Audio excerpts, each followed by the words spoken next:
thinking. Critical thinking. What do you think that means?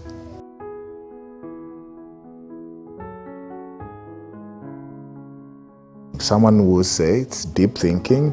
In Uganda, kufumitiriza, deep thinking. Why is it important to think deeply about things, about anything, about everything? Why is it important?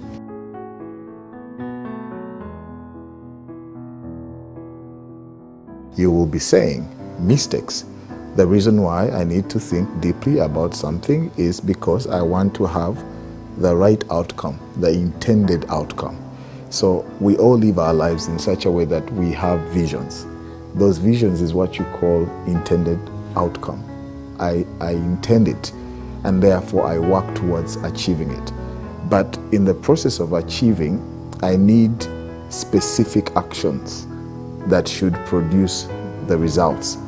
But in those actions, there are also stakeholders, different people along the way. So I intend to achieve X in this much time, but who are the involved parties? And how do I navigate to still achieve what I want to achieve, regardless of the forces that are against my working? So critical thinking is your ability to arrive at what you intended with minimal costs. That's all. Whether in marriage, whether at work, in your progress, in your career, whether even it comes to innovation, where you want to come up with solutions, you want to create, it requires you to think deeply. But now when you say think deeply, there's another question that comes to mind. How do you think deeply? Because when we were in school, the education system is not designed to teach us critical thinking. It's designed to teach us thinking about whatever the teacher wants you to think about. So if your subject is math, the teacher wants you to think about math. And if it's English, science, think about what I've told you, then give it back to me in the same measure I've given it to you. So don't add your thoughts. Give me the thoughts I've given you, give them back to me. If you're 100% copy-paste, then you are smart. Then you pass that class, move to the next class like that. By the time you get to campus or to Makerere University or to a university or college, what do you have? You have a mind that is not actually used to knowing how to think about what to think about. It only knows about thinking about what it's told to think about. Then in the end, you're given dissertation. All of a sudden, they're asking you to think for yourself. It's the most scary experience, thinking for yourself for the first time at that age. You only do that for once. I think it's about, you usually copy-paste from Google, or you get some Macuba or some experts to do the work for you, then you pass. Then what happens? You now graduate from college, from university, and you're ready to go in the real world. And so the first thing they're looking for in a job interview, they say, we're looking for people who are what?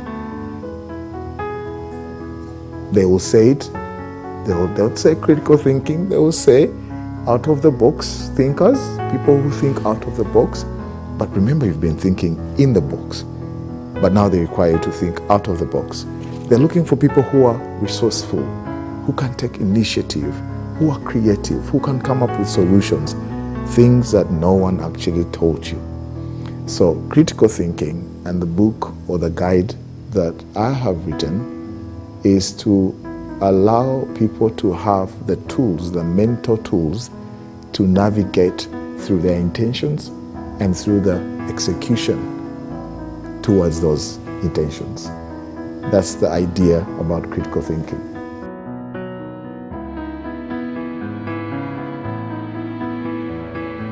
So, we now know what critical thinking is about.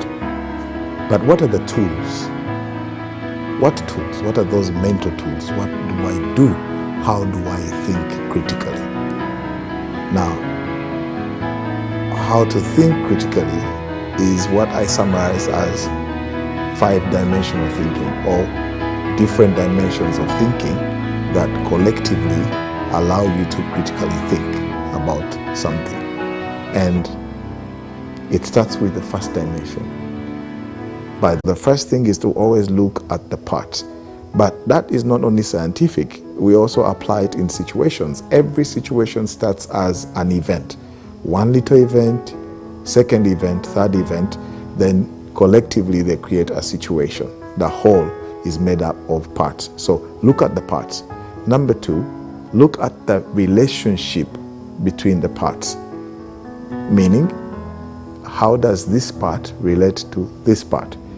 If it's in a camera or a car, for example, which is also made up of parts, how does this car part relate with this other car part?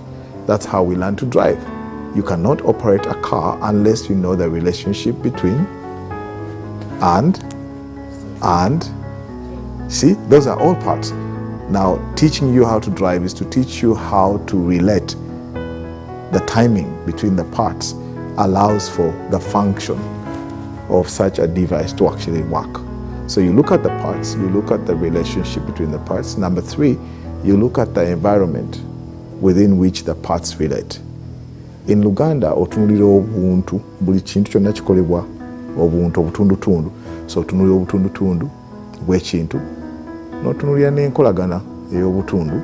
Ekyokusatu, n'otunulira embeera obutundu mu bukolaganira. Embeera obutundu mu bukolaganira. Kankuwa example. I'll give you an example. You imagine you've seen a beautiful girl. You're in a taxi. She's beautiful. You could say, yeah, she's beautiful, and move on. That's one event. It's a part. However, if you decide to stop the taxi man and say, stop there, and you walk back to meet the girl, hello, my name is so-and-so. That's a second part. Before you know it, you've created a third event. Then there's a situation. She's your girlfriend, but you're married. Oops. You're married, but you don't also have what? Embeera, financially. The environment is not conducive for you to add another part to your relationship that you already have with too many other parts. Your kids, your mom who stays with you, and your wife. Now you're adding another part, and you're creating a relationship within an environment that is not sustainable. You see? So you look at the parts, you look at the relationship between the parts, you look at the environment within which the parts relate. Now, what's the 4th dimension? The 4th dimension is about you putting yourself in the shoe of somebody or of a situation, then remove yourself. Then you put others in that situation, then remove them. Then stand back and observe how your mind creates solutions. Those are too many words. The simplest of words would be, think of what if. What if? What if this girl that I add to the part in a relationship of a new environment that makes me aside XY, perhaps if that happens, it causes XYZ, then what do? I get into problems. My wife discovers that XY is happening, and perhaps part of the money we've been as a family comes from my wife. She has a better job then now you have a situation where the other girl now is not interested in you. So it's now a what if. So before you start to talk to the girl out of the taxi, stop back, look at the parts, look at the relationship between the parts, look at the environment, then say, what if that what if in Uganda is watya. Watya ng'omwana ono andetedde ebizibu. That thought of watya is what causes you to be fearful, okutya, nootya. And then what happens?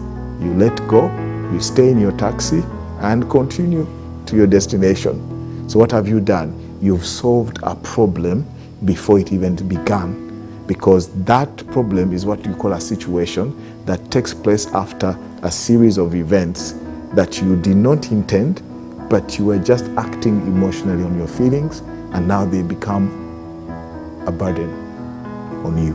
And therefore your vision, your intentions, which is the fifth dimension, what do you intend? Mu Uganda kyekinyumenyo bagamba ogenderera ki? Kiki kyogenderera? So let's go back to our situation where you brought in a side friend into the relationship. So I would ask you, if that's the fifth dimension of intention, what did you intend? Wabadde ogenderera ki? Mu Uganda, the word okugenderera comes from the word okugenda, which is a verb. It's a doing word. The thought and action are related. So if you are seated in that taxi using critical thinking, the 5 tools, you know what you will say? What is my intention? Okwesanyusa oba mirembe mu maka gange. You see how that is different? So what if I bring in this woman, okwesanyusa, will it also add emirembe to me? If the answer is no, then ekigendererwa kyo si kyakwesanyusa but mirembe. Therefore, let the girl go. Continue in your taxi. That's a very simple situation that can turn ugly, and a lot of people's lives have become havoc to themselves simply because they didn't have tools to allow them to assess and achieve the intended outcome. Critical thinking, 5 parts, 5 dimensions. Can we repeat them? Number 1, look at the parts. Look at the relationship between the parts. Look at the environment or context within which the parts relate. Ask yourself, what if? Intention is basically your feeling. How do you feel? Because also feelings are feedback mechanism.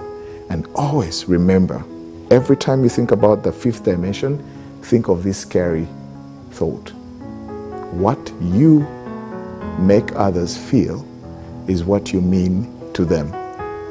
Think about it critically.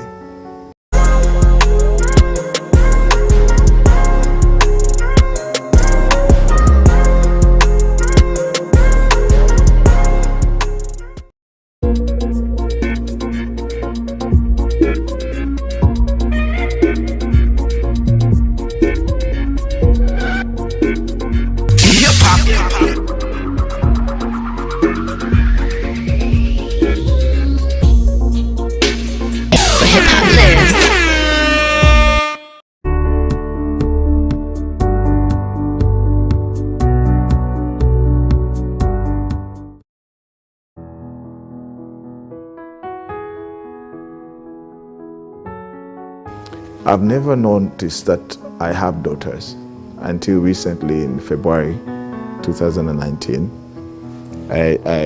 Is when I realized that I actually have girls. Before that, I would see them as children. The idea that they are kids, the children. A father looks at children as children. But then I became aware of the idea that the world doesn't see them as such. It has a lens through which they relate with them. And that lens is called woman. It's called girl. And so that changed my perspective of how I see my children today. I see them as girls, and I see them as women. Now the question is, what kind of women? That's when I realized, okay, what kind of women do I see? But what kind of women will the world see? What kind of women is the world conditioned to want to see? You know, and that became a very revealing thought, because then I'm like, okay, the world has all these lenses of women as tools for sale of product, and then that becomes scary, and so that's now what shapes my thinking. I have an 11-year-old who turns 12, but then she was still 11, and a 7-year-old. So I sat them down because we use critical thinking, so we had to break down things, and the conversation began in that context of how the world has been structured from day one, and it's structured to operate as a man's world. and the role of women is a small corner in that world. And once in a while, men call some of those, out of the many, they give an opportunity to some of them to come to the world of men. If it's boardrooms, once in a while, but even when it's boardrooms, they will give them the role of a catering service provider. You know, a person who organizes the teas in the board. You're a board member, as someone else said, a friend of mine, I'm a board member, but I might as well be the kitchen lady while, you know. So once in a while, that's that sort of relationship. Now, my girls have been raised to think that they are going to change the world. That's what they believe. That's what they know, because they see the need for change, and they're able to point out that and say that should change, that should change. So they see themselves as agents of change. Now I'm saying you're seeing yourselves as that, but does the world see you as that? Now, so if you don't live in that reality, that it doesn't see you like that, then you are hiding from the truth, or I'm not helping you realize what is out there. So I want you to know the little role I can play is to get you friends who can think like you among girls, that together you can become a voice that penetrates to actually change the world. And that's how I started to support issues of girl-child empowerment and women empowerment. And I think that's the voice that I'm sort of saying, look, if I don't do this, there's no propagation of transformation as I perceive it. So the best way to do it is to say, hey, we're on the same side, and can we change some of the things that did not work out quite justly right? And so that's the conversation that we're having with my children. I have never noticed the concept of father, mother, per se. My relationship has always been about me aligning myself to a force that I think is more universal and broader than the context of the biological context of who are responsible for putting your biological form together. And therefore that introduced me to spirituality quite early, where I referred and looked at the Creator as the source of both mother and father. And so that allowed me to connect quite early. And ever since then, that's how the relationship is. And so my father, who I later discovered was my father after some time. This is the biological father now? That's the body form father. And therefore I am like, oh, okay, so I can account for the idea that this body form carries the body type of that particular person. But as for my mom, I spent most of my first 5-10 years with her. But again, we were not close. We became close more when I started my journey to Nairobi and start a few of the passions I had. And I saw a different side of herself, which was a side of always, with the little she had, she could always, work towards ensuring. Like one time she got on a bus, she got a taxi to pursue a bus, an Akamba bus, because she knew I only had money to take me to Nairobi, but I didn't have pocket money for any emergency.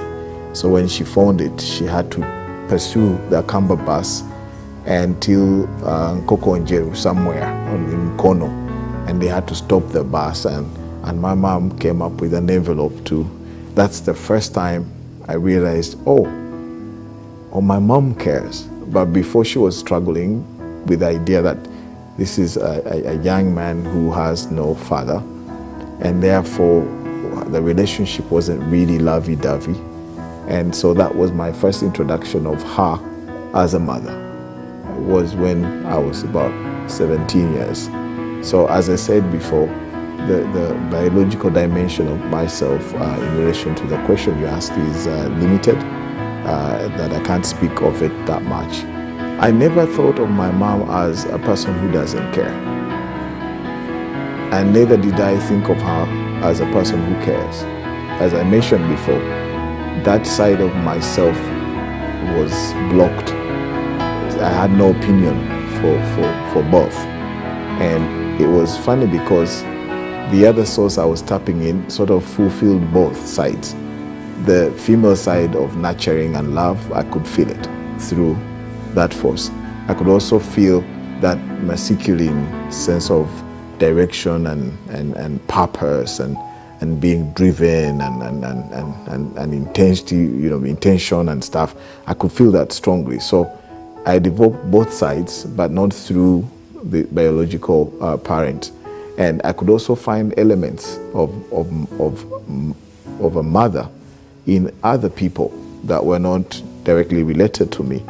One particular person comes to mind, a lady, my mother, Muchala Luwama, we call her Mami Robina, in the orphanage where I later on grew up.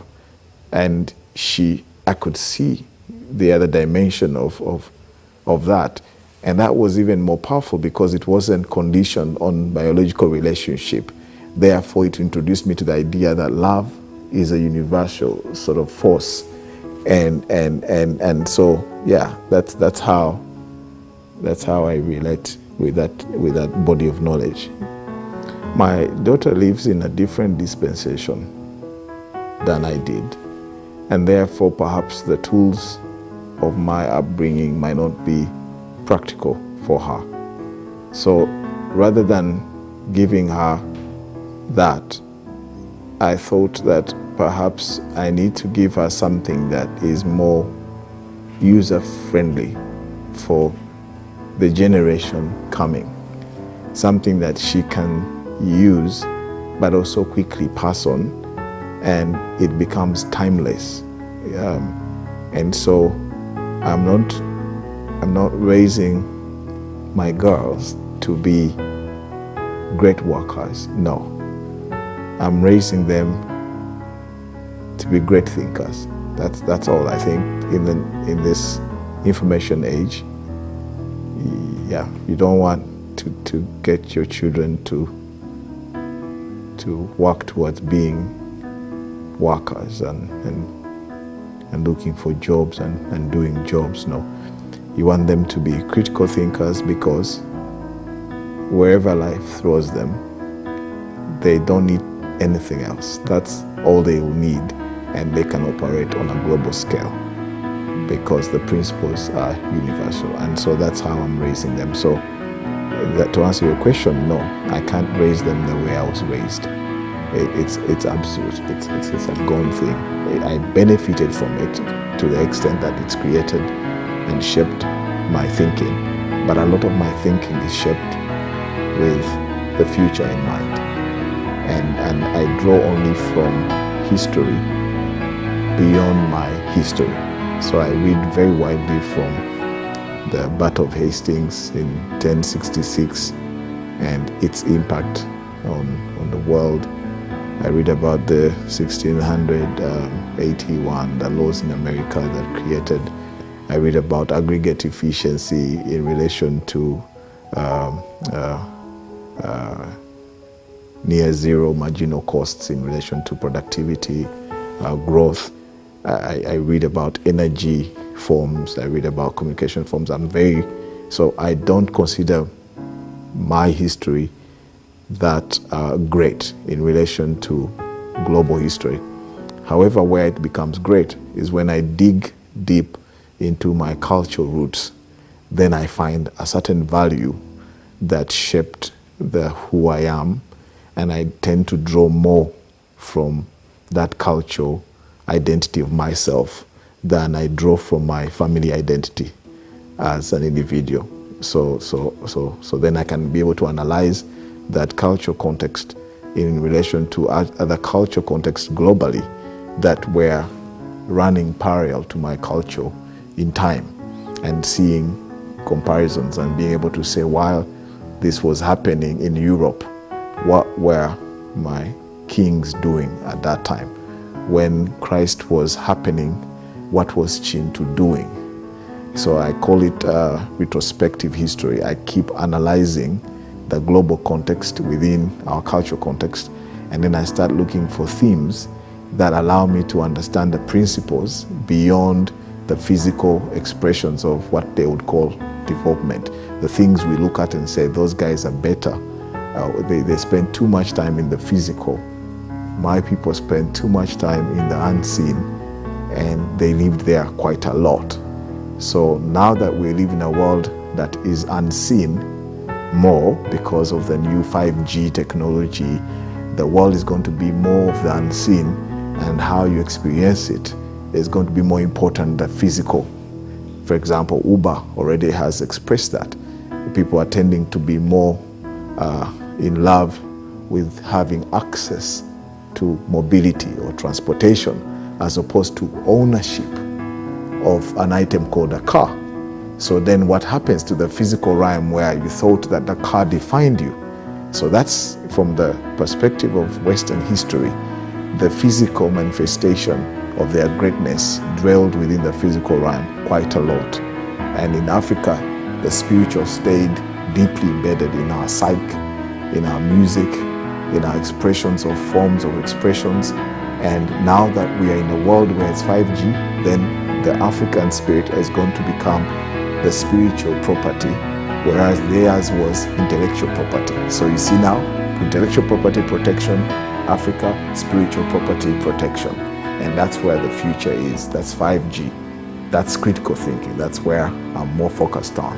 Yeah. So I draw from my history, but not simply from my 1977 to this Kawesa. That's too narrow to sort of bring context. Thank you.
3, 2, 1.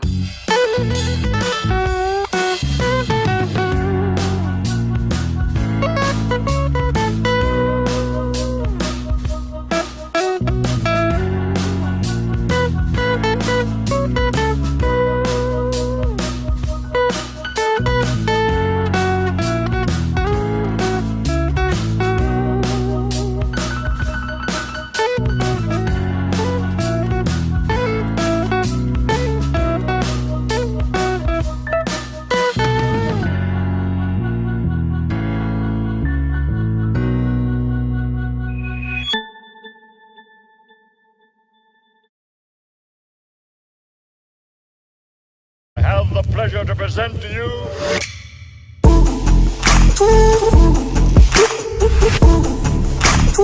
KCCA has taken a number of steps to address this sanitation challenge, which include, but not limited to the following: the setup,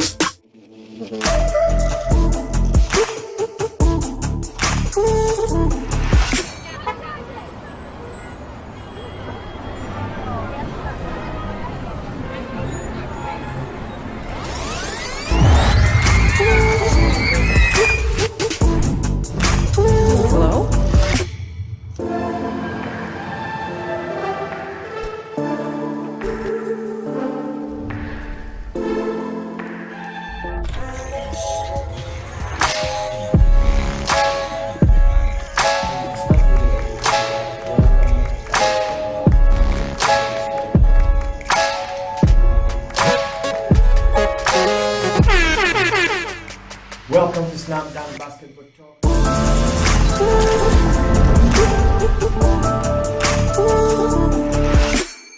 A wise man once said, "The future has a name, and its name is hope. A tiny flicker of light that feeds on hope is enough to shatter any shield of darkness." At Mandulus, we really believe.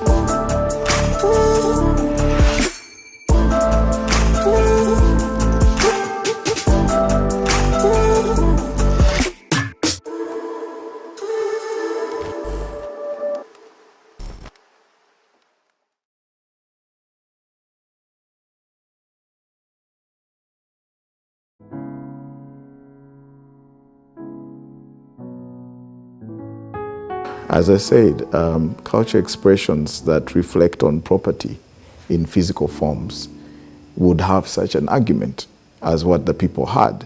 The reason they are thinking that the girl child shouldn't have access to or right to inherit is purely on the basis of property. The idea that she would marry somebody and therefore property loses ownership through the male seed is what society is fighting for, which goes back to the historical construct of the world through the male dominancy. And so I understand that. I understand how they would feel about that. But on the other side, when you come to spiritual property, where it's not intellectual property, then what you're inheriting was already done. That gentleman, the prime minister you mentioned, had already transplanted his mind into the daughter. And that's the greatest transfer. That's the spiritual property I'm talking about, which then now resides in that girl, and he is able to account for it and say, that's the one that should therefore take all, because everything else can fit in. Seek ye first the kingdom of spiritual property, then all this intellectual property will be added unto you. So when you come from the world, as I've mentioned, the argument would be right to say culturally that should not happen.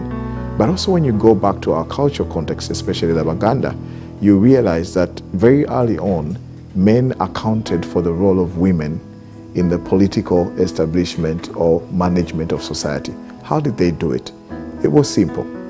Men had a concept that says, this king of ours should have children from among every clan. Yes. So kings can't have children other than through women. So all the women in Uganda were raised to have the ability to be queens, because the chances that you can offer a queen for your kingdom means politically you've aligned to the power that be. And therefore, that also the king takes the what? The clan of the mother. That is substantial. They're trying to say that the inheritance is beyond the physical form. And you have to remember that in Uganda, property did not belong to individuals. They didn't have need to own, because everything was owned by the king on their behalf and by the people on behalf of the king. So you couldn't find the beginning and the end. So therefore, where there's no property, they didn't have refrigerators, they did not have land titles. So why would they then discriminate against a woman? They couldn't. So in our cultural context, therefore, women discrimination was never a case. Never a case. Because they understood their role in making a man a king. And so that's why I'm saying that the recent knowledge we see of the Prime Minister is only limited to the recent confusion that the current education disposition brings in the mind of the learned, the elite, and they've accumulated some property and they feel I need to keep this in check, in line with my male dominancy. And I think it's a journey that they need to walk beyond, but it's a beginning. And I think I love the conversation, that started a conversation. But as to whether that conversation means anything in relation to the future is where now critically we need to think. What does it mean now when women also have a right to own property? Then what happens to a woman when she's leaving Earth? Who has the right to have property now? Then she's shared. Does she give it to her son? If a son, why? Explain to her why. If it's to a girl, and why not a girl? Explain to her why. That's when the problem is going to arise. Then we have powerful women who are more owners of resources than their husbands, in which case the husband is only advantaged to the degree of the lady's resource. So now who is in charge of inheritance in that context? And that's going to be even more moving forward. So that narrative needs to be critically thought through than just, discussing it at a very superficial level. And so that's what I would think. I'm not doing anything really special to my daughter in relation to critical thinking, other than one thing, the idea that I am deliberate about it.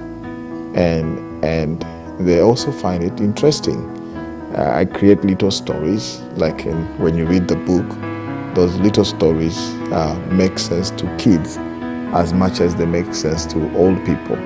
And so when they follow the steps, they can see the parts, they can see the relationship, they can see the environment, they can see what if, they can see intention. And therefore, once they get the gist of it, because you're deliberate every day as they do their little small things per day, whether they're doing school or at home, or they're chatting with their friends, where you're driving, and you're constantly asking, okay, which dimension is that? Okay, but you've not, so you gamify the idea of critical thinking. So it becomes a lifestyle. They talk about it, they see things through that. When someone does something, if I do something, they say, but Daddy, that's not critical thinking. And they challenge me. I'm like, okay, yes, it's true. I didn't see that part, but I'm happy you saw the part, because we do acknowledge in the book that there's what we call blind, corners of knowledge, and we are not all knowing. But for the parts we can see, we at least are deliberate enough to get it. So really the question is being deliberate as a parent, being deliberate to raise up children that can meet the world on equal terms is really what critical thinking as a tool does and empower them with. My mother in 1958, August 8th, she is born. Uganda gets independence in 1962, she is 4. In 2010, I look at the history and ask myself, did my grandfather see my mom then as a 55-year-old in 2012? meaning 50 years later, seeing her then. She was just a little girl. So, before I talked to my grandfather to say, wow, why didn't you see, if you had seen my mom then as a 55-year-old, would you raise her differently? If the answer would be yes, what would you empower her with to be relevant in 2012? So now those questions he can't answer. But you know what he can answer? Is to tell me that now I am in his shoes, because in 2012, my young girl was turning 4. Literally, the same cycle has happened. Now I have to face 2062, October 9th, and raise this 4-year-old like as if she's 55 years old. I have to know if she's 55-year-old, then she's likely to have a 35-year-old who becomes my grandson. And if that grandson looks back and asks me, Grandpa, in 2012, did you see my mom in 2062? I should be confident to answer on behalf of my past grandfather to say, yes, I covered the gap between the generations. That's the transgender. No.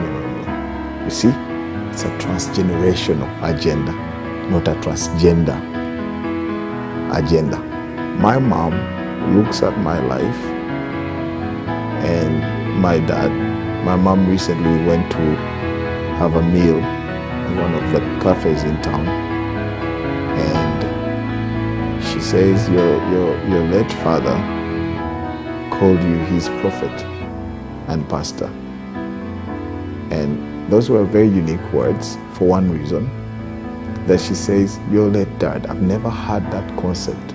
My father passed on in 2018, August 15th.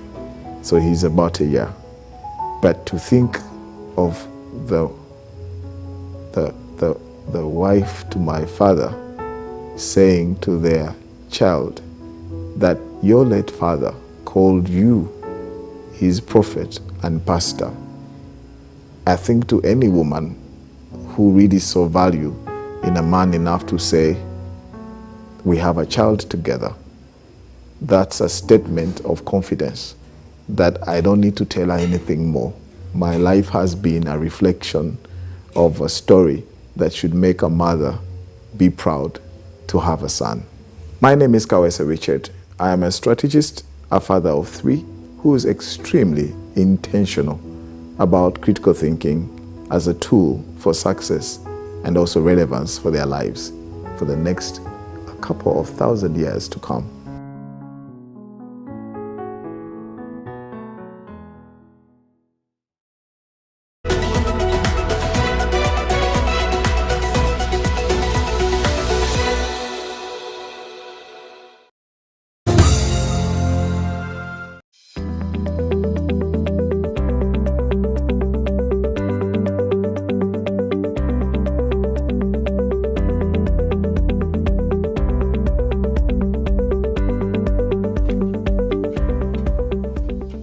Farmers around us here have no access to electricity, no access to clean cooking fuel, and no access to milling. So to mill their rice and groundnuts and maize, they have to drive miles away to grow. They have to pay for transport, they have to pay for storage and accommodation.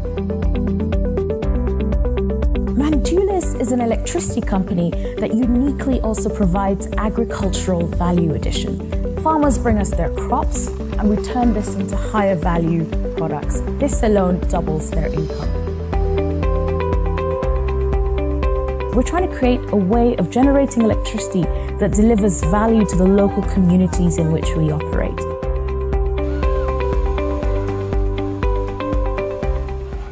Now, we've come here so that we use the waste from all the farming around us to produce electricity through biomass gasification at each of these sites.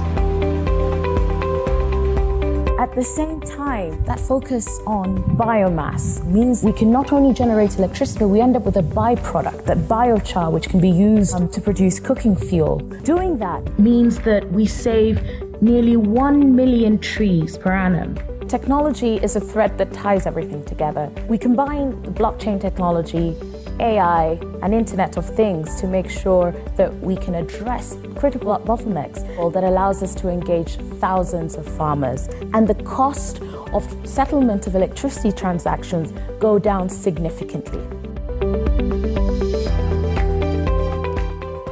In a sense, energy is the center of entrepreneurship in the regions, and by providing these underserved areas with access to electricity, we're hoping that it won't just turn on a light, it'll turn on a movement towards improving people's lives in those regions.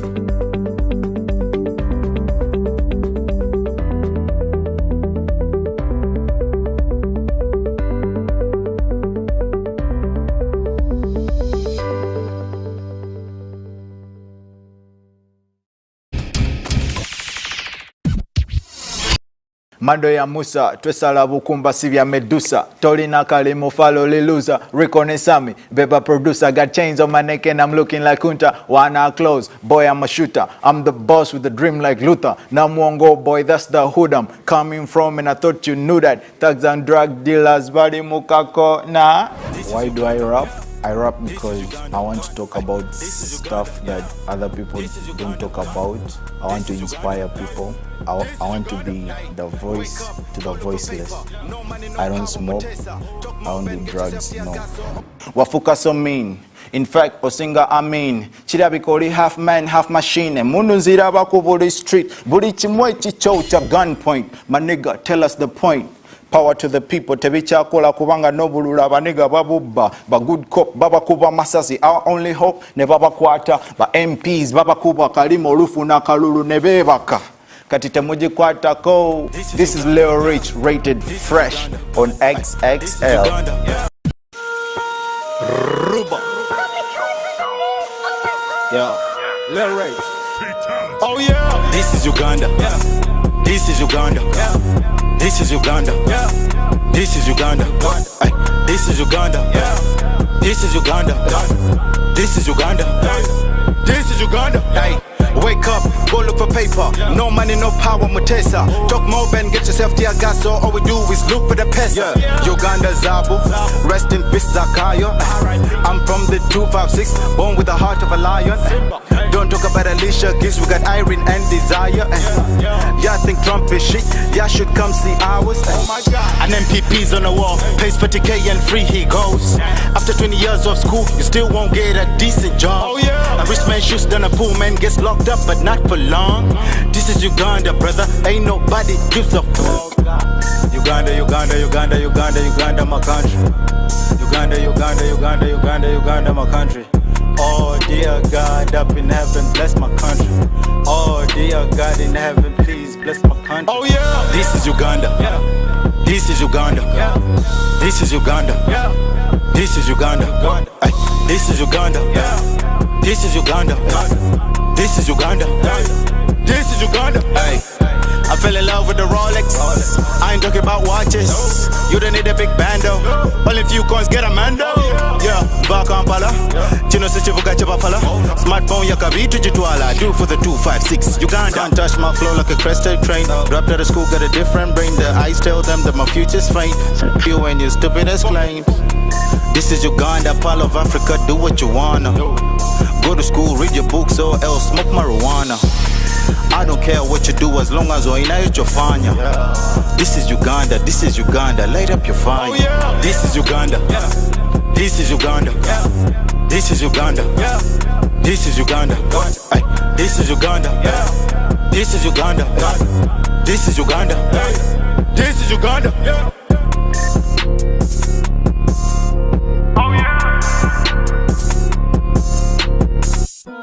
Uganda, Uganda, Uganda, Uganda, Uganda, my country. Uganda, Uganda, Uganda, Uganda, Uganda, my country. Oh dear God in heaven, please bless my country. Oh dear God in heaven, please bless my country. Oh yeah.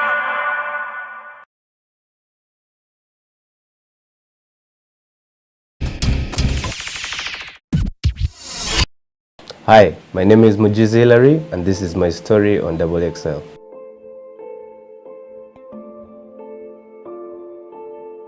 How did I become an artist? I was born an artist, I must say. I've been doing art since I was year high till now, so it's one of those things. I was born to be an artist.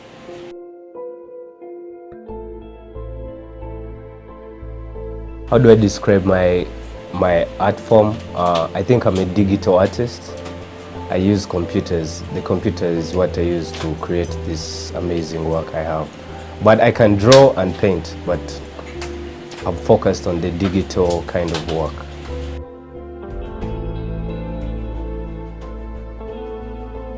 What motivates me? I believe our environment as it is, the stories that are told happening, whatever happens in our environment inspires me. People, nature itself, structures, anything around me inspires me. So I don't have a specific source of inspiration, but our environment and the humans we interact with inspire me.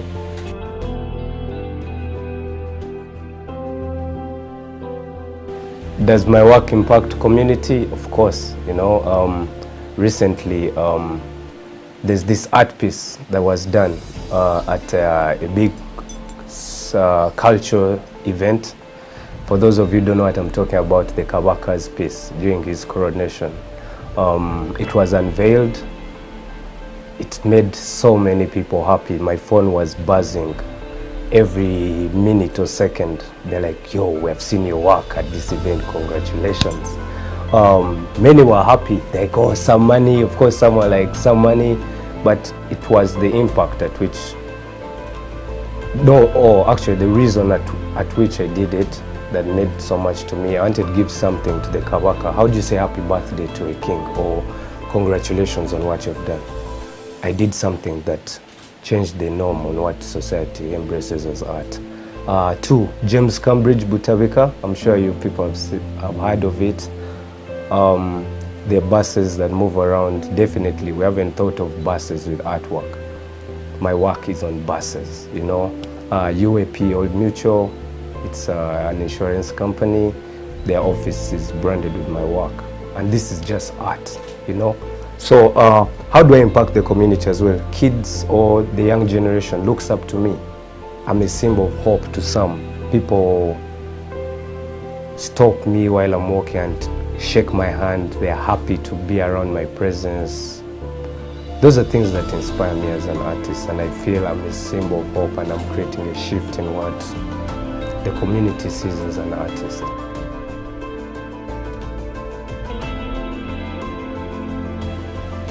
What inspires me when I wake up, first of all, I know I'm going to do something amazing. We artists have the power to change the world. I keep telling this to many people around my circles. And how do you change the world? Changing the world ain't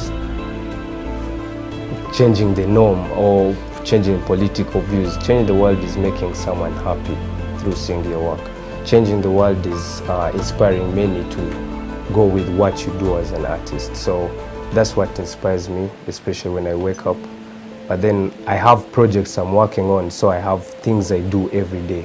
And the excitement of doing them keeps me going.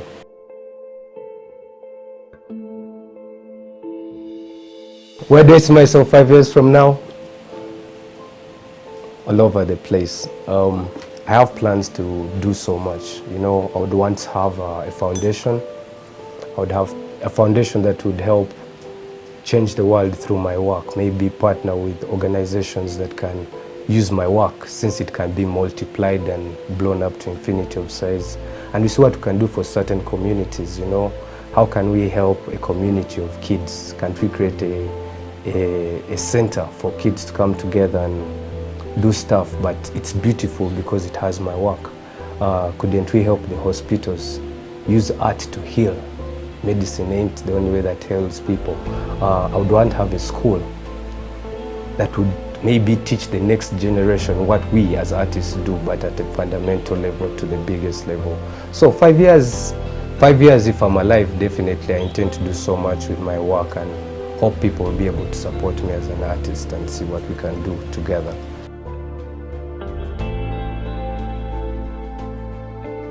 Unfortunately, I'm an orphan.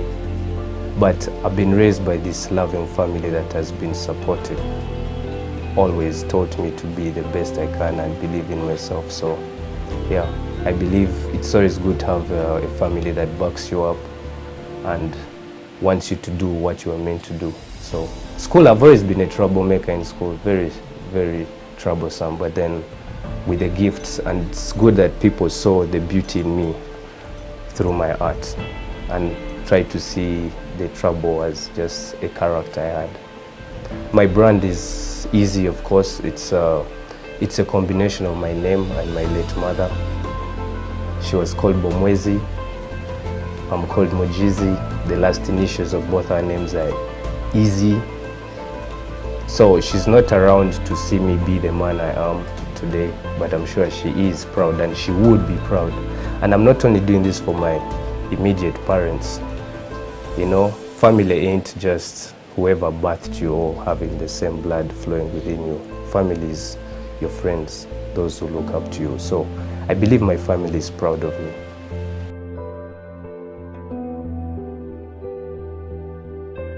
I believe my character has been something that came up through my upbringing. My friends, the society I'm with, I keep around myself. So yeah, I believe my character has come up from my upbringing, mainly not through a parent specifically.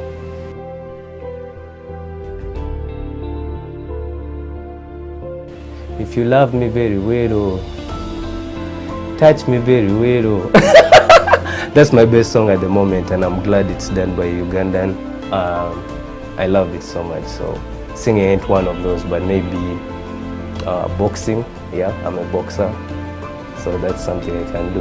I'm Mojizi Larry, and that was my story on Double XL.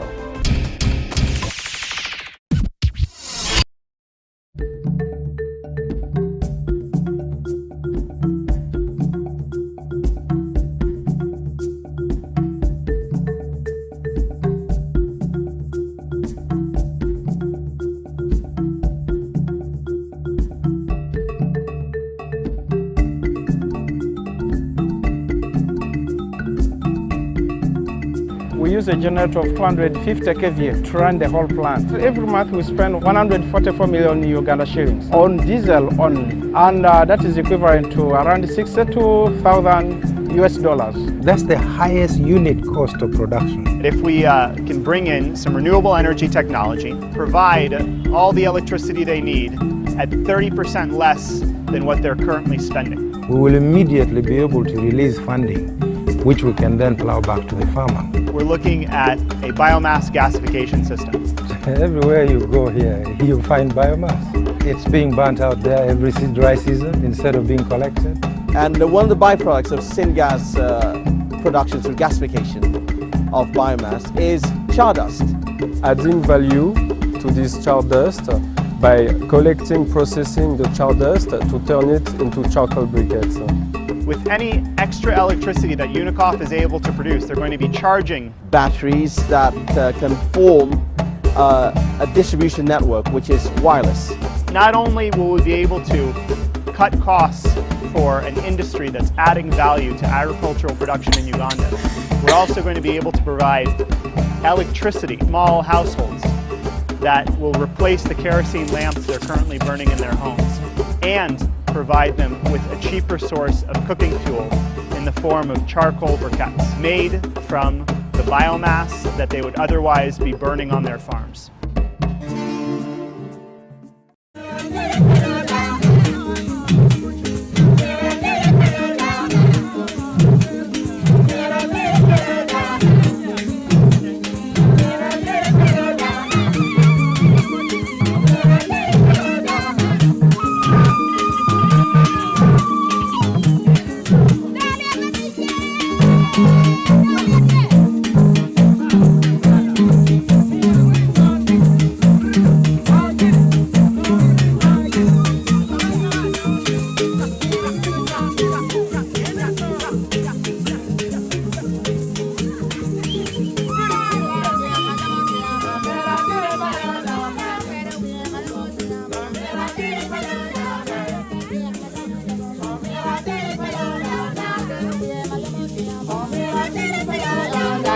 dir ma yamo tiamba mira de ya ro ma kelo de ba mira de ba mira de ma gamo le ba mira de da Rabu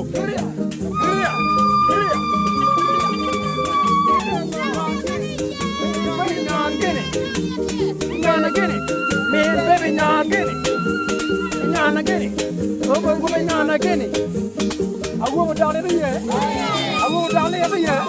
Man, wood, oh yeah.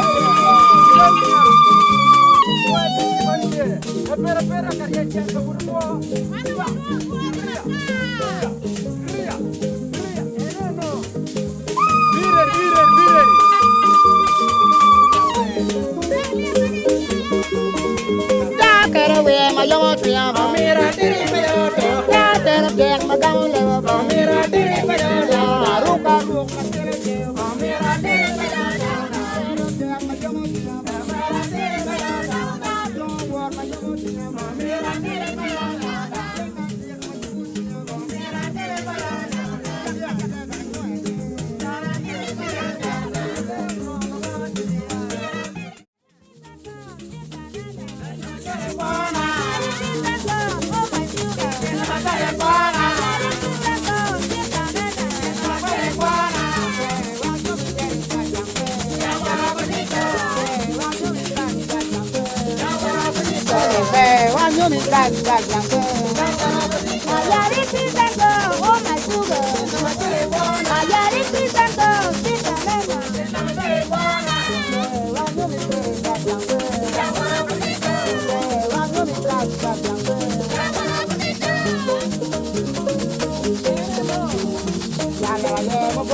Kampala, the capital city of Uganda, like many other sub-Saharan cities, is characterized by peri-urban and dense unplanned informal settlements.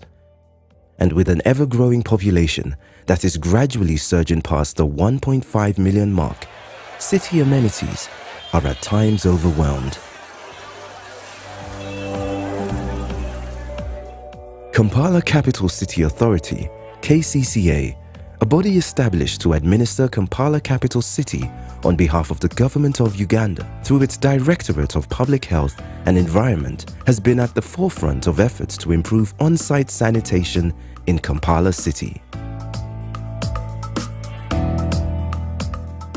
So Kampala is one of those cities with a low sewer network coverage. Ours is less than 10%. And that means over 90% of our people rely on non-sewer sanitation. So in the bid to get innovations and solutions, RASOP has provided quite robust learning solutions in terms of capacity building to provide non-sewer sanitation, in terms of innovations. Under the Reinforcing African Sanitary Operators Partnership, RASOP project, focus is on providing technical guidance to promote sustainable sanitation, including non-sewer systems and fecal sludge management, building capacity of sanitation operators, enabling and facilitating the adoption of appropriate regulatory framework for implementation of sustainable urbanization and project management and governance. We've had several trainings or capacity building programs that have been held in Kampala city. We've had different trainers coming in from different cities to train our own emptiers, and this has helped them to develop their businesses. For example, creation of and interpretation of sheet flow diagrams, where we had different sanitation stakeholders getting really to learn how to draw a sheet flow diagram. They just used to see it on paper. They didn't know how it came about. They didn't know how to write a report, but everything has been done and we are having some results come out. When RASOP also came in, people were told to put on safety gadgets. You can see people now are putting on overalls, they are putting on gumboots, and when they go to work out there, they're also putting these things on so that they can safeguard themselves from the disease related to their business. 3 years down the road, through investments like RASOP and others, we're actually seeing fecal sludge management coming to the fore. It is now something that whose awareness is now raised, and actually the different various stakeholders are willing to participate to see that it is even improved better. Since the inception of the RASOP program, KCCA has been able to secure the participation of various private sector players, research institutes, communities, the government, and many local and international partners in its drive for a cleaner and healthier Kampala city.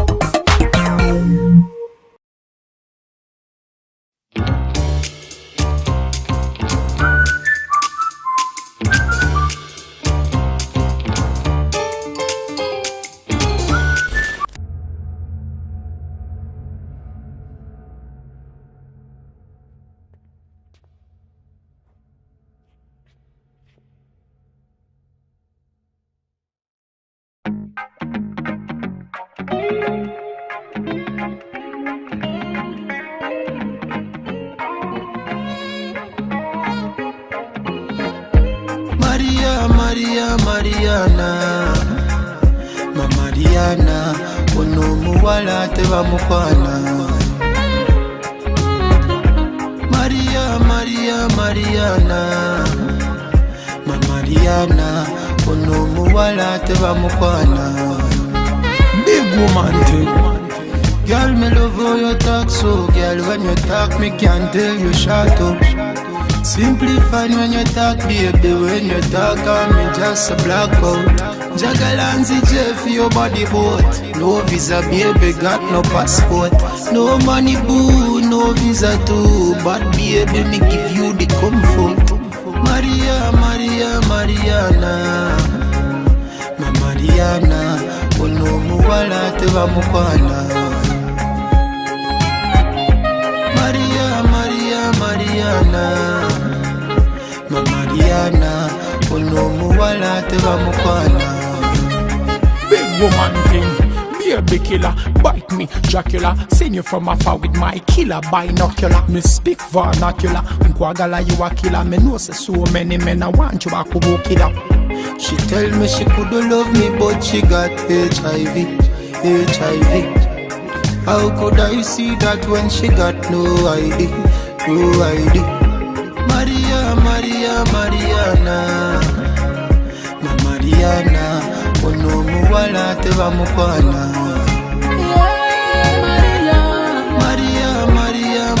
Mariana, ma Mariana, ono muwala teba mukwana.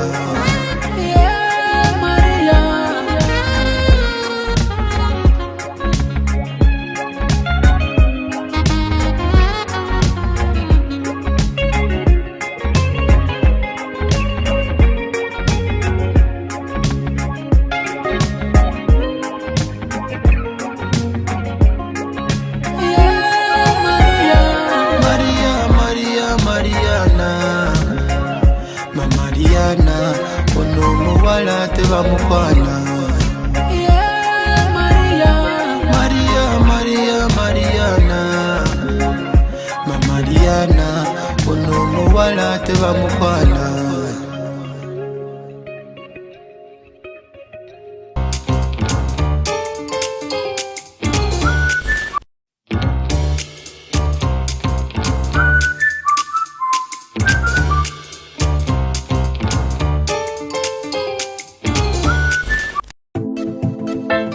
Kampala, Apex, Uganda. Don't nobody music, no simple production. Jala get tipsy over NSC. Me see Pepsi, a lot of them I see. The movie and no apology. Many artists get an allergy. The wagulu, a lot of them me a pre-torture. Body music in a oveni. We gone so high, so a lot of them I see. We are so high. Bali mumotoka fe tuli kubigere, tulinze sente zafe ziwere, mambo mingi alatakelele. And a bad mind still fight it every day. Power, them a like that fire power, them a like that fire power. Fire happy bone, and soon. Monday to Sunday lunakulwange, sula wonanze wensanze. Abachala bange bona mubampe, nyenyeza wine pame. Me tell them that he bad mind, no time for you. No response if me think it no wreck for you. Don't need gira, but no see good debo. I'm a time for ya mash up the place, you know. Bali mumotoka fe tuli kubigere, tulinze sente zafe ziwere, mambo mingi alatakelele. And a bad mind still fight it every day. Them a like that fire power, them a like that fire power. Fire happy bone and soon. Bagamba, nzenta kanga malaika, akapira nkazanya me striker. Tubayo movie like flighter. Never to lava, they say we out of the sight. But to all and because we art and style. Send the movie before the boy there, I know.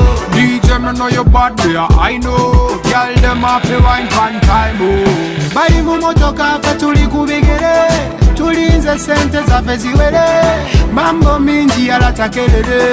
And a bad mind still fight it every day. Power, them a like that fire power, them a like that fire power.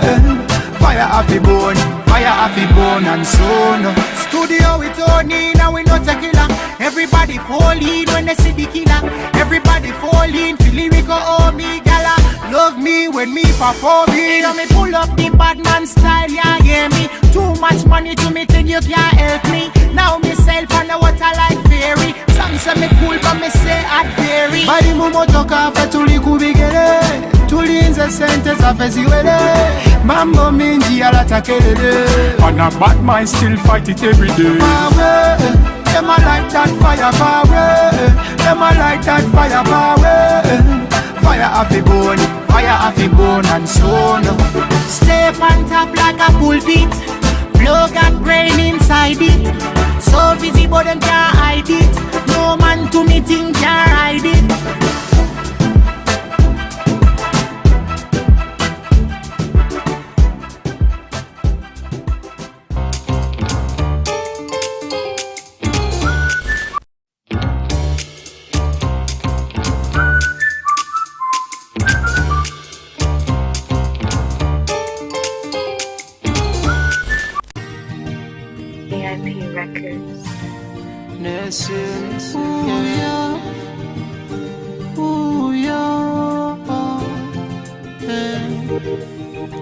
You know me know, yeah you know. Alex, Torch, hey. Ooh yo, ooh yo, ooh yo.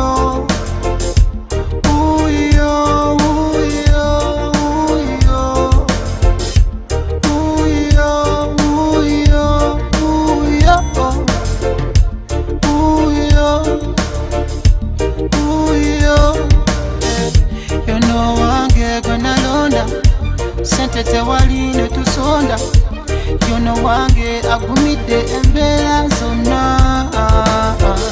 kachaya kabisi ne tumiisa ebizibu byensi ne bitusota omukyalo musufu ngono nali butewa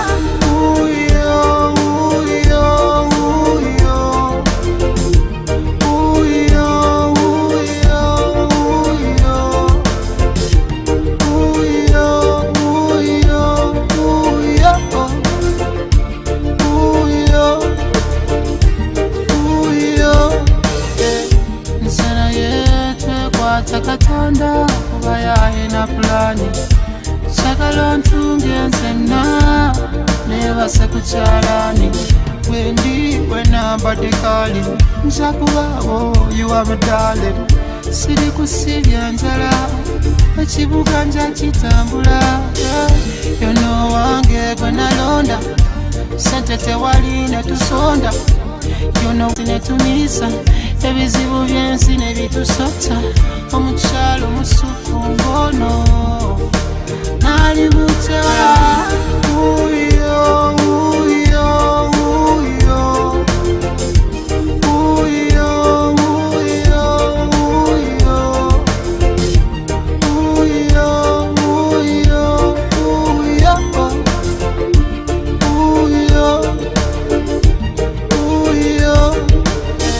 If I love in a triangle, my love no chameleon and go okukwagala kiba kife naza musango asatebo bakankwasa nakuyisa miryango tuli fembi it's me and you twewala bigambo yono wange gwe nalonda sente tewali ne tusonda yono wange agumidde embeera zonna kachaya kabisi ne tumiisa ebizibu byensi ne bitusota omukyalo musufu ngono nali butewa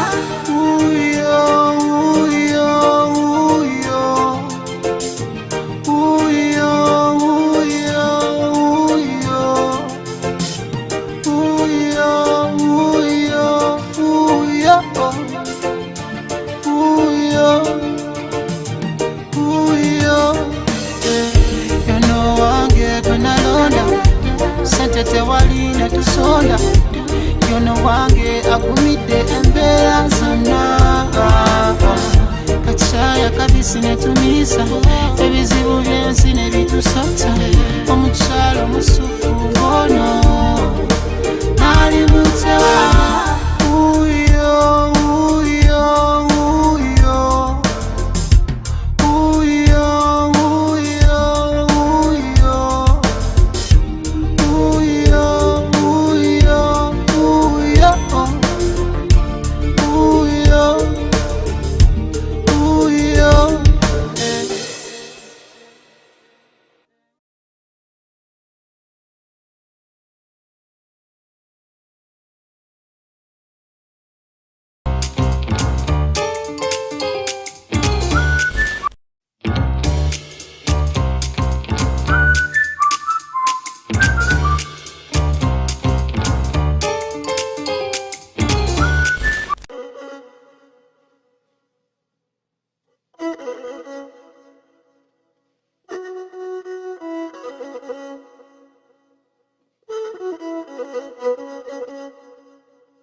Compatriots, victorious fighters of Africa, compatriots, victorious fighters of Africa, you shed your blood for me, you slept in jail for me, you shed your blood for me, all in the struggle for liberty, torture day and night, Just because you're black, we can't forget the past. All the souls we lost, we can't deny the fate. Africa will think again. Remember Thomas Sankara, remember Samora Machel, remember Stephen Biko, remember Patrice Lumumba, remember Thomas Sankara, remember Samora Machel, remember Stephen Biko, remember Patrice Lumumba.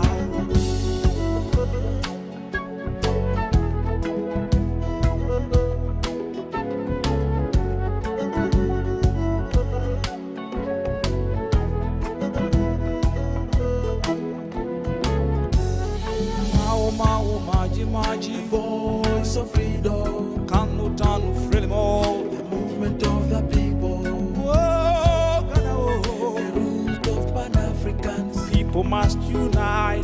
Ruma was in prayer. We can't forget the past. We can't deny the fate.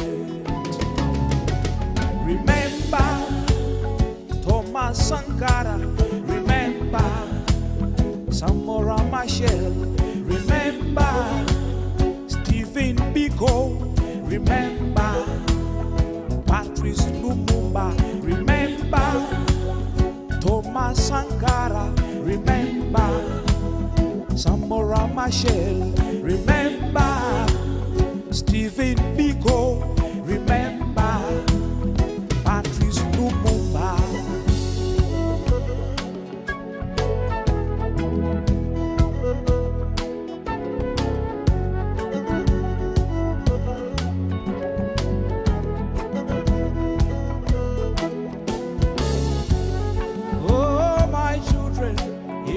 Drums calling, yes, my brothers, it's the sound of victory. Senegal, Gambia, Senghor is champion. Abidjan, Côte d'Ivoire, Felix our father. Soweto, Soweto, Soweto, Mandela. Soweto, Soweto, Soweto, the land of the brave. Remember Thomas Sankara, remember Samora Machel, remember Stephen Biko, remember Patrice Lumumba, remember Thomas Sankara, remember Samora Machel, remember Stephen Biko, Patrice Lumumba.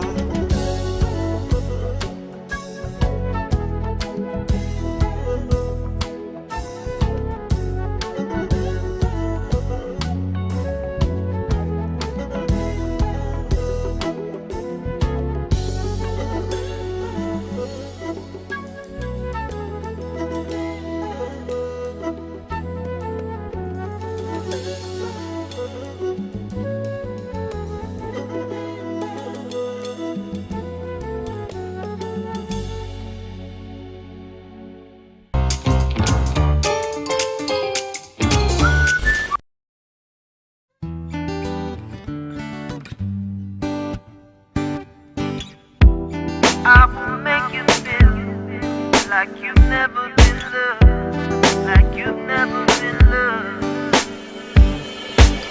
Hey baby, it will take a lifetime for us to be over, sweet baby. Heaven will sing when we have each other. You don't have to fear, cause I will make you feel, I will make you feel like you've never been loved before. Cause I'll give you love like you've never been loved before. I will make you feel like you've never been loved before. Cause I will give you love like you've never been loved before. So don't be bothered by what your friends say, cause they don't know my love. I'll hold you, I'll be your shoulder, and you will never cry. You don't have to fear. No, no, I will make you feel. I will make you feel like you've never been loved before. Cause I will give you love like you've never been loved before. And I will make you feel like you've never been loved before. Cause I will give you love like you've never been loved before. Listen, baby, I know you've been searching for a real man who will love you for who you are. So don't look further, here I am, if you let me in. Mama told me if you find the one, she's worth fighting for, and here I am. I will give you all that I am, if you let me in. Love will set us free, yeah, if we'll let it be. And I will make you feel like you've never been loved before. Cause I will give you love like you've never been loved before.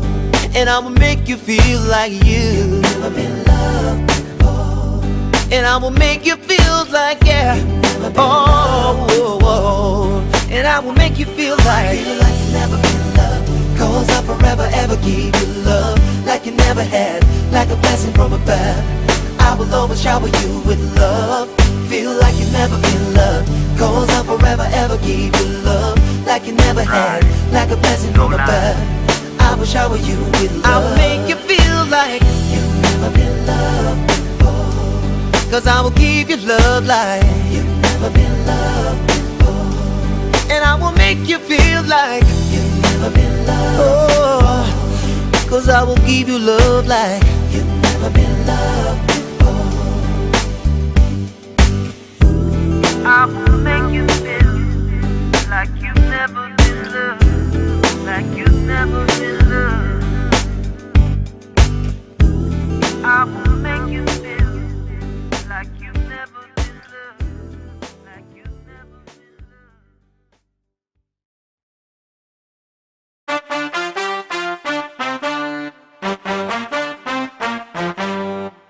Nalina omuwala eyeebusabala Osikovi omulungi w'ebusabala, yalina akamwenyu akalinga enjuba, nga mutayiza ngattega ejjuba. Waliwo ekintu ekyansumbuwa, ekyo ekintu ekyangoba ebusabala. Yalina muzeeye yali yajjula obukambwe, nga buli bwandaba ng'awagala ekyambe. Kye kyangoba ey'ebusabala, kye kyangoba ey'ebusabala.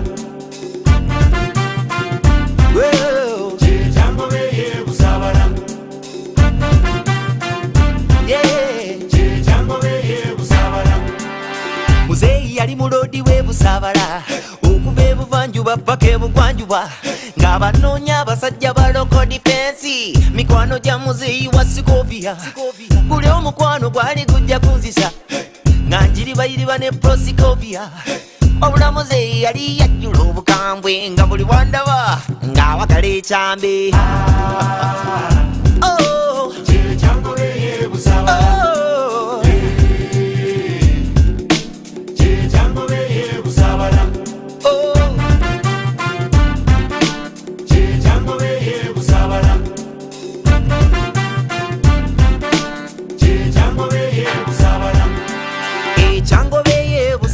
Batuula ku ntebe nze ne bampa omukeeka. Ekyangoba ey'ebusabala nze omwana w'omuntu ne bampita enswera. Ekyangoba ey'ebusabala Osikovi ekimuli ky'ebusabala. Obulamuzeeyi yali yajjula obukambwe, nga buli bwandaba ng'awagala ekyambe. Kyekyangoba ey'ebusabala.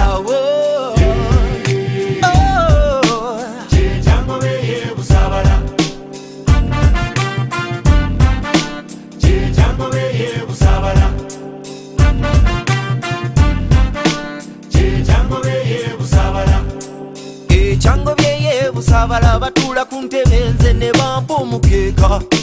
Ekyangoba ey'ebusabala nze omwana w'omuntu ne bampita enswera.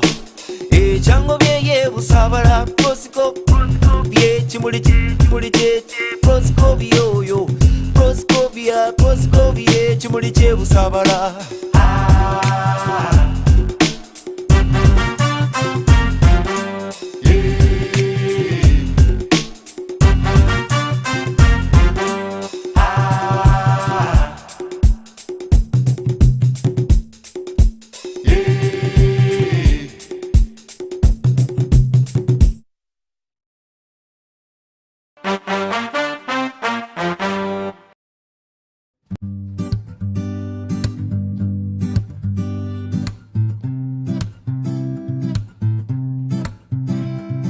Lord, I have something to say.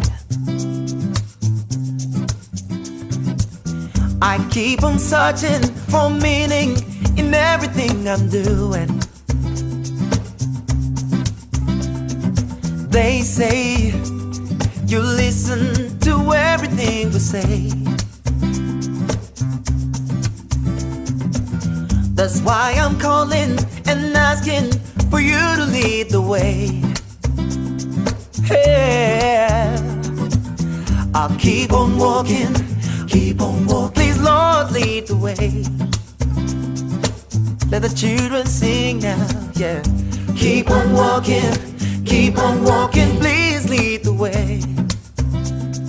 Yeah, I'll follow. And I'll follow. And I will follow. I'll follow. Lord, sometimes I get afraid. Then I remember what the scripture said. They say you listen to everything we say. And that's why, Lord, and now I'm calling and asking for you to lead the way. Yeah. So I'll keep on walking, Lord, lead the way. Yeah, I keep on walking, Lord, lead the way. Yeah, and I'll follow. I'll follow. I will follow. I will follow. Yesu, mkwano wange.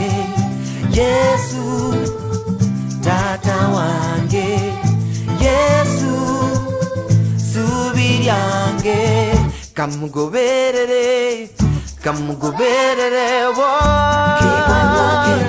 keep on walking, Lord, lead the way. Keep on walking, please, Lord, lead the way, yeah. And you know that I will follow, yeah. Oh, I will follow. I will look you, Lord, yeah. I will follow. And I'll keep on walking. Let the children sing, yeah. Keep on walking.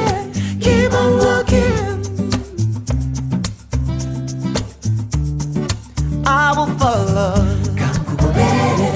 I will follow you, Lord, yeah. I will follow you, Lord, yeah.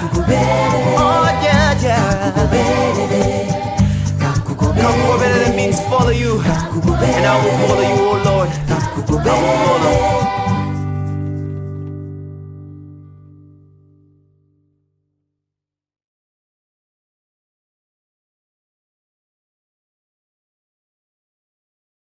Baligamba nti nayimbira abato nayimbira emitima egyali mu kabi gitebenkere abantu balamu baagalane. Baligamba nti nafubira ku gita, abalala balwana senga ndi ku gita, njagala bayige ewane nti twaliyo buli kyenkola kikolera balijja. Mungu anyamba abaana nneme kubaswaza, njagala bayige bewane nti twaliyo twakulira mu mulembe gwa kirya, twakulira mu mulembe gwa kirya, twakulira mu mulembe gwa kirya, twakulira mu mulembe gwa kirya. Children will rise taller than the mountains. I'd love to be a part of their foundation. I'd love to hear them say, we were there, we were there, we were there, we were there. Children will rise taller than the mountains. I'd love to be a part of their foundation. I'd love to hear them say, we were there, we were there. Every song I sing so they can be strong. My every heartbeat so they can love forever long. I love to hear them say, we were there, we were there. Oh, oh, oh, yeah, yeah. Twakulira mu mulembe gwa kirya, twakulira mu mulembe gwa kirya, twakulira mu mulembe gwa kirya, twakulira mu mulembe gwa kirya. Mumulembe gw'ensozi empya baliwulira oluyimba luno ku rediyo, balijjukira ennyimba ezatuweweeza. I would love this song to be played on the radio for many years to come. Whatever year will be cold then, we'll remember when we used music as therapy. And I will have sung this song way back then. Yeah, way back then.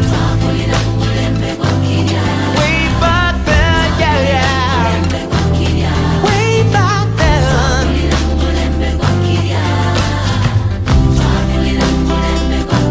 Abaana bakule, abaana bayige, eggwanga likule.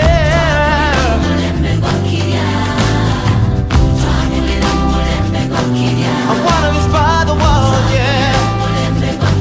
I wanna move the world, yeah. I wanna move the world, yeah. Oh yeah, yeah. Oh yeah, yeah. Mumulembe gwa kirya, yeah, yeah. Oh yeah.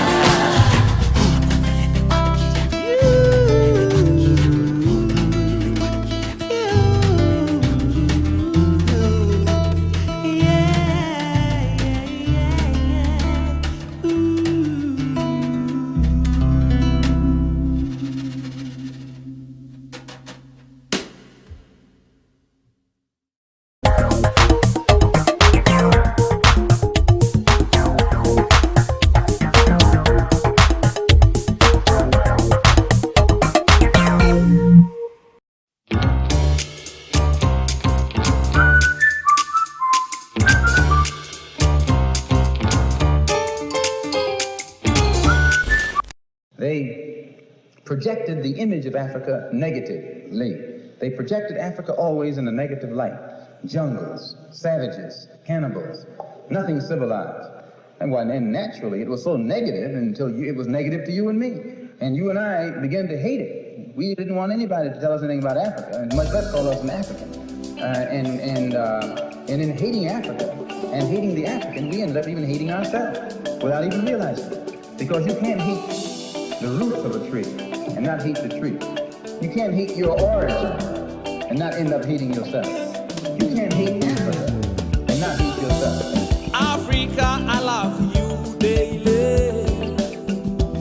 My home, I think about you every day. Africa, I love you.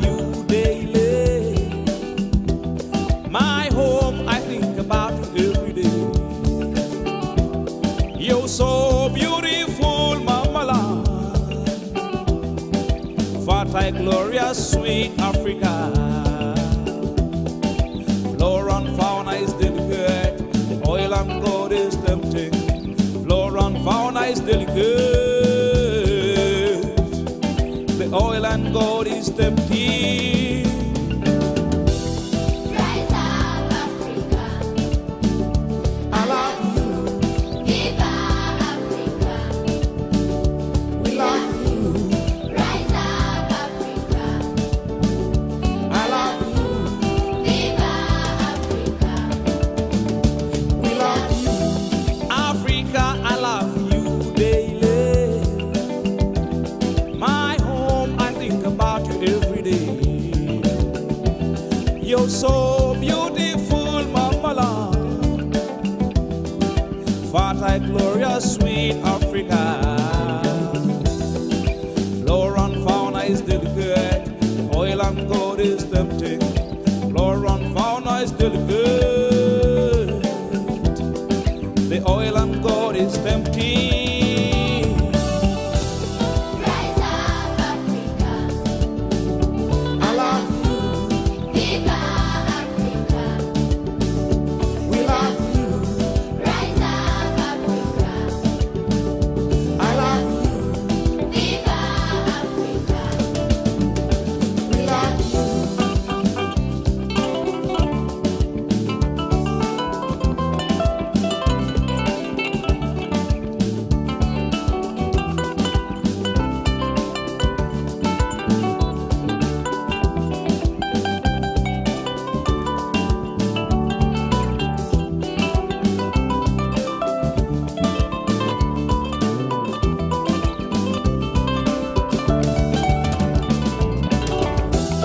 Arusha, Tanzania, Kigali, Goma. Welcome to Africa, shining bright like a diamond, standing up your pyramid, shining bright like a diamond, standing up your pyramid. The sun is always out, the Nile flows so deep. There is no place like Africa. I am born in Africa. Rise up, Africa. I love you. Viva Africa. We love you. Rise up, Africa. I love you. Viva Africa. We love you. Rise up, Africa. I love you. Viva Africa. We love you. Rise up, Africa. I love you. Viva Africa. We love you.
Nerabiranga biseera byetwalina nongolera ekyokulya nondeetera kuva lwe wagenda omutima gukunoonya omuli mbeera n'endowooza oba osanga zeyakugoba okuva lwe wagenda mutima gukunoonya omuli mbeera n'endowooza oba osanga zeyakugoba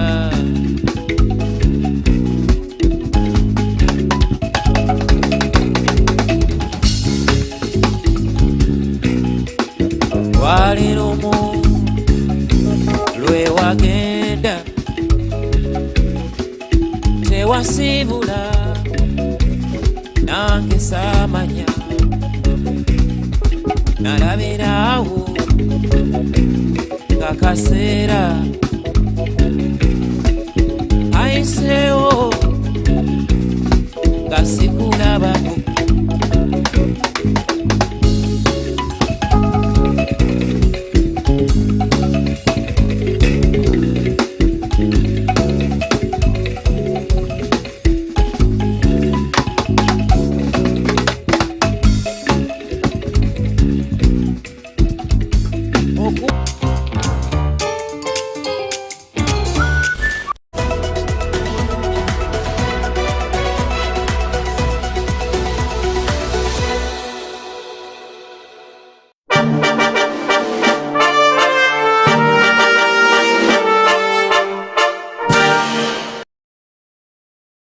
An army of sheep led by a lion will beat an army of lions led by a sheep.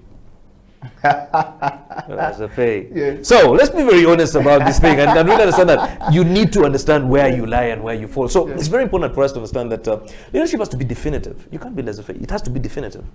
You have to be strong, just like a lion. You know, when a lion meets an elephant or a buffalo or whatever, the buffalo and all these animals run away, and yet, by the way, they are stronger than the lion, they are heavier than the lion, they are more intelligent than the lion, they are taller than the lion. They run away. The lion, because of its attitude, it sees lunch. That is a leader. Mr. Tony Trump, thank you very much for coming to the CEO bench. And I want to ask you, so if you were elected the President of the Republic of Uganda today, what would be your first State of Nation address? Now, as you look into the camera and close the show. I think my first State of the Nation address would first of all to... I think I'll just close it down.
There goes my soul, there goes my mind, all the beauty you could ever find. My motherland, oh my motherland, my motherland. Deep in the forest, across the land, I hear the calling, I understand. like this song of my soul, how my story will unfold. I love, I love, I love, I love, I love, I love, I love, I love, I love, I love, I love Uganda. I love, I love, I love, I love, Angola. I love, I love, I love, I love, I love Madi. I love, I love, I love, I love, I love Lugora. I love, I love, I love, I love, I love my motherland. Oh, my motherland. I feel the magic, I feel the peace on the savannas, the mountain peaks, like the great days of old, when the Nile overflowed, abundance across the land, and the people dance hand in hand. Tienda, nene chirisa, tienda, nene chirisa, tienda, nene chirisa, oendo tienda, nene chirisa, tienda, nene chirisa. Deep in the forest, across the land, I hear the calling, I understand, like the song of my soul, how my story will unfold. Tienda, nene chirisa, tienda, nene chirisa, nene chirisa. I want to take you to Mbale, and I want to take you to Angola, and I want to take you to Uganda, and I want to take you to Busoga.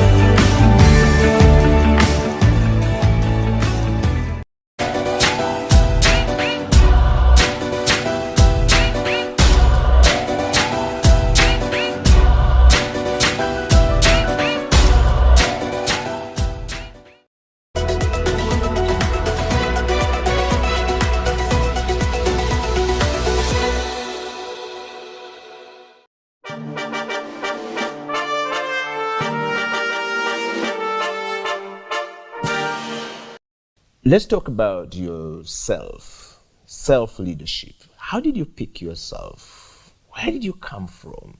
What is law of attraction? You have to love yourself first. Yeah. If you can't love yourself, you can never attract same positive aura.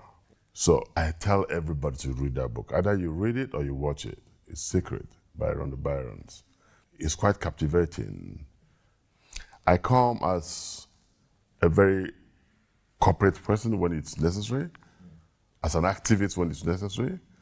I come as a lover of life, socially. I describe myself as a social butterfly. Yes, I think so, because when you see me, you will imagine that, you will just begin to ask yourself, this is not the same person. Yeah. But if you see me in my office where I'm working, and you look at my face, no, my face turns you up because I'm serious in my business, okay? And when it's time to have fun and just drop my guard, I drop my guard and then come down from my high horse so I can relate with the people at the level, at this level. Because if you don't do that, you'll be alone. You'll be left alone. Yeah. All right. Yeah. One of the biggest challenges we have, rich people have, or the wealthy people have, is loneliness. Yeah. And why? When you can't come down from your high horse, right? Yeah. To relate with the people at the level, you'll be alone.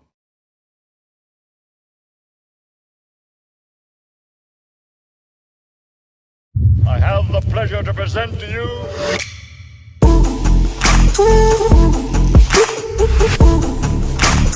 KCCA has taken a number of steps to address this sanitation challenge, which include, but not limited to the following: the setup,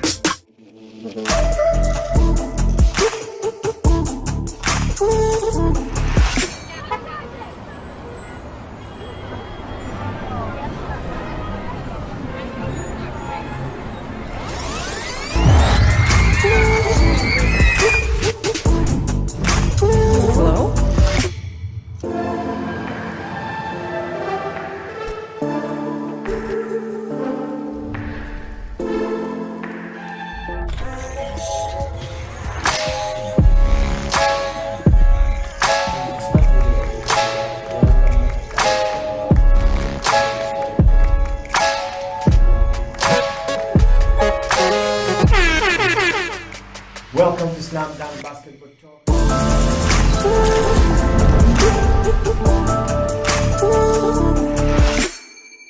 wise man once said, "The future has a name, and its name is hope. A tiny flicker of light that feeds on hope is enough to shatter any shield of darkness." At Mandulus, we really believe.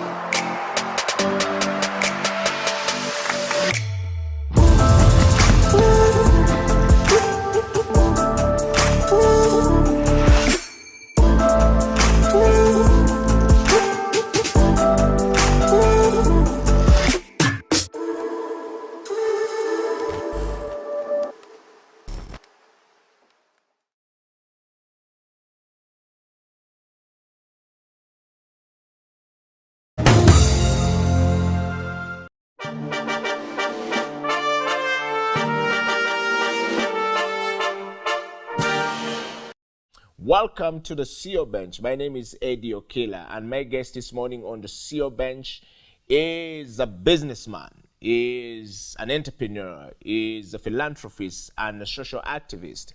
He speaks a lot about youth empowerment across Africa and across the continent. And he's been a man around Africa and oil and gas industry. He's done it all. And he's here with us this morning, or this afternoon, or this evening on the CEO Bench, depending on where you're coming from and which part of the world you're actually watching this program from. Ladies and gentlemen, I'd like to present to you Emperor Chris Baywood Ibe. Emperor, welcome to the program. Thank you, Eddie. It's nice to be here with you. It's quite a very pleasant day, and I'm ready for you. All right, if you're joining us from anywhere in the world, I'd like to bring a very small profile of Emperor Chris to you. Emperor Chris is, like I said, is an entrepreneur and, of course, a philanthropist, a social activist. He is from a state in Nigeria known as Iwusu Awa. Enugu State. So I'm from Enugu State. That's the southeastern part of Nigeria. Okay, let's talk about that. Now that you've talked about it, who is Emperor Chris? Just a young man, little unknown, but known. Like the introduction goes with, and I'm an entrepreneur. I'm a social activist, and I'm a mentor of youths. I've been around. I'm a business guy. I take interest in anything that will make the world safe and better place. I'm a family man with 4 kids, and I'm from a family of 8. I'm the 3rd. So Chris Baywood has been around, like you captured in your intro. Yeah. I've been around Africa, from Western Africa, where I come from, because I'm from the ECOWAS region of the Sub-Saharan Africa. I've been around East Africa. I've been around the SADC region, that is Southern Africa. I think where is missing is Central Africa. So, yeah. And I'll tell you, because I take a lot of interest in Africa, because I'm a Pan-African. I love Africa. I breathe Africa. I talk Africa. Wow. Yes. So this is why most of my business interest is trying to, tap the opportunities and the potentials that are in Africa, because I believe that's one of Africa, like I always tell people, is the remaining frontier. So I don't know what I'm going to look for in Europe or what I'm going to look for in North America that they cannot find in Africa. Wow. So this is who Emperor Chris Baywood is. Well, if you're joining us from anywhere across the world, that's Emperor Chris Baywood Ibe talking to us on the CEO Bench.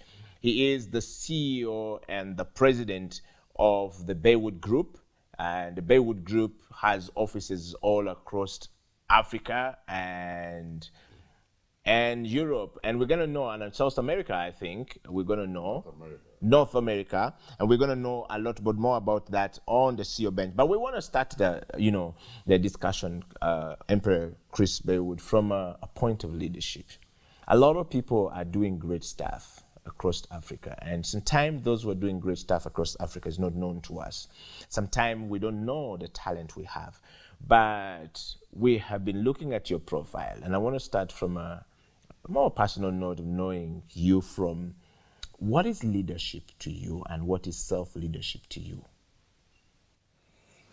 Well, it depends on where you're coming from. Leadership, are you talking about political? Are you talking about human leadership or human capital?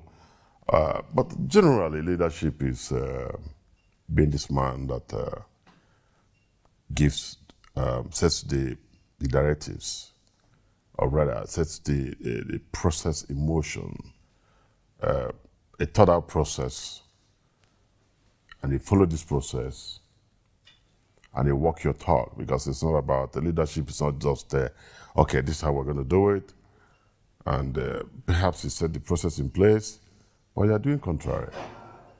So leadership, they say, starts with you. And so if you want to talk about business leadership, how to go about the business, it has to be seen on the way you conduct your own business. And don't forget that they always say that the greatest asset you have in every organization is human beings. So leadership starts with you and how you interact with the people around you. Even in your home. The truth is, if you're not able to lead your home very well, you can't lead anything else. Wow. Yeah, I think if you have a broken home, let's put it this way. If you're not able to manage your home very well and put your home in a good pedestal where everybody seems to be aligned with you, I would doubt it very much if you have a good set of mind to lead any other organization, be it in business, be it in social arrangement, be it in what they call CSO world. So CSO world means the social community social organization. So I know. So, for me, leadership starts with you, and this is what I have set the example for myself.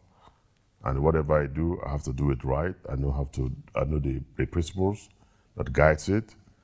I know the policies. You have to have the right policy framework, and this policy framework has to be seen to be working according to the way you have said it.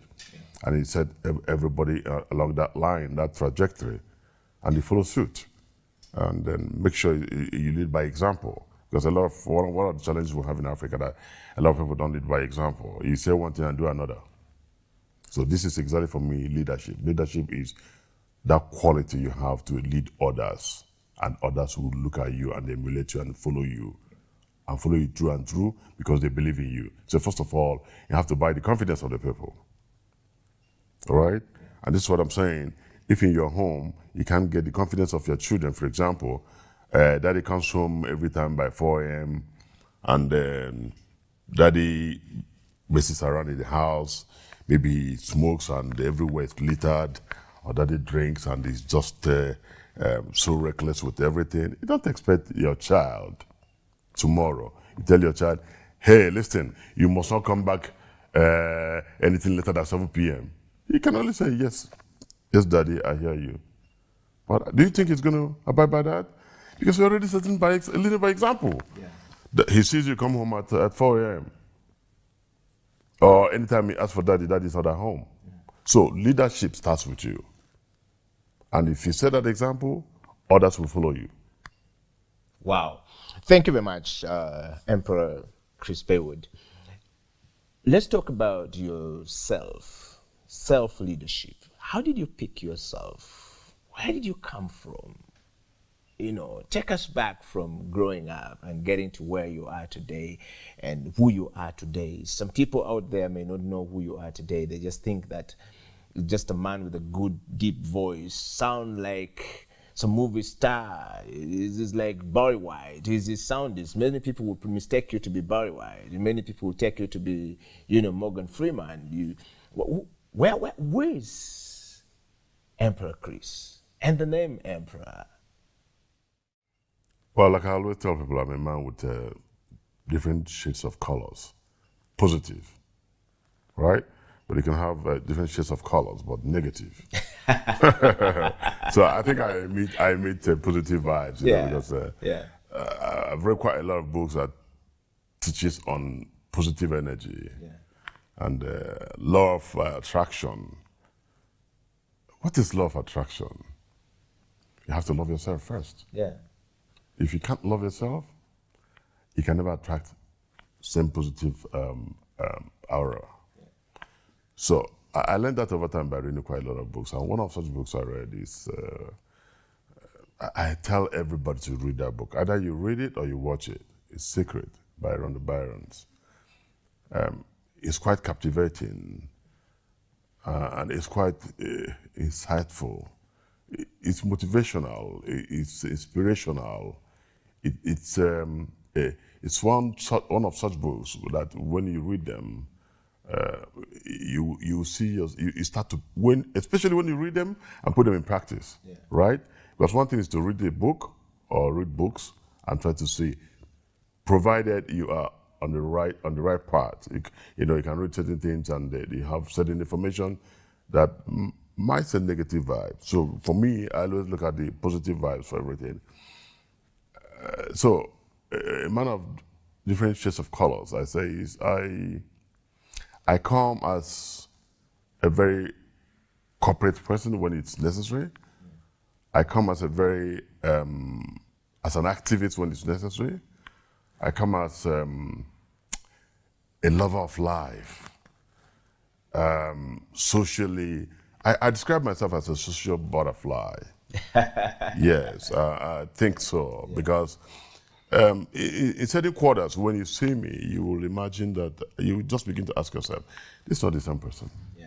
But if you see me in my office where I'm working and you look at my face, no, my face turns you up because I'm serious in my business, okay? When it's that moment, I face it. And when it's time to have fun and just drop my guard, I drop my guard and then come down from my high horse so I can relate with the people at the level, at this level.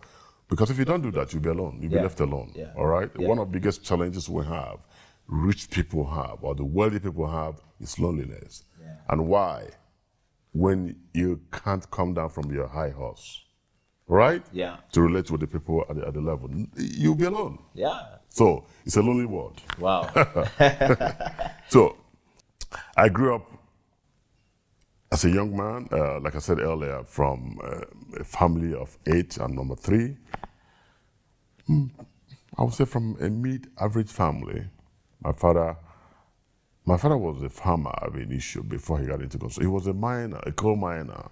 He worked in the coal corporation because in my state, before oil was discovered in Nigeria, the main foreign exchange earner for Nigeria was coal, granite, cocoa, and all those other agro products. And of course, a whole lot of things was happening around coal. And so we have the coal belt in my zone. So my father worked in coal corporation. Okay, he understands what it means to be a hard worker. Yeah. He understands principles of discipline, because if you work in such an environment, anything can happen. The next minute you are alive, the next minute you can die because of the accidents or the inherent challenges in the coal mining. Yeah. So he comes across a very disciplined guy. So we grew up being very disciplined children, and that has instilled quite a lot of things growing up. Although growing up as a young man, being the first male child, I didn't know the story of male child in Africa, so I was so treasured. The first were ladies, you know, and by the time I was born and male child, it was like, wow, this is the best thing that could ever happen to the family. So I received so much attention from my parents, and to the point that I almost lost it as a man. But thankfully, there was a turnaround when my father decided to be tough on me. Tell us about my brother. How did your father decide to be tough on you? You were so loved. From what I hear from the literature I've seen about you, you seems to have been a man who has very interesting background. I mean, one would describe as the man who is up, not up, in the middle, is somewhere. What does that mean to you? What was a turning point? Turning point for me, I mean, so many things have happened in my life that. But my father set the tone, you know. He toughened me, I would say, and that such moment can never be forgotten. My father let me walk through, almost like you can liken it to what you see in the Bible, like in Psalm 23. He said, "Though I walk through the valley of shadow of death, I shall fear no evil." Yeah. Okay. My father made me to walk through the shadow of death as a young boy, you know. I don't know whether he did it deliberately. I don't know whether he knew what he was doing. You walked through the shadow of death. Yeah, I walked through the shadow of death, you know, as a young boy, because he let me go through a part that, I mean, when my mother got to know what happened to me, my mother was in awe and shock. She couldn't believe it. I had gone through an admission process in secondary school. So first I got admission with the Federal Government College Benin, you know, where that was my first admission, Federal Government College Benin, which is in another state. It's in the current day Edo State, but then it was Midwestern State. So I had admission to go to school that. My father took me, or rather, I mean, and you know what? The interesting thing about the Federal Government College then, it was exclusive of the rich and the bourgeois. You know what I'm saying? Yeah. The rich and the bourgeois. In the sense of wealth and both wealth, both position, political, power, you know, political affiliations and inclinations and stuff like that. But my father was not near any one of those. My family at the time, anyway. But you know what? So how did you get a smart guy is a smart guy. You know, I've been a smart dude from. I've been endowed with a lot of natural intelligence. Don't forget. You know, I think so. Yeah. I've been endowed with a lot of natural intelligence because it comes from my dad. My dad was. I called my dad when my dad passed on, and I was writing his what do you call it? His autobiography, eulogies. I said he's the greatest philosopher I have seen because he was full of wisdom and idioms and proverbs. He will never talk to you without proverbs or idioms, you know, and stuff like that.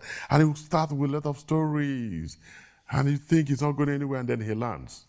And I ask him, Dad, well, why are you going through all this? Well, he said, for you to understand where I'm coming from. So he wasn't quite educated, but I mean, I can tell the little he had is a very. I wonder what would have happened if my dad had gone through formal education to go to university and stuff like that. Anyway, so that were naturally imbued with it. I can tell you, both my mom and my dad are quite an excellent human beings. And I will always wish to have same parents anytime, even in my next world. Anyway, that said, so I had this admission into Federal Government College, you know, and it went wild. It went like a wildfire in the community. The son of so got admission in the Federal Government College, you know, and it was like was a big deal. It was a big deal. Oh yeah, it was a big deal in the 70s, man. I said it was exclusive of the big people. Yeah, you know. So my uncle then in Lagos came to Enugu. He heard the news and he couldn't hold his joy. He came down to Enugu and took me to Benin again for the next level of admission process. And that next level is written and oral interview, you know. So we did that. And listen, when we arrived in Benin, it was like my contemporary, well, I would say my other colleagues, those coming for the interviews, were driving in different kinds of cars. In those days, it was Citroen, it was Peugeot, it was Mercedes, and it was Ford and other stuff. But we came on a commercial vehicle. Wouldn't that be a dampener to you? Yeah. Wouldn't that make you lose your self-esteem when you walk in from a car park, you know, what we call a motor park, and you know, people are driving in with big engine style, and then you walk in. Yeah. But you know what? You believe in yourself. That's one thing I keep telling people. Believe in yourself first. I had this awesome confidence, and I believed in myself.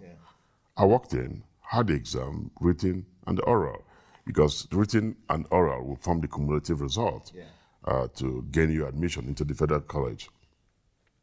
So at the last point, I just asked the guy I was right behind to spell tomorrow. Tomorrow. The word tomorrow. The word tomorrow, and that's why I treasure tomorrow so much.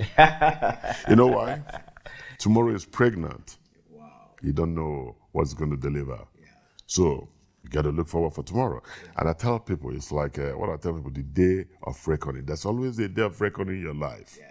That day of reckoning, it will come one day. That day, you will not know. So it's like tomorrow. It's certain that tomorrow will come, right? But you don't know what tomorrow will bring. So this guy couldn't spell tomorrow. I'm good with English. And this boy coming from Enugu State. And this from this guy, this young boy, not so much around him, you know, had it all done, and I was. So that plus my written exam gave me admission. But for the love my parents had for me, I got that admission. But my father wouldn't let me to stay. Why? Distance. It takes a drive. Then I think it will take you a drive of about 4, 5, 6 hours to get there in those days, right? So the distance was for him. No, I mean I must be close to my son. Don't forget it. Wow. First born. This is the first. First male born, right? Treasure Island. Treasure Island. To the throne. Exactly. Heir to the throne, right? Yeah, exactly. So they decided that okay, I had admission, but you're not gonna go. I did a few months there. My father pulled me back and said, you got to come back home because you have to be close to us. I came home, took another common entrance, and then bingo, I landed another one in my state, where finally I attended Colliery Comprehensive Secondary School. It's in a community called Ngwo, N-G-W-O, Ngwo. Right? Yeah. The school then was run by, that's why it's called Colliery. Colliery is formed from the coal corporation of these white men, you know, these British people who came to Nigeria to explore coal. Yeah. So the school was like exclusive, exclusive, right? Yeah. So, well, it was good. I got that admission to that school, and it was one of the premier schools there in Enugu State. Then East Central State. Wow. There was no Enugu State. East Central State. Right. Okay. Of course, my father drove me to do some clearance. We went to do the clearance. To the school. To the school. Yeah. I was school. And of course, my father was working elsewhere, not in my state. He was working in another place. Yeah. So a drive-through, we went to the school, did the clearance and everything, bingo. And he said, okay, I will go with him, so he'll drop me off somewhere. Hold it right there, Emperor. We're going to go for a break.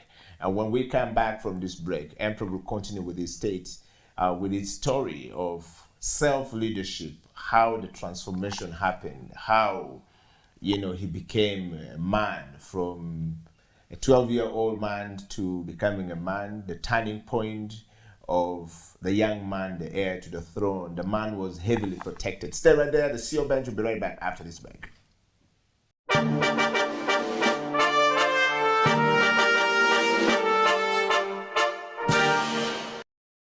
Welcome back from that break. This is the CEO Bench. My name is Eddie Okela. I'm talking to my elder brother from another mother and father in Nigeria, right here in Kampala, the capital city of Uganda. And for all of you guys who are following this from all across the world, please go like, share, far and wide. Make sure you get your cousins, your brothers and your sisters, your grandma as part of the CEO Bench to hear this story. It's a story worth listening to. Emperor Baywood, welcome back to the program. Before we went for a break, you were talking about that moment where you had to flip because the love from your parents were too much. and they couldn't risk leaving you 4 or 5 hours of a drive in another school, and they brought you back, and there you've gone and visited the school. And we want to know how this boy who was heavily loved by his parents, how a baby was pampered. Most times in Africa, when a baby is over pampered, or anywhere in the world, they don't turn out quite well. But you turn out to be quite different. And the story continues from the school. Pick it up from there, Emperor. I don't know. Anyway, so done with the school. I drove with my dad in his car, and he dropped me off somewhere I have never been to. That's why I said it's like I walked through the valley of shadow of death. So you're like David. That is the right phrase. Yeah. I walked through the valley of shadow of death. And my father just said, okay, guy, I'll stop here and I'm driving to my place. I'm going, so I'll leave you here. You see this road? This road takes you to Isuawa, because my mother was in the village. Yeah. And who are you? You know, not these days when our kids will look in your face and question you. Yeah. Say, Dad, why should I do that, for example? Who are you to challenge your father? You will receive a smack. Oh my God. He wasn't even there. And my father was just such a strong man. I wouldn't call him a terror. He wasn't a terror, but he dared not. He dared not. He dared not. Yeah. Anyway, he the just signs said, will tell you what, correct, the situation will be. Yeah. You know, he said, just walk through this path. Bush path. My guy. I walked through that path. And the story, well, some stories were told in the folk tales, you know? Yeah. Tales by moonlight, you know? Yeah. So folk tales, when we're growing up, we will have a lot of folk tales. They will be telling stories of how such areas are infested with spirits, evil spirits. Yes. people when you die, like you commit something in the village and you die like that, they will just go and dump you there. They won't bury you. And so it's a evil, kind of an evil forest, an evil. So now I just remembered this could be this way. My God, I was struck with fear. But do I have a choice? What choice do I have, really? And my father drove off. Don't you understand? So you have to trek this forest and actually get home. I will have to walk through that path and get home. To get home. Yeah. That was the toughest moment in my life. How old were you? Maybe about 12 or 10, 12. That was the toughest moment in my life. A young boy, treasured boy, pampered boy. And this man left me The one here. they would never allow sit down alone. Exactly. I walked through this path. Walking through this forest was so calm, but for every little move, I'm like, okay. Yeah. The moment has come. This moment has come. Yeah. They're going to devour me now. Yeah. I would just freeze. Yeah. I would just freeze and start tiptoeing like they shouldn't hear my footpath. The height of the moment was when I saw a man walking opposite direction. Yeah. Eddie was like, wow. Okay, now yeah, I'm going to be like a mincemeat. This man is going to make me a mincemeat. I wouldn't know whether it's a man or evil spirit or a ghost walking around. Or just a normal human being. Don't forget, or just a normal human being. Because don't forget that this area was described as a place where they just dump people who die some unnatural death. Yeah. Oh God, I said, okay, I'm going to be devoured today. And I was like, I started panting. I was panting until we crossed each other and I greeted, "Good morning, sir." He said, "Good morning." He didn't say anything. He just walked across. And I'm like, is this true? So when I walked a little bit, I turned back and he was still walking. He didn't disappear because to me, he would disappear. Yeah. You know, the ghost. Yes. The ghost would disappear. And he didn't respond to you when you say good morning? Just, good morning. Yeah. But that was like, so the moment I walked past him, I had to run. It took me I would say it's a walk of about 2 hours. Yeah. So you know the distance. Wow. It's a walk of 2 hours until I got home. My dear brother, that was a turning point of making this guy who was like a lily gel to be, to start becoming a man. Yeah. And when I got home and I told my mother this story, my mother passed out and said it was murderous for my dad to have done that kind of, to have taken that kind of decision. But anyway. And I know that in Nigeria that can be such a very, we watch in Nigerian movies and how they can express some of that moment. Oh yeah, it was a moment my mother couldn't just, I say she passed out in awe and shock how my father could do that. I have never been anywhere on my own. That was the first time. And only for me to be left alone to do that work. Yeah. So, what's the book written by Nelson Mandela? He said it's Long Walk to Freedom. The Long Walk to Freedom, yes. The long Walk to Freedom.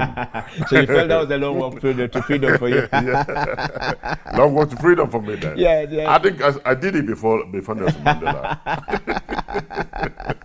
This is the CEO Bench. We're talking to Emperor Baywood. He believes that he's a young man, in an old body or an aged mind. Yes. So Emperor Baywood, what a stunning story there of from child to manhood, so to speak. That's how you rediscovered yourself. That's how your father had to make sure. There was wisdom there, though. I want to take you straight, Emperor, to some really very interesting question about, life. And a lot of us see people like you, and sometimes we're wondering whether we really understand you or not. You are now, been through that school, done that, and after that school, where did you end up? Well, after school, I had to move to Kaduna because my brother, although not the same mother, is my first cousin. But because of how we relate in the family, we have nothing like cousins. Yeah. It's brother, right? My brother, who has been in oil business, he's been in oil and gas.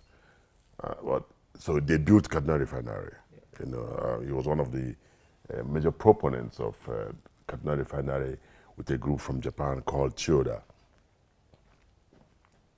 So, done with the school, of course, that school, that's another kettle of fish. That school is another school that is a school that really prepared me for the challenge ahead. How did it prepare you for the challenge? Oh yeah, that school was like almost a congregation of retired, or I won't say retired, defeated soldiers of the Biafran War. We had this fratricidal war in Nigeria, Biafran-Nigerian war that was between 1960 to 1966, or thereabout. Yeah. So the war ended. Thereafter, then there came normalcy in Nigeria. So I didn't see the war. I was a very young boy. I was born during those periods. So I went to school, and getting to that school, the war had ended, and all those who left army after Nigeria had defeated Biafra, and a lot of our guys who were in the army then found themselves in that college. Dear brother. Yeah. And that problem now? That was another working to develop of that. Those Biafran soldiers. Yes. Some of them were having shelling shock. You know what shelling shock? Yeah. Because of bombardment of mortars and stuff and shellings. You know what? They're already having issues with their hearing. They already had hearing issues, right? Yeah. And they were military in the college. Soldiers in the college. And here comes this young boy at the school, amongst others. Anyway. Yeah. Yes. I think I went to a military school. Literally saying that the school was more like a military school. Yeah. So you were drilled, you were punished, you were living a regimented lifestyle, you had people or masters that you serve, and God bless your soul, if If you don't serve them well. If you don't do well. Yeah.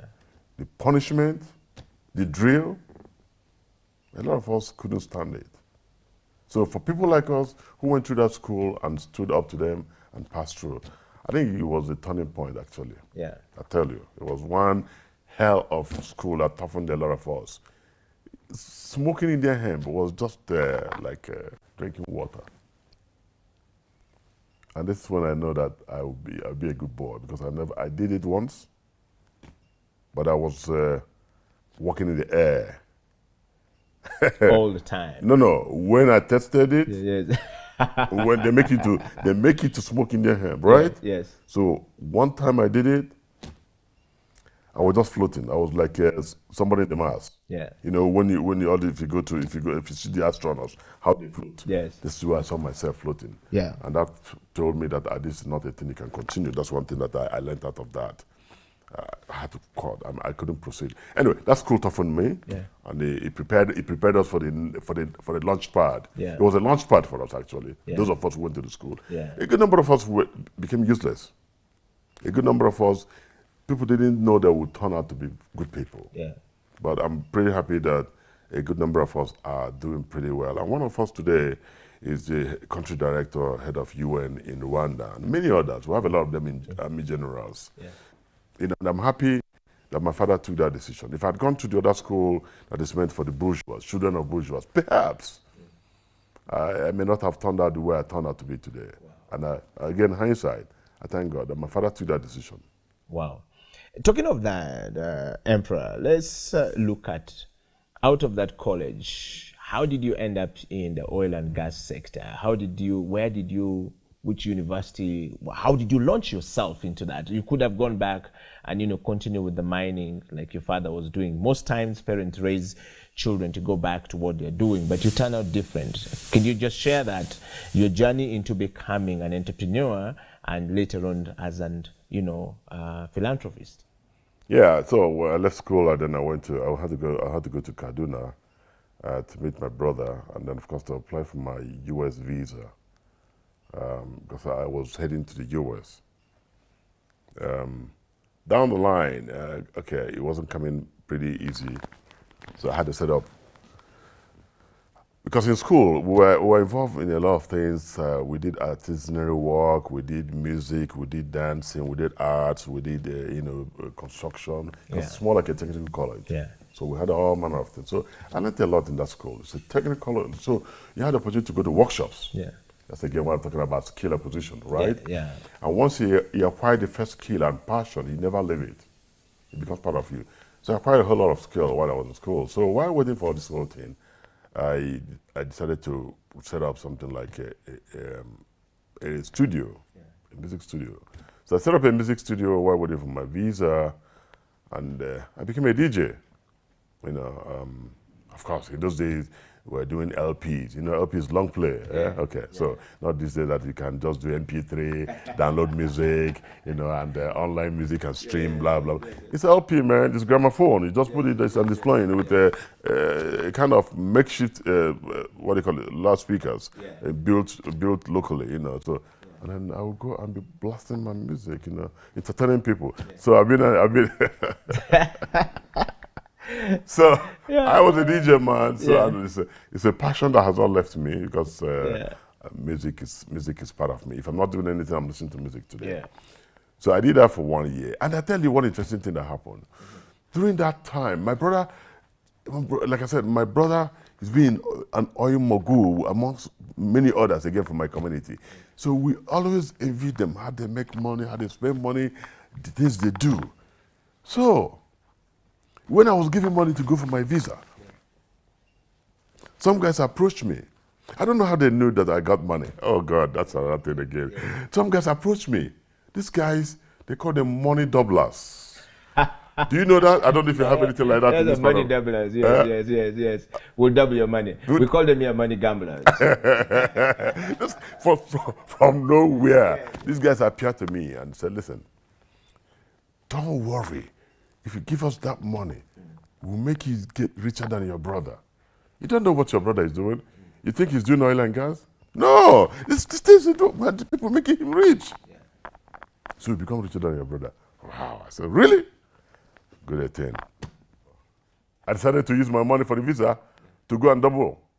So I can become richer than my brother. I was already, I was already planning how to buy a Mercedes. I'm going to teach my brother how to make money. Because my brother was already driving Mercedes and cars at that time. Can't you believe? Yeah, I was already, yeah. okay, I'm going to teach my brother today how to make money, right? He thinks he's rich. I'm going to tell him. So I gave them the money. I think about 1,000 of our naira at that time. Oh, the guys were so excited. I didn't see my money. My money was gone. To this day. And so on this day, this guy took me to a place and said, just sit here. We're going to prepare your market for you. They call it market. We're going to prepare your market for you. Then I'm going to give you this money. But don't forget, at the first time, they gave me some little notes to go and change. Go and try this money so you'll be sure that the money we're giving you is real, it's not fake. I went to the market to buy a few things. And of course, it was good money, supposedly. It was good money, supposedly. So I went with these guys at the last count to go and collect my market, as it's called. My brother. The last I heard was somebody screaming and shouting that police has arrested him, bringing the market. Everybody should run away, that the police is coming to arrest everybody. The guys scampered, and then I scampered one side, and that was how they discharged me. Wow. I lost my money. And did you go back to your father to ask I went to money? I was devastated. I didn't know what to tell my brother. I didn't know what to say. So information got to my brother somehow, and my brother called my dad. My dad came. My dad came, a man of wisdom. He said to me, my friend, the only one word he said, you are stupid. Somebody said, give me 1 naira. Let me give you 2 naira. Don't you think? You should have told the person, why not make yourself rich? Why make me rich before you? Why don't you double the money and make the money yourself? The life of a philanthropist, the life of an entrepreneur, the life of the man who is now the CEO of the Baywood Group that we now know in Nigeria. What a story. Emperor, proceed. So... Your father says you're stupid. My father said, you're stupid. My friend, you're stupid. He didn't smack me. He didn't beat me. He didn't scold me as much. But my friend, you're stupid.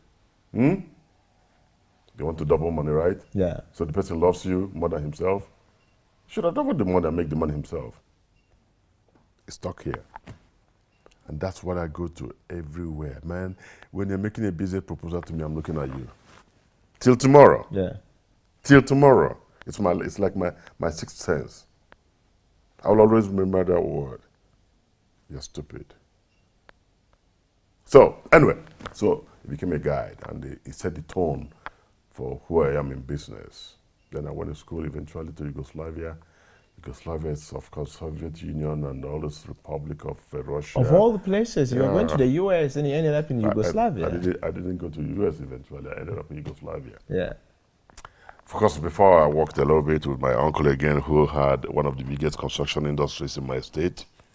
So I assisted the quantity surveyor, who was then in charge of his company, you know, in charge of cost estimation, cost valuation, and cost evaluations. You know, so I gathered a bit of experience working with them as an intern, because that's one thing again you have to intern. I believe in intern a lot, because if you do intern, that will stimulate your appetite and your skill and interest in everything. So doing that job as an intern, you know, sharpened my appetite and the skill to want to study it. So I eventually went to Yugoslavia to do to study quantity surveyor. I was there until the war broke out, you know. Anyway, so we lost it. I came back to Nigeria in 1987. Okay. And that's the beginning of Baywood Group. Wow. Let's talk about Baywood Group after this break. We're going to take another break, and when we come back, Emperor Baywood is going to be telling us about the Baywood Group. What really happened? How did it start? You've already gotten some part of the story of it is not easy to make it in life, and he's made it. So the question is, are you ready? The CEO Bench brings you people who shares their story of where they have come from, where they are going. If they're on the top and they're coming down, what lessons do we pick from there? If they're down and going up, what lessons should we pick from them? What are the lessons that we can pick from there and we can use for ourselves? Stay right there. I'll be right back after this break. This is the CEO Bench.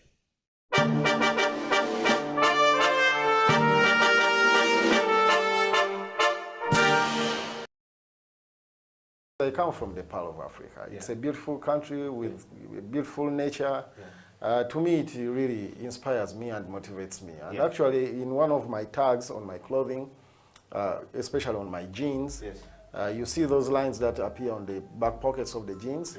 When I was doing my internship in Paris, I happened to go to a fashion museum where I read a few books, you know, about fashion designers and their names and about their creations and things like that. There are signs on jeans like the Wrangler, the Lee jeans. All those jeans have signs on the pockets. And before I went to Paris, I was doing that already because I was drawing my inspiration. I used to love geography. And the Ugandan, East African geography was really very interesting to me.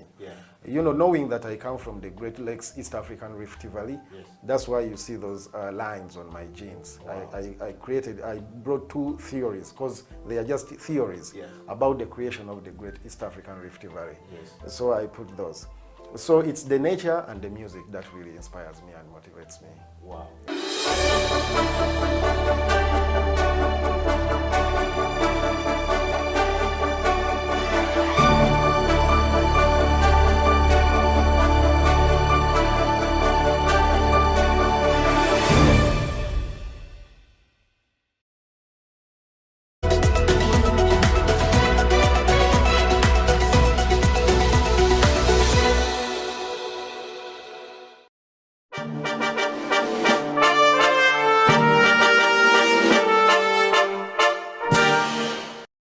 Welcome back to the program. This is the CEO Bench. My name is Eddie Okila, and my guest on the program today is a philanthropist, an entrepreneur, a social activist, is the man who speaks life to youth, Emperor Baywood.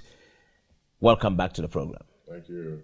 Let's talk about Baywood. You had gambled your school fees already, and yes, through gambling. So we know that every child almost across the African continent has fallen trap of that story of we'll make you rich, we'll make you make some more money, give us your school fees. Now we all fall in that. But let's move past that and then go to the straight of what is Baywood and how did you come up with Baywood? Let's pick it up from there. Okay, so thank you very much, Eddie. I'm glad to be here again. It's nice. I love what you're doing, and just keep it up. Thank you. First of all, my name is Chris Baywood. My middle name is Baywood. Okay, the Baywood was derived from, again, my father, having worked in construction industry, worked with a couple of white guys, you know, as his colleagues, you know, from coal to construction. So he's a man with diverse view of everything. He did agro, you know, while he was doing farming. From farming, he went coal mining, he returned back to construction industry. And he grew from there until he retired, and then, of course, lived his life, and we took over from where he stopped, right?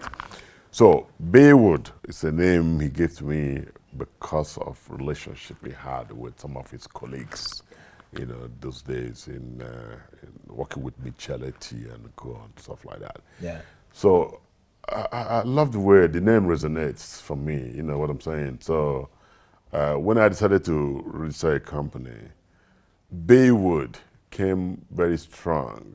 And then the Continental, originally was Continental, Baywood Continental. Because my friend had a company called Gillis Continental. And I love the way it sounds. I like the vowel, Continental. Do you understand what I'm saying? Yeah. A lot of guys register companies in Nigeria and say, so Nigerian Limited. You know, I'm a guy with different, I mean, I'm very stylish, you know, I do my thing. People do so and so. We can see it right now. Yes, you know, a lot of companies will say, oh, so and Sons Nigerian Limited, so and Sons West African Limited. And I said, no, I don't want all these names. They sound very archaic and local. So let me go international. So I said, Baywood Continental. Can't you understand? Yeah, I don't understand. And there's always is something in the name. Yeah. This name, Baywood. Yeah. Just that name. Yeah. Gave me a lot of mileage and leverage in doing my business. Wow. Yeah, I can tell you, yes. So Baywood was born, and Baywood was born to do every business, regardless of what, you know. You just want to do business, right? Yeah. So we did trading to, from trading to supermarket. I remember we ran a supermarket. We did trading from Japan, from China, no, not China, Hong Kong then, Thailand, bringing air conditioners, you know, refrigerators. Me and my wife, you know, my wife is, she comes from a background of, you know, business-oriented family. And her community, her state now is called Anambra State. And they are predominantly business people, right? And I tell you one thing about Anambra State, sorry. Anambra in Nigeria, that they have the largest concentration of per individual wealth in Nigeria. Wow. Yes, the largest concentration in the whole country per individual wealth. Almost everybody, one family has a wealthy person. They are also educated. Don't take it away from them. Yeah. The Ojukus of this world, the deeds of that world. You know, the Ojuku that led the Biafran War is from Anambra State. His father was one of the biggest moguls, pre-colonial. Yeah. So, anyway, so a combination of myself and my wife, we did quite a lot, you know, very supportive woman, I can tell you. So from there, from trading to, you know, let's get to corporate. Yeah. And the Baywood was now born with a formal office, because that time we're just importing items from, you know, from Hong Kong, Thailand, UK, yeah. anything I go. So we're just importing and selling, from baby product to air conditioning, to refrigerators, to cars, to what have you. We did quite a lot of things, yeah. You know, trying to survive. And then, of course, from there, we started, somebody said to me, but your brothers are in this industry. Oil and gas. Oil and gas. Go to them. What do you mean? Go to them. Take a cue from what they're doing. So I went to one of my cousins, yeah. I know, who, big time, you know, big time. I'm telling you, big time. In those early days, they're already doing business of $30 million and above. Imagine, $30 million and above at that time? Yeah. My God. Just opposite today, it's well over maybe $300 million, $400 million. That's it is. Just a moment. So when did you incorporate Baywood? When did it come? 1989. So correct. The $30 million we're talking about, your brothers, was 1989. Pre-1989, they're already doing business of over $30 million. Proceed. You know what I'm saying? Yeah. They were living large. Yeah. These guys were in charge. Yeah. Do you understand what I'm saying? Yeah. So I went to my cousin and I said, listen, this is what I want to do. And we just signed an MOU to use his facility. Because to be in this industry, you have to show that you have competence and you have the capacity, both financial and technical, you know. Yeah. That's when we started inching into oil and gas. So, of course, I had an arrangement with my brother who runs a company called Funktai Limited. Funktai is a name borrowed from Korea, because he does a lot of business with Koreans and China, Chinese people. He had a major project that time that he partnered with Chinese guys and I think Korean guys. And when they were done, he adopted the name Funktai, you know, and it's still a very big name to reckon with today in Nigeria when you talk about construction and dredging and what have you. So we got into a quasi-partnership. Yeah. Quasi in the sense that the equipment were available to me. Yeah. He gave me an MOU that I could use any of the things he wanted and I wanted to use, because that's what the IOCs want to see. Yeah. It's not that, oh, I have them, because they're going to inspect what so they the have. IOC being the International Organization Corporation. International Oil Corporations. Yes. Yeah, oil companies. You know. So we started with that. The first I had was security contract to do installations for the then Minister of Petroleum. Yeah. It was a big deal. It was a big deal, man. Yeah. getting into NNPC database, that is what it means. Yeah. Because that time I was in NNPC database. Yeah. Okay? So I was just trading and doing other things, but not in corporate world. Yeah. Don't forget. Yeah. So the day I was paid, the day Baywood was paid by NNPC, almost, I think I laminated the payment. I laminated the payment instruction. Yes, it's back that one on the scene. Yes. You know what I'm saying? Yeah. Oh, So that was your first payment. that was the first payment. Being Like an entrepreneur, I can't remember what that payment was like. Maybe about 50,000 or 500,000 to do installation. And Yes. I'm like, wow. Dollars or naira? Dollars. Dollars. My man, I'm not dealing naira. I'm dealing. I suddenly realized I can make money in dollars. Don't you understand how sweet it sounds, right? Yeah. Yes. Uh-huh.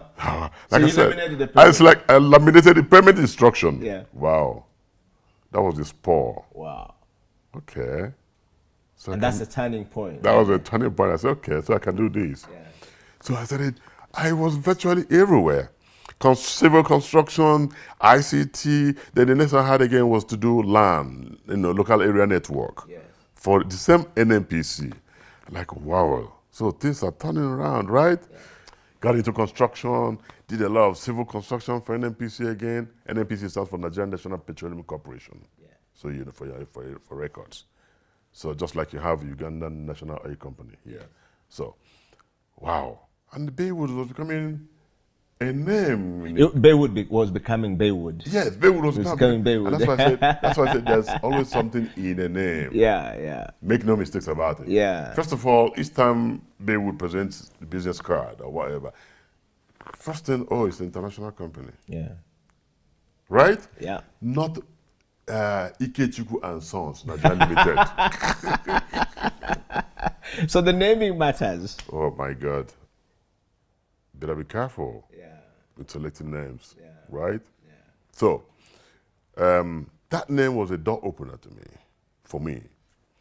And that continued until I met a guy, the same guy who said to me, babe, why don't you talk to your brothers? Come on, man, your brothers are in this business. So the guy said to me one day, do you know a department called NAPIMS? NAPIMS is an acronym. Yes. It stands for National Petroleum Investment Management Services. National Petroleum Investment Management Services. That is a subsidiary of the NNPC. Yes. These are the guys that deal with the upstream oil and gas in Nigeria. When we're talking about this now, we're talking about real money here. We're talking We're about real serious money. now. We're talking about serious business. We're talking about mega money. Mega money. Yeah. I said, no, I don't know. He said, okay, I'm going to direct you to that place. You see, one thing I can tell you is once you get started in something, from one, you learn to the other. From the other, you learn to the other. Referrals, discussions, and stuff like that. Provided always you keep track and get focused. Just remain there. Remain there. Yeah. So this guy said, do you know so? I said, no. He gave me a name to talk to when I get there. And I got there and I said to the guy, the guy said, no, okay. We are not in charge of this particular area you want to get into. He gave me another name. When I got there, we introduced ourselves and we talked about our schools. Lo and behold, the guy is my alma mater. Same school, but we didn't meet ourselves. Okay. The same military school. The same military school. Yes. Quasi military, not quasi military. You know what I'm saying? We bonded immediately. Yeah. He said, I'm going to give you all the support. I'm going to give you all the support. I'm going to give you all the support. Do you have this? Do you have that? Do you have to? So he gave me like what we call in Nigeria Expo. Expo is a common parlance we use when you are being foretold of something ahead. Do you understand? I want you to say that in Nigeria. Expo. How you say it in Nigeria? In Nigeria, how a typical Nigeria would say it? I don't have a typical language for it. But Expo, if you understand what the Expo, I'm giving you Expo. Expo means I'm giving you information that you shouldn't know. Yes. Do you understand what I'm saying? Yes. So that I can help It has you. not come from me, but yes, you use this information. You can't go and say, I got this Expo from. No. It's not supposed to be known. Yeah. Okay. But this is coming from some guy who wants to help you. My dear, when I saw the money, when I saw the contract, award $50 million, award $100 million, award $200 million, and I paused a little while and said, these guys, can I do this? I said, why not? They don't have two heads. They don't have two heads. So for me, it's another turning point. And the rest is history. And Baywood began to grow from there, made so many, took bold steps, made successes out of them. And when we grew the Baywood Continental, Baywood began to, grow other branches, okay? Because we, as a company, we are focused on facilities. We call it from cradle to grave. From cradle to grave is anything in the oil industry we can construct. From building, from the moment you poured your oil, from your first oil, because we are not drillers. The drillers are the guys that will go first, or they have the seismic guys. The seismic guys will go first and get data, do a data acquisition, and from data acquisition, they have guys who will now go and begin to drill. From drill, the moment you get your oil, from there until you export, this is our business. Wow. Yes. So This is Baywood. This is Baywood business. Continental. This is our business. Yeah. We design, we build, and we procure everything that has to do from the point you get your oil to the point where you export your oil. In other words, we construct the pipeline, we design the pipelines, we design all facilities that will make the oil produce, and we take it to the terminals. And we build the terminals, we build everything, other appurtenances that have to be in the terminals to store the oil, to export the oil. Then of course we do every other thing that has to do with maintaining the facilities, because one thing that they do and do pretty well in the oil and gas industry is optimal maintenance. Preventive, not reactive. They do preventive. So you can have a facility that will last you for 100 years because you continuously do preventive and planned maintenance. This is our core area for Baywood. And then from there, of course, Baywood gave birth to other companies. We have the aviation company called TAL Aviation. We operated in Nigeria, operated helicopters until pandemic. With pandemic, of course, most airlines and aviators suffered. Okay, we have the engineering arm called High Tech. So the High Tech does all the engineering activities, both feed, pre-feed, and detailed engineering. And of course, we have the exploration arm it used to be called Baywood Exploration and Production. But with the turnaround of things, the so-called talk about exit from fossil fuel to clean energy and doing the renewable energy. So we changed from Baywood Exploration and Production, so it doesn't look a bit restrictive, to Baywood Energy Development. So, and of course, energy is still, oil and gas is still part of energy, but we just don't want to make it look restricted that when you see our company, you think we're just doing exploration and production only. We're going to take a break, and when we come back, Chris Baywood will be telling us a little bit more about what it's like to be the CEO and the president of the group. Obviously, we're talking about some large amount of money. He said the gallons and the gallons of money. That's what he says it. And we want to know, what does that mean to manage that kind of business, to manage the multinational business at that level, internationally in Nigeria. These guys are not playing games. These are big boys. Stay right there. We'll be right back after this break.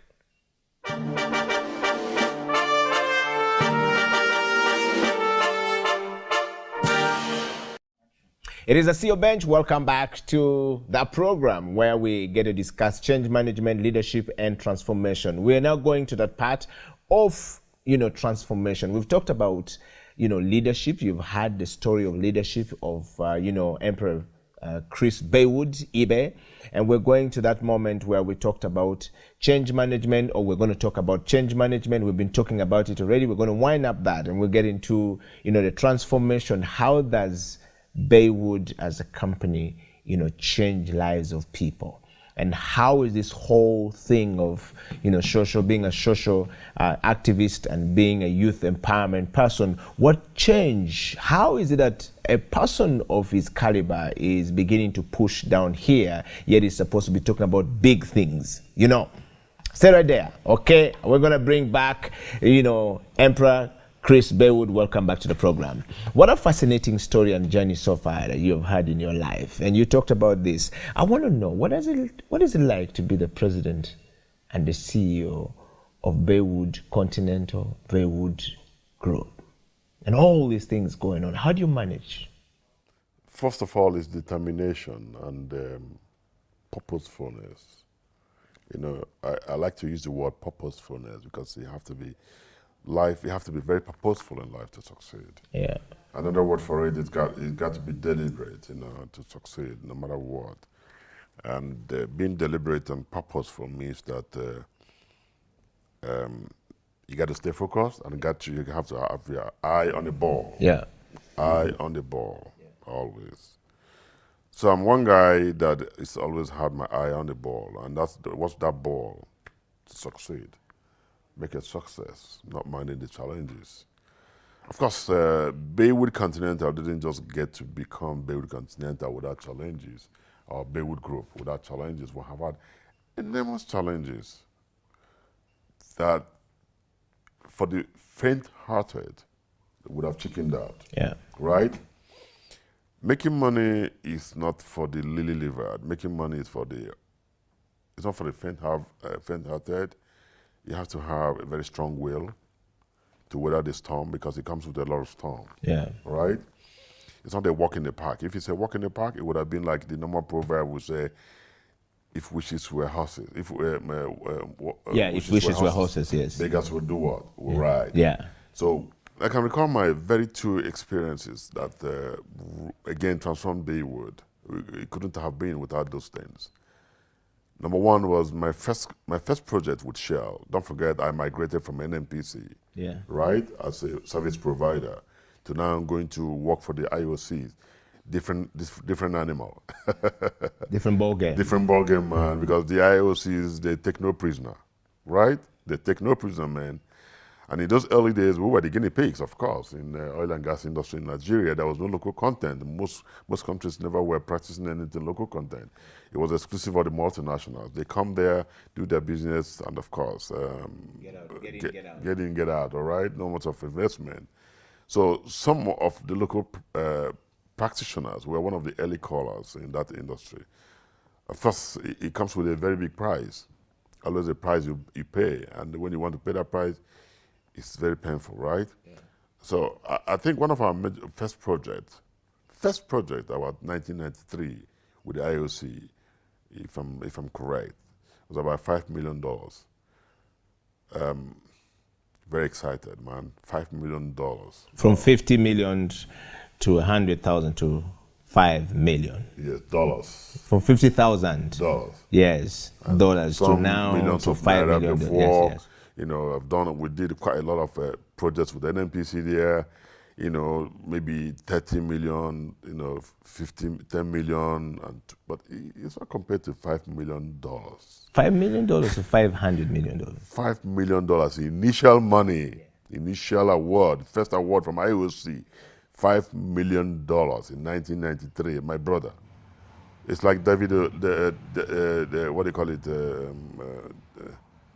What do you call this short guy that is a film producer?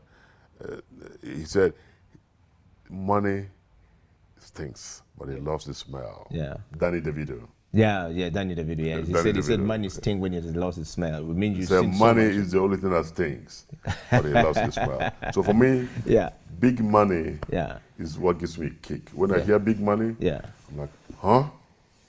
What can I do to make it? Yes. Right? Yeah. So we got a project down the line, we lost the contract. How did you lose the contract?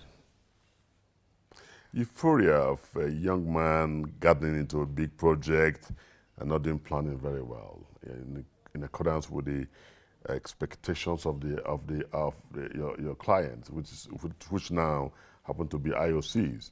Okay, procedures, processes, quality, standard, specifications, and any little thing can cost you a project.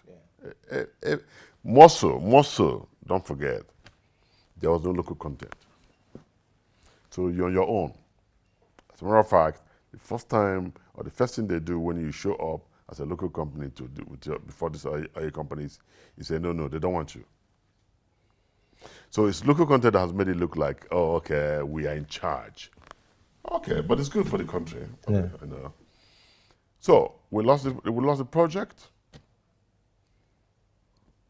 but that was another turning point. Several turning points. You know, you have to learn these things. Yeah. Another turning point is that the IOC said, listen, guys.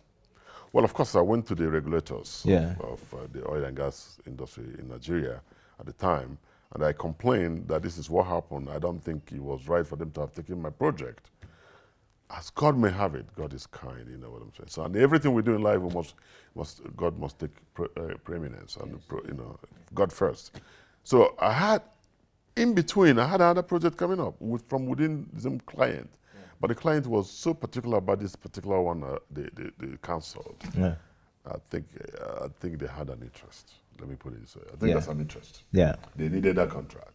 And they didn't expect that when they went to tender, that the Nigerian company would win. Okay. So, coming from a nowhere to a somewhere. To a somewhere. Yeah. Relatively unknown. I think I ruffle feathers. I ruffle feathers, right? Wow. So yeah. A booby trap was set. Yeah. You know, these guys are more systemic than us. Yeah, systemic in nature and approach. And they're process driven. They set up a booby trap and I fell into it. Point of no return. Okay, how do we negotiate out?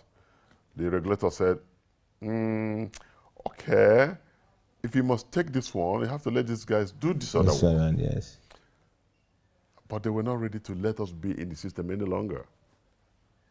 Because you're becoming more and more a threat. Yes. So, first option is out of the system. Okay. But again, that's when you have strong regulators. Yeah. They were very firm and said, no, this guy is not going to be out of the system. Yeah. If you think they have done something and they have not done something right, put them right. Let them do it and do it well. Yeah. So we're given the option to get restructured.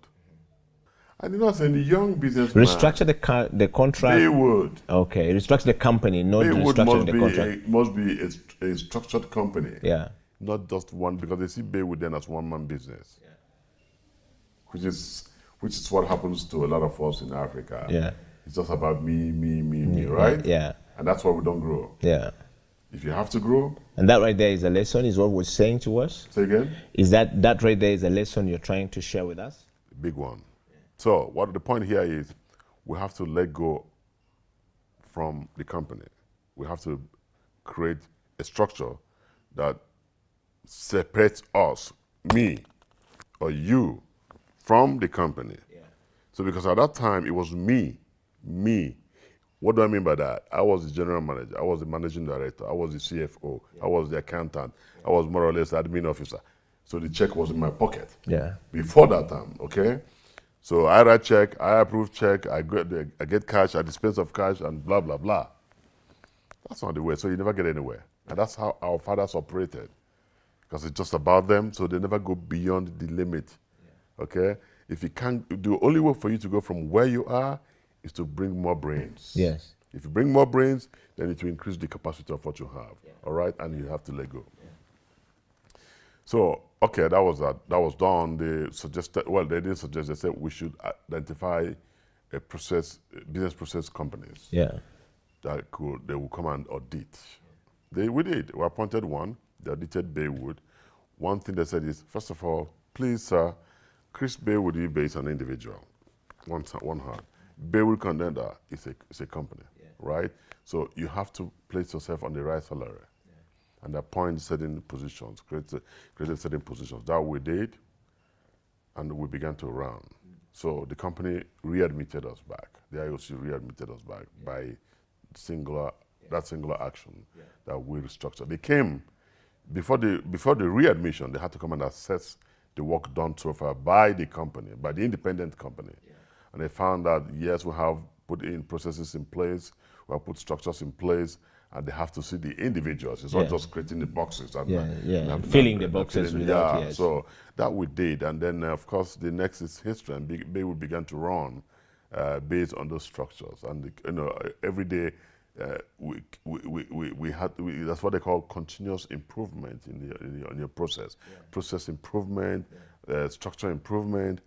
Of course, we grew to become ISO certified, and we grew to eventually from ISO certified, being local ISO certified company. Then it was SON, Standard Organization of Nigeria, that certified us. From there, we moved to Bureau Veritas as an international certification body to certify Baywood. And ever since then, we've been running as a very well-run organization with different departments and different people manning it. So I can afford, just like that I've been here now and going to 1 month, the company is running without me. All right, yes, I have my level of approval. When it gets to the point where I have to approve, information is filtered to me. When it's necessary to copy me in any communication, I am copied. Otherwise, people do their business based on work schedules and how the work breakdown structure, we call it, has been assigned to them. So, and they feed in. I have people who report to me, they have people who report to them. It's bottom down and top down, okay? Yeah, so whenever it's necessary, they report to you. Where it's not necessary, okay, so they run their bank, they run the financials, they run everything. I'm not here. That said, Emperor Chris Baywood, we wanted to speak from there. You talked about the challenge, and how did you outcome the challenge of the big loss that you made? Saving grace I had at that time was, okay, I had another project that was coming up, and that project cushioned the losses for that one. But then again, another big challenge that I had again that strengthened Baywood was I had another project, and I think it's that same pipeline project that was coming up at the time I was losing this.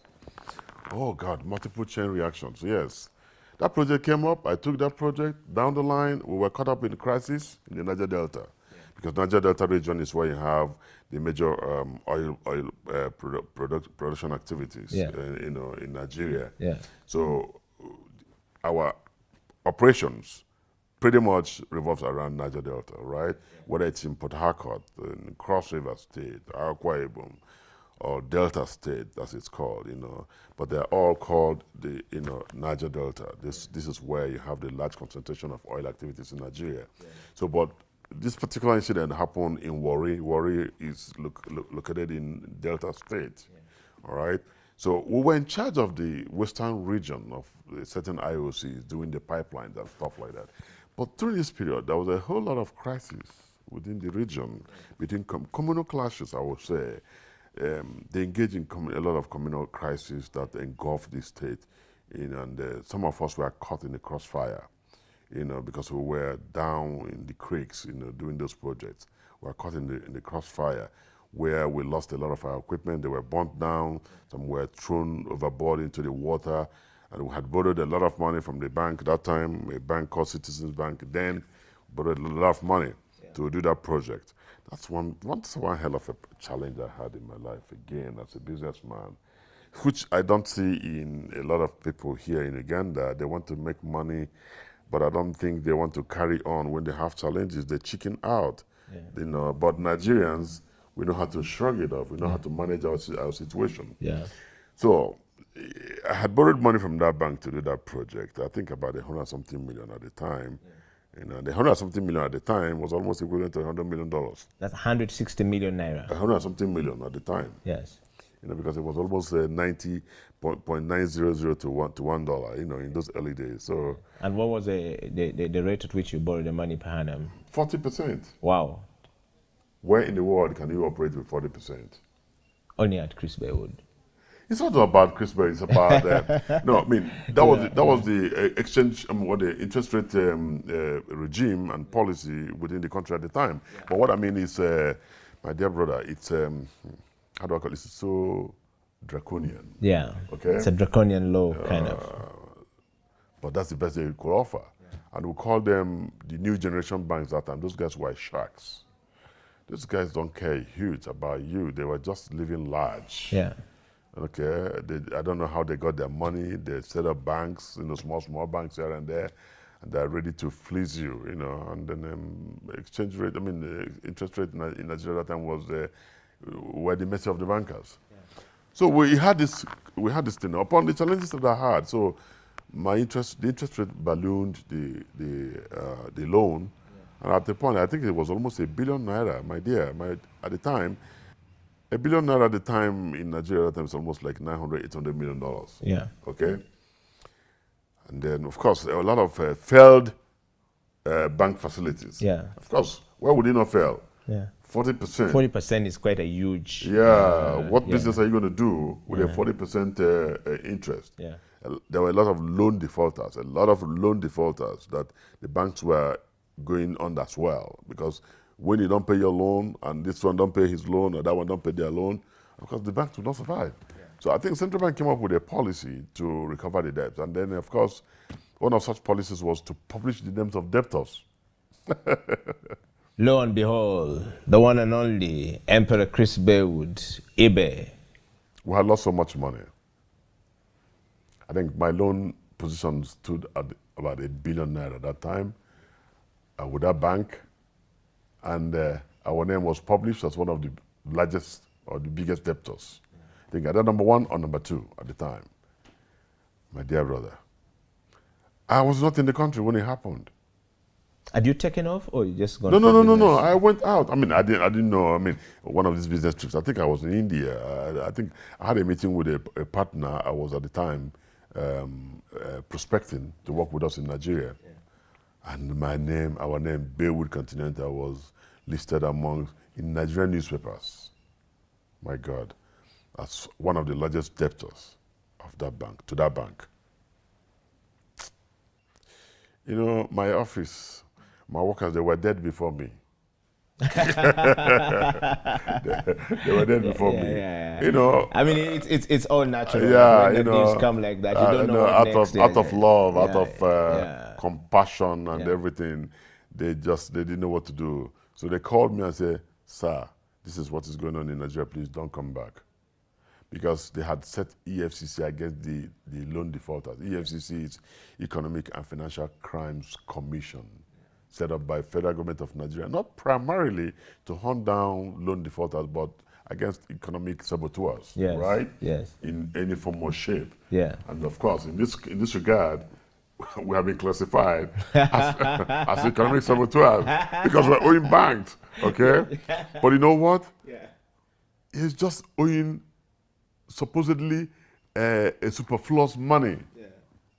This is the way I describe it. It's superfluous because how do I mean superfluous? I didn't borrow '600 million naira. Yeah. I didn't borrow '800 million naira. I borrowed less than this. I borrowed far less than this. Yes, and but because of the interest accumulation and what they call compound rate, compound interest, default charges, blah blah blah. Before you know it ballooned.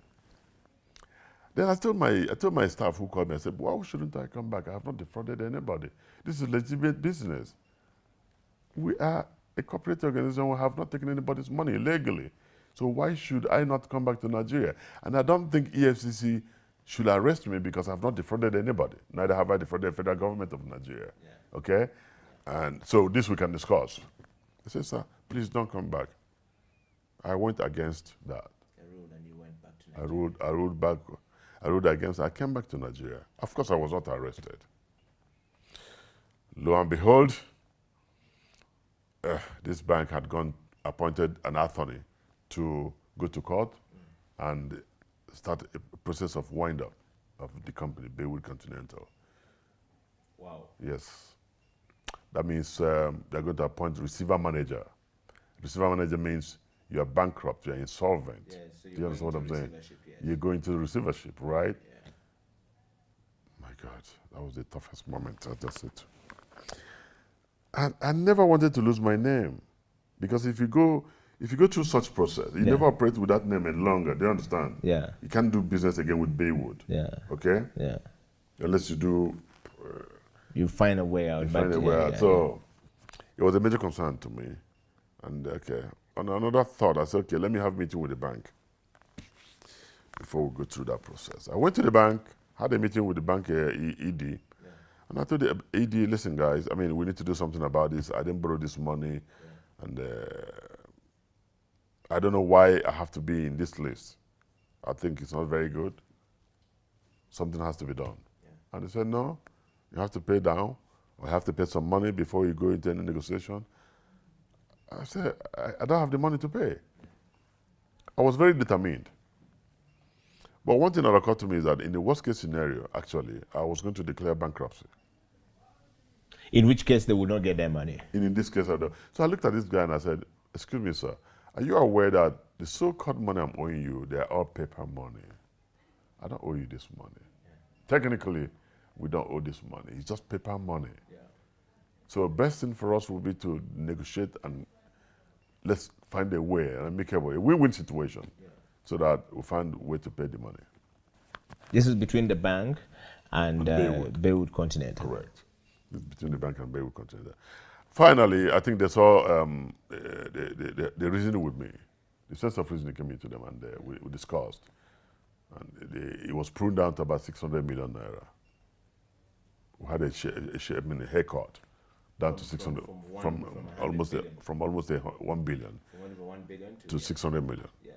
And with that, we were able to start making payments. So I entered into payment plan with the lawyer who they had appointed, who had gone to court to start that winding process. So we entered into negotiation with them. And of course, EFCC eventually invited me. We had a meeting with them in the bank, together with bankers, and they said, listen, I don't owe this money. This is how much I owe, and this is the way we plan to pay it. Yeah. And I was set free. I mean, I didn't go to go behind bars because of that, or detained by EFCC, because there was a clear understanding, a clear plan on how to make the payment. Emperor, we always don't hear this part, but when you're talking about this story, I can see you become more emotional. It takes you back to the day it happened. You know, as a CEO and president, I still see that a lot when you try to recount the story.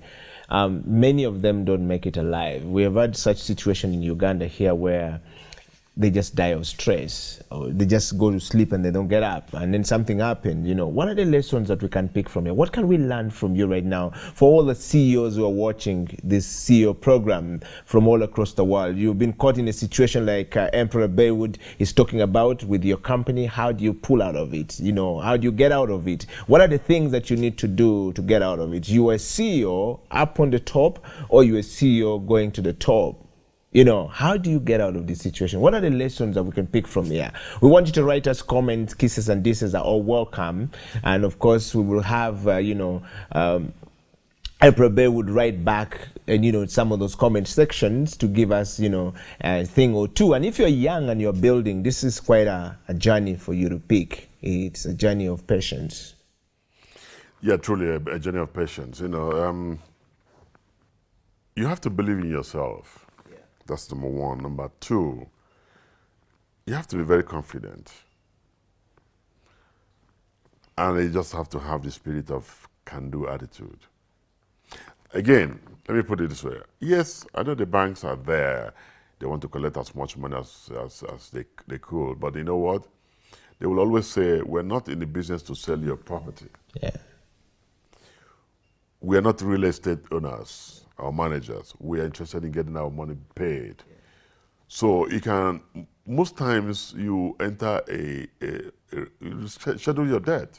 Even countries with IMF, especially African countries, they always reschedule their debts, provided you are a going concern. If they kill your company and kill Eddie's company and kill another person's company, they are not in business anymore. They will never get So it's not actually in their best interest to kill anybody's company, all right?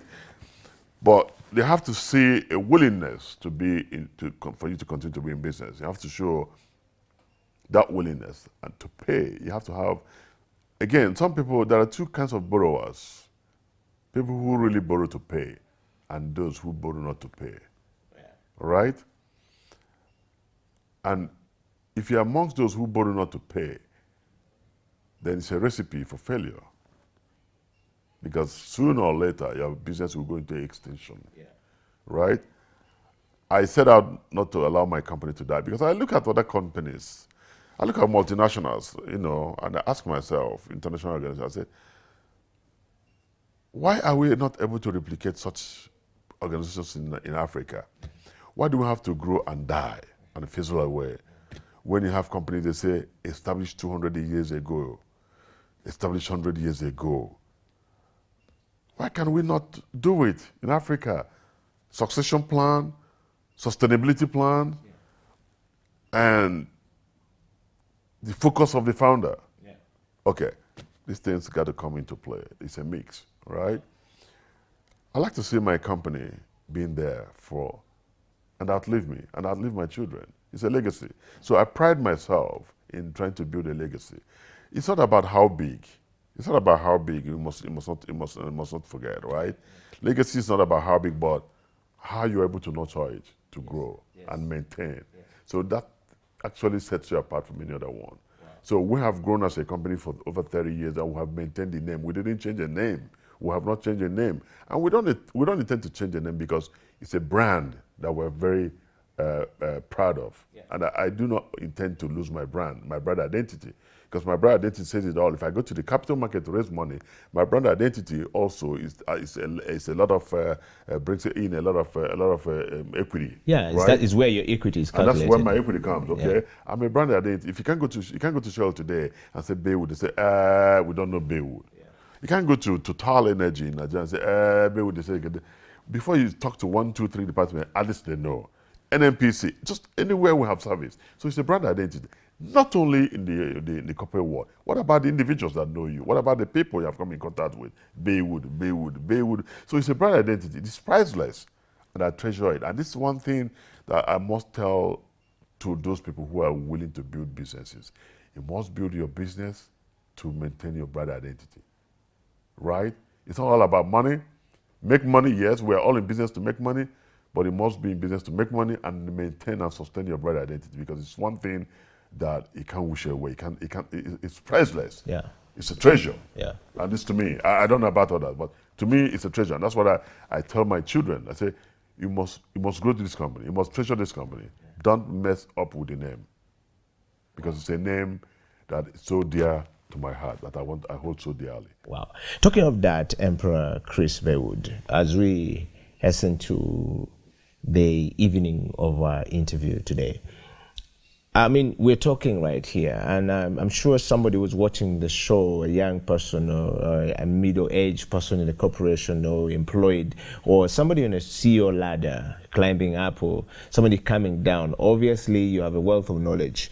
Just shed a light for us on how big is Baywood Group, so that people just understand. You've been throwing figures and talking about 1989. We don't know what the magnitude. I just wanted to point us to the magnitude of the worth of the company and the lessons that we can pick from there, and how this company is transforming lives back in Nigeria and across the world, and where is it located?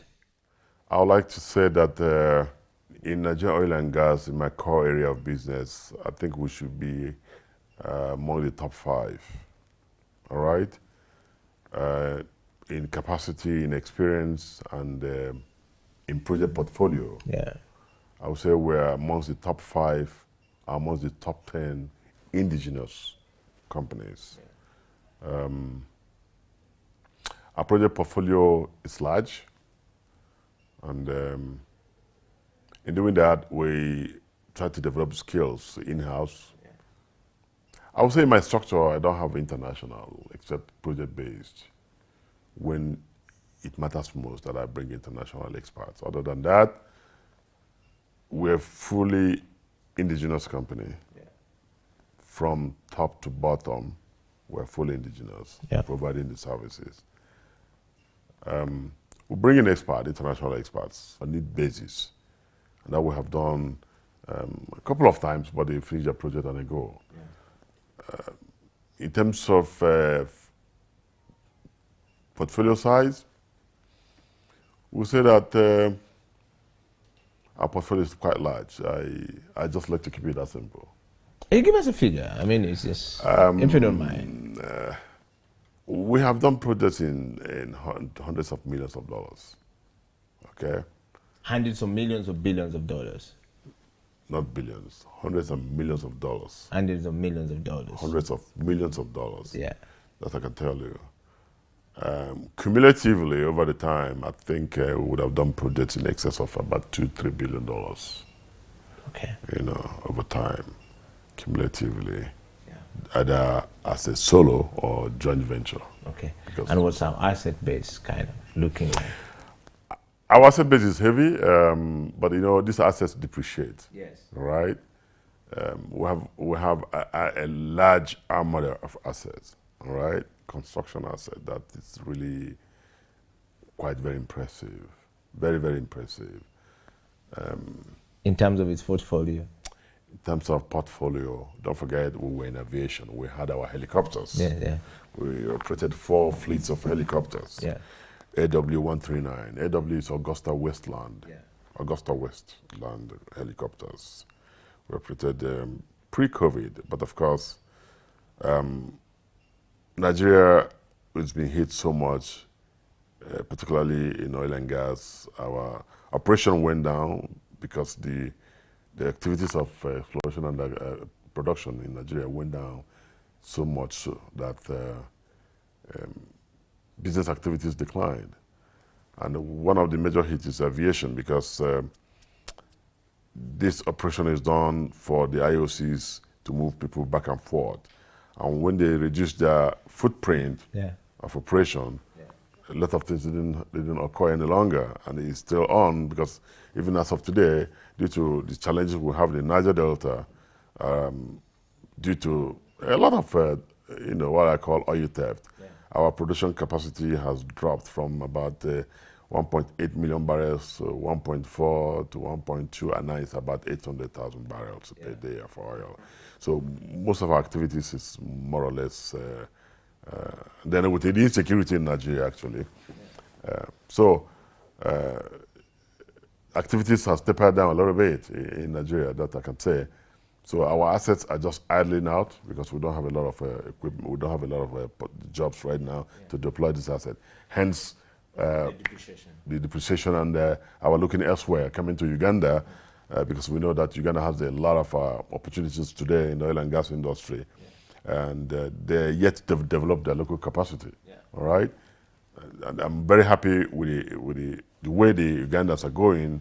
They're more focused towards partnering with Africans, African companies who have over the years, made their mark in the industry, rather than build their own capacity and train their people. So rather than partner with international organizations, they're rather more inclined to partnering with local companies, Nigerian African-oriented companies, like Baywood, and this is why I'm here, and we're hoping that all things being equal, we may be deploying those armada of idling equipment to Uganda to support the oil and gas activities. Wow.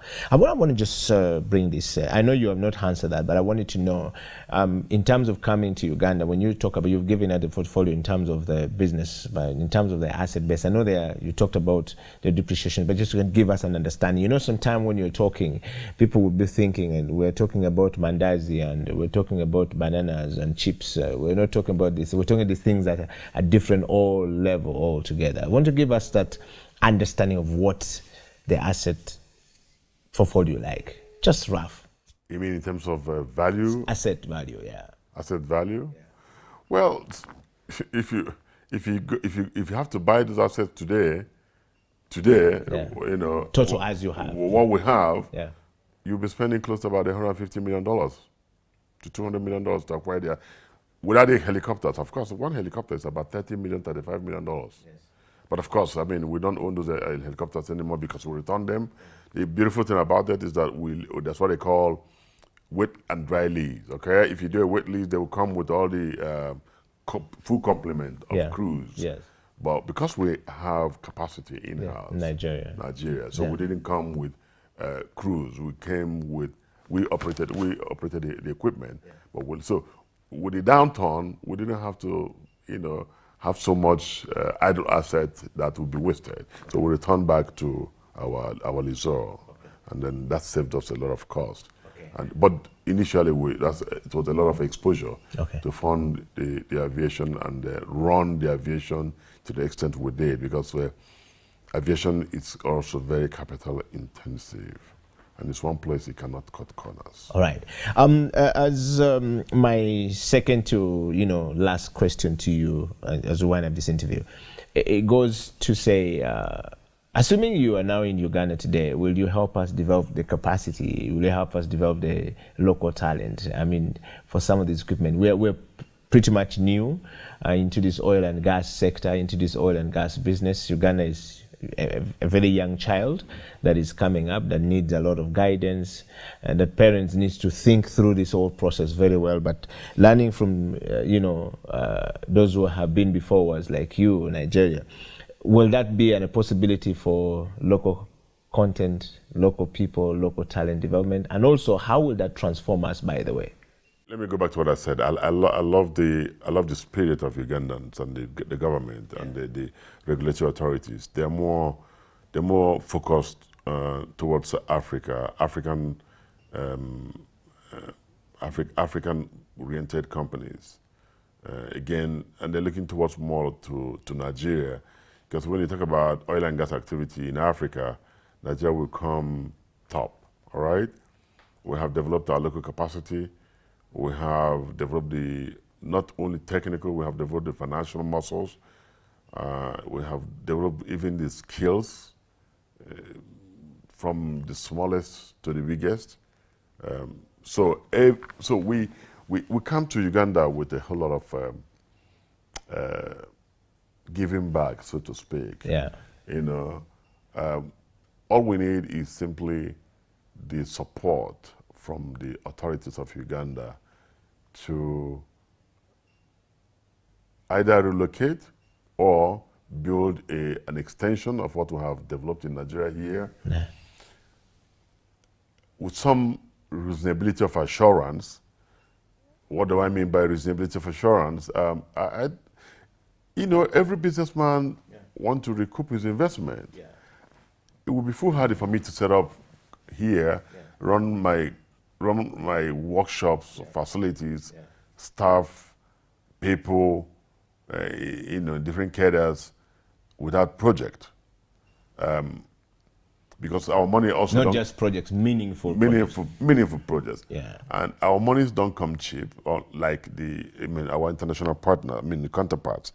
Say, for example, if you have a UK company coming from UK now to establish in Uganda, he's running on an interest rate of 4%. Right? I'm coming from Nigeria to set up in Uganda. I'm running currently at interest of 22%. So, balance factor. I mean, how far can I sustain? So, the authorities in Uganda got to make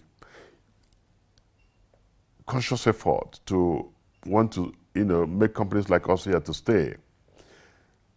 Because in so doing, they will quickly jumpstart the capacity development of their own. Listen, I just have to say it here. Yes, that you want to support only Ugandan companies, supposedly in the true meaning to the letter.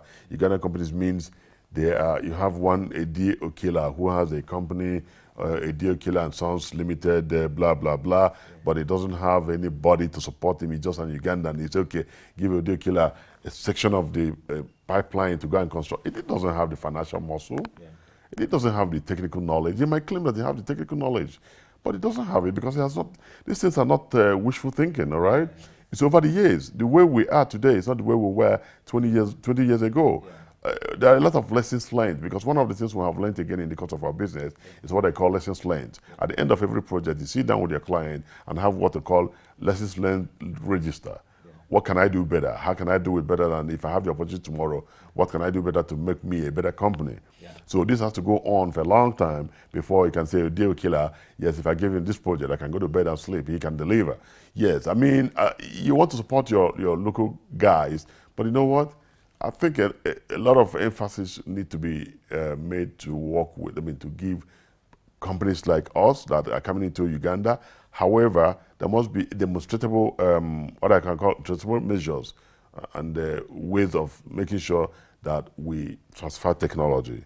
And these guys learn, okay? And through, they got to learn, develop, not only technical, develop financial. Because the more you work with me, as either a subcontractor or as a partner, and you get your money and you plow back That's another thing. Yeah. You continue to, because if you make this money and do another business, you're not going to grow the business. Yeah. Right? Yeah. So one of the things that we did as a company is that we grew Baywood for so long, not doing any other business except this. Before we began to look elsewhere to diversify. Now we're in technology, okay? We're going into media, we're going into e-commerce, we're going into fintech, and all under one umbrella of what we call the company called CBI Technology and CBI Digital Media Technology, all right? A combination of all these things is going to set Africa again on another part, on another level when it comes to entertainment, financial technology, e-commerce market, and digital media. You couldn't do it when we were just growing, when we didn't have the financial muscle. Yeah, if you do it, because you need to build the flagship. That's why I call Baywood Content our flagship. All right. Most of these investments that we have made in other companies is coming from Baywood Content. That God may have it. We're not borrowing so much, so we are not really heavily leveraged as a company, right? Because one thing is for certain. Whatever you borrow, you must pay. Yeah. All right? Yeah. Whatever you borrow, man, be careful. We're already having that situation in Kampala, in Uganda. If you don't pay, then you're gone. Yeah. You're done. So I don't take money that I don't need. Okay? So this is a clear message. That's a big lesson, eh? Yeah. You don't take money that you don't need. I don't take money that I don't need. You have to be clear in your head that you're going to borrow 100 million naira or 1 billion shillings. What are you using the 1 billion shillings to do? Have you done your numbers? Have you crunched your numbers? Have you done your business case? A lot of people don't do their business case. They just, AD is doing very well here. Let me go join AD. You don't know whether AD has something else that is supporting that one. Because you might think that that business is thriving. Unknown to you, that business is being supported by another business from somewhere. Just like when we were doing the helicopter business. We were not making money. It was supported by Baywood Continental because we didn't have a lot of operation. Okay, so because we were not able to land a big contract with the IOC, so what we resorted to doing was what we call sport charter. Yeah. You know, people would come and take us for 1 day, 2 days, 1 week. That's how we were running. We were not making money. We were just waiting in anticipation to land the big project, but it was being supported by Baywood Continental. So, and that's one of the things, when Baywood Continental business began to decline, because of the decline in oil activities in Nigeria, the helicopter operation was affected. Because it had not yet built to that level. Because we have not built to that level, it can stand alone. Yeah, because and we have done it for 8 years, waiting for, because these contracts it takes a while to come, all right? And this one service as well we can provide here, the helicopter service, because I see the distance in oil and gas, so I ask myself, who are the operators here? So these are the kind of things that Baywood Group can as well bring to Uganda, because we have had that experience over time in Nigeria. Wow, ladies and gentlemen, Emperor Baywood, a man of many colors. And now we're talking about some really big things here on the CEO Bench. My name is Eddie Okela, and before we break, Emperor, we want to go back to the moment you loved so much. When I interacted with you, keep talking about, I'm a social activist, I'm a youth, empowerment driver, leader in Africa. Let's talk about that as we wind up. Yes, I'm very passionate about that. Why the youth? They're the future. I don't care, but they're the future. It's not only in Nigeria, the youth are the future. It's like you have a family, you have children. They are going to take over you. If you insist that your children will remain children as they are, they will revolt. And they can even plan to kill you. Yeah. And in some incidences, it has happened. Oh, yes. Yes. In some We're seeing that in Europe. Oh, yes. Oh, yeah. So, I grew up. That's one thing that I'm so passionate about, because one of the things that what drove me into that is, again, philanthropy comes with, there must be something must strike the chord. Something struck the chord for me. And that thing gave way to my philanthropic nature. And I began to preach it, I began to talk about it, I began to say, listen, unless these guys, we're in automation age, right? This time we're in automation age. And one of the studies I did is, why do we have our fathers and our grandfathers still as the dominant players in our political life? Our political lives. Why are they not allowing the young ones to come up? And the world is fast moving away from the old generation to the young generation, but the Africans are still holding it firmly to their chest. Yeah. And I think it's time that we have to rise up. And I started championing it. I went around Africa. I've been everywhere with my Baywood Foundation, preaching about the youth. I don't call it anymore youth empowerment, investment.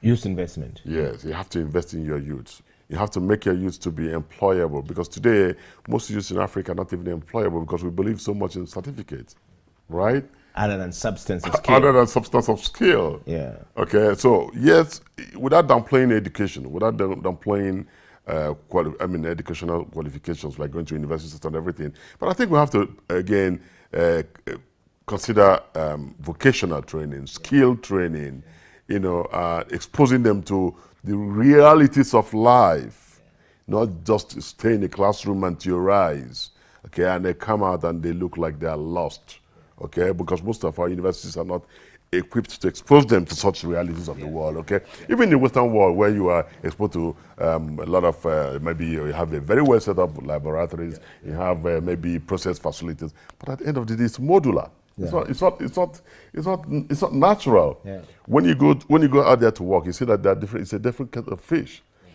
So I think that the way to go for me, one of the things I've been preaching is that we need to get these youths to understand that the future belongs to them, and begin to reorientate their mind. One of the things I try to do very well is reorientating their mind, their mindset.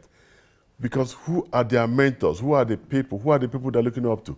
Politicians. And if you look at the lifestyle of our politicians, it's a bit deceitful. Yeah. It's not real. It's imaginary. Everybody wants to be a politician. For example, in Nigeria today, if you ask a young kid what they want to be, it's only a politician. Why? Because you see them the way they spend money, the way they live their lifestyle, the way they do things. But those things don't have base. They have no solid base. Yeah. Take them out of that political scene, 1 year down the line, you won't like to see them again. So we need to lecture, we need to talk to them and let them understand that it's a reset, mindset reset. Let them understand that even that guy who is living large as a politician, they didn't start yesterday. Honestly, for you to succeed in life, regardless of whatever area you find yourself, time, it has to be, you must have spent a lot of time in doing that before you begin to reap the dividends. The dividends don't come overnight. But you see, because of the values, we have lost our values so much so in Africa. I don't know. I think we have lost our values. So the values today is we want to make money today. Okay, I told you the story of me and my brother. Yeah. If my father did not come to reset my value, I would have been gone. I want to be richer than my brother. Yeah. You wanted to be richer than your brother, who was already rich, and you are learning who's been working, doing business all this time. Yeah. And I just came out from school. Yeah. And I want to be richer than my brother. Yeah. It's not bad to be, my uncle said, it's not bad to be a shoemaker. What is bad is making bad shoes. Do you hear that? Yeah, you're right. So it's not bad to be ambitious, but it's bad to be over ambitious. Yes. You just have to be ambitious for you to succeed So it's in not life. bad to be a shoemaker? It's not bad to be a shoemaker. What is bad is making bad shoes. Bad shoes. When you are a good shoemaker, yeah, you can become a designer shoemaker. Yeah. And everybody will come to you, flock to you, right? Yes. But when you're a bad shoemaker, and Emperor Chris, and everybody want to be like, and everybody will be envious of you. Yeah, yeah. But when you're a bad shoemaker, you know what people do? Ah, that man, leave him. He don't know anything what they do. Yeah. He doesn't know what he's doing. Forget him. But when you are now a good shoemaker, you begin to export. Yeah. You become everybody's darling, and people want to emulate you. Yeah. So, I tell you something. It's good to be ambitious, but it's not good to be over ambitious. Wow. Because when you're over ambitious, you might do that one that might land you in jail so quickly. Yeah. Do you understand what I'm saying? Yes. So that will be the end of you. Then that will be the end of you. So it's one step at a time. Johnny Walker. Johnny Walker says, a journey of 1,000 miles starts with a step. Yeah. But you know what? That step does not guarantee you are going to reach to that destination. Yeah. Continuous working will ensure you get to that stage. So, I think that as we grow older, we must encourage our young people, reorientate them, reorientate their values, reset their value set, their value systems. Yes. So that they see the value belief system. The value belief system, so that they begin to see that there's dignity in labor. A good number of us don't believe anymore in dignity in labor. All right, they just want to. Maybe people trying to, leave the country, either they're crossing one blue ocean, or crossing one dry desert to get to the so-called promised land. Who says it's a promised land? So our leaders, again, need to make our environment very conducive for our young ones. And then if you don't have any nation without a young people, it's a doomed nation. And Africa is so proud to have this young burgeoning population. What do? You have to make conscious effort. Like I keep telling them, we wrote a book, Baywood Foundation, it's called Beyond Rhetoric. And we initiated something called intern and return. What do I mean by intern and return? When you train these young lads and give them opportunities to be interns in various locations, okay? And government sets aside what they call internship fund to pay them while they are doing the internship in all spheres of life. That is one sure way to stimulate their knowledge, stimulate their appetite, and begin to see things differently. So, and it's a policy. As a matter of fact, what we ask for in that book is a declaration, affirmative action. We ask for 35% affirmative action across all Africa on youths. And what do I mean by affirmative action on youths? In other words, here in Uganda, for example, I've seen young women and young people in positions of authority. So what we advocate for is that this affirmative action needs to be legislated and gazetted and endorsed. As a matter of fact, the African Union, when we met with them, endorsed it, and what they needed was to just meet with the various legislative assemblies across the 54 African nations and see how they can buy into this thing and adopt an internal return initiative. And Baywood Foundation, in partnership with African Union, have promised to put the initial seed money to do such initiatives and kickstart it. And one other way to stimulate the youth, I said, is to have an endowment fund or prize money or prize award for youths across Africa that have achieved in various spheres of life. Because these guys have achieved. Have you identified them? Because when you begin to reward these young ones and appreciate them and consider them as part of the main society, because what is happening today, like if you would see what is going on in Nigeria today, there's almost a youth revolution because they are tired, okay? Because they're not part of the system. They're not meant to be part of the system. These guys have emasculated them from the system. They are taking hold of everything. If you look at throughout the length and breadth of Africa, look at our presidents. They are all in their 80s, okay? Are they more smarter now? No. Are they in tune with the technology? No. Are they thinking about how to move the country, the nation forward or the continent forward? No. Can they be more radical? No. Because we need radicalism in a bit of things we do to change, to reset the continent, okay? I was listening to a program where some young lads in Europe were pushing for Macron to stop the ECOP project in Uganda. What do they know about Africa? So if we have a very united, formidable African Union that can come up with a very big voice and say, listen, can you even keep your money? We don't need your money. We make ourselves, we donate funds and have a pool of funds where we can tap into to develop our natural resources. Okay, so this is what I'm saying. So intern and return initiative for African youth is what Baywood Foundation is still advocating, because that's the only way we can put Africa and make them to be a continent to be sought after. We have the smart youth, we have very intelligent tech startups are young ones, 20, 25, 30, coming out with different genuine ideas. All they need is a little pep, and that's what do you call this little pep? Like what we did in a program with Coca-Cola. The first time that Baywood Foundation ever got grant was Coca-Cola giving us $100,000 to do a program we call Youth ICT and Skill Acquisition Project, YISAP. You can go to our website, Baywood Foundation, and find YISAP, YISAP. What we do was to gather youths from all parts of the state and train them in different skills. Okay, we have certain set skills we train them in those skills, and give them, and then on the final day, they exhibited their skills They produced those things that they did, they created those things that they did, and it became and displayed their wares in the market, and people bought them, right? But in doing that, we gave them some seed funds. Yes. To start off. Not just saying go and no, start this, So go and out start of this. out of 600 or 1,000 people that were trained in different skills, we selected 100 or 200 people that were given seed money. So this is what I'm saying.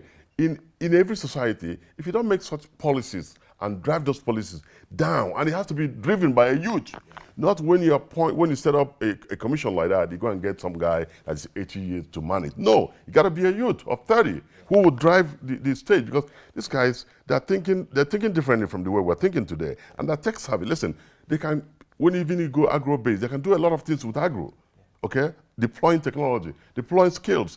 We're talking about large-scale farming. They can even do green farming, greenhouse farming. Yeah. And in greenhouse farming, you don't need even a large footprint to do a greenhouse, okay? But you produce as much, and even well-controlled environment. You produce as much healthy fruits and agro-based products than you would have done using massive agro-based. Of course, you need to do mechanized farming. But you know what? Get these guys to buy into the future, and it has to be driven by their own people. And what we're saying about intern and return is that even in the National Assembly, wherever you have somebody like a 50-year-old guy, you need to bring someone like a 30-year-old guy to understudy him. Yes. And in understanding him, you're paying him from the internship fund, okay? That thereafter is either he continues with what he is doing as an intern, or he goes out. By then, he would have made he would have gained knowledge, he would have made contact, he would have had his own network group and all stuff like that. So this is what we're thinking, and this is the way to really, really develop the African youth. And this is what Beirut Foundation is all about, championing for over 17 years. And it's born out of passion. It's about us speaking, because I know that if you don't have a safe environment, you can be as rich as you are, but if your neighbor is not happy, is not hungry, you are unsafe. So create a safe environment by making sure that people around you, and that's why my role model was Nelson Mandela, and that's why I love his quote. He said, it's not about how long you lived on earth, but how much you have impacted on lives of people. Do you understand what I'm saying? It's not about how successful you are. So for me, I think one of the things that I pride myself for is that you don't need to have billions to be a philanthropist, right? Yeah. I did it, and I found the secret to success. It's giving. And it's not about how much you give. It's about how you're able to get people to have a reset and begin to think differently. Yeah. So I'm a proponent of that we have to bring our youth forward, both in politics, in all spheres of life, in business, but you need to train them. You need to create funds in everything we do, and we don't carry these young guys along. Someday will come, and they will rise up against us. And you know what? When we had NSAS in Nigeria, and it was in Lagos, I don't know if you read about NSAS. Yes, yes. By the special grace of God, I'm one of the bourgeois, all right? Yeah. In Lagos and Nigeria. Yeah. I was so afraid of myself. I was so afraid of everything around me.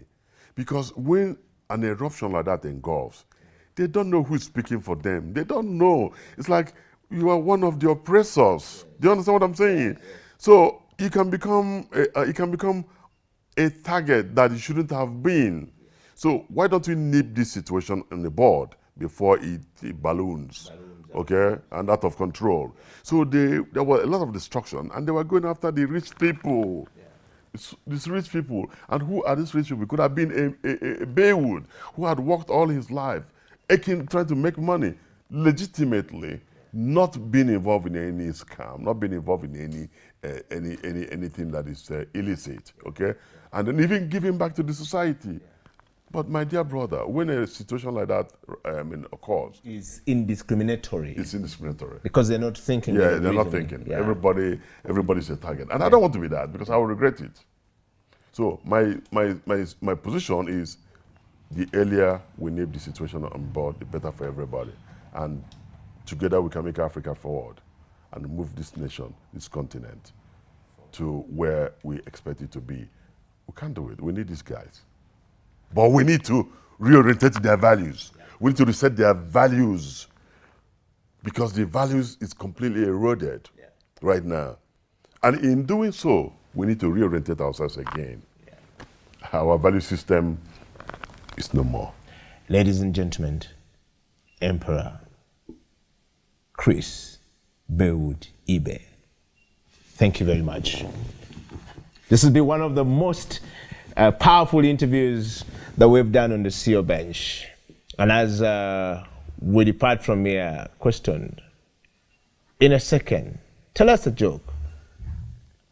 A joke. A joke that has ever been given about your name, Emperor, and how you reacted to it, if at all. And give us one African proverb from Nigeria. Well, I don't know. You see, people think that I just woke up and became emperor. That's okay, no problem. But it's a story for another day. But I always tell you, if you want to know about the emperors, that's a book you need to go and read. It's called God, Pope, and Emperor. So you know the origin of emperor. Wow. God, Pope, and Emperor. So, yeah. One thing about this, it connotes reality, and if you want to be an emperor, you have to live up to it, right? You have to live up to it. So, I think I'm living up to my title, emperor, and I make good to say that unless you visit me in Nigeria, you may not know that I'm a true emperor. And I'm a benevolent emperor, because emperors are known for draconian rules and the Gestapo style of doing things. I am not that one. I'm this benevolent emperor. Emperors don't talk about giving back. So I could better be described as a refined emperor who talks for the people, especially the downtrodden and the young people. So that's what I should be remembered. One of the things I want to be remembered for when I'm gone is, how many lives have you touched? It's not how much money I have. No. It's not how much. Are you the biggest billionaire in the world? No. Yes, even if I'm the biggest billionaire, but how much lives have I touched? And that's my prayer, that as God continues to bless us in what we do, we have to leave our footsteps on the sands of times, so that I'll be counted amongst those who help to alleviate poverty. I have to touch lives. And you know what it means to shake a young man who never thought that he could come close to you. That's mentorship, right? And they wouldn't touch you unless you get close to them, right? So you must break that barrier so that they come close to you, make yourself available, that they can come and talk to you. Something happened during the conference in Uganda where I participated. A lot of youths came to me, a lot of young ones, because of my contribution. I couldn't just carry on like Emperor Chris Bewood, but I was ready to mingle. I was ready to talk with them. I was ready to impart this knowledge and get them to be to be appreciated. And you know, they felt so happy that this guy, so he's accessible. Just a handshake. How are you? How you doing? What are you doing? Blah blah blah. You know, these things, they go a long way to helping and motivate people. So it's why I am a motivational speaker. Put me on the table there, and I'll teach the young lads how to turn things around. Wow. Ladies and gentlemen, the CEO Bench has come to an end. Edio Killer, Emperor Chris Bewood Ibe, all the way from Enugu State in Nigeria, the federal state of Nigeria. We want to say thank you very much. Until next time, we're saying bye. Thank you very much. Thank you so much, Emperor, for coming.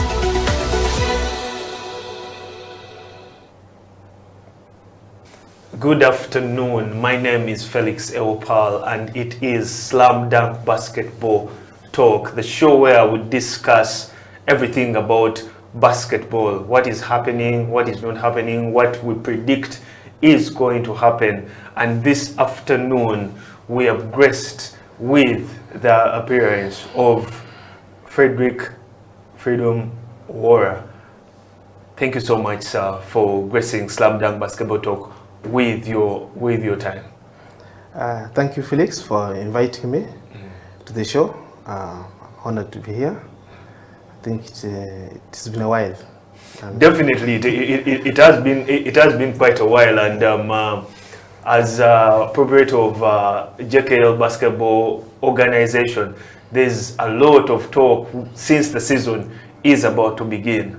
So let's start with what preparations does JKL have ahead of the start of the season? Because definitely so many viewers out there want to know what to expect from JKL. I can say that we actually held trials last weekend. You had trials last weekend? Yes, we held trials last weekend. Okay. Tell me about, tell us about that. At our JKL Arena. Okay. In Mukono, Namaiba. So it was good. We're happy with the turnout. Some players came as far as Mbale, Soroti. Okay. The couple of players from Kampala that came. And we even had a friendly. You had a friendly? Which team did you have a friendly with? With Bugema University. Bugema University. How did that go? It was a friendly game. You know, you can't come and beat us at home ground. Most people don't know about the JKL Arena. Please enlighten our viewers out there. We are live on Facebook, on Twitter, on YouTube, and on our website, House of Talent Uganda, UG. Our JKL Arena is in Mukono. It is on Katosi Road, a place called Namaiba. So as you reach the trading center of Namaiba, on your left hand, you'll see the signpost of JKL, Dolphin Sports Arena. So we have the basketball court, we have accommodation, okay? Basketball court, accommodation. We have a bar. Oh, there's even a bar. Yes, so you can take some drinks. We have gardens, so you can chill. We have a kitchen. This investment, how much did it cost the JKL organization, and how were the funds able to be collected? Because that's something that the viewers out there would love to know, and because I believe various teams would also want to have such a place. I think the arena, we are in phase 1, okay? We are just on phase 1 of the project. You know, we are running a program. Okay. And I think now we are in year 7 of the program, but 2 years have been eaten away by COVID. So we are like 2 years behind. So we've invested, we started the program around 2013. 2013. Okay? That is when before we started the team. Because I believe when you look at the records, JKL was not yet in existence in FUBA records by 2013. We already had a plan. Actually, in 2012, we had a plan to buy Res Life when they were in Division 1. In NBL, actually, NBL. The year they were in NBL, I think that's 2012. We held discussion between myself and my partner, Emmanuel Anguela. So, with Hudson, okay? But the current general secretary. Yes, so we didn't just agree on the price, because I think that time they were struggling and we wanted to inject money. But the idea was to buy and then add more players, and then we set up the team. However, after we didn't come to an agreement, we said, okay, what do we do? Let's plan and set up a team in lower division and grow it.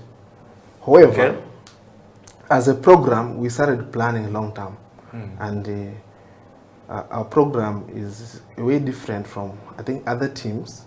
How different is it from other teams when you say different? What we are looking at is in a scenario whereby we have players, after playing for JKL, they should be able to have continuous income. Okay, they should be earning when they retire. They should so what you're saying is that the program is to try and ensure that when the player stops playing basketball, at least they have a job. Is that what you're saying? Yeah, they should have something to do. Either they are working within the organization, they are coaching, okay? Or they can start up their own work. Because if you look at what we do, especially with the academies, We have a session when we are training the kids. We have a session for life skill. Okay. Oh. So for life skills, so we ask them what they want to be in future. Okay. What their plans are. We talk to them. You develop them so that they can be self-sufficient. Yes. That is actually that is very brilliant stuff for Ugandan basketball and for so many athletes, not just for the game of basketball. I wish JKL could also expand that and put it to a bigger platform. What we're doing, like I told you, we are in phase 1. We are going to have 3 phases. Okay. So we are finishing the first phase, and part of the first phase was to set up the academy, set the team, set them rolling, okay, and have the team self-sustaining, okay, so that if freedom is not there, or any other directors who are funding the team are not there, or if the sponsor is not there, the club is able to what? To survive. The club can still go on. Yes. Yeah. One of the key things, the season is soon starting and everyone is eager to know which players has JKL signed on. Which one do I start with? We have 2 teams. The senior team. We have both. We have the ladies, we have the men. The men's team. I think the men's team, got done before even end of 2021. We had discussion with the potential targets for 2022. We've already talked. Okay. And how far those discussions? No, they're already on board for 2022. They're already on board. Like I told you, we already sold to them the plan for 2022. The plan for 2022 is after COVID. We are doing a cut. Okay? Oh, so what you're saying is ahead of the 2022 season, you're going to have some players cut off the team. No, we are cutting the costs. Or operational costs. Operational costs. Okay. And how are you doing that exactly? We are cutting operational costs. Yeah. Let's just assume you're earning $1,000. Okay. We met with some of the players and told them, okay, this is COVID time, so we are realigning with the company overall objective of the club.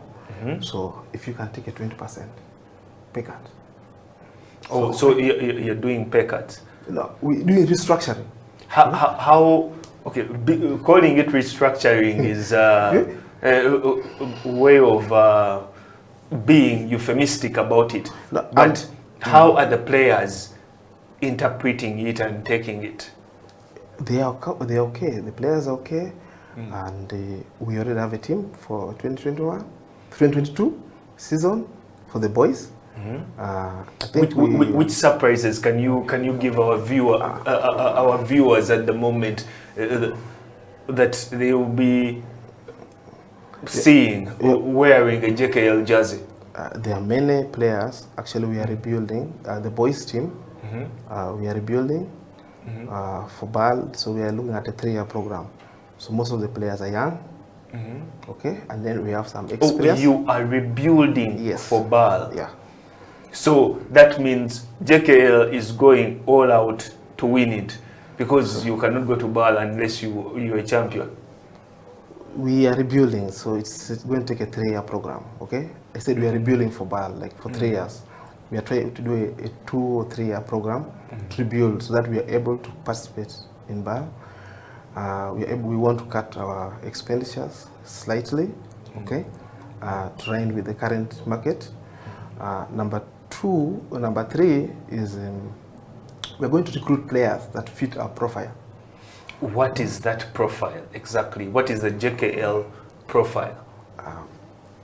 Our team is built on first skill, okay. Then we have when we recruit players, not everybody fits the system. There are those who love the club, okay, come to you and I say, Felix, some players come and call me like, you know what, we want to come to JKL. So what are your expectations? Okay. And what do you tell them when they come and let's say such players and they ask for wanting to have a place in JKL? No, they are free to come, train with this team, Okay. and the coaches will decide. So it is open, they can come and then Yeah. you evaluate. Yes, they are free. Come. What criteria do you actually base on when doing that evaluation? One of them is, it's not about the skill set. We normally sign players who go hard. Heart. So attitude, yes, desire, positivity. That is what I believe when you say heart means attitude, desire, passion. Yes. Okay. And players, you know, in the process of talking to them, we realize what do they want to be in the next few years. Okay. Okay. What are their structures? What are they planning? So those are some of the things we use when we are recruiting. But the boys we already have, I think we remain with one slot, two slots, I think 2 slots, which we are keeping for the boys team. For the girls, I can tell you, JKL Lady Dolphin has been amazing. So I don't know if the trend is going to continue going on. It is 2 years without players actively playing, so it's difficult to assess their fitness levels now. And you know, a winning club, you know, we won like for 2 years, we're going to the 3rd, 4th. You won JKL Lady Dolphins won back to back. Yeah, so originally the plan was normally, if it's any successful team, you can win 4 times with the same team. Well, City World has been doing it for 7 years. Because they keep adding new blood. Okay, as others leave, you keep adding. Okay, so then you start to keep adding. So I think if you've seen the way they have run, they won like for 3-4 years comfortably, and then they kept adding more younger players into the team and some experienced players, more younger players into the team and some experienced players. You can't keep the same old players. So that is the same strategy that your ladies side is going to be taking on. It is for both teams, both the boys and the ladies. And the ladies, we're going to have young and experienced. And I think the ladies, I have one player who I think is going to be amazing. I think he'll be in the national team in 2 years. I think. You have I have high expectation of the kids. We have added so far 3 new players, fresh from high school. And you know, when they come to the league, they take 1 or 2 years to settle in. Yeah, because I was just about to ask you that if they're fresh from high school, then the transition usually is not that simple. Yeah, we have a program. You see, our program with the young players also different. There are so many things that take place behind the scenes that people don't know. The young players have a special training program. Okay, so which facilitates them to join the senior team. Okay, at earliest opportunity. We have a special program for the young players. Because most of the fans, or even when you go to the comments and everything, they're like, when is JKL winning a title? Is this their year or not? We have already won a title. Which title? The men's team. Oh, the men's team. Yeah, that is. I think last year we had a chance. Those are the comments. Even when I posted and I mentioned to our viewers, our fans, that you would be our guest today. They were asking, when can you tell us when JKL will be able to win a title? JKL is going to win a championship, okay? The men will win a championship. Some of the views are that you have one of the best power forwards in the country, in Brian Namake, and yet the team is still struggling. What is your... It's difficult to get the player from maybe City Oil. I think you understand. It's difficult to get a player from them. Or it's difficult to go to APA, what this Patriots in Rwanda. It's difficult, okay? It's difficult to get a player from there. So we were looking, the scouts sent some videos, but as a TD, I don't believe in videos. Okay? Oh, you believe in first looking at the player and assessing them yourself? So I was supposed to travel. There was a player we were targeting in Zambia. They told us there was a big man. I was supposed to fly there to identify the player. Then things came around. I was supposed to travel to Nairobi to check on some players. And that expense is quite something. We will get back into the discussion. We are with Frederick Freedoms, the proprietor and technical director of JKL Basketball Organization. My name is Felix Paul. We return after this short break.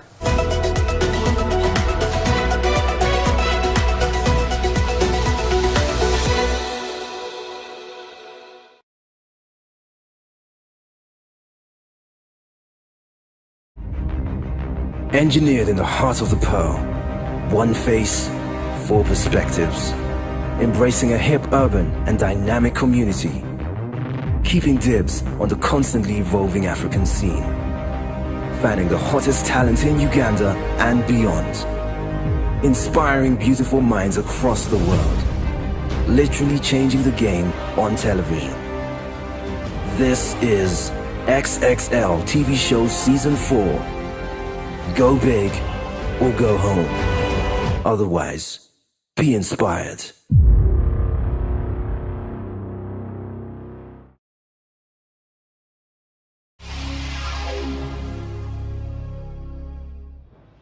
Speaks his mind out. Is naturally a person who knows what he's doing. Is naturally a person who cracks jokes. In fact, a friend of mine said he should just, every time he does a skit, he should just give him a moment and just share. He wants to pay for it. Richard, welcome to Creative Industry Talk. How are you this morning? I'm very fine. You just reminded me. I've lost money. Yes, you've lost money. I've not shared with him. Yes, he said whenever you do a skit, just send me and send the invoice immediately. And I said, wow, I wish I would have a talent and gift like Richard, where I don't have to work very hard and the money just finds me. Boss, we sweat. I know. But welcome to the program, Richard. We want to say thank you very much. And how have you been? I've been okay. Yeah. I have constantly been COVID negative. Okay. Yeah. I assume. That's a very good one. Yes. I've not tested in a long time. Yes. But we're okay. A lot has changed. We have tried to change with the change. Yes. Yes. And along the way, you know, you discover here, you lose here. But we stay above the water. Yes, yes. I just want to take you straight to Richard, to the first question we always ask on the Creative Industry Talk. Who is Richard Tuanje if I am looking for you? Are you Ugandan? If yes, what are the values define you as Ugandan? Yes, that question is usually a question that gets so many people punching on the streets of Kampala and across the world. If you ask them a question, who are you? Some people assume that everyone knows them. And yes, we see you on TV every other day. Yes, we see you all across Africa. But who is Richard in a nutshell? That is a very difficult question. Because personally, I believe some people's values change along the way. You know, life is a game of, you know, discovery and rediscovery of self. But personally, I believe, plainly put, Richard Tuanje is a Ugandan who is a multifaceted entertainer. Who has his hands in not just one thing, actor, comedian. I don't know whether I should call myself a singer. I think I'm safe calling myself a singer, not a musician. We're going to sample that song already. I used to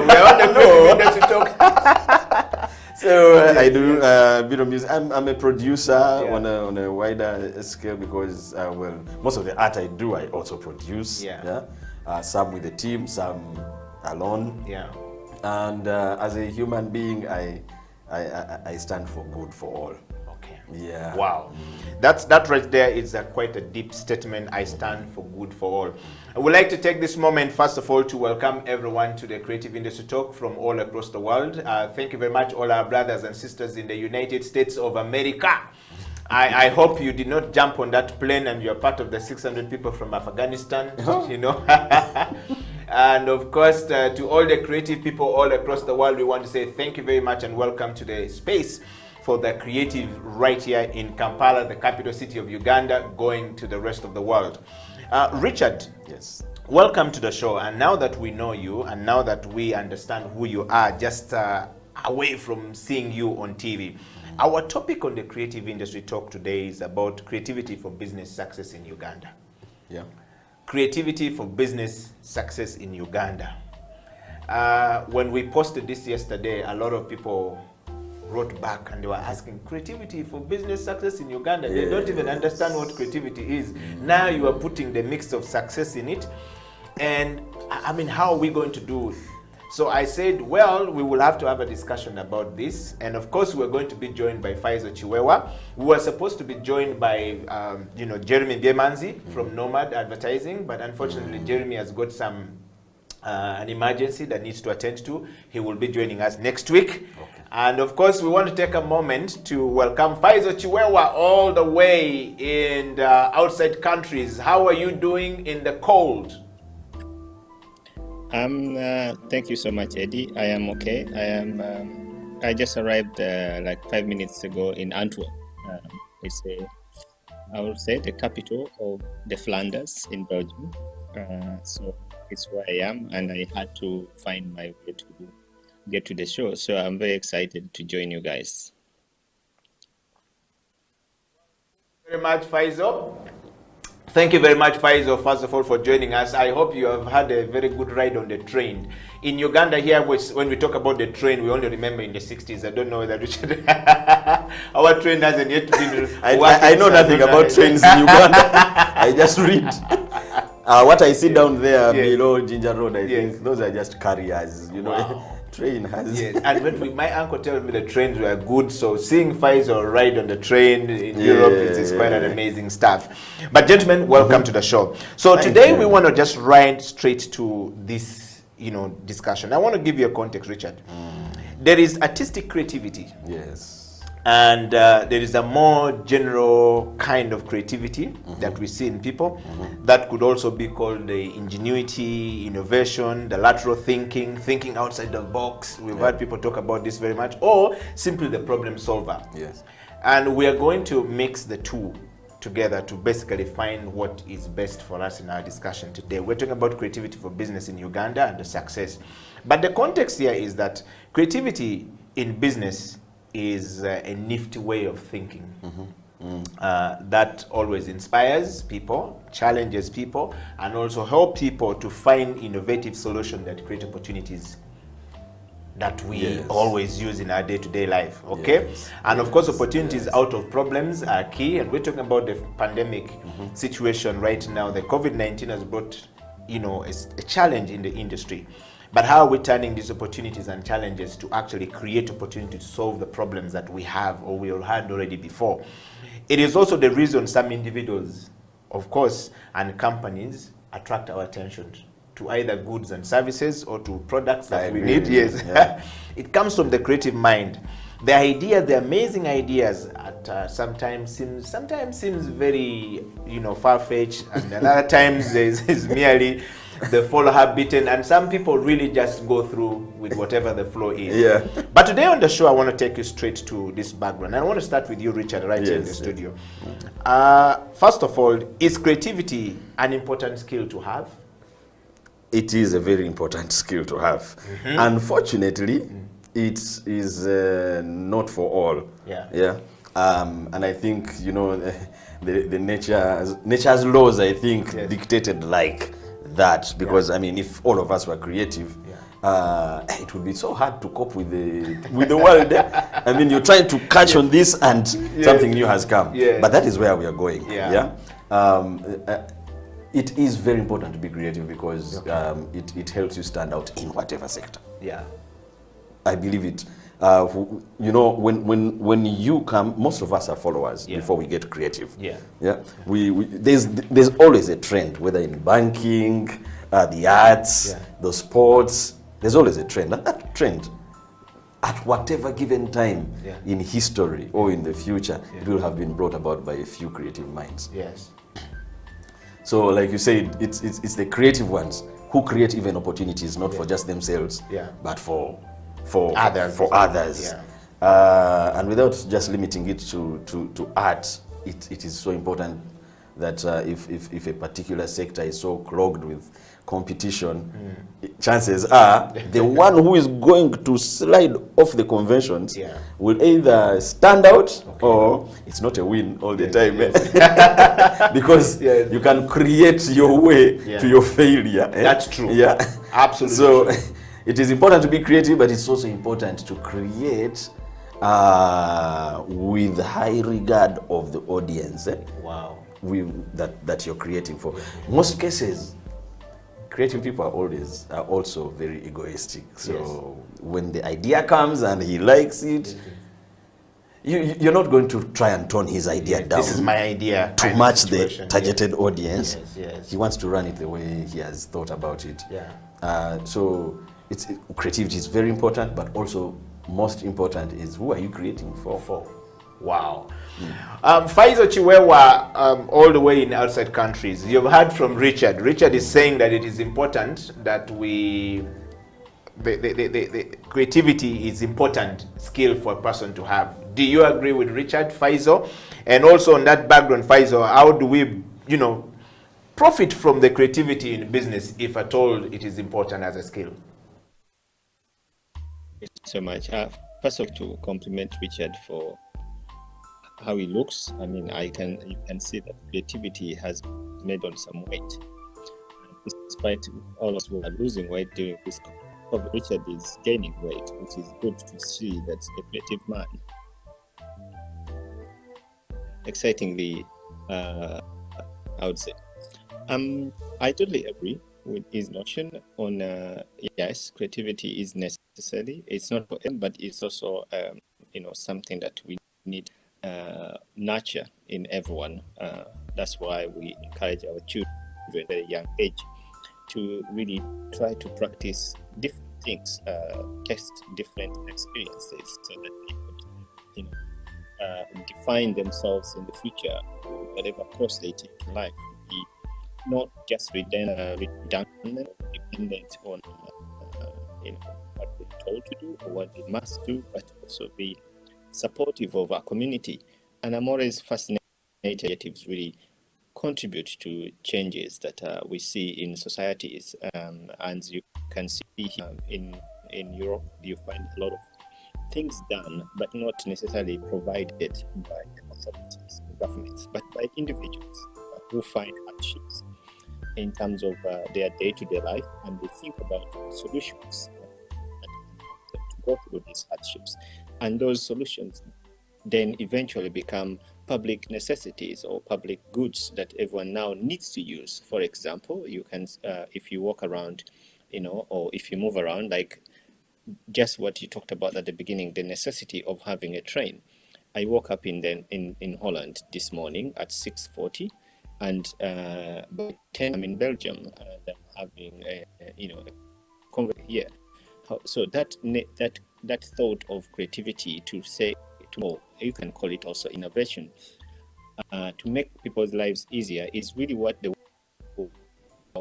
our country would need more of this kind of input in our day-to-day life. Yeah. Richard, you've had the man woke up in Finland.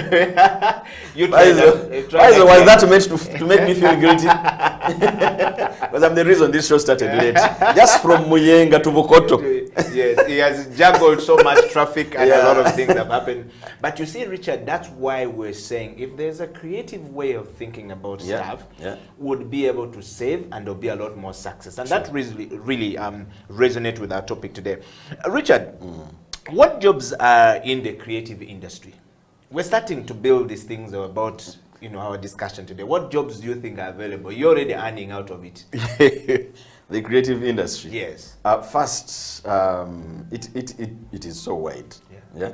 People look at the creative industry. When you say creative industry, they think about the creative performance. Yes. Yeah. Yeah. But you see, those aside, you know, we have people behind the scenes. You know, the producers, the guys who do the technical work, and then the creative industry does not just carry the artistically creative or the performing artists. You know, we are living in a time where, you know, life has changed. The phone is now a performing space. Yeah. The internet is a performing space. So, you know, you're holding your phone and you have a multitude of stages here. Yeah. You're free to choose. You know, Which the one? people who create all those spaces are also creatives. They are at a very different plane of creativity also. Yeah. But you know, all creatives are important. Personally, I think to a certain extent we are important in equal measure. Because Mr. Eddie Okila is going to have a platform here that is so different from other platforms. And the reason he shaped it that way is to serve a certain, you know, segment of audience, TV viewing content seeking audiences. But Okila will need the performers on. Okila will be the producer, the performers will be there, the writers are going to get jobs. That's why sometimes me in Uganda here, like the only way we can have as many creatives incorporated into the creative industry is for those who can create to focus on churning out the art. The more art you put out, the more people you pull into the value-adding chain, of the final products. Wow. That I have experienced along the way when we seek to grow. You create more, and you realize along the way we have, you know, brought in this big number of contributors to the final product. Wow. Well, Richard and Faisal, this is a very interesting part of the show. The jobs that the creative industry have. I want to dive to Faisal in Belgium. Faisal, you've heard from Richard. What jobs do you think we have available in the creative industry? I think, you know, as Richard said at the beginning, the creative industry is really huge. When we start mentioning the sectors within, I would call them, some are sectors because they're informal, others are industries because they're formal. But there are also those formal and informal industries within the creative industry or the creative arts or the creative behavior, I would say. But the kind of jobs, let's start with, you know what we are doing. So we are in the arts. I'm a programmer, and that whole line of business you are familiar with. Richard is in the, you know, in theater and comedy, and you know, that chain of business is very familiar to us. We know what they are doing, and I think maybe what is different in this case is like the acknowledgement of the actual number of people or number of jobs that are associated in our line of work. When people see Richard performing at the National Theatre or at the comedy scene, when they do it, their grand shows every month, people don't really understand the amount of work that is put in, leave alone the creative process of writing the skits they do, but also the backstage side. We are talking about costume designers, we are talking about set designers, we are talking about, you know, makeup artists, we are talking about communications person, ticketing persons, we are talking about advertising, radio interviews, you know, TV interviews, and all these jobs. And when you look at the people and the amount of effort as well as the amount of to this kind of work, it's appalling. And then these are some of the things that we know. But then when we shift to art forms like new media, when we talk about new media, we're talking about, you know, design, graphics, you know, we are talking about advertising, we're talking about software development, we're talking about programming, we're talking about all these things. So when someone sees like Eddie, you're here hosting us. You're in Kampala, and we're talking to each other. They don't imagine the amount of work that was put all us talking to each other live in such a diverse space. So this is creativity. This is programming. This is thinking. This is offering a solution to a need that is identified. Maybe not on a daily need, but it's almost something that you need once in a while. So there are so many jobs, they cannot be counted. But what I want to assure our listeners or our viewers is that we have, as within the creative industry, the highest number of employment opportunities. There are so many that need our services in terms of when we get it to work. And there are also those that, so many people that we need to make sure that we pull off our events. When I have Baimba Festival, as a small example of what happens within our day-to-day life, I have at least 1,500 staff working at one festival. Those include my core staff, they include service providers, they include volunteers, they include interns, they include, partners, sponsors, and all these people are at the festival making sure that everything goes on as it is planned. So I cannot start mentioning how many jobs are there, but to be sure, they are very, very many. Wow. Well, you've heard it from Faisal. Thank you very much, Faisal. Richard, I want to come back to you on this part. And of course, welcoming all the viewers from everyone who's watching the show. We are live on Facebook, on YouTube, and all across the world in all our platforms. By the way, we're live on our, www.houseoftalentuganda.ug.com. It's live, it's streaming for everyone across the world, so please enjoy. We want to hear your comments, kisses and disses coming. We love to hear them. We love to hear them. If you're doing well, kiss us. If you think we're doing bad, diss us. We are okay. We are creative people. We take this. Richard, yes, you've heard what Faisal just said, and I like the first two questions and three questions. I want to go to the third question, which is, what are the types of creativity that we can profit from? We're talking about creativity, and we're always talking about creative people. Faisal just said something very interesting. 1,500 people worked at the concert, a festival. Whenever we see you on stage, we don't understand that the Fun Factory has got a shipload of people behind just Richard to look good on screen and to be looking nice and to speak whatever is speaking nice on stage. There are a lot of people behind there. So I want to just ask you a question. What type of creativity is there for businesses to harness? Given your experience as a stage performer, as a copywriter, which means you're writing a lot of copies to corporate companies for products to be communicated about, to be consumed.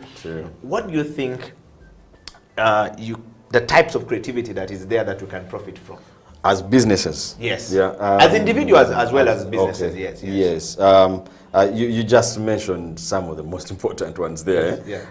First, just the creativity to produce art that can just, touch people's hearts and lift their moods, and maybe also help them think, in certain thought processes that they wouldn't have if they had not consumed certain pieces of art. That creativity is very important. That one is that, I think that is the longest serving kind of creativity for humankind, because I mean, since the medieval times, that kind of creativity is demanded for leisure. Now, creativity for business development, where some of these there are talents that can be applied in all those places. Now, we have people like me who applied their talents in places in spaces like copywriting, where you use your creativity to nail a message or speak to a company's potential customer, and also speak to the one they have, so that you need that creativity between you, the brand owner, and the brand consumer. You need some creativity there to keep these people emotionally connected to your product. Sometimes you might be good enough at designing the product, but you're not as good enough at gaining and maintaining the confidence Yeah. and emotional connect to your product. Yeah. That is when you need people who can, you know, pick that creativity off the stage, apply it in this business space also. Yeah. The creativity of, you see, the world has become so visual. Yeah. The world is so visual that if you have a message and you do not design it in maybe typography, you know, you're not going to. You have to apply some typography. Yes. So, you know, and creativity has really, to me, we are living in a time where creatives have to be very awake to the fact that the audiences that we are creating for Yeah. are exposing themselves sometimes much more than we the creatives. And they're also becoming creative themselves in their own right. Yes. So they attain a higher level of judgment of your art. Yes. That if you do not expose yourself better or more than they are exposing themselves, wow, the audience will run away. It will be 3-4 steps ahead of you. Yes. And by the time you wake up to chase this audience and get it. Wow. Yeah, it's not that you're not creative anymore. Yeah. They have exposed themselves much more. And now, so creatives have to be on their toes because our audiences are becoming more creative. Wow. Wow. Faisal, we want to dive to you in Belgium. You've had, I think, Richard just said something fundamental to understanding. If a business person is watching, they need to understand where Richard is coming from. If a creative person is watching, they need to understand that if you're not constantly putting your craft together, that audience that you're creating that product for is going to come for you. And once they get exposed, they might age you out, not because you're not doing something right, but because they're already exposed to a manner in which they can judge the product and know what is good and what is not. Just before we go for a break, Faisal, your thoughts on that one? You know, what type of creativity do we have in theater and performing art, as well as, you know, from a programming point of view, as a guy who is always doing stuff for you know, entertainment? Whenever we are stressed, we run to you, and you guys give us relief. Faisal, over to you. Yeah, you know, it's very interesting, and I think, as Richard says, that one of the things that we strive for as programmers is always the consistency and also understanding our audience. Like the Fun Factory guys really mastered the audience. I think they have never really failed to fill a space, whatever big or small they occupy, because they know who their people are and what they want and how to keep them at the edge. I think it's the whole mystery around building audiences. How do you keep your people to they come to you? They are never bored. Speaking for Baimba, we've always developed I don't know what we call it the experiencing audience. Our audience is very experiencing. They always want to see something new. I think from the beginning, we've always challenged ourselves and challenged our audiences to bring in a new feeling of a new art form. That's why we managed to introduce new art forms that were not really much on the market, like video mapping, street theater. We did things like headphone disco. I don't know whether you know that. We know when we started it in 2009. And people always want to see what's new this time at Baimba. And when that drifts away, that you are not able to do the more, then your audience starts wondering what's going on. They start finding or trying to find other opportunities or other options. That's why they run away to other events. But at the same time, it might be also a good thing for you. For example, our cause in programming Baimba has always been about experiencing audience, but at the same time, we forgot about ourselves. Then we took off some 2 years of reinventing our programming, and then the audience was confused. And I didn't blame them, but it was intended to kind of create this kind of tension between, okay, where do we go? Is it still the same Baimba? But they don't know what's coming up for them. And I'm curious how they'll react when the new Baimba comes back. Yeah.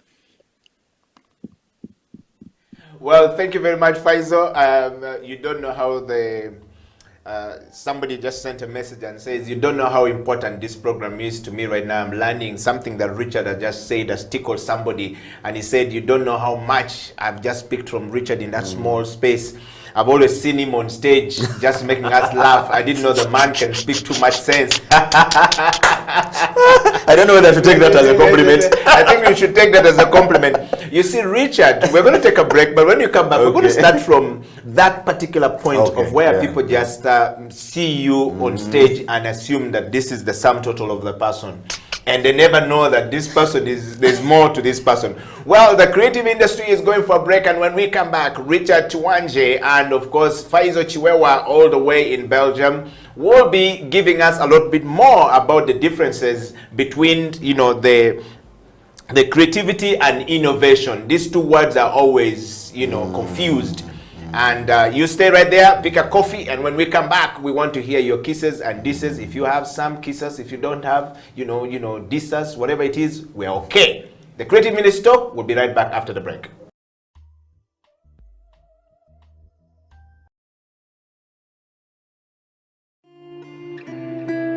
Young people at the moment are struggling to understand the older generation because times have changed. Technology has come in. They've moved on. Yes. We're the ones sitting back and wondering, what is my child on to?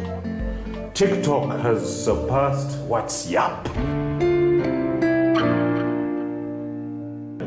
The other one I call, I never call it Facebook, it's Bookface. Why are you on Bookface? Dad, it's Facebook. Yes.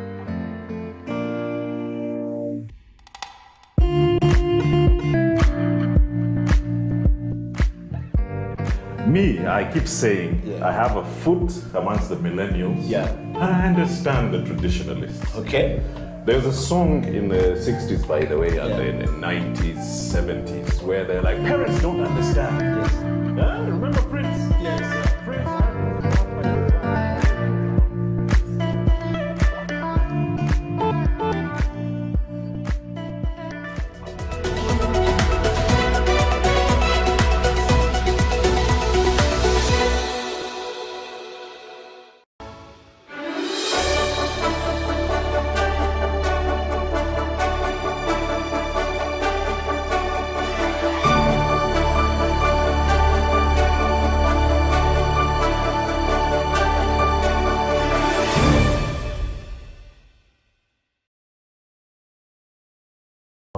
I want us to talk about the corporate entities, the corporate society. I mean, the money comes from there to the creative art. For a long time, while the creative people are thinking the spaces to create this stuff, you know, most ad agencies are run by creative minds. And these creative minds handle.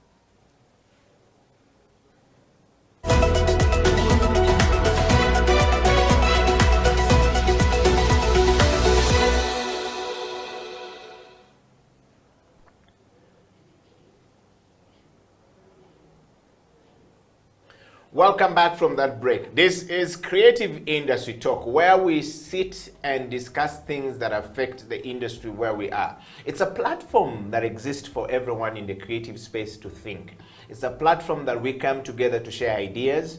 There's a platform that we believe can bring together the creators and of course the policymakers on the round table to think and to come up with, you know, very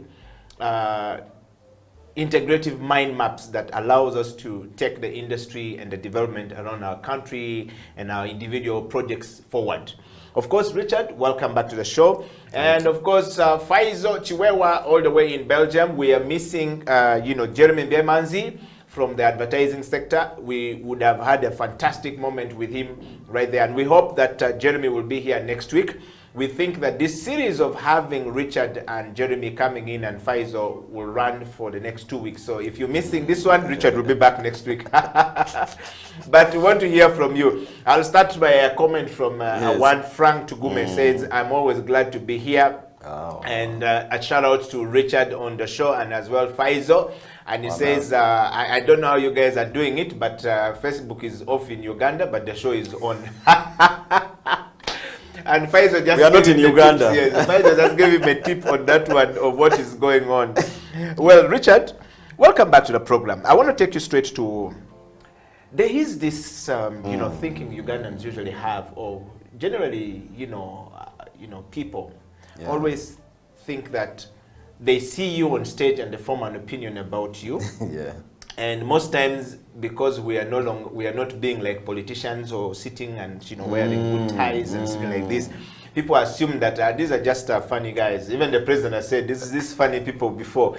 But until your colleague Annington Bujingoze said you're seated here, and then he met the president, and the president said, I was told you have a lot of money, you are rich. Then he says, no, I just have enough for me. But he says, you funny people, where do you get money from?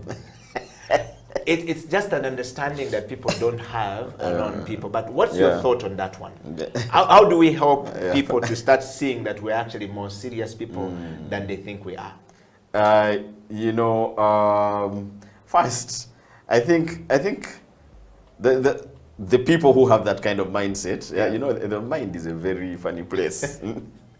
What you expose is what they take, and they expound on that. Yes. It will never end on the stage. So they see Richard acting a school child, they see Richard acting a headmaster, then tomorrow the other show you are a drunkard, they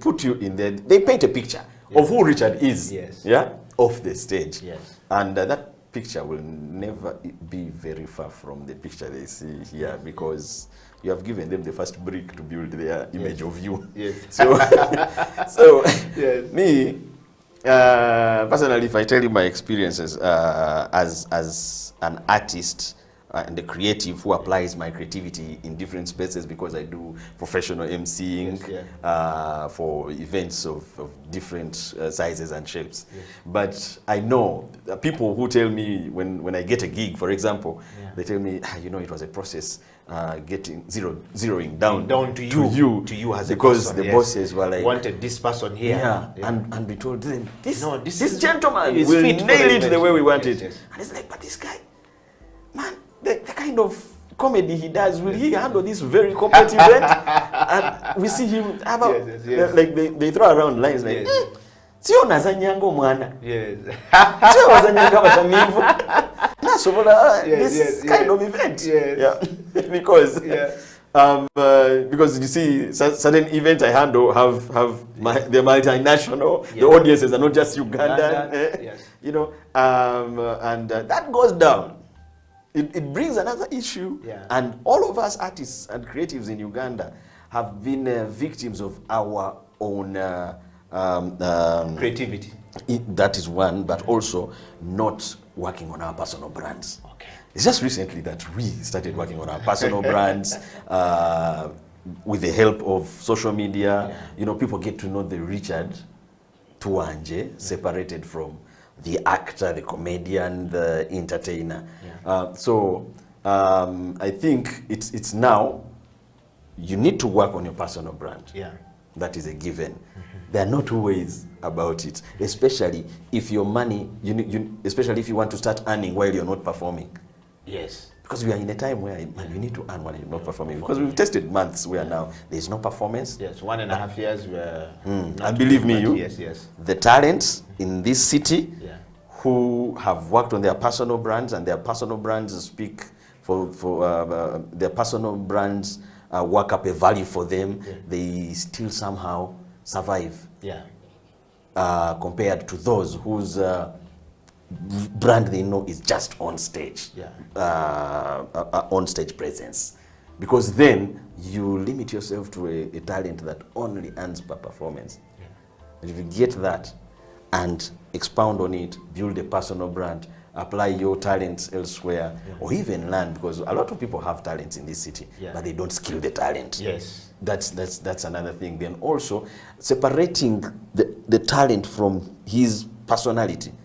Also in our audience, because we can never not think about the audience. The audience is where the money is. It's where the business is. That's where things come from. It's your product. Yes. In better societies, they know how to tell apart the talent and the personality, because the audiences also have a high understanding now of the arts. Here, it's different. Here is different.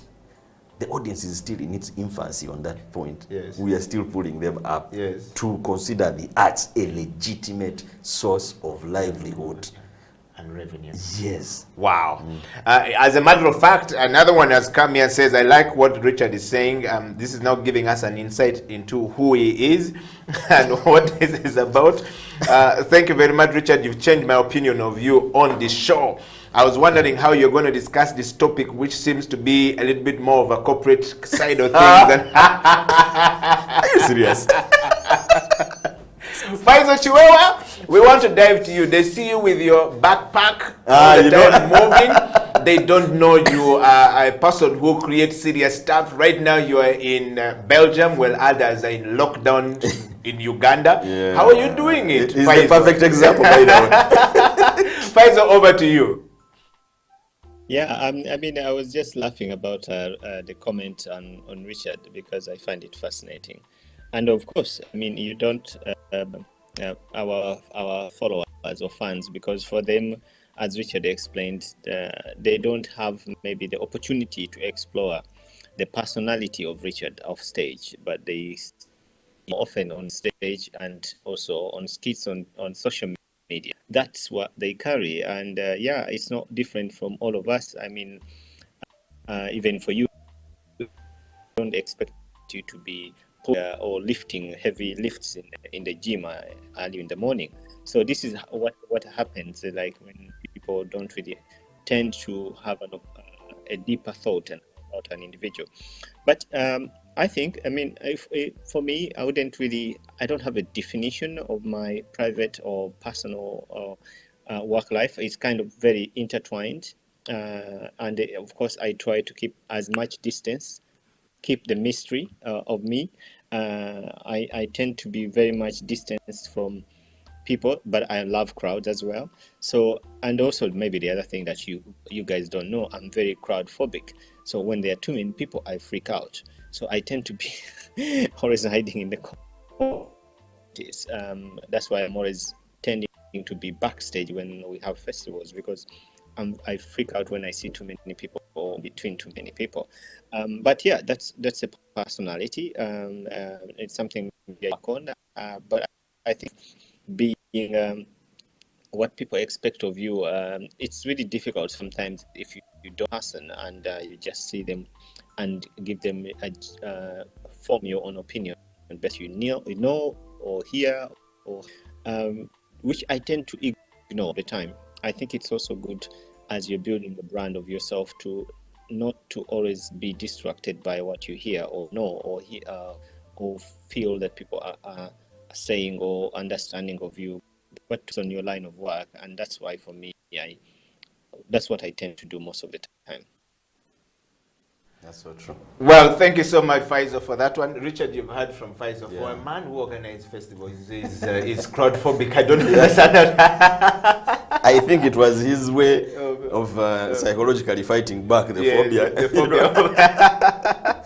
Well, thank you very much, everybody who so far sent in their comments. And I don't know why you guys are always sending WhatsApp messages or Facebook messages. I want you guys to comment on the show straight live there and then. Send us your kisses and disses. We're very much welcoming them. Richard. Yes. I think you can see where we're coming from. The topic today is about creativity for business success. And I think you've already tackled a little bit of it, that the creativity, the things we have talked about right now, is something that people need to start thinking about. But I want to take you straight to my next question, which is, what is the difference between creativity and innovation, given the background of people's opinion about who Richard is, about who Faisal is, about who Okila is, about who any other, creative mind is? I bring the question to mind, what is the difference between creativity and innovation? Because I think sometimes we mix this thing, and you've said it in a very nice way. You said that as creative people, we were doing a disservice to ourselves. We're being one and the same on stage. Yes. And yet we're supposed to be completely different. On television, where I am more comfortable, they say that the character on television is really different from the character you're going to meet on the street. And if you take the person on television to be the person you're going to meet on the street, you're going to be really shocked. And so is on the radio. Yes. But, I mean, dive into it. What is the difference between creativity and innovation when we're talking about success brought about by creativity in business? That's a tricky question. But if you asked me to put it in one sentence, Yes. I'd say all innovation Yes. Yes. is creativity. Okay. But not all creativity is innovative. Yes. Now you see that is where it becomes difficult. You know? Yes, you need to expound on that bit because there's a great line in between there. Because yes, you need a creative mind behind every innovation. Yeah. There has to be. I think they are cousins. They are half brothers. Yeah. Same father, different mother. Yeah. Because innovation will be mothered by the need to fill a gap. Yeah. While creativity can keep this new innovation. Running and growing in itself as an innovation. Because you innovate. The moment you innovate, this is an innovation. This here, this here, what you did, because I've been following. It's an innovation and it is going to grow. You can tell something that is going to grow. HTV is an innovation, but it needs constant refreshment of on a creative angle. You know, so I don't think you can really pull them apart. They are together. Creativity is the oil that keeps running it. Wow. I mean, we're talking about creativity for business success in Uganda. It's a part that people don't understand very well. It's a part that either the corporates don't understand very well, or the consumers of the products that are in the market don't understand very well. And the typical point, case in point, is buy Uganda, build Uganda, boo-boo. It's completely confused. We don't understand the line between creative mind. That is a very long conversation. But to pick from where you are on the corporates and how they don't get it. Man, you see, sometimes you look at the problems. When the problem has arose. But man, we have a backlog of conditioning and tuning. You know, we've come from a system that has taught us that this has to be passed like this. You know, this is when you attain success. Your success is based on when you achieve highly in these parameters. You get it? In these parameters. So we were told to operate, you know, in certain parameters that it becomes so okay for you not to stand out. Wow. You're preconditioned to think that way, and that's it. Yes. Until by the time you realize that, man, you could have done better, is when you are bored of routine.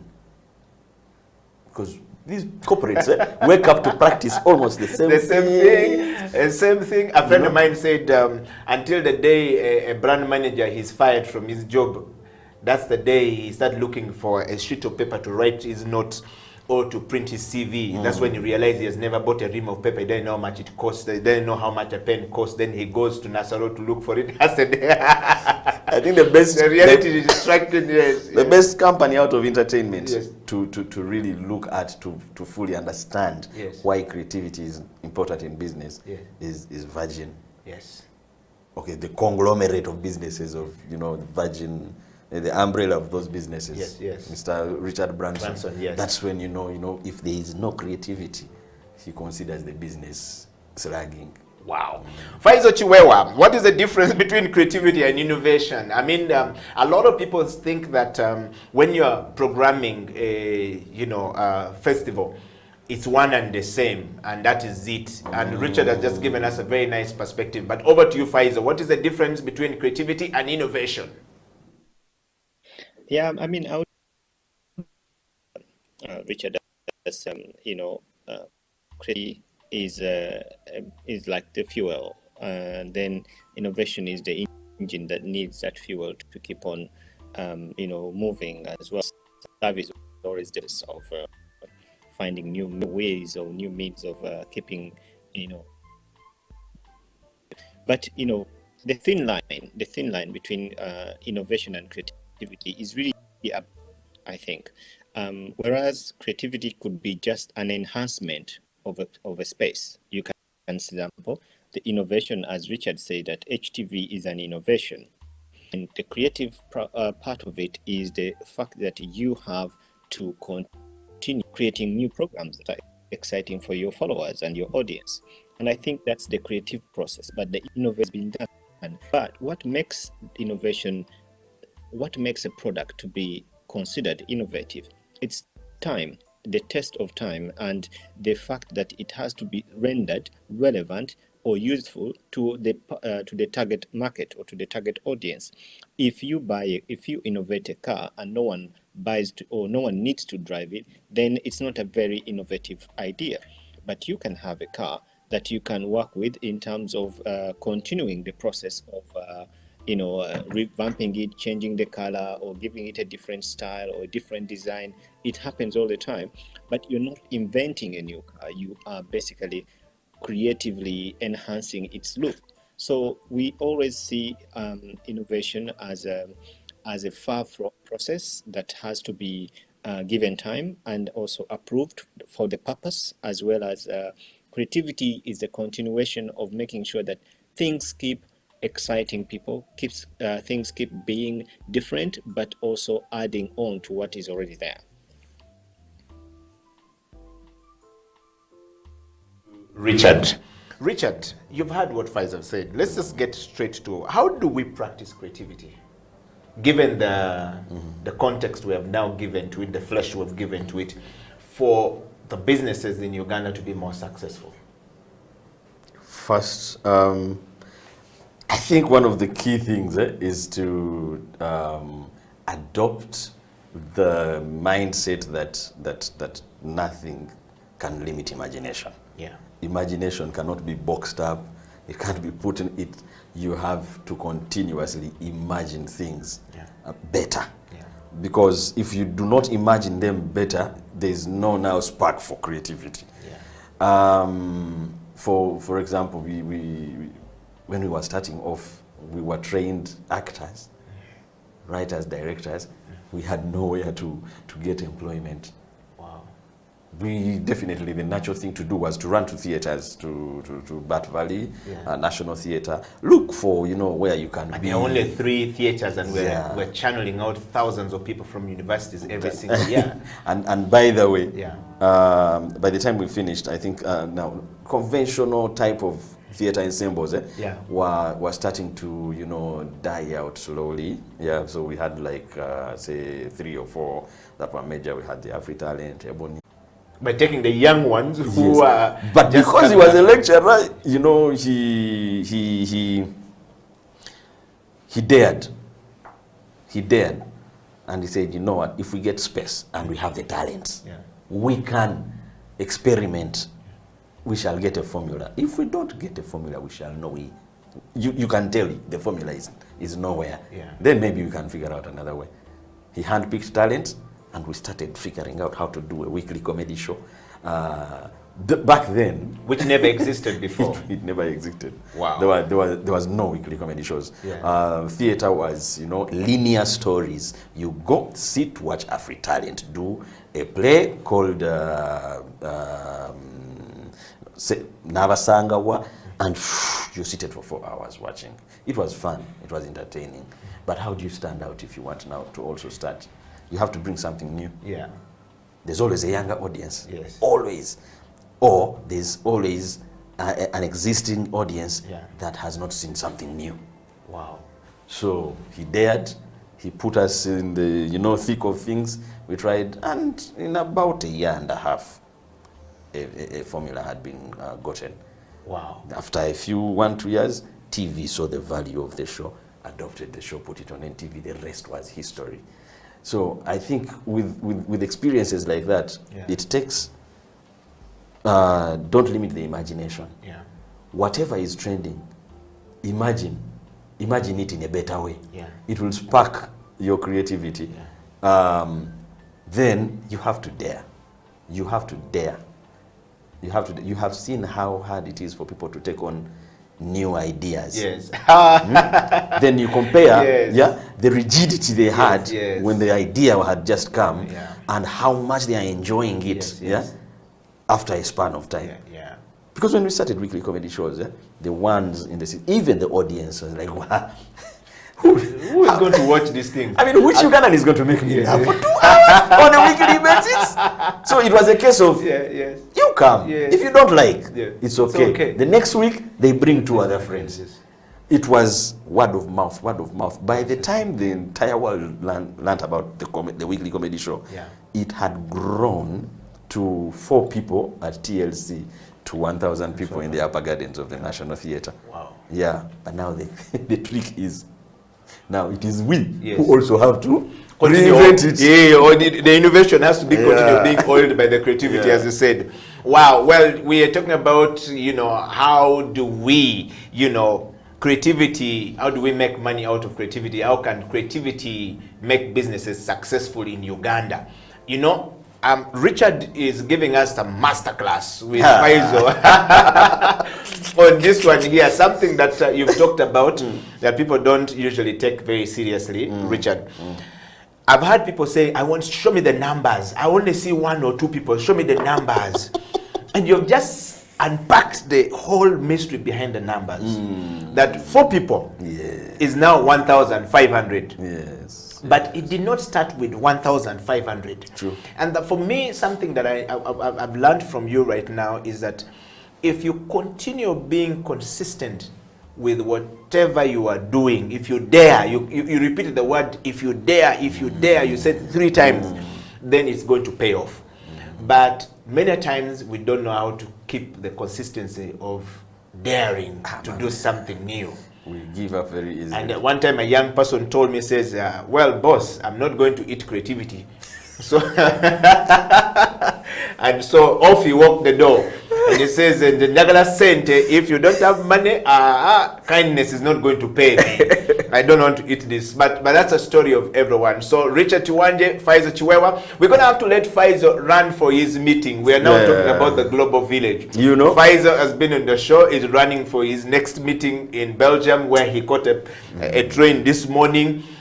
Imagine the day we can do that in Kampala. We'll catch a train to be in Congo, to do a show in Congo, in Tanzania. It shall come. That time will come. I hope we shall be alive. Yes. we are going to contribute to the coming of those things. Exactly. It's a fantastic time to be Yes, alive. so we're going to take another break, and when we come back, Richard Chiwanje and I are going to continue with the show until the end, while we're missing Faizo, you know, who is running for his meeting. Stay right there, Creative Industry. We'll be back after this break.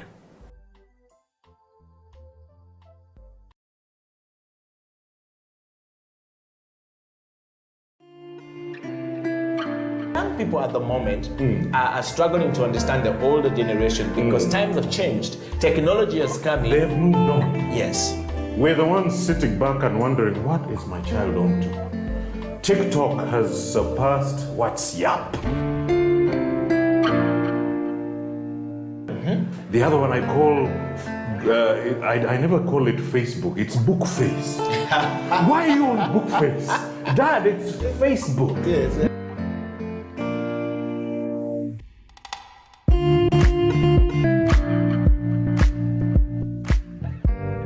Me, I keep saying, I have a foot amongst the millennials. And I understand the traditionalists. Okay.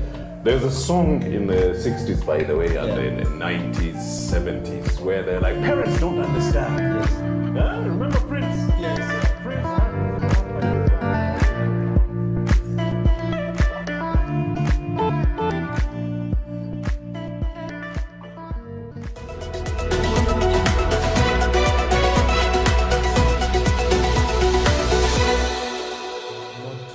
Be applicable to most of us in the industry. One, most of them want to work with an institution, or let's say a registered company. They want to come to Faizo, and Faizo is Bayimba, but they want to talk to him as Bayimba. You know what I'm saying? So there's a way they do their things because of probably how their structure is designed. You know, so maybe we also as creatives, we need to have, what's the right word? We need to have, or to put that effort, see ourselves organized. I think that's the problem we have. We're everywhere. And nowhere. Yeah, and nowhere at the same time. When Faizo suggests that, hey guys, I have given you a week, come to the island, let's brainstorm about how we can make these things work. One is going to go like, I don't know if I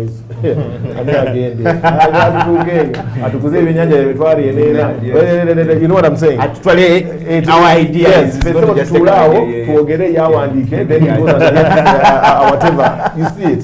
So we've got all these kind of hurdles. And I think why the corporates are probably not even coming in to give a hand is because they don't even know where to start from. They don't know where. Bababu's auntie, for example, if they ask filmmakers, Mudiwa, where do they go to? You see what I'm saying? They have nowhere to go. Yeah, I think they have nowhere to go to. Then, of course, we have UCC. I think UCC, that's one of the biggest hurdles we have. It's about, collect this from these guys. Yes, not be part of the that's process of the growth. That's really unfortunate. But I pray that we sit with them on one table and make this work. That's why I think probably, and that's the biggest reason. That's why I think the corporate department hasn't come.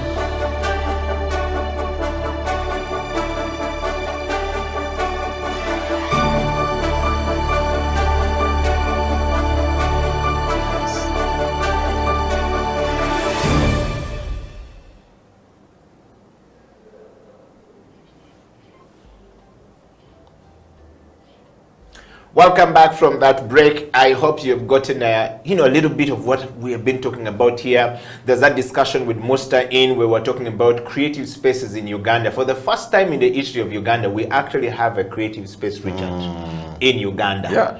There are 2 creative spaces for creative people to go. So you don't longer now need to put on your backpack and you wear your shorts and enter the restaurant and anything. Because you're wearing shorts, you're entering an high-profile, sort of like restaurant and give stuff. you the food bill and the bill. Yes, at the same time, and then you go. So we're talking about that on the show, creative spaces, and we wanted to connect this to this business discussion that we're having. Richard, thank you very much, first of all. For the last part of the show, I want to take you straight to what does creativity bring to business success, in your opinion? It's creativity allows you to stay ahead of the pack. It helps you become the trendsetter. Humankind is set in a way that they will always have a thing for the pioneer of things. So we see it, if you think about these big corporations we see in Uganda and how they advertise and the different promotions they bring, you will somehow the target market will always have the pioneer front of mind. So for me, creativity, that is how important it is, because you will get the masters, you'll be an A-lister on the papers. But if you do not know how to channel, because there's not one company in the arts or in business, as we know it, there's not a company that hires more than 10 people, and all of them are not creative. There is always creativity in a company. But every organization has to have a leader that knows how to harness that creativity. That's the point. That right there, you've spoken it. Yes, because it's mad. Our society, sometimes I think it is in our conditioning, in our bringing up, when people attain positions of leadership. They wear the boss clock, instead of, a servant person, that is when now you need to be part of the other ones and know who is going to be coupled with who to achieve something. Creativity is all over the place. Harnessing it is a challenge.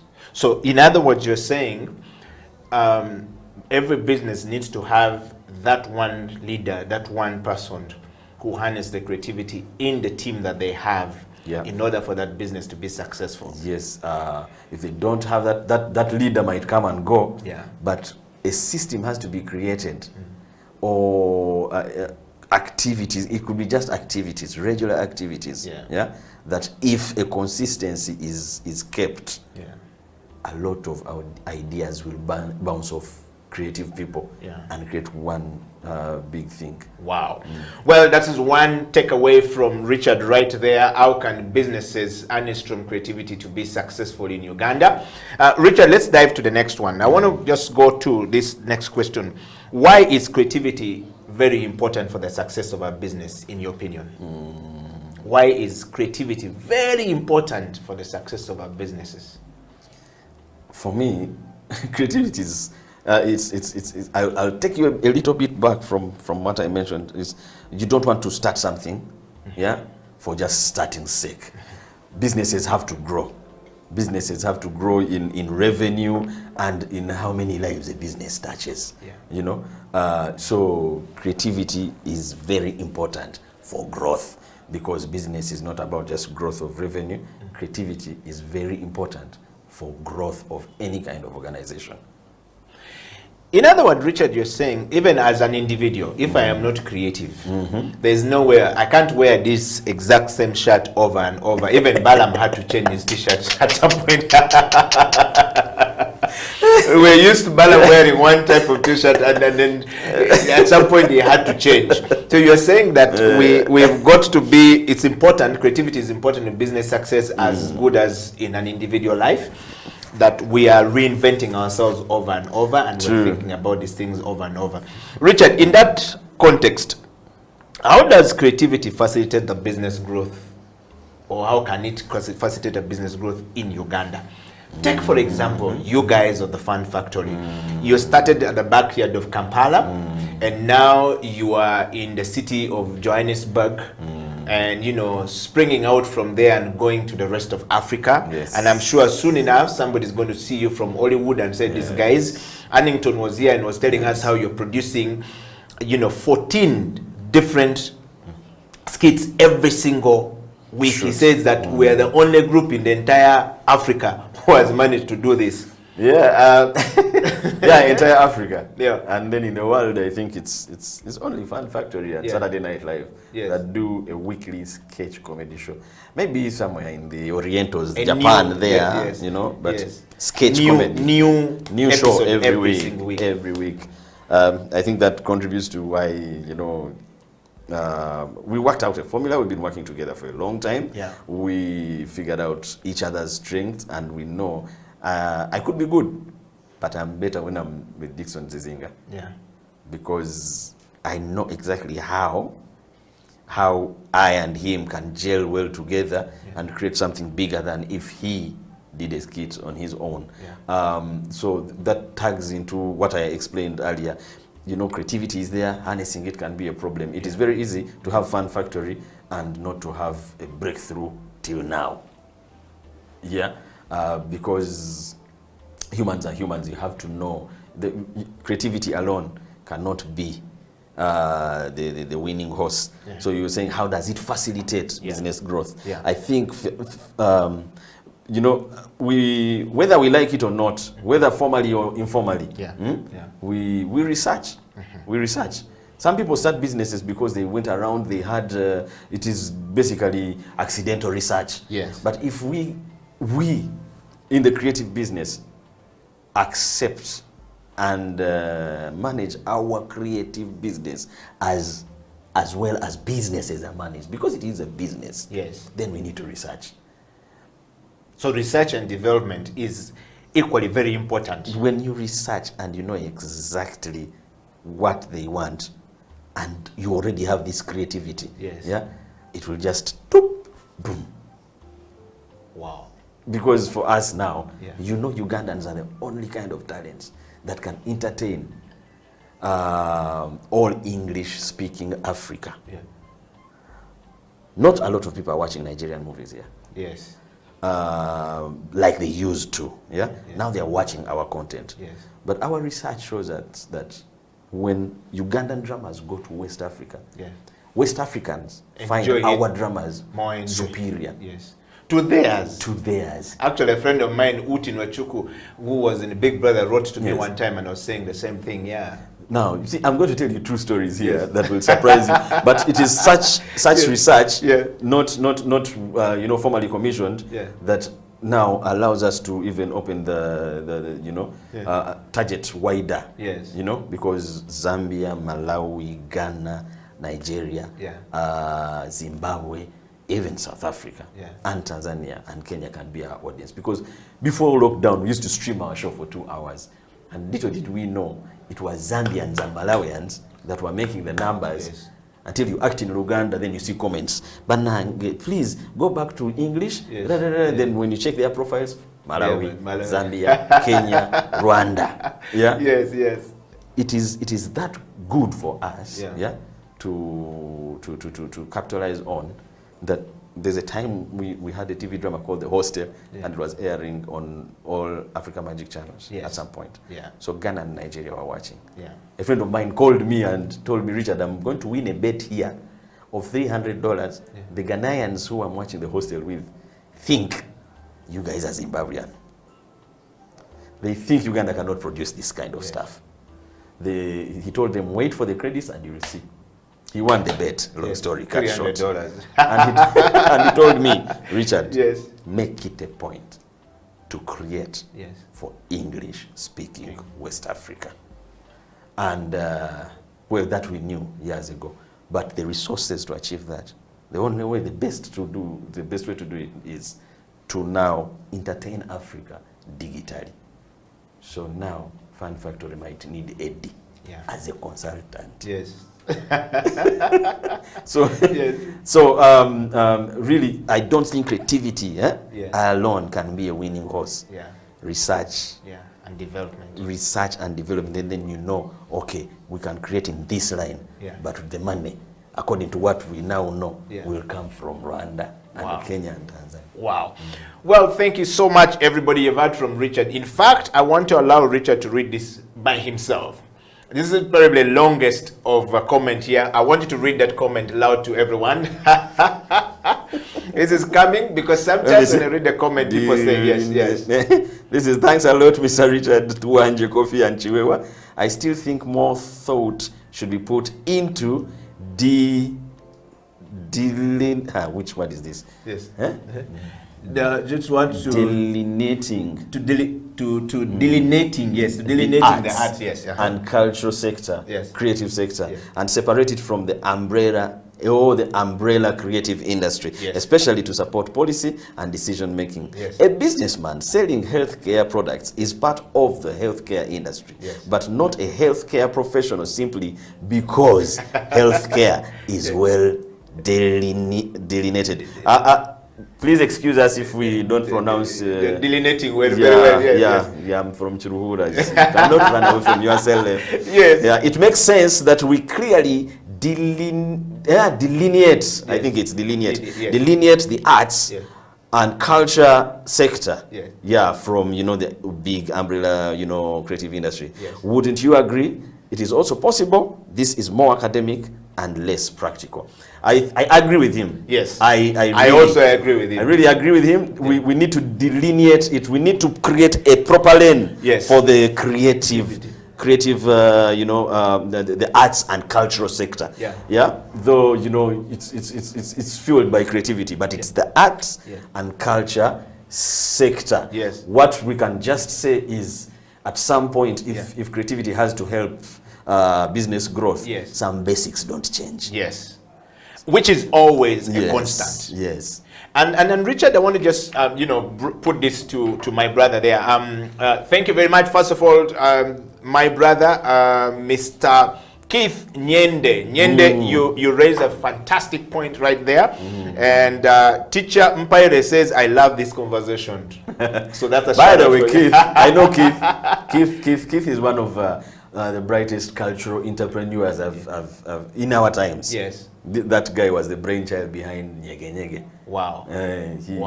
He was the first person to imagine wider and dare to do a festival on the Nile. Wow. And thank you very much, Keith. Thank you very much, Teacher Mpare, for being a part of the show. I want to dive straight to a comment coming all the way from Australia. Dennis in Australia is always a constant guy watching the show. Eddie Okila, thank you very much for bringing Richard Kofi onto the show. He's one of my favorite actors out of Uganda. He keeps me out of home. happy. I am glued to, watching the Fun Factory all the way. I live in Sydney. And thank you very much for bringing these guys always on the show. Tell Richard to continue channeling out the things that I love. And people don't understand that this particular discussion is good for us because we don't usually get sort of like the interesting ideas that come out of Uganda. There's no TV that looks after the people who are in the diaspora. So Richard, shout out to you. We're just having that conversation because you came back. Yes. And I want to go to a WhatsApp message here coming from the US. First of all, shout out to Coach Anthony Ndaula and of course, my professor from another mother, Professor Penny Nachayo, Assistant Professor for Design Communication, Washington University. Ugandans are in big places. You are rubbing shoulders with the... And I need to get in touch with that one. She always said that we need to come with a design identity for Uganda. That's design identity for Uganda. So Professor Penny Nachayo, thank you so much. Yes, that is very important. And Anthony Ndaula, I want to dive out to JB Atine all the way in Belgium. Says is always loving the discussion. JB is into the IT sector in Belgium, and these are big people doing serious consultancy in outside countries, as we say it in Uganda. Guys, shout out to all of you guys. I want to go straight to my brother from another mother in Denmark. Eddie Okila, thank you very much for bringing Richard to Wanje. Faizo and Richard today nailed the show. I wish Faizo wasn't running. I would want to hear more coming from those fellows about how we can actually make money out of creativity. Most businesses in Kampala, back in Kampala, think that creative people are crazy, but no one will buy a tomato that is packed in a sack, but I will buy a tomato which is nicely packaged and put in the kavera that I can see with a label made out of Uganda or product of Uganda. That's what creativity does. Wow. And you see, simple. It's just usually a simple twist. Yes. Yeah, that creates another breakthrough. Yes. And you see, most of the creative ideas that change the world or change sectors or bring in new trends, you look at the idea and you're like, whoa, how is it that I didn't think about that? Because the smallest thing, Richard, are usually the most difficult thing to people to see. That's why creative people needs to be paid money. Yes, because the thing that you're looking at it as very small is usually the biggest thing that people are looking for. And I want to dive straight to South Africa before we we need to go back and finish the show. That gentleman on the show is my best actor in that comedy show. I am a guy who love watching the things. It's an amazing to see him at that calm, that professional, and out of the stage, out of character. And actually discussing how we can take things. I'm a Ugandan living in South Africa. This channel is my place to be. Wow. And thank you very much, guys. I want to just take Richard back to the show.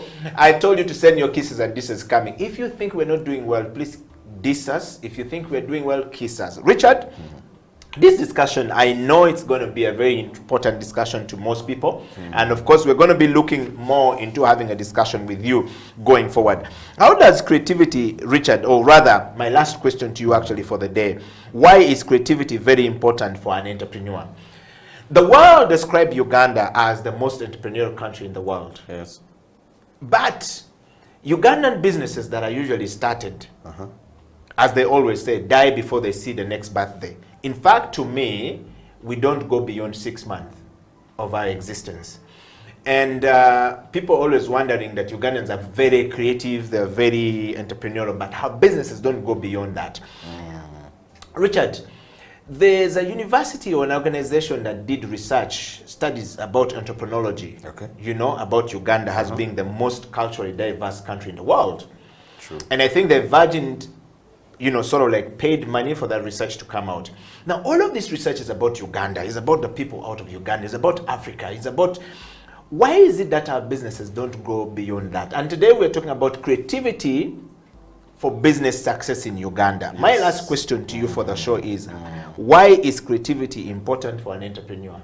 Because most people start businesses and think that they're just going to run. I don't need a designer, I don't need a copywriter. That's true.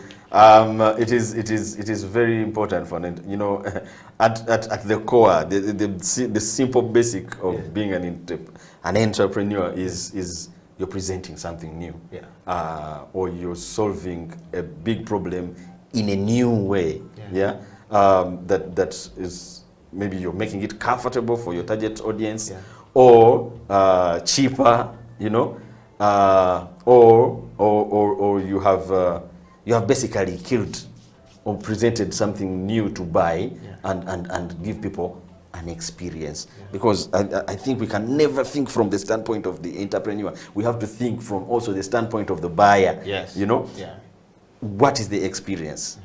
Or what is the convenience that you are causing? Now that means you cannot come and do exactly what has been around.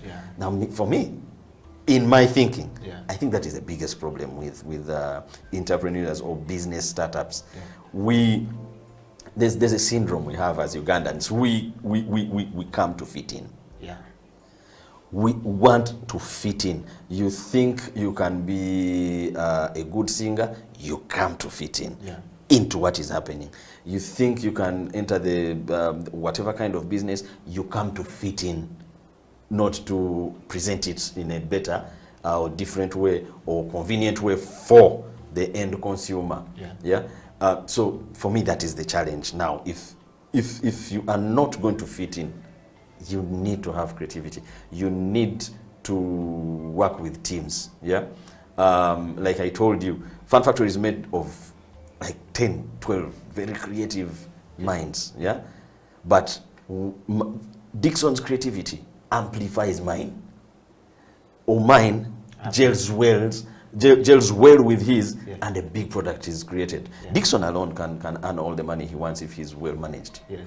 And I can. But if we figure out come together, what we want to bring on the table, if we want to sell it to, say, entire Uganda and Bantu-speaking, Africa, then we have to put together a team and hit it.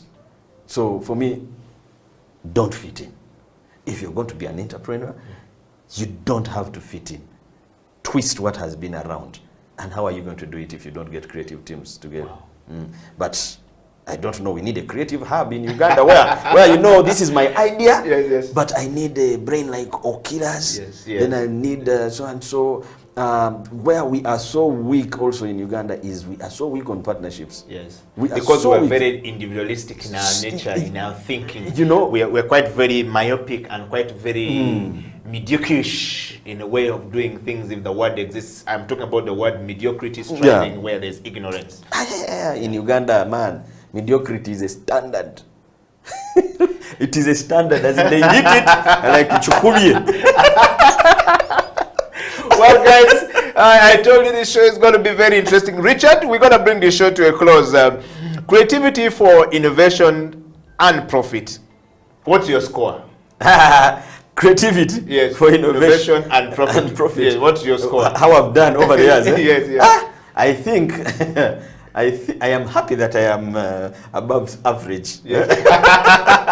6, and I know now how to earn the other portion that I have not. The 4. Yes. Okay. Man, it is a good thing to be consistent. Along the way, we had many reasons to give up, man. Many reasons to give up. But man, bro, if you have a dream, if you see what it can be 10 years from where you're standing, it gives you a reason to keep going. While you think it is big, you might even hit it in 4 years, and then so let's say I'm there 6.57. You're going to be seeing what we are creating. By the way, personally, I'm happy COVID came. So it wasn't really negative as everybody put it. No. For example, it's because we are not here to specifically talk about what we did, or is it okay? Please, yes. When we went for total lockdown, it hit us. We had a weekly comedy show at the National Theatre. Every week we do 52 shows. A year, fresh new shows. Then we have for the affluent Kampala who wants to pay 100,000 shillings. Then we have some at the Serena that we put there. But now this is total lockdown. We went into lockdown. We thought it was going to be 1 month. It became 2. It became 3. 90 days became 140. Towards the end of the second month, we figured things were not going to be the same again. So we got what our craft and what we used to produce. It was the raw material we used to churn out comedy shows. Yeah. So we decided now to use this craft to produce content that fits the times, awareness about the COVID. Yeah. But the water had to be comedy. Yeah. We had to crack people The up. ingredient was was that. We had yes. to crack people up. They needed to laugh in their The world houses. was stressed. The world needed some laughters. You know, when we went into lockdown, our videos would have, say, 100,000 views from the previous night. Yeah, 100,000 from the previous night. But now, during total lockdown, when we started putting out really funny content, that is bearing, had a bearing around the COVID-19. Yes. You put it up, and in 24 hours, it has 600,000 viewers. So we went on with that. And when we started, partners were watching. Not partners then, partners now. Yeah, okay. Because they never come at the beginning of it. Most have said they need to come now, because if they're not part of us now. In fact, Pfizer said, by the if time the corporates don't think come of now, coming, yes, we don't need the corporate. We will be corporation ourselves. But you see, we have a big part yes. to play Yeah. on teaching them how powerful, how really powerful the arts are in driving business. Wow. Yeah. Because which is the essence of this show today. You know, Please. and you see, for us, that is how we have survived, by using the craft now in a different space. So we did that. MasterCard came on board, Traweza, and that's how we've been doing it. Now, why I say we need to teach now the business sector how important the arts are. I do advertising copywriting. Sometimes I sit in boardrooms and they are giving me briefs, and they really want an ad that can touch people, not just communicate. But most cases, you go through a session of schooling them on why what you're creating will work. Yeah? Because it is, I'm not saying it in a bad way, but most people who preside over big offices that make decisions on how a product is going to be communicated with the brand, we still have a lot of them who operate textbook. Proper textbook. It's a standard operating procedure. Yes, these are the parameters. Yes. But we guys know the temperature of the audiences. Yes. And the consumers. Yes. So you have to tell them, if you really want to do mass market, we are going to get off this lane a bit, put one foot this side. So there's always that fear of risking, because they are not managing their own money, some of them. And they often take back the budget. Navio was here on the CEO bench, and he says, I really get mad when the marketing manager is taking back the budget meant for marketing, and he's taking it back. That person should be fired, because why would you be given the money, a budget to market things, and you're taking it back? Well, Richard, thank you very much for coming to the show today. We will definitely be bringing you back next week to discuss the importance of creativity in making businesses successful. We've started the drumming of these things. What are the importance of business, of creativity in business, and how can we harness that, processes and the importance of that to make businesses more successful in Uganda? Everyone is crying in Uganda or in Africa or across the world, but I think that we can do something that will allow us to get there, allow us to understand how we can use creativity for businesses to be successful in Uganda. Once again, I want to say thank you so much for coming to the show. And of course to Faizo, your final parting shot. By the way, excuse me, you are heavily, requested to come on the show by so many people. When we started the creative spaces, and we brought, most to talk about the creative spaces, and Faizo is a resident panelist here. They said the next topic, when you're moving away from creative spaces, you need to bring people who are going to tell us how creativity can be used in business for it to be successful. And overall, there was a lot of nomination for you to come onto the show. There's a lot of vote for, my brother from another mother, Jeremy Biemanzi, to come on the show. Wow. And our job is to make sure you come to the program. That is very flattering, because I don't think I've informed myself very well, but I'm on that path. Yes. But what I know is, we are not in a bad place, but there's a lot of growth we can achieve. And most importantly, we need to inspire the generations that are coming after us. because we have a generation that really wants things to be easy. Yeah. You know, when and we if want they are to not grounded, it might be very problematic. Yes. Yep. Lucky enough, they are in a time Yeah. where actually things can get easier than they were for us. Yeah. If they get to know the basics and what to do while you keep the patients on. Yes. Yeah. Well, thank you very much, Richard.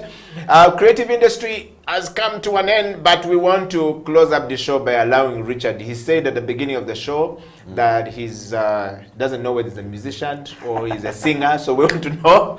He's going to close up the show with that part Oh my God. of the show. Is he a musician or a singer? You're going to vote for yourself. Over to you, Richard.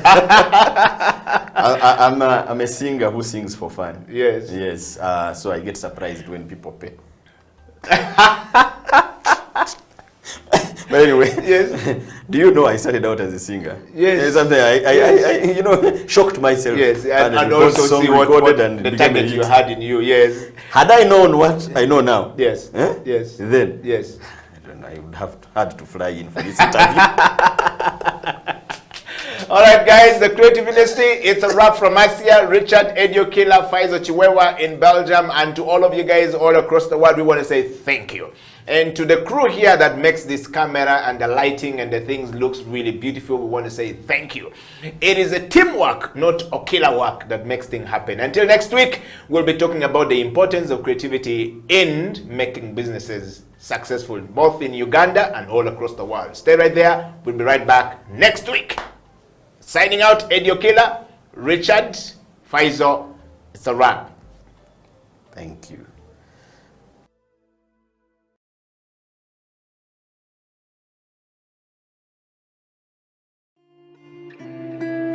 Young people at the moment are struggling to understand the older generation because times have changed. Technology has come in. They've moved on. Yes.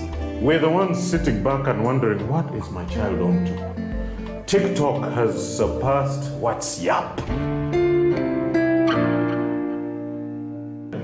The other one I call, I never call it Facebook, it's Bookface.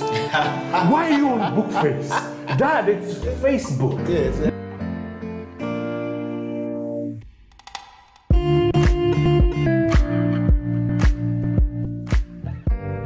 Me, I keep saying I have a foot amongst the millennials. Yeah. And I understand the traditionalists. Okay. There's a song in the 60s, by the way, and in the 90s, 70s, where they're like, parents don't understand. Yes. Remember Prince? Yes. Prince.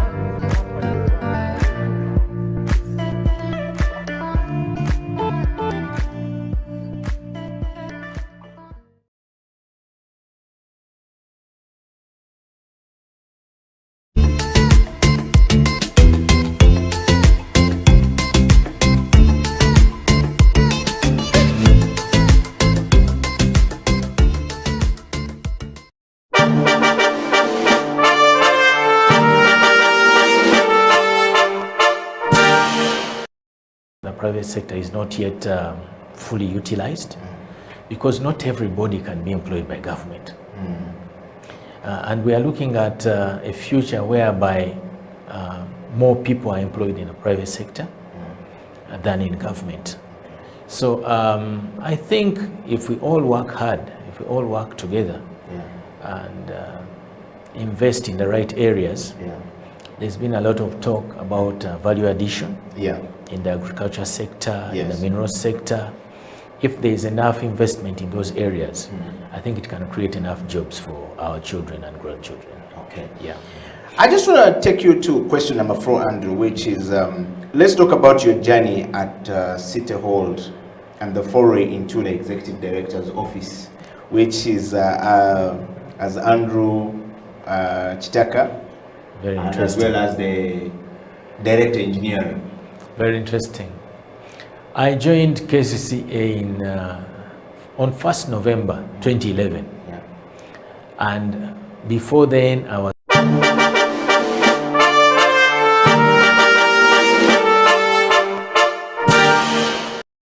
ask for so much. Yes. CEO of, whatever, they give so much. This is the reason why you're actually on the bench. Because of my credibility. Thank you so much. But now they attack you, they vilify you. And the goal is to weaken you financially. Is to weaken your honor. These are slanderers. So I'm glad that someone would stay up at night to ask and learn about me. And I pray that in the next 2 months, because I know many Ugandans who travel overseas, when they go there, one of the things, because the media has been so much, and Sam Kutesa, the Minister of Foreign Affairs, has really not done a good job. He has dropped the ball on this issue. Why? So many of us are being accused of being gay killers, including me. You've just heard that person. Uganda is being accused that we kill gays, which actually is absolutely untrue.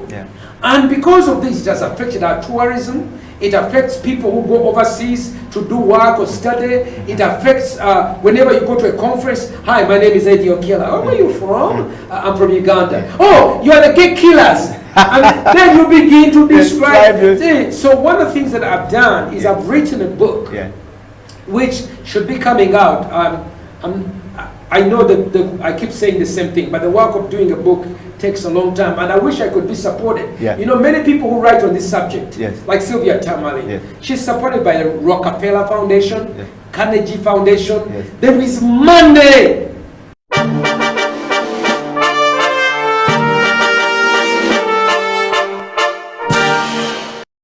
Is a very big brand, and as we go on, we will probably discuss the things we're trying to do to see that things change for the better.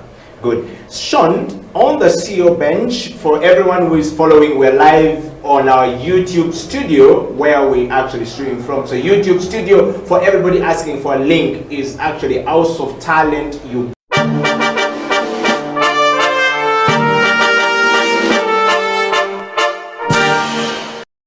Confident in themselves and what they are offering. I think that's the biggest problem. Like, women will easily settle for a less pay than men would. Mona Onyeto Deke goes on to say, I think it's a comment, says, I didn't know that beauty products are taxed at 60%. Whoa. They are. I pray that changes soon, but they are. So with that challenge of 60%,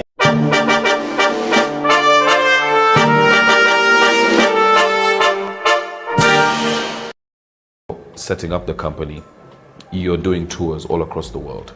A personal account is great, but how these things are taxed becomes important for your business later on. As soon as you cross that threshold of 50 million a year, you're now in the interest become more shares. Yes.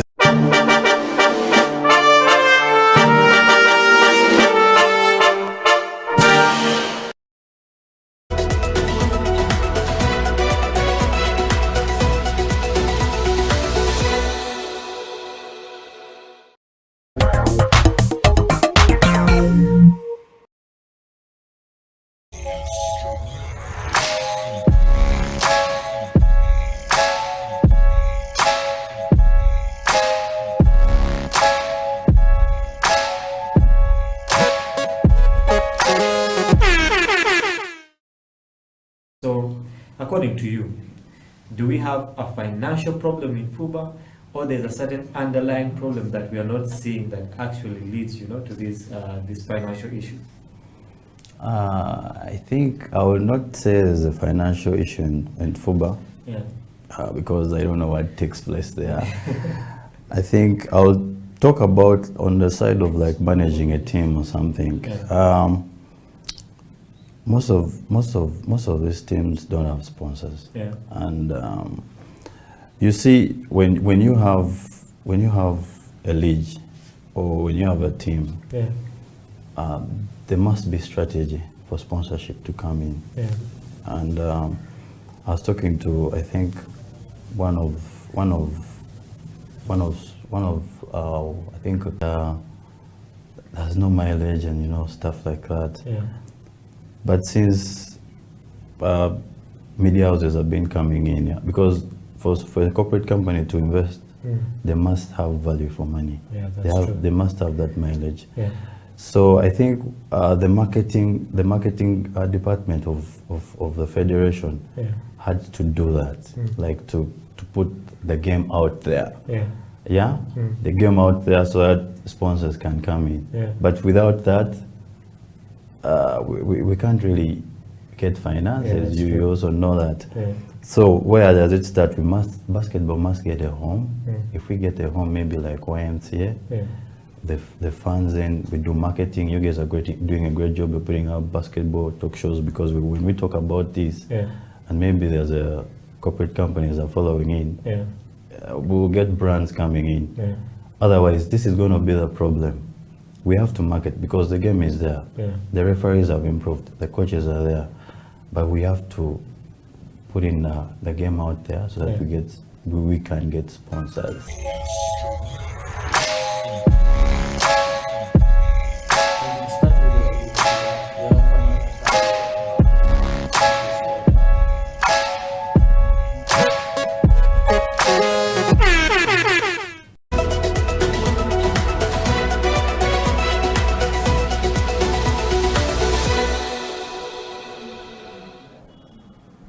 It is never too late to start anything, that is for sure. You can start on anything and everything at any time. It is not yet, like, time is not lost, you can do it. Put God first, like Bernie said, put God first. Number two, me, I have a mentor, she's called Letitia, the one of KCCA. Like, she will call me to ask me, did you train? Like, get that one person that is going to do that for you, and I thank God for her. Yeah, get that one person that is going to do that for you. It can be your coach, it can be someone that has played the game. Bernie is here and she's willing to do that for you. Please reach out to her. Yeah, basically that is it. And also trusting yourself, it starts with you. If you feel like you can't do it, even when you try it, it's not going to move. But when you feel like you can do it, with God helping you and having your mentor by your side and all that, you can surely make it.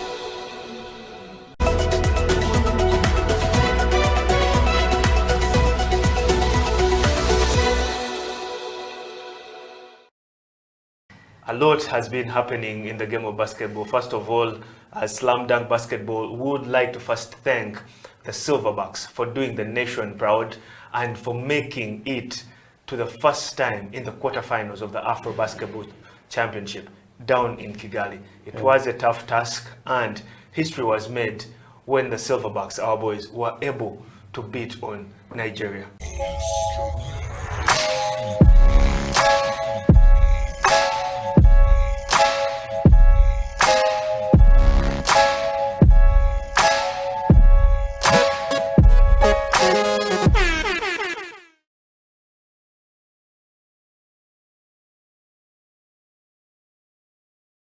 Welcome back. It is Slam Dunk Basketball Talk, and we are discussing basketball. And in studio, I'm with Frederick Freedom Owora, the proprietor and also technical director of JKL Basketball.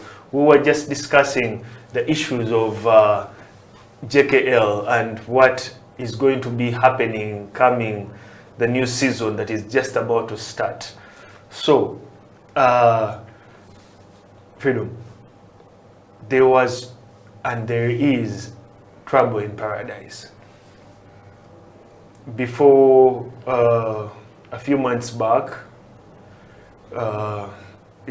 Jeff announced that he was stepping down as president of the club. And he did not reveal much to the media. The only issue that he revealed was that it was an internal matter. Now, to the viewers of Slam Dunk Basketball Talk. May you please help them understand that situation? I want to state that JT leaving the team, is going to lift some hole, okay? Last year, because we are good friends, okay? I can say we are very good friends. We meet, we talk, okay? But it was his decision, okay? We did not have any internal fights, okay? But it was his decision to leave the team, the senior team. So he wanted to start his own team, okay, which I think he has started. So we agreed that he will take over the junior teams, the JKL junior teams, which were in the lower division. Okay. The boys and then the girls. So I think that is what he is. He's a passionate guy. He loves basketball. I've met few people who love the game like him. I think he will bring something new. The team will bring something new to the league. Whenever there's a new team that comes up, there's something new they bring. A little bit of organization is going to come with it. Okay. So, but there's nothing like any fight. I don't want to say people to say there's any fight. Okay. I appreciate the time we spent with JKL. Okay. Yeah. So I think it was marred by COVID. COVID came back to back, and I think I can understand his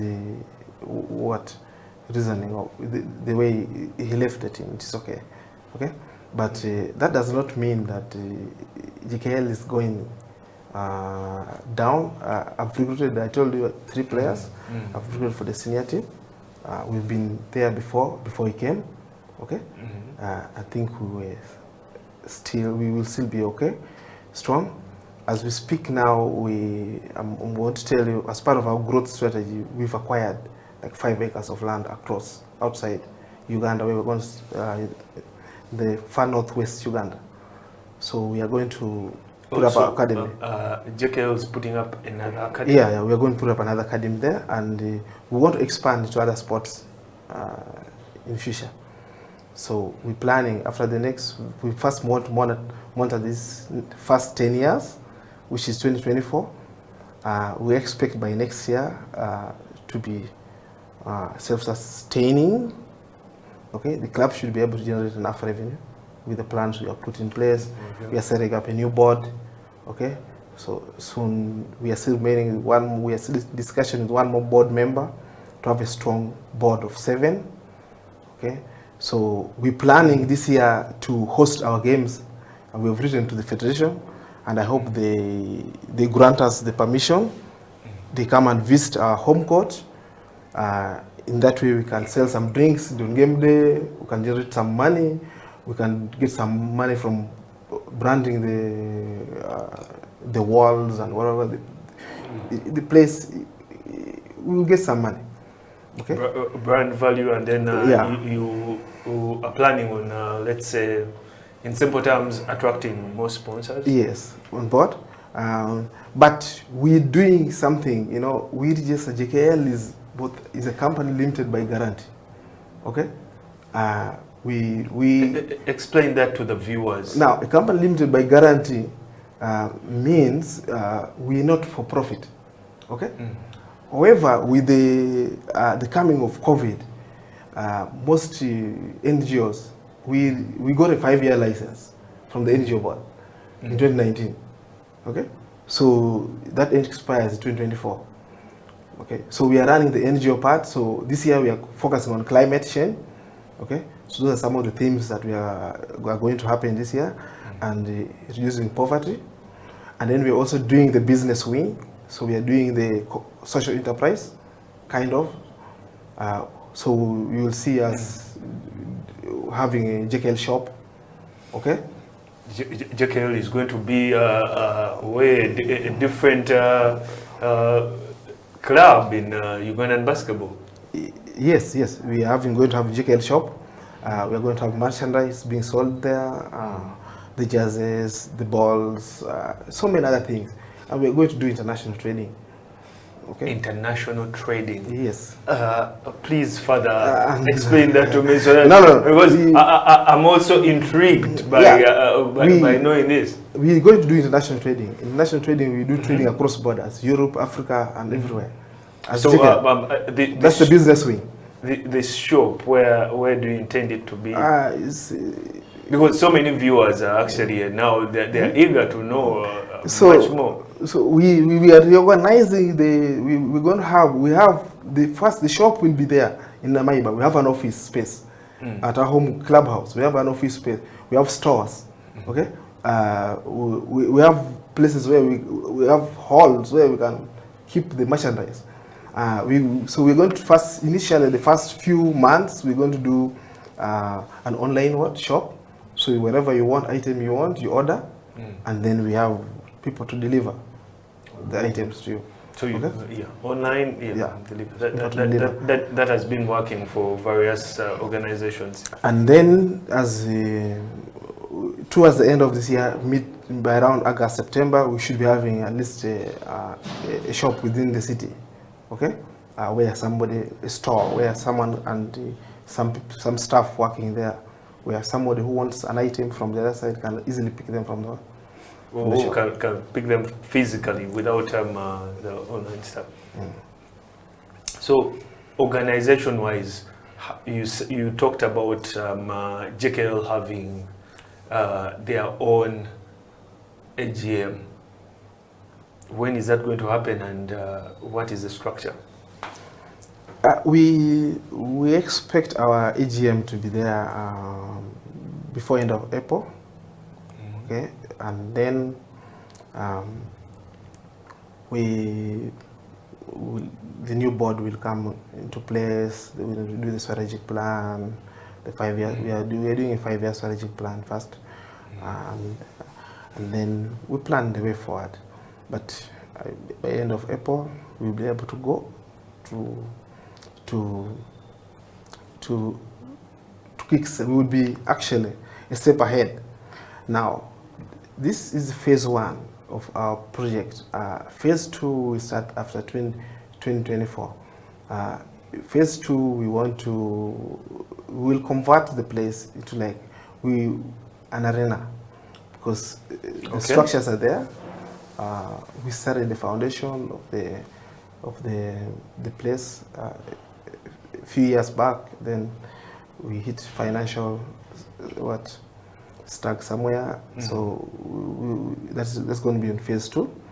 And the phase 2, that will take another 5 years for phase 2. And then in phase 3 is when we're going to have, like, we'll be able to host other clubs. Okay, if for example a team here wants to host FIBA tournament, we plan to have some accommodation. Okay, a wing where the players can stay, they can come. We're going to build like hostel kind of arrangement. Okay, if a team comes to play against us, they actually can come. If the national team can. So basically, a team can come over, reside. So JKL is actually going to have an opportunity whereby even FUBA can be able to host their games there, or other regional teams. Yes. That is what you're saying. That's what we are planning. Okay, that's going to be in phase 3.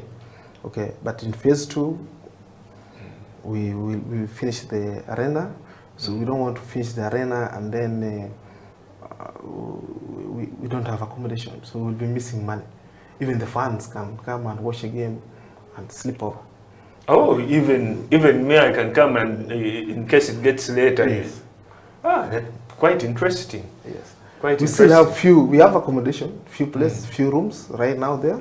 So I just hope they will not be too costly, so that which will scare some of the fans who would want to spend the night over. No, they are not very costly. They are actually affordable. And then we have also camping tents. So okay, at the place. So the camping tents will be cheaper. The camping tents may be expensive because you can't put it anywhere. The place is big. Our facility is actually big, so okay. Yeah, so Please tell our viewers. Remember, we are live on Facebook, on Twitter, on YouTube, on our website, Slam Dunk Basketball. We are with Frederick Owora, the technical director of JKL Basketball Organization. Please continue. So we have camping tents. So if you want to go and play pickup or play tournament and you want to sleep over, you can sleep over. We have a kitchen. We can cook for you whatever food you want. Okay, you make the order. We have enough parking space, and we have even adjacent plots around where we plan to widen the parking. So the space-wise, we have. Someone will be sure of their car being parked somewhere. Yeah, so one day if you are from maybe Kokujero, that side, you can pass by Katosi Road and brush, take a drink, okay? If you are tired, you can order food they give you at the club. So quite an investment that very many basketball teams actually should also be looking at in terms of sustainability and in terms of ensuring that they have a steady flow of income coming in, because that is how they will be able to run their teams. We are planning to buy the game clock and whatever that will be used there. So I think the federation should not get worried that the equipment, cost of hiring equipment. To host our games, we are going to buy before the league begins. The clock, the 24 hour. We are going to have one at the venue. We in the next shipment we should be able to have it this month. We budgeted for February, so we should have the game clock and other stuff so we can host our games. Then we also plan to do there's a JKL tournament which has been long overdue. I was meant to ask you when the date for the JKL tournament is meant to be, because we've had the KIU 3-on-3. There's another 3-on-3 that is actually happening. Now, the JKL tournament has been long overdue. I don't know if there are exact dates that you can give our viewers of when it will be and which format it will be in. We are planning a simple tournament so that the players can get some fitness, some games behind their back, okay, before the season begins. So the manager is organizing that. Okay. But then we are planning the real JKL International Tournament. Now that's the big one. JKL International Tournament. That's the big one. Please further elaborate so the on that. The JKL International Tournament will take place between October and November. Assuming the league is going to be after the end of the season. And we're trying to invite teams across. And we're putting a couple of dollars, a lot of dollars, thousands of dollars for the winning team. If you don't mind mentioning them, because you're saying, you have mentioned JKL International Tournament. That is the one. And inviting tournaments, I mean, beg my pardon, inviting teams from the region. Yes. A year ago, but this year we should have season 1 of the JKL International Tournament. So we'll maybe do qualifiers here. Okay. It will have a qualifier session. We tend to put a lot of money so that the fans can enjoy. Please tell the viewers. And also we have teams across board, and the winning prize will keep increasing every year. Okay. So we expect like in 4 or 5 years across Africa, a team can fly from Cameroon or South Africa to come and play the JKL tournament, or from Kinshasa to come and play the JKL tournament. Now, for the start, what is the incentive for a team taking part? It will be around $2,000 for the beginning. $2,000? Yeah, for the beginning. But it may go beyond that. We want to put that to the board to decide the price. Okay?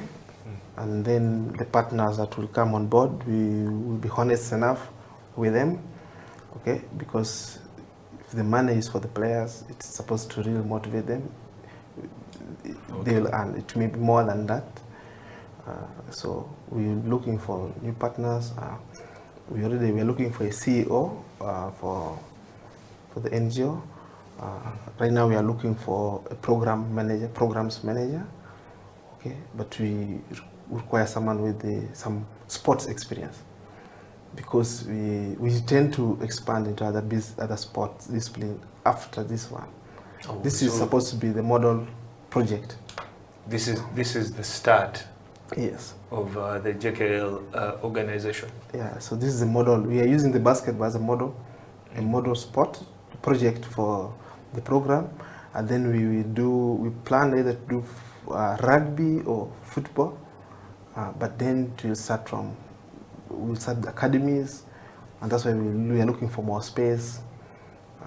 If we can get more space where we can have a bigger, put all the equipment, the facilities at once. Okay. So that's what we're planning. Okay. So I expect the fans to come this time in big numbers. Come and watch, support us. I believe if we spread the game across, like football, a team travels to Fort Portal, the other one is to Arua, another one Tororo. This will give basketball a wider platform. We can't keep having the games only in Kampala. Okay? And the federation also needs to understand our position, why we need to host the game. Okay? Because that will encourage other teams to also invest.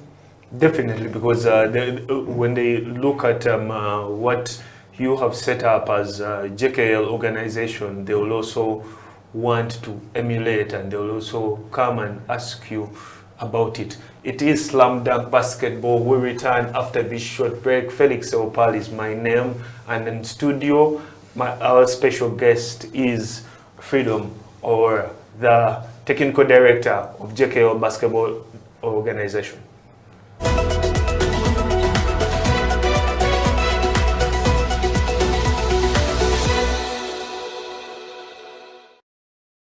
COVID-19 has tested our hope and faith as individuals, families, and the country at large. Besides destroying many aspects of our lives, the novel coronavirus has also affected our human rights in many ways.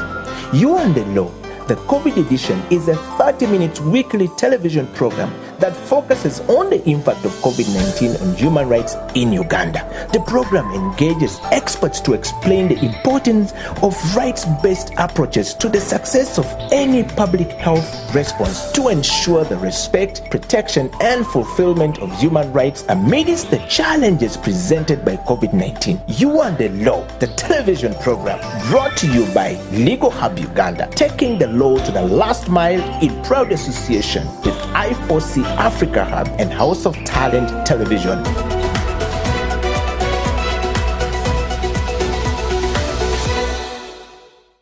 We're working on a case in Mitiana, and this is one of the saddest cases I had ever dealt with, because this woman was pregnant. It just portrays an ordinary Ugandan woman.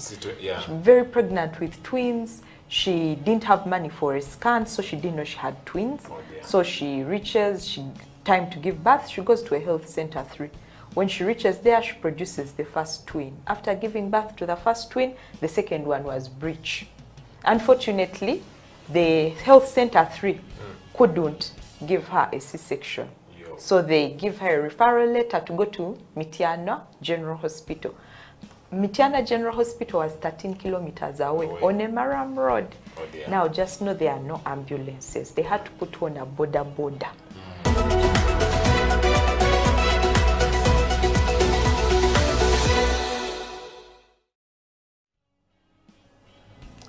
This is You and the Law, the COVID edition, here on House of Talent Television. My name is Jonathan Ochom, your host. As you all know, You and the Law is simply about the law and making it simple for any person in this country. Because as we've always discussed, the law affects every aspect of our lives, so it's only safer that you know about the law. This particular edition of You and the Law is focusing on COVID-19 and how it has affected our human rights. And today, in studio, we're discussing about the right to health. But before we go there, we need to know, what does the right to health mean? Who has a duty to fulfill that right? How has COVID-19 affected it? With me is Ms. Rose Wachikona, Rose is the Senior Program Officer at the Center for Health, Human Rights and Development. Rose, you're welcome to You and the Law. Thank you so much, Jonathan, and thank you for having me here. How have you been? I've been good. I've been good. We're attending the Rule of Law Symposium for Uganda Law Society today. Okay. And we're discussing this very topic, so it's interesting that I'm carrying it on this show. That's fine. So, talking about SEHAD, the kind of things that you do, maybe for somebody who could be, hearing about you for the first time, the organization, you could give us a little bit of a sneak peek into what the center does. SEHAD was started in 2009, and the primary purpose of setting up the organization was to promote the justiciability of the right to health. Justiciability? The justiciability, Some which of those words enforcement. Okay. To make sure that you can enforce. There's a lot of concentration on civil political rights at that time, the right to vote, right to practice your religion, freedom of movement, all those civil political rights, as we would call them, but there was very little emphasis on what we call socio-economic rights, which deal majorly with social security, like the right to food, right to adequate food, the right to health, the right to clean and healthy environment, some of the right to shelter, all those fall within socio-economic and cultural rights. So we were challenging ourselves to say, are we able, is a human being, a Ugandan, able to enforce a socio-economic right within this country? So the organization was set up in 2009 to ensure that it does that. Its major aim was to do advocacy, to do litigation, but also empowerment in terms of the right to health. And we've done several cases in public interest litigation, majorly looking at maternal health, but we've also extended into issues of regulation of the private sector when it comes to health, and issues of mental health. So we've expanded into several areas where we've made inroads in litigating the right to health. Okay, you sort of starting on a high note, talking about how enforceable this right is, but perhaps before we got there, can we just understand, when we talk about the right to health, what are we talking about? Why should I care about the right to health? Like, what's the big deal about this right? The right to health. What does it contain as a package? What do I find? What will I find there if I say this is the right to health? The right to health has its bedrock or its foundation in the human rights of Uganda. When you talk about the human rights of Uganda, they were set up after the Second World War. So countries went to war, they fought each other, everyone died. Then afterwards they said, we should stop killing each other. We should find a way of living harmoniously. So in 1948, the UN set up this big assembly. They met together and they passed what we call the Universal Declaration of Human Rights. So many countries in the world, including countries that you wouldn't assume, are actually signatories to the Universal Declaration of Human Rights. And under the Universal Declaration of Human Rights, they established several human rights. And then they established several committees and several conventions to come up with specific rights and explain them. So thereafter, they set up what we call the Convention of Economic, Social and Cultural Rights. So it has under Article 12 what they call the right to the highest attainable standard of health. Highest attainable standard of health. So this doesn't mean that you have a right to be healthy, that every time you get malaria, the government must be held responsible. No, no, you must take care of your own health, but it means that the government must put in place certain things to make sure that you're able to enjoy the highest attainable standard of health. Not just your physical health, but your mental health, your spiritual health, your social well-being, everything to make sure that you are okay and living in that particular way. So Uganda ratified this particular convention, and then we haven't yet domesticated it into our constitution per se, but jurisprudence or court decisions, which can also make law, have read into the fact that if you have ratified an instrument internationally, then you can enforce a particular right at a domestic level.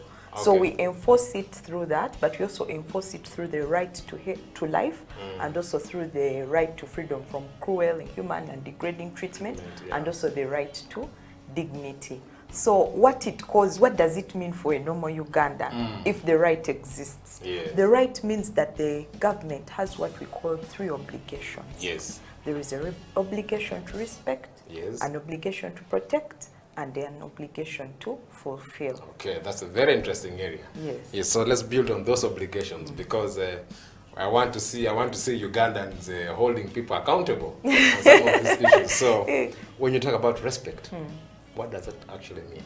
When we talk about respect, it means that the government by itself should stay away from violating that human right. So they shouldn't do anything that would not enable you to enjoy the right to health. What are the things that a government would do that would make you sick? For example, they can put in place a law or a policy that would forbid you from accessing that particular right. So they have to stay away from that. Okay. Equally, maybe they may take away a health center. There they are taking away your right, so they are not respecting it in that particular If LD is regard.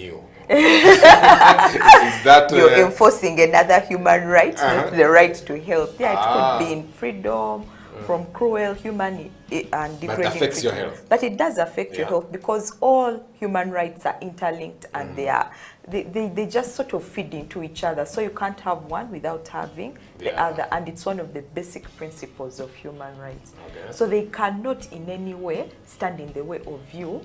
Like, for example, if you remember what happened in COVID-19, women were pregnant, they had to go to hospital to give birth. Yes. But then the curfew was saying that everyone must be at home. And get a but I pass. am due. So that in itself means the government is not respecting your human right because they are placing a barrier in place of you being able to We'll talk about those COVID experiences later on. Yes. But you talked about 3 rights, you've explained one. How about the protect option?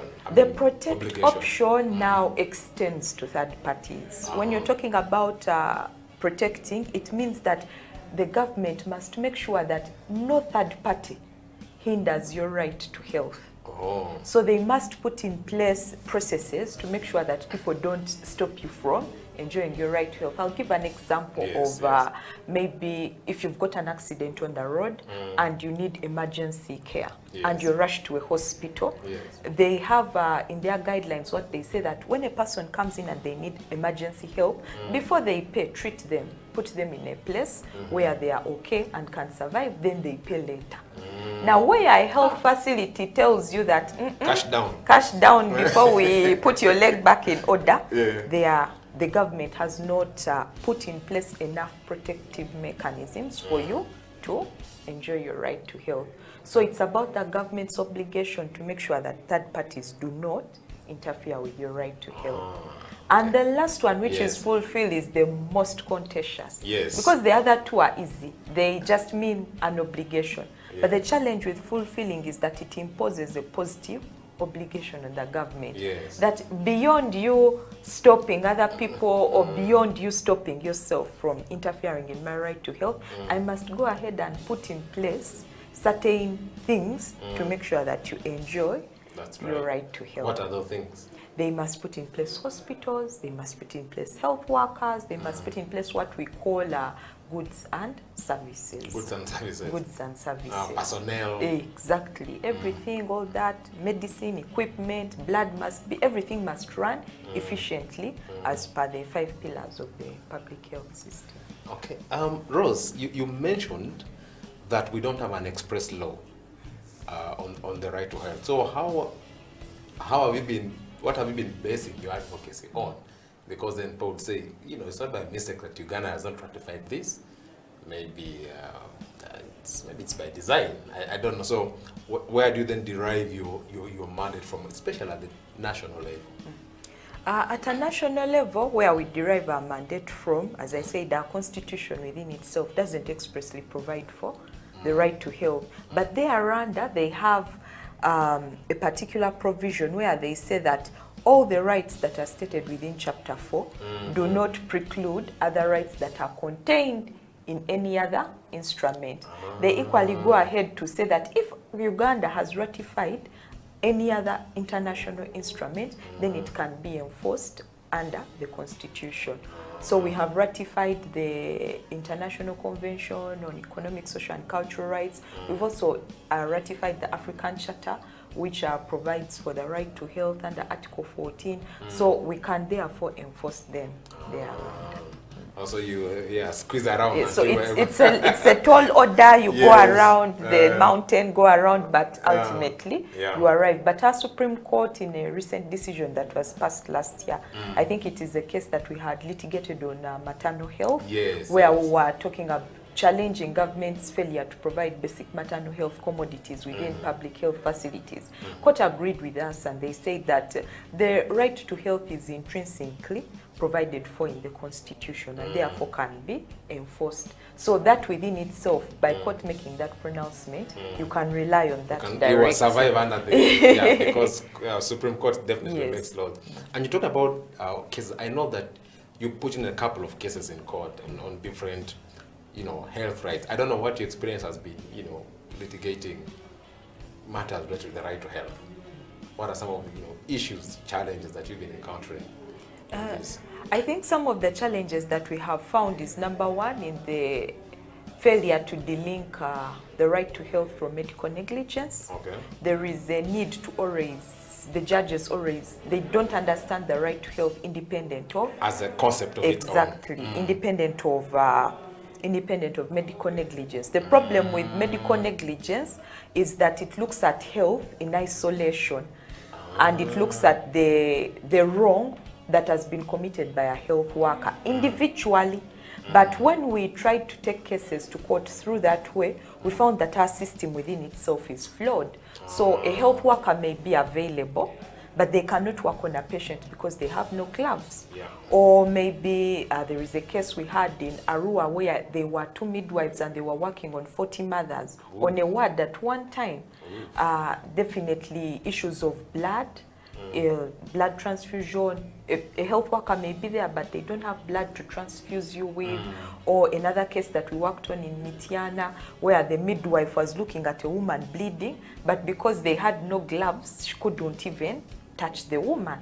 So people will blame the health worker, but then the system must support the health worker to do their job. And medical negligence cannot support such a claim. It cannot support it. So you have to take it through the right to health, because then you're able to attack the system in its entirety instead of limiting it to maybe the limitations of a health worker, because our health system within itself is completely flawed.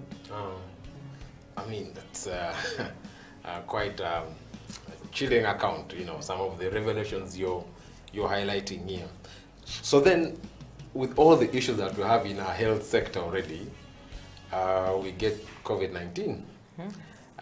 Novel, some people argue that, when it was in China, we were like, that's a Chinese problem. We're good, as a country.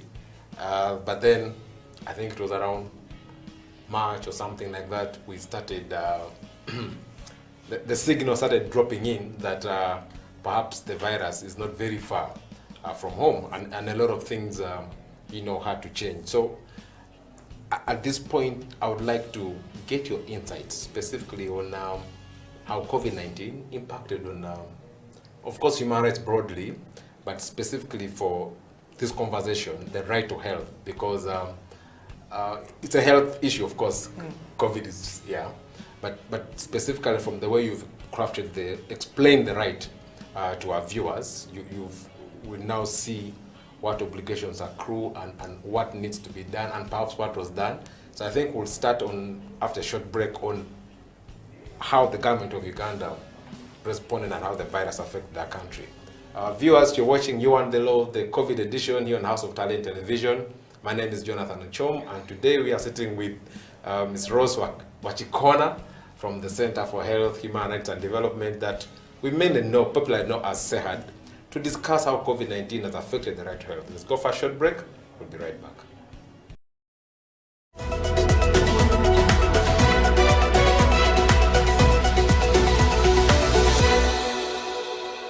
When it comes to the law, we basically live the law, you know, on a day-to-day basis, you know. Whether it is in your bedroom, there is a law that governs it. If you're married, for example, even if you're single, there could be something touching on the law, because you might be in your bedroom with an underage girl, or you might be with another person's wife, you know. All the things are the law, you know. If you're a human being, you have rights. Those rights are called human rights. They are examples: the right to health, the right to freedom from torture, that underscores human dignity.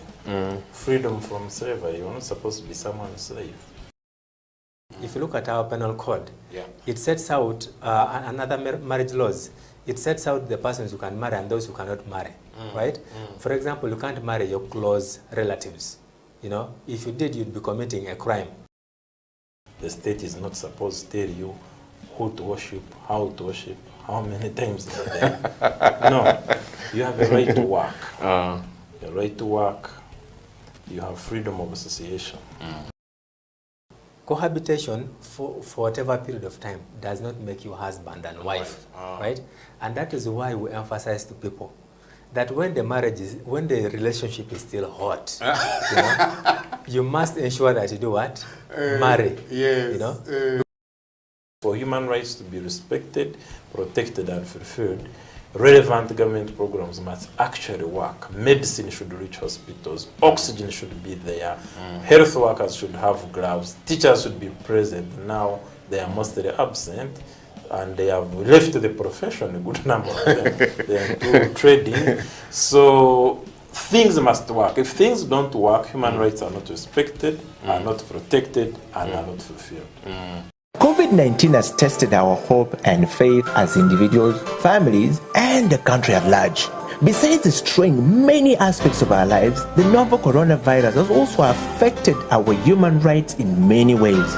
You and the Law, the COVID edition, is a 30-minute weekly television program that focuses on the impact of COVID-19 on human rights in Uganda. The program engages experts to explain the importance of rights-based approaches to the success of any public health response to ensure the respect, protection, and fulfillment of human rights amidst the challenges presented by COVID-19. You and the Law, the television program, brought to you by Legal Hub Uganda, taking the law to the last mile in proud association with I4C Africa Hub and House of Talent Television, coming soon.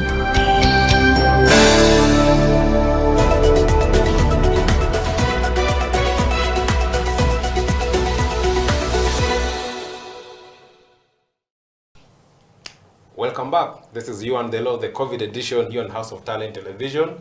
My name is Jonathan Ochomo, your host. Today we're discussing the right to health, and we're privileged to have Ms. Rose Wachikona, a Senior Program Officer at the Center for Health, Human Rights and Development. Rose, welcome back from the break. Thank you so much. Yeah, so before we went for the break, we started this conversation on how the right to health has been directly hit or affected by COVID-19. And I thought you could, pick on from there. What are your insights? I don't think it has affected it negatively. I think it has exposed the challenges and the things that we have been talking about for the past, I don't know how many years. Okay. People always had this presumption that, social security is not an issue that we should put a lot of effort into. You people are asking for too much. There is this theory that they call progressive realization, that we can only put into social security as much as the country has. And that is when all our political leaders and all our mainstream ministries would keep saying that, Uganda is a developing country. And they even forget that we moved to developing and developed, and they say, we are a third world country. We have no money. We have no money. So internationally, the government had made commitments. They made commitments in the Abuja Declaration, where they said that they are going to commit 15% of the entire national budget to health. 15%. 15%. Colossal sum. That was about 10 years ago, I think, in 2010, if I'm not mistaken. But 10 years down the road, they can't do it. They are stuck at about 5%. I think this year we are at 6.5%, if I'm not mistaken. So they had hit a stall. And even that 6.5 that they committed to healthcare within the country, 70% of it is funded by external donors. Yeah. So maybe the EU will come in and contribute something to malaria, USAID will come in and contribute something to HIV, and that is the way that they would consolidate their budget. Yeah. But the government was putting very many skew resources into the right to health. But it's not only the right to health in isolation, even in education, even in shelter. We know very well that this country is suffering a shelter deficit within the country itself. But they were doing nothing about it. They were no more interested in politics, politicking, prisons, and things to do with civil and political rights. COVID. But now when COVID came, it exposed the rot that existed. Suddenly our healthcare system could not take in patients. It was ill-equipped. We had very few health workers who could even manage patients of the stature of COVID. They couldn't do free and mandatory testing as was expected by the WHO. We had no ICUs, no beds. We had nothing. We even had no PPEs. And indeed, the developed world was saying that, Africans are going to die like ants. Yes. And we all prepared to die like ants. But thank God that didn't happen, and that anticipation of gloom didn't happen. But it exposed what is going on within our healthcare system. The second wave of COVID-19, we saw how people struggled just to raise money to treat one COVID patient. It just showed us that all of us are one illness away from total, complete poverty. And it showed the importance of having social security. So the conversation started changing. Right now, even for the ULS to hold an entire symposium on the right to health, for me, it's an achievement within itself. Because way back, they are like, no, they are arresting some political prisoners. Let's go and rescue some victims of torture, which I know is very important. But ideally, a person's well-being and their ability to live a life which is of quality, I think it supersedes any other thing. So you're celebrating? We are celebrating. Some people could argue that you're being sadist, you know, in a way, because I've spoken to people who've talked about other rights, labor, education, everything, and people are giving a gloomy picture, but you're here smiling. I am. I am, because even now when I go to court, it's very easy for a judge to understand where I'm coming from. When you look at the maternal health petition that we argued it for over 10 years. And we were pushing court to understand that it is important for a health facility to have a glove so that a woman can give birth safely. And a judge couldn't understand that. They just couldn't. And you push. Finally, they agree. But now, when we filed a case challenging the regulation of private health facilities, suddenly everyone was understanding where we are coming from. The judge was like, indeed, these health facilities are charging too much money. How can you charge 5 million per person? No, the government agreed, and the matter was settled within a span of 1 month, which is something we had never heard of, because the government felt it wasn't a priority for them to look at social security. So for me to walk into a courtroom with a case, with a cause of action in the right to health, and a judge welcomes it, for me that calls for celebration. Okay, quite a rare one, to be honest, from the number of people that we've hosted here. But then I'll take you to the government interventions. So of course, when the virus, came here, government had to act to ensure that we curb down its spread.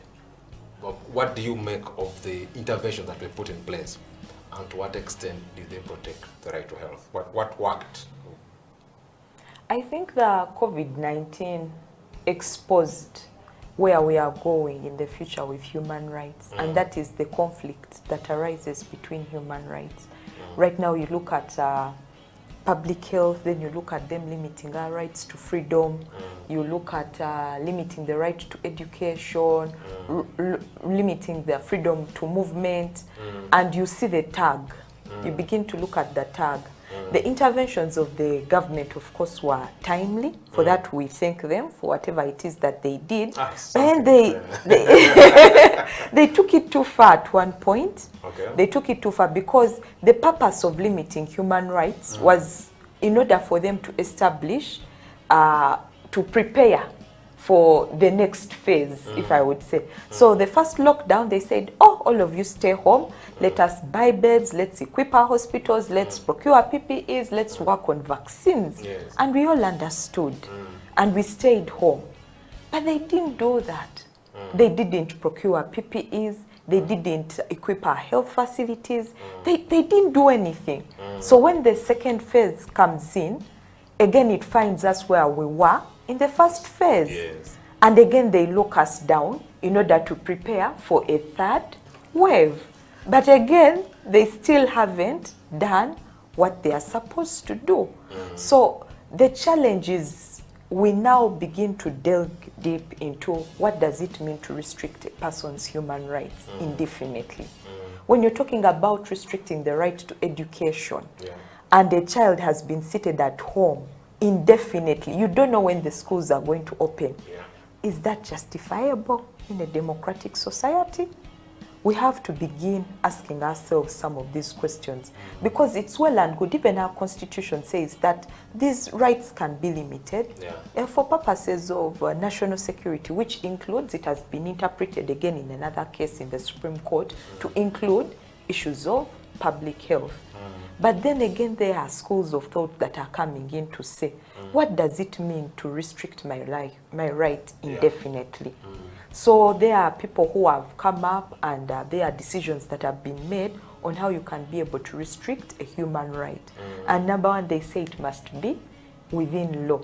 Now, the restriction of human rights on the basis of law is under the Public Health Act.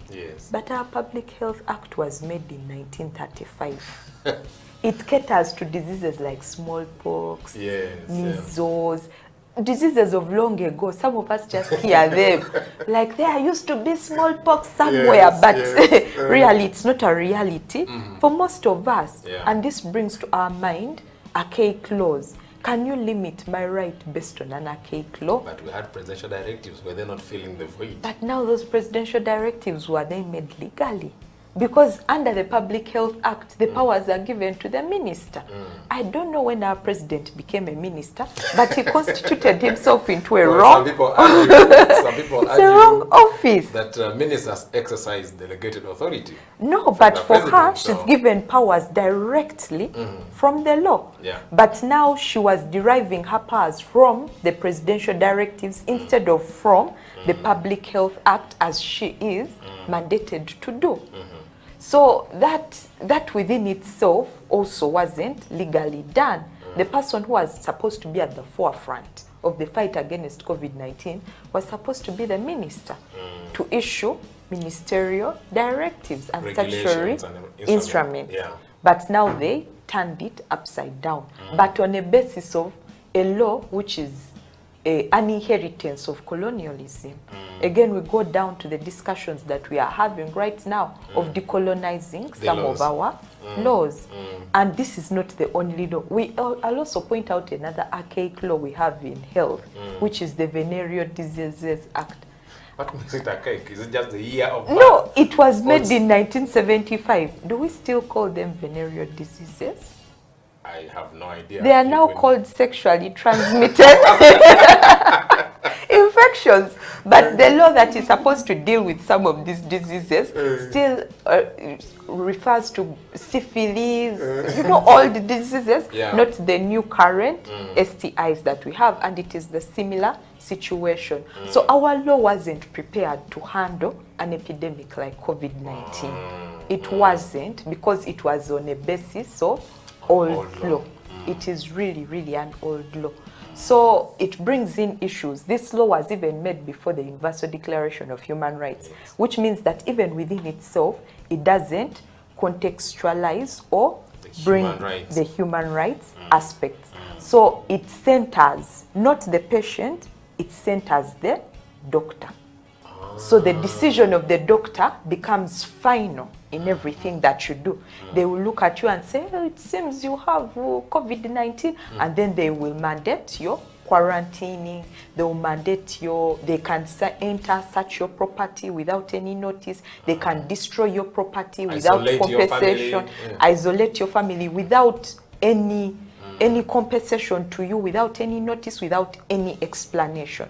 Because in those days, public health was centered around the doctor, but never the patient.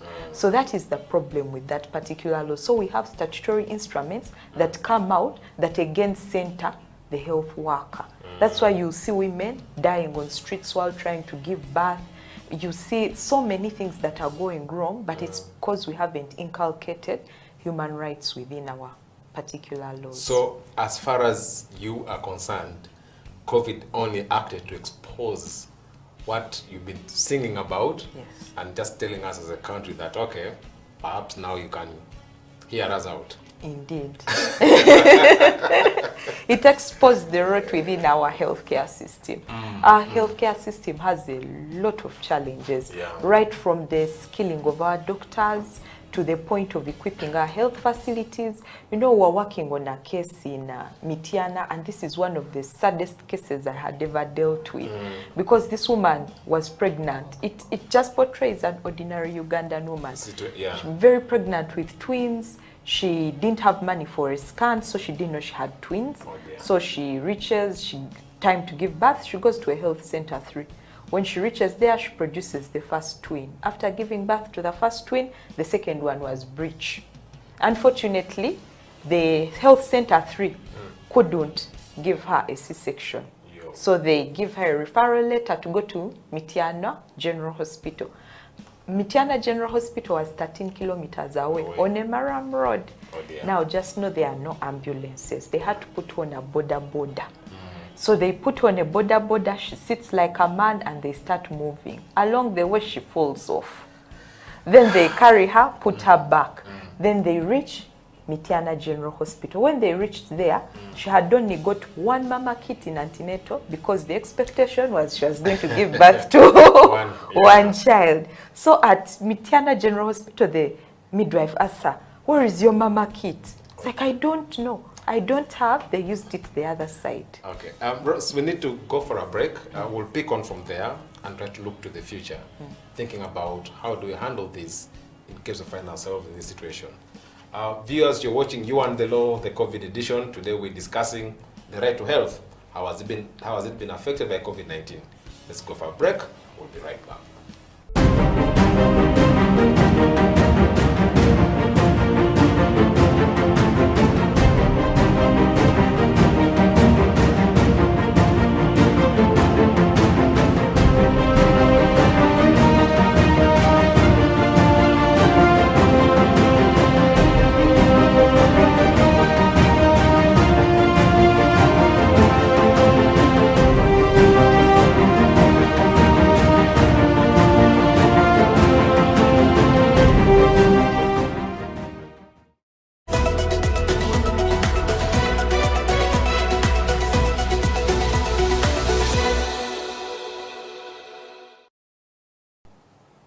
Welcome back from the break. This is You and the Law, the COVID edition. Today we're discussing the right to health and how it's been affected by COVID-19.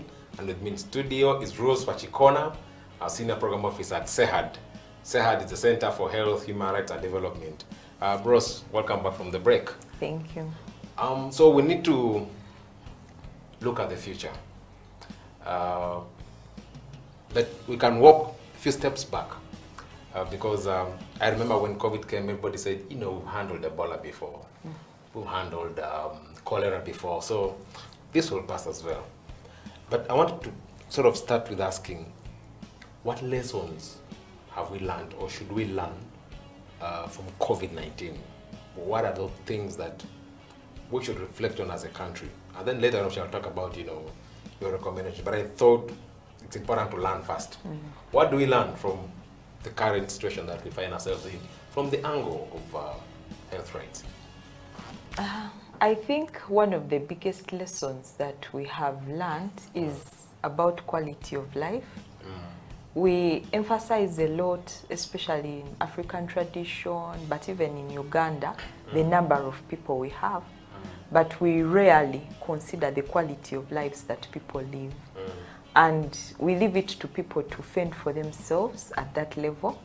And you know, socioeconomic cultural rights come in to buttress the issue of quality of life. Yes. So I think the big learning was the quality of life that people live actually matters. Yes. It's important to have social security in place. People should be able to walk into a hospital and get treatment. People should be able to walk into a school and get out in P7 when they can read and write. That should be the normal. That should be the normal. It Yes. shouldn't be the abnormal that, oh my God, you can read a book. So some of these things we should normalize having good quality life. Yes. And I think as a country that is something that we need to begin demanding from our government. We need to begin demanding strongly. And for me that was a big learning. But also the other big learning, which we knew but we didn't really know, was the gaps in our healthcare system. Yes. And how hard hit it was. How our healthcare workers suffered to hold this country afloat when we were suffering with COVID-19. So for me, I think those were some of the big learnings we had. Okay. So we're looking at the future. Rose could be our Minister of Health, or having a portfolio in the government, and then you are a duty bearer, like you've been explaining set obligations at the start of the show. Worst case scenario, we find ourselves in a similar situation in pandemic, a natural disaster of these proportions. Can you run us through a few ideas that you think can enable the country prepare better to be able to deal with that problem and ensure that we protect people's right to health? What should be done to say that, okay, if anything like this happens again, we are good as a country who will deal with it? I think the first thing we need to do is to honor our international obligations. As a country, we need to increase funding for health. We need to increase funding as of yesterday. We can't be here and saying that 70% of our health budget is being financed by external people who will then dictate what they can or cannot finance. That's why you'll find maybe HIV has a lot of money, but things like TB have no money at all. Issues like cancer have no money at all. It's because our healthcare system is being managed by external partners. As a country, we need to urgently increase our budget, internal budget, not external budget for health. Let us pay our health workers well. What's wrong with the doctor getting 5 million shillings per month? Will the country die? They won't. There is no evil in paying our health workers well. There is no evil in buying medicine and equipping our hospitals. But that will only come when we prioritize the funding of our health care system. But the second thing that is coming up, and which has really struck us hard in this COVID-19 pandemic, is our archaic laws. We keep talking about, we were celebrating Independence Day. Afterwards I said, but what are we independent from? If they are still holding me accountable to laws, The 1935 law. that were left for by the British. The British have moved on. They no longer have those laws on their statute books. But as we cling on to them as if, you know, the other time I was talking to a fellow lawyer and I was wondering, why are our judges wearing wigs? Why are they wearing those why are we forced to wear flaps, gowns, what? Those are not African things. You want to wear backcloth to court. Let us wear backcloth to court. The Kenyans have done it, and I think they've done a really good job of decolonizing their judiciary. They've done a good job of decolonizing their justice system. I think we need to borrow a leaf. Instead of thinking that a lawyer is that person who wears a wig in court, let it be a lawyer is that person who wears backcloth in court. Not a witch doctor. So let us decolonize our laws. I think our Public Health Act has shown us that our Uganda Law Reform Commission needs to wake up. There are very many laws on our statute books that are just not cognizant of what is going on in the country right now or the recent developments in science. And we need to be able to update them according to our African context. And we need to deal with things in an African way. During COVID-19, we were borrowing heavily from WHO, which was borrowing heavily from the global north. But we found that their solutions were not working for us. Not fitting. They say social distance, but you're living in a house with 10 people and there are 2 rooms. How are you going to social distance? So we need homegrown solutions to some of our challenges instead of just relying on God to save us. This time he saved us in COVID-19. The next pandemic, he might not be able to do that. Yeah. So for you, it's about financing the sector, legal review, and that should be able to. Now, part of the emphasis of this show is on rights-based approaches to pandemics. And I'm wondering, from where you sit, what are some of these, how would that look? What does a right-based approach to a pandemic, what would it look like? And if Uganda has been following those approaches? By and large, Uganda has not been following those approaches, especially with its statutory instruments. As I told you right now, there is a criteria for limiting human rights. Because in the human rights discourse, you can't limit a human right because of public interest, which includes public health. So, but to restrict it, there are 3 criteria that you must meet. The first one is that it must be set in law, that this right can be legally restricted. The second one is that it must address a pressing concern. And the last is that there must be a time limit. We have not done anything about time limits. We've had curfew for the past, I don't know, 3 years. I don't even know how. But that is an abrogation of my human right. But there is no end in sight for curfew. So every now and then, the reason why they insist on limiting the restriction is that every time you limit it, you must reassess whether you need to continue or not. This thing of restricting the right to education without any end in sight. So even that within itself needs to be addressed, especially the time factor for the limitations of the human right. But at the same time, not thinking that COVID-19 is the only disease that affects people. People need their ARVs, they need their contraceptives, they need their condoms. Allow them to be able to get them in peace. Yes. Okay. Viewers, Rose has made a very strong case. One, we need to fund our health sector. We need to review our laws as a country, because then we'll be able to live with the times when you get a pandemic that is disturbing us in this day and age. Stop relying on archaic laws. And I hope MPs out there or responsible ministers are listening, are watching, and able to take action, because today we might survive, but we don't know what the future could look like. With that, viewers, we've come to the end of today's episode of You and the Law, the COVID edition. I've been your host, Jonathan Ochom, and we've been having a discussion on the right to health with Rose Wachikona from the Center for Health, Human Rights and Development. And next week, we'll have a look at another right which has been affected by the pandemic. And that you will get to know when the show runs. With that, we've come to the end. I'll see you next time.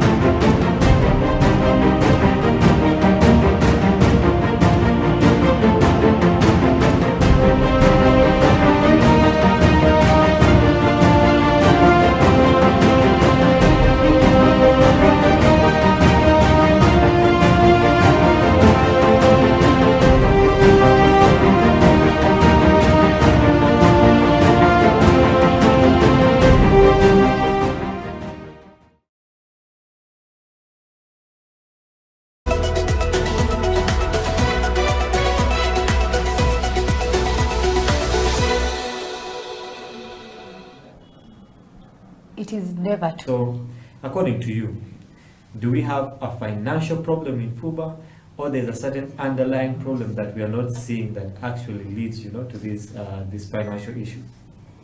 I think I will not say there's a financial issue in FUBA. Yeah. because I don't know what takes place there. I think I'll talk about on the side of like managing a team or something. Most of these teams don't have sponsors, and you see when you have a league or when you have a team, there must be strategy for sponsorship to come in. And I was talking to, I think, one of I think a company. Our league was kind of like long, and there's no mileage and stuff like that. But since media houses have been coming in, because for a corporate company to invest, they must have value for money. They must have that mileage. So I think the marketing department of the federation had to do that, like to put the game out there. The game out there so that sponsors can come in. But without that, we can't really get finances. You also know that. So where does it start? Basketball must get a home. If we get a home, maybe like YMCA, the fans, then we do marketing. You guys are doing a great job of putting out basketball talk shows, because when we talk about this, and maybe there's a corporate companies are following in, we'll get brands coming in. Otherwise, this is going to be the problem. We have to market because the game is there. The referees have improved. The coaches are there. But we have to put in the game out there so that we can get sponsors.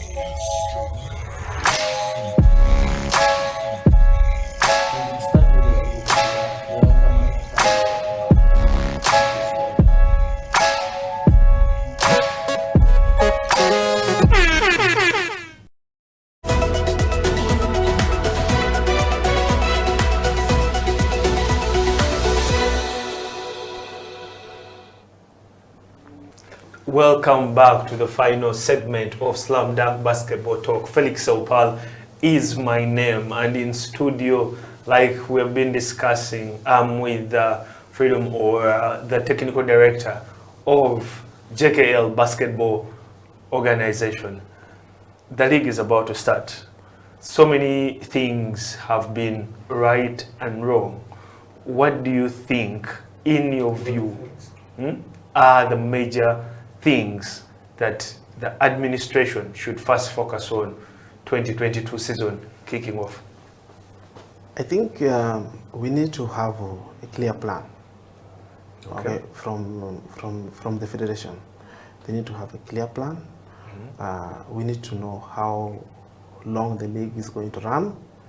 Okay, so that the clubs prepare both mentally and financially, and also they need to communicate the exact date in which the league is going to kick off, because that helps the teams in planning. Okay, it helps the teams in planning. We have not had an AGM for 2 years. Okay, we had one virtual, I think, last year. That's not an AGM. Okay, so the other thing is we need to have people who are in technical committee. People who are actually need to meet physically and elaborate matters. Yes. The virtual one that you just mentioned, what transpired? They were just promises. What promises? I can't even recall. I think I was traveling to Rukungiri for function. I just put on my headset, and someone can say I attended the function, but we need to have a policy in place. I don't even know who is auditing them, the federation, because some of the things need to... the federation has a finance department. I guess that is their job to answer. If you go to the federation and ask for a statement of account, and you see if you will get. So the league is going to start. I know teams are prepared, the fans are prepared. So one of the things, first, they need to communicate the guidelines. What do teams need to put in place before they play the league? Okay. Number two, they asked for The rules, these rules are made by the managers. Yeah, but the regulations usually change. Yeah, you see, the rules are made by the managers. But then sometimes, why some people don't go to the AGM is because it reaches an extent where people dictate. You know what they want, what the top people want. They're not going to change. Okay. So they need to give teams the exact date when the league is beginning. Number two, let's have the protocols. What the teams require. Okay? What do teams need? Requirements for every single team. Okay? To be able to participate in the league. Okay. Okay. Then teams will start to plan. Okay. Then how long is the league going to run? Which are the venues? The venue part is actually one which is very tricky up to the moment, because the venues keep on shifting. Now we have YMCA, Kansanga, UCU. So that is one issue I believe that should be very key when it comes to the AGM. It is true, because as a technical director of a team, I believe that is one of the things that should be discussed. Yes, how, because like you've been mentioning, and we've been having this discussion throughout the show, the venues have a cost implication to the team. That is true to the teams, but you see, when we as managers, once we set to venture into the sport, we must have a budget. Okay? You can only know the budget, prepare the budget when I know games are either going to be YMCA. I would love to travel to Gulu, okay, to play an away game. Okay. Gulu has been coming to Kampala to play games. Yes. How many teams go to Gulu? Okay? And then there are fans there. So you do the budgeting. Oh, I'll travel to UCU, or I'll travel to KIU. But why are the fixtures being put at UCU and KIU only? That gives them favorable advantage. Those are the issues that have to be discussed at the AGM and then have to be resolved, because so many teams are also having various complaints.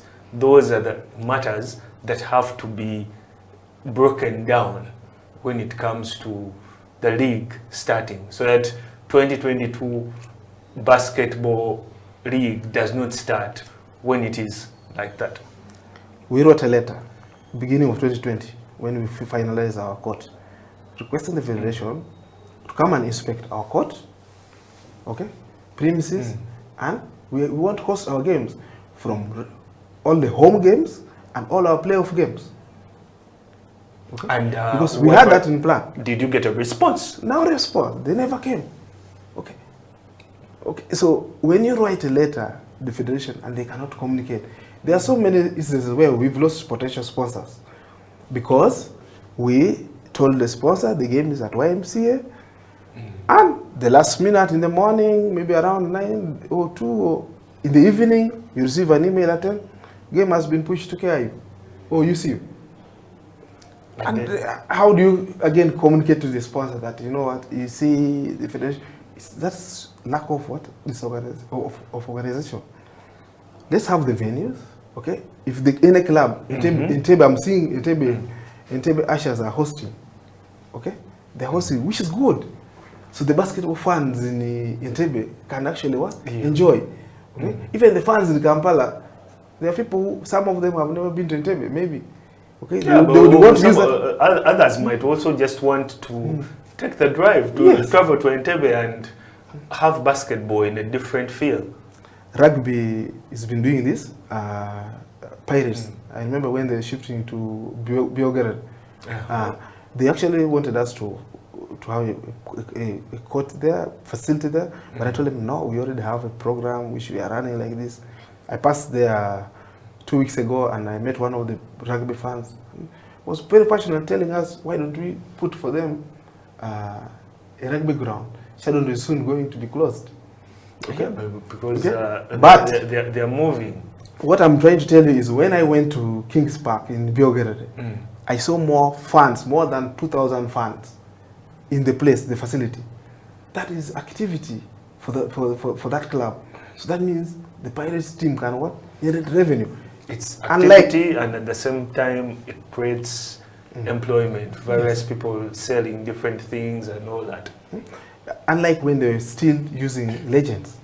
You get? So teams should be able to move their home ground.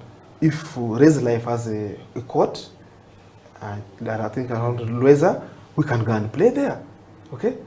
We can go to UCU and play UCU. Let UCU also come to our home ground. Let KIU also come to our home ground. We can go to any other team. Makerere has, okay, home ground. We can move there. Ndeje has home ground, Luero. Let's go to Luero and play. Let them also come. But the main question with that would be, will the fans be able to actually travel those distances?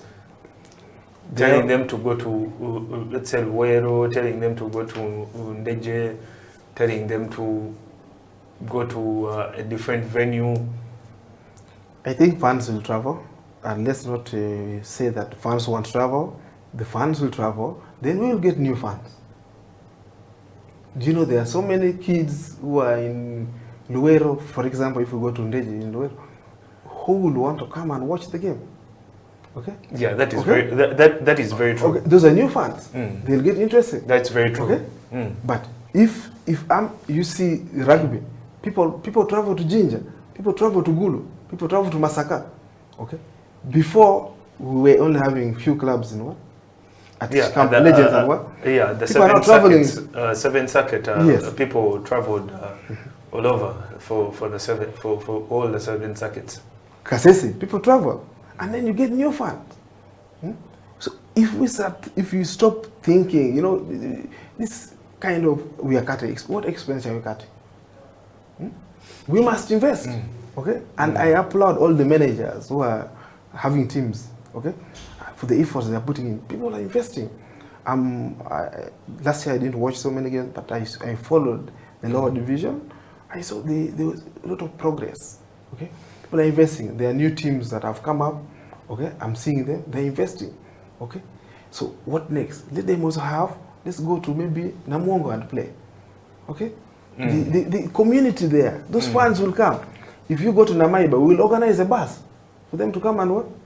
Watch a game in Kampala. We'll go and watch the game. Yes, come. That is how we will grow.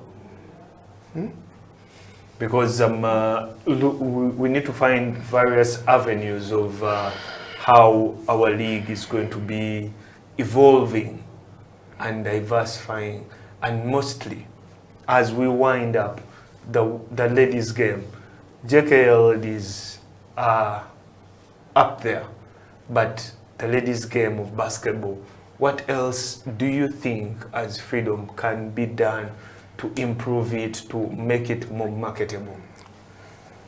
I think for the ladies, you know, times have changed. When we came into basketball, there were the players, financially teams have to invest. Some of these ladies actually don't do anything else, so they need to earn from the sport. But also the federation needs to have a leeway where teams can just easy access. When we were coming, the league registration fee was 200,000. Now it's 3 million. So how many ladies team can afford that registration fee? And yet they are struggling with budgeting. Other finances. Okay. So if they want the ladies team to grow, let them reduce on the fee, registration fee for the ladies teams. Okay. Let's have a league. Okay. A league for the young team. Okay. For the players, let us have league for the junior teams. I've seen high school kids organize a tournament in Lugogo. Okay, successfully. The federation can do that. Let's have a league, like maybe Mukono, the schools in Mukono have their own league. Wakiso, they can have a league. Kampala have a league, and then they select a few. So in that way, both the boys and the girls game will grow. But right now, why the ladies game is going down is that few clubs can be able to afford to pay. Registration fee of... Not even registration fee. Of 3 million shillings. Even the players. Registration fee and even the players. So now the ladies run to the clubs that can be able to pay. And then they leave out these other smaller clubs that are struggling. Okay? So maybe what they should do is they should need to organize themselves into NBCS, community-based organization, kind of, okay? They have a purpose, and also they talk to corporate entities. There are many corporate entities that will be able to... that are willing to pitch in one way or the other. Yeah. Okay. I'm seeing Mavita is doing a good job with the Score Beyond and her team. They are doing a good job. So, you know, the benchmark, you know, as managers, we need to benchmark. I ask Felix, what do you do? Okay? I ask the next manager, what do you do? How can we be sustainable? Okay? So those are the kind of forums that we should be having. That should be happening. When the 2022 season begins, who do you think are your favorites to make the playoffs as we wind up? The favorites to make the playoffs, you know, every year... For men, let's start with men before we go to women. The men, we have the big boys. JKL is going to be there. Okay, we're going to make playoffs. I think we've never missed playoffs. I like that phrase. The JKL, the big boys. Yeah. Okay, as the big boys. JKL is among the big boys. Yes, we are the big boys. Okay? You are you are the big among boys. The big boys, yeah. So among or you are the big boys. We are the big boys. Okay? You are the big boys. Yes. So we make playoffs. JKL, the big boys. City Oil will be there. Okay, two. Namongo Blazers. KIU. KIU for Falcons. Falcons. That is surprising. Okay, that's your that's your list. And among the new teams that are coming up, there was new teams that came up. There was Tropical Blazers. You see, there's still a technicality there among the new teams. So I am not sure whether they're going to be promoted. Because no, according to the regulations, they say that the two teams have to come up. You see, this is something, and this is another thing that's going to happen. That is a discussion that will happen at the AGM, and we are yet to find out if it will change or not change. Felix, watch the space. Okay, the communication was clear. The league is nullified. The 2 seasons, it was null. Yes, the 2 seasons were null and void. So there was no relegation. But then the lower division happened. And I'm asking you. And 2 teams were promoted, the finalists. So we are at 6. UCU, I have mentioned UCU. Our Savior was promoted. Yeah, our Savior is promoted. They have a good manager, actually, Koma is a good manager. Our Savior is promoted. I think they make playoffs. Yeah. They was promoted. So, Res Life? I think they struggle. So, what do you think having 14 teams will be a problem? Or the decision will be overturned? It is something that... now, as managers, those are the decisions we are going to wait for when you sit at the AGM to decide. I actually, initially, you know, when this whole saga came up about cancelling the league, and I talked to some few managers, and they were like, you know, we've invested our money, the league, we want to get up. And this is the dream of every team that starts from down, is to get promoted. Definitely. Okay?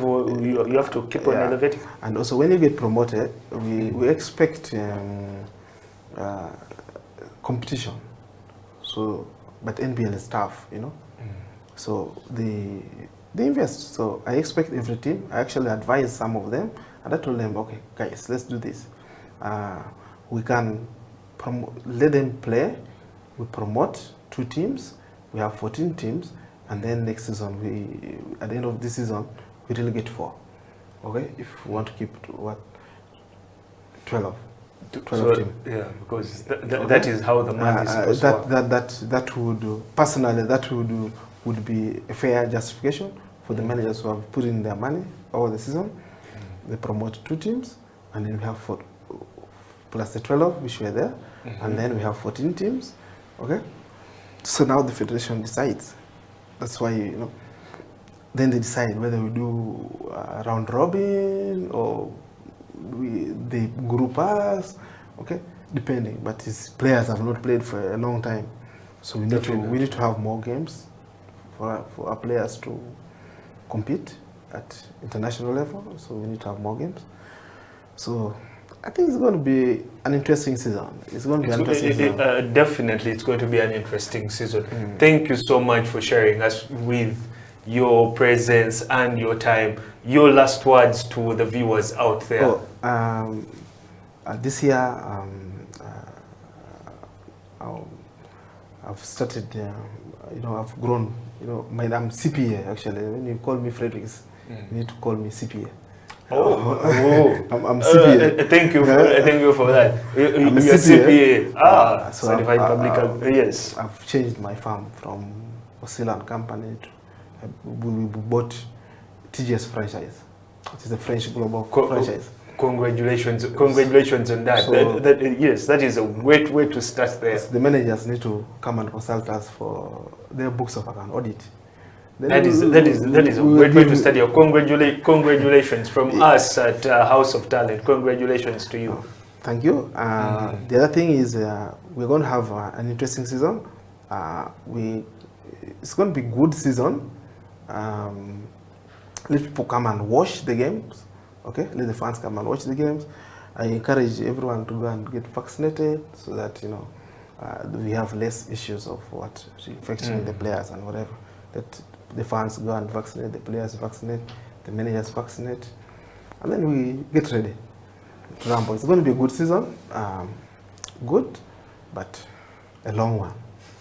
It has been Slam Dunk Basketball Talk. Felix Opal is my name. I've been with Frederick Freedom, or the technical director of Slam Dunk Basketball, and he has just confirmed and mentioned and told you that JKL is a big boy. It is one of the big boys, and it should be in contention, not in participation, of the league of 2022. Thank you so much. Catch you next time. Thank you.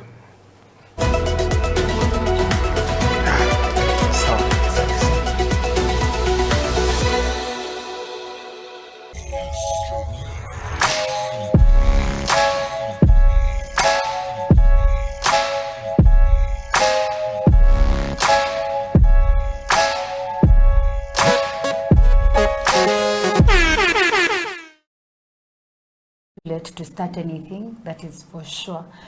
You can start on anything and everything at any time. It is not yet, like, time is not lost. You can do it. Put God first, like Bernie said, put God first. Number two, me, I have a mentor. She's called Letitia, the one of KCCA. Like, she will call me to ask me, did you train? Like, get that one person that is going to do that for you. And I thank God for her. Yeah, get that one person that is going to do that for you. It can be your coach, it can be someone that has played the game. Okay. Bernie is here and she's willing to do that for you. Please reach out to her. Yeah, basically that is it. And also trusting yourself. It starts with you. If you feel like you can't do it, even when you try it, it's not going to move. But when you feel like you can do it, with God helping you and having your mentor by your side and all that, you can surely make it.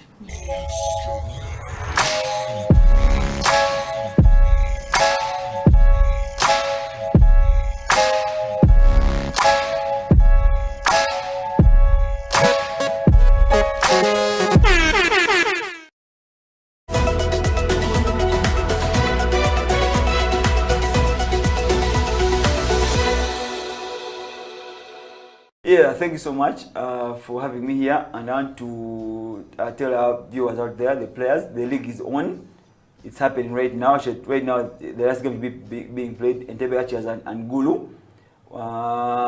They won't have fans at the venues, but the games will be live on our social media handles. Yeah, so just tune in there. You get everything that happen in the league. There's promotion, so there's something to fight for. So the vibe and the psyche is still there. Yeah, thank you so much.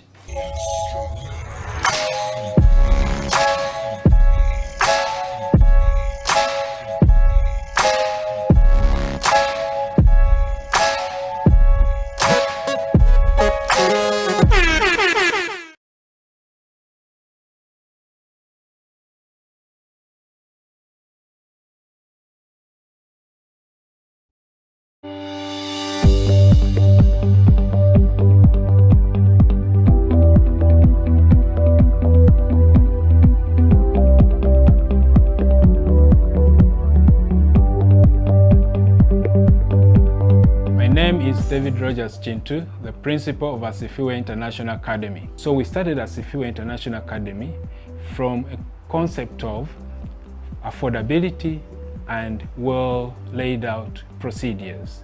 And Asifiwe International Academy started in 2016 with only 2 children, my son and my daughter, and it has now grown up to more than 200 children. I've been a teacher for the last 20 years. I started by teaching in the national curriculum, and ever since I started teaching, I've been bothered by what more can our education offer.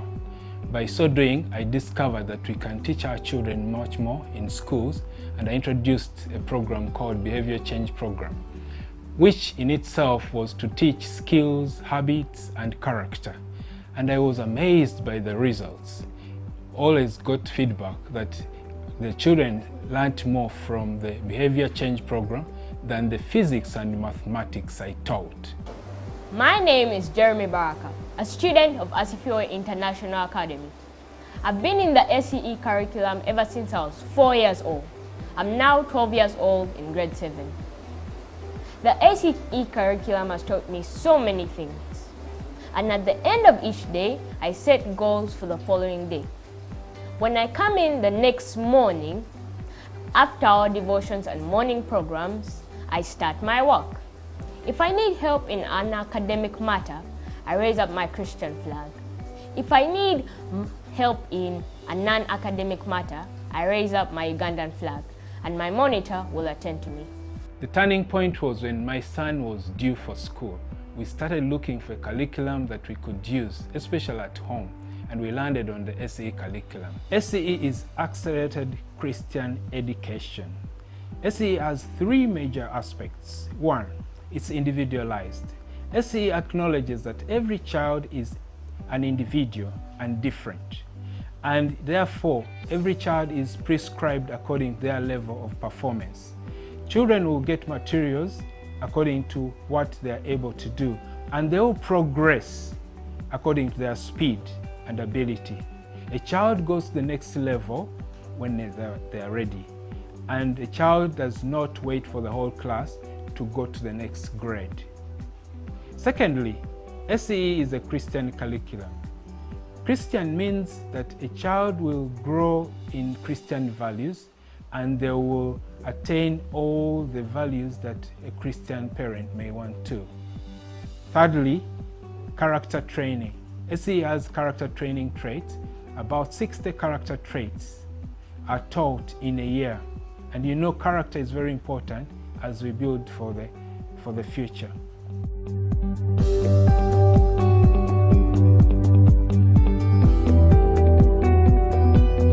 My name is Yekosofat Patrick Kavuma, Head Life Orientation, Asifiwe International Academy.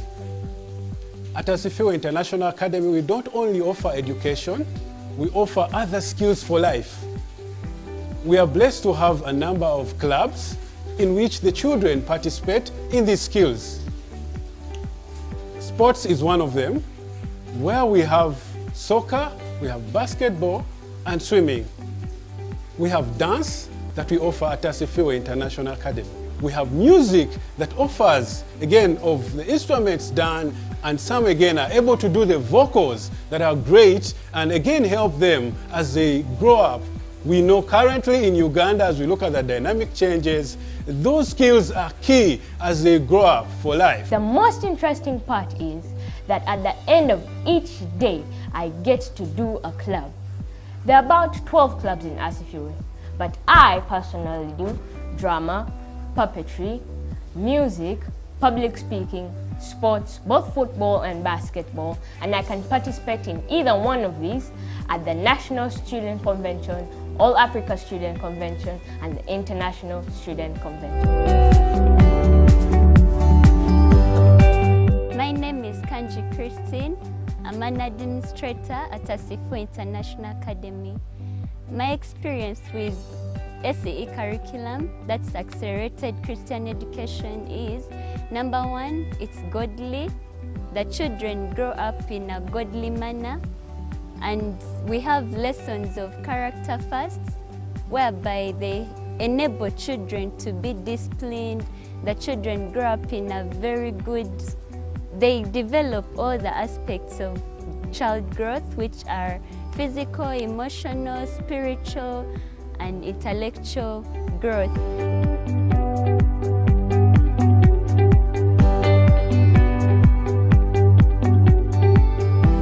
With my vast experience in education, previously we used to struggle to motivate children to perform or to do their assignments. What I noticed critically in SCE is that the children are motivated because the learning responsibility is taken back to the child. The children set their own goals and they try as much as possible to achieve them. The beauty about SCE is that the responsibility of learning goes back to the child. The Learning Center procedures have taught me so many things. How to be organized, follow the rules, and make sure that I complete my goals for the day. It's so interesting, and we've gotten amazing experiences with the parents. For example, there is a parent one time who told us the child never liked school, and it was always a struggle for the child to wake up, come to school. By the time she made a decision to come to SCE, to join the curriculum of SCE, they noticed that the whole learning aspect changed, in that the child became self-motivated and they took responsibility of their own learning, they set goals. Everything was so amazing for the parents. There is another one with character, struggled with character, but that time the child joined Asifiwe International Academy. And remember, with SCE we have character lessons. The child changed from nowhere, and the parents were amazed with the good work that is happening in the SCE curriculum.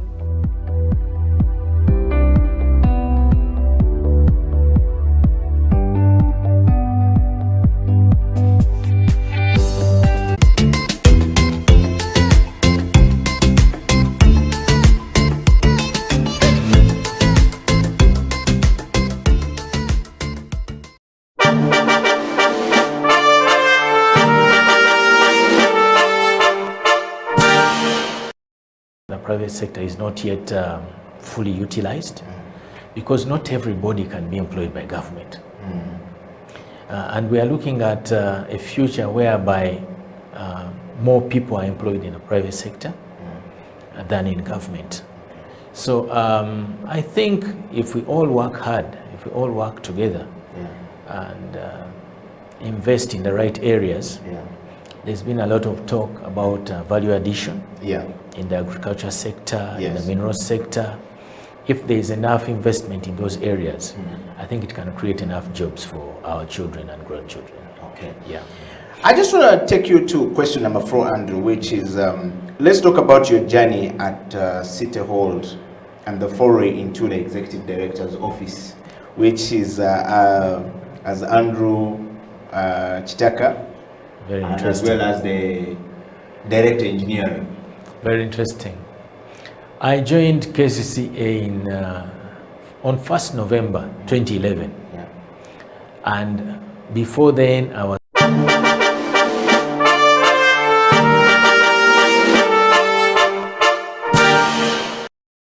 for so much. CEO of whatever, they give so much. This is the reason why you are actually on the bench. Because of my credibility. Thank you so much. But now they attack you, they vilify you, and the goal is to weaken you financially. Is to weaken your honor.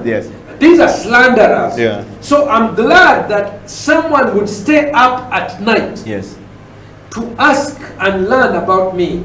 And I pray that in the next 2 months, because I know many Ugandans who travel overseas, when they go there, one of the things, because the media has been so much, and Sam Kutesa, the Minister of Foreign Affairs, has really not done a good job. He has drop the ball on this issue. Yeah. Why? So many of us are being accused of being gay killers, including me. You've just heard that person. Yeah. Uganda is being accused that we kill gays, which actually is absolutely untrue. Yeah. And because of this, it has affected our tourism. It affects people who go overseas to do work or study. It affects whenever you go to a conference. Hi, my name is Eddie Okello. Oh, where are you from? I'm from Uganda. Oh, you are the gay killers. And then you begin to describe. So one of the things that I've done is I've written a book, which should be coming out. I know that I keep saying the same thing, but the work of doing a book takes a long time, and I wish I could be supported. Yeah. You know, many people who write on this subject, Yes. like Sylvia Tamale, Yes. she's supported by the Rockefeller Foundation, Yes. Carnegie Foundation. Yes. There is money.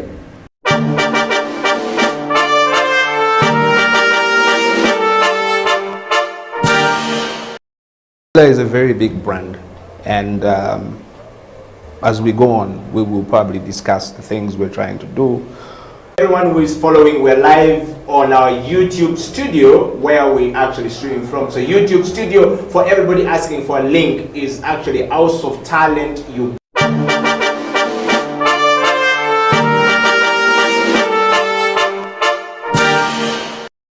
Confident in themselves and what they are offering. Yes. I think that's the biggest problem. Like, women will easily settle for a less pay than men would. Okay. Yeah. Mona Onyeto Deke goes on to say, or I think this is a comment, says, I didn't know that beauty products are taxed at 60%. Whoa. They are. I pray that changes soon, but they are. Okay. So with that challenge of 60%,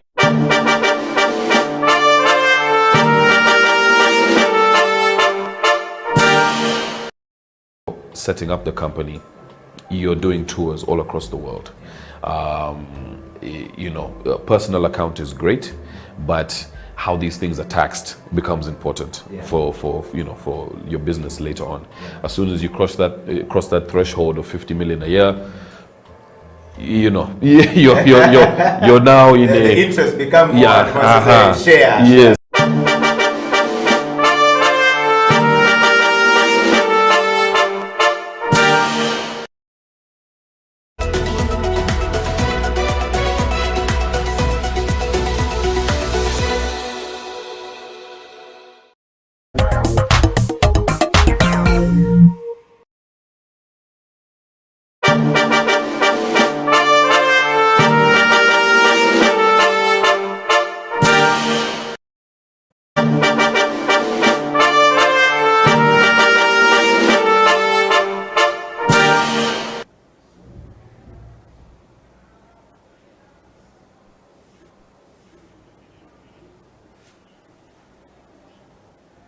It is the CEO Bench. My name is Eddie Okello, and my guest this morning or this afternoon from whichever part of the world that you are catching or watching the CEO Bench from is Jennifer Okusia of you know, Bosco Uganda. She is the new executive director of Bosco Uganda, and of course the name Bosco is one of the most famous names in Uganda and in Africa. So welcome to the show and welcome to the CEO Bench discussion this morning. Jennifer, I would like to take this moment to welcome you to the show. How are you, first of all? Thank you. I'm really very well. Great. So the name Bosco, it's a very famous name in Uganda. How did you guys come up with Bosco? Actually, the name Bosco Uganda is an acronym that stands for Battery Operated System for Community Outreach. Okay. Yes, so it is a faith-based organization under the Archdiocese of Gulu. Yeah. We are located in northern Uganda, in Gulu district, and it started in 2007, just at the time, just slightly after the end of the war. Yeah. It started in a way to kind of connect the people in the northern region. If you know very well, that time, us who came from the north, it was very difficult to travel. Say from Makerere when I was a student, crossing over to the West Nile region. So it was really, really hard because of the war. In the park, it was always such, how do I say, very stressful moment. You always had fear because of the war that was going on. At that time, the rebels had abducted people. There were many people living in internally displaced camps. So And there was kind of very little information coming from that side about the facts, what was really going on in the region. And the owners, the founders of Bosco Uganda, there is a priest called Father Joseph Okumu and a friend from the USA called Gus. They had the idea of establishing ICT centers within the camp, within the internal displaced people's camps, with the idea of connecting, the camps with the world, so that the people in the region are able to express themselves and tell their own stories, and also get to connect with the outside world, so that people get to see what is happening. And if you remember very well, the Archbishop, who is still the one, Archbishop Odama, that time children would sleep on the streets because it was not safe. And you remember the time when he joined them to sleep on the streets. Very young children, as old as 3 years, 4 years, had to leave their homes to come and sleep on the street. So there was a need to share information about what is going on in the region. And also it was established in a way to enable people speak out about their lives, so that people get to understand really the situation in the context. So Bosco was established to kind of connect people from one camp to another. So the first connection was in Pabo camp, and then we thought of establishing additional camps, like additional sites in other camps. So using a voice over telephony system. And also I could say that Bosco and the founders were really visionary in a way that they started having wireless network connection already in the camps, that early. So what we are today is an organization that has now established about 54 ICT centers. These are information communication technology centers in communities, in the rural communities, basically to connect the unconnected, end the digital isolation, and enable people, using the internet to reach out to the world, access information. And Bosco does not only do connection in the communities, but also the organization supports other, NGOs, other organizations, and the Archdiocese, the institution of the Archdiocese, with connectivity.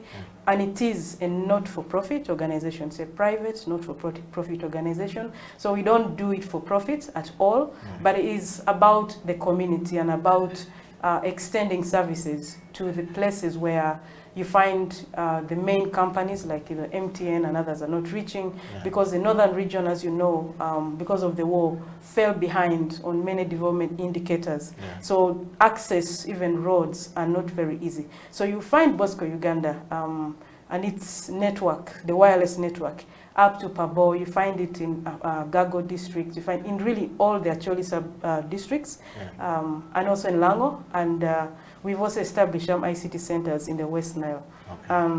It expanded from connecting people towards also building skills of people, like basic skills on computer, so that people are able to use it, and work. And recently we did some interesting work with Lacho Hospital, trained a number of health workers, tutors, and today, as you know, with COVID, more than ever, digitalization is highly appreciated. It's the way to go, and Bosco continues to give people skills on basic computer and also connect them so that they're able to reach out the world and do their work. Wow. Jennifer, what a beautiful story right there. I want to take you back a little bit from a personal point of view. You've talked about Bosco. Now we understand that it's not the Bosco, the Katala of the city, but it's really the Bosco, the Katala of the village or of the community. That's the most important thing about it. I want to take you back to a more personal question. Who is Jennifer Okusia? A simple lady, humble lady. I am a Ugandan, and I'm from Moyo district. My dad is from Moyo, and my mother was from Arua, so she was a Lubera. I'm a Madi.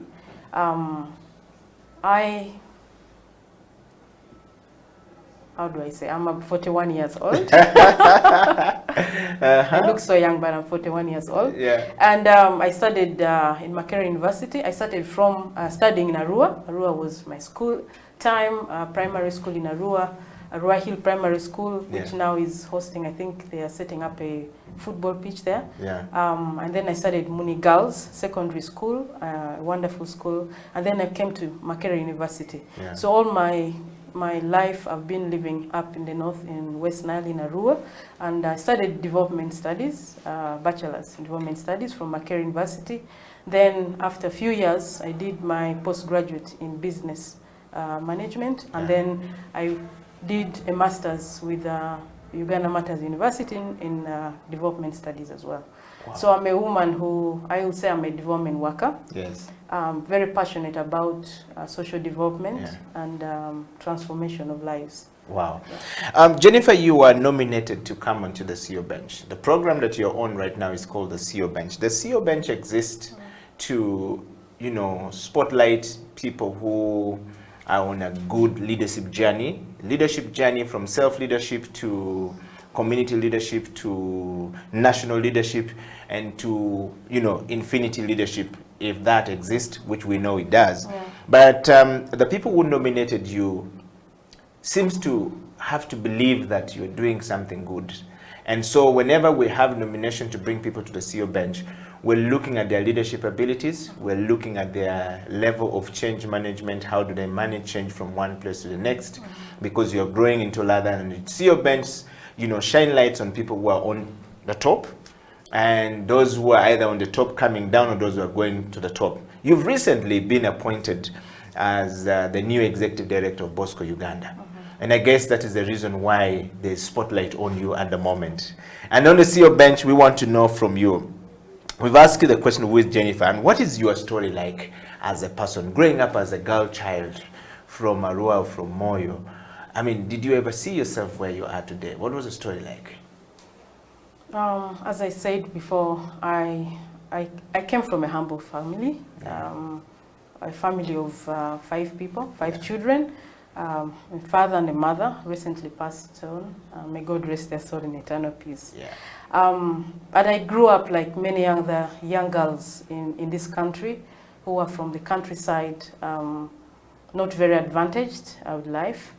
My mother was an ophthalmologist, and actually she's a mentor to me because she's one of the first people to come in Arua district in the 1990 to kind of give awareness about eyes, about the eye, you know, the cataracts, and she was able to, you know, operate people's eyes and they were able to see. So my mother was passionate about work, and some of the values I draw today are from my mother. Yeah. She was for me such a model because she really somehow kind of single-handedly raised us.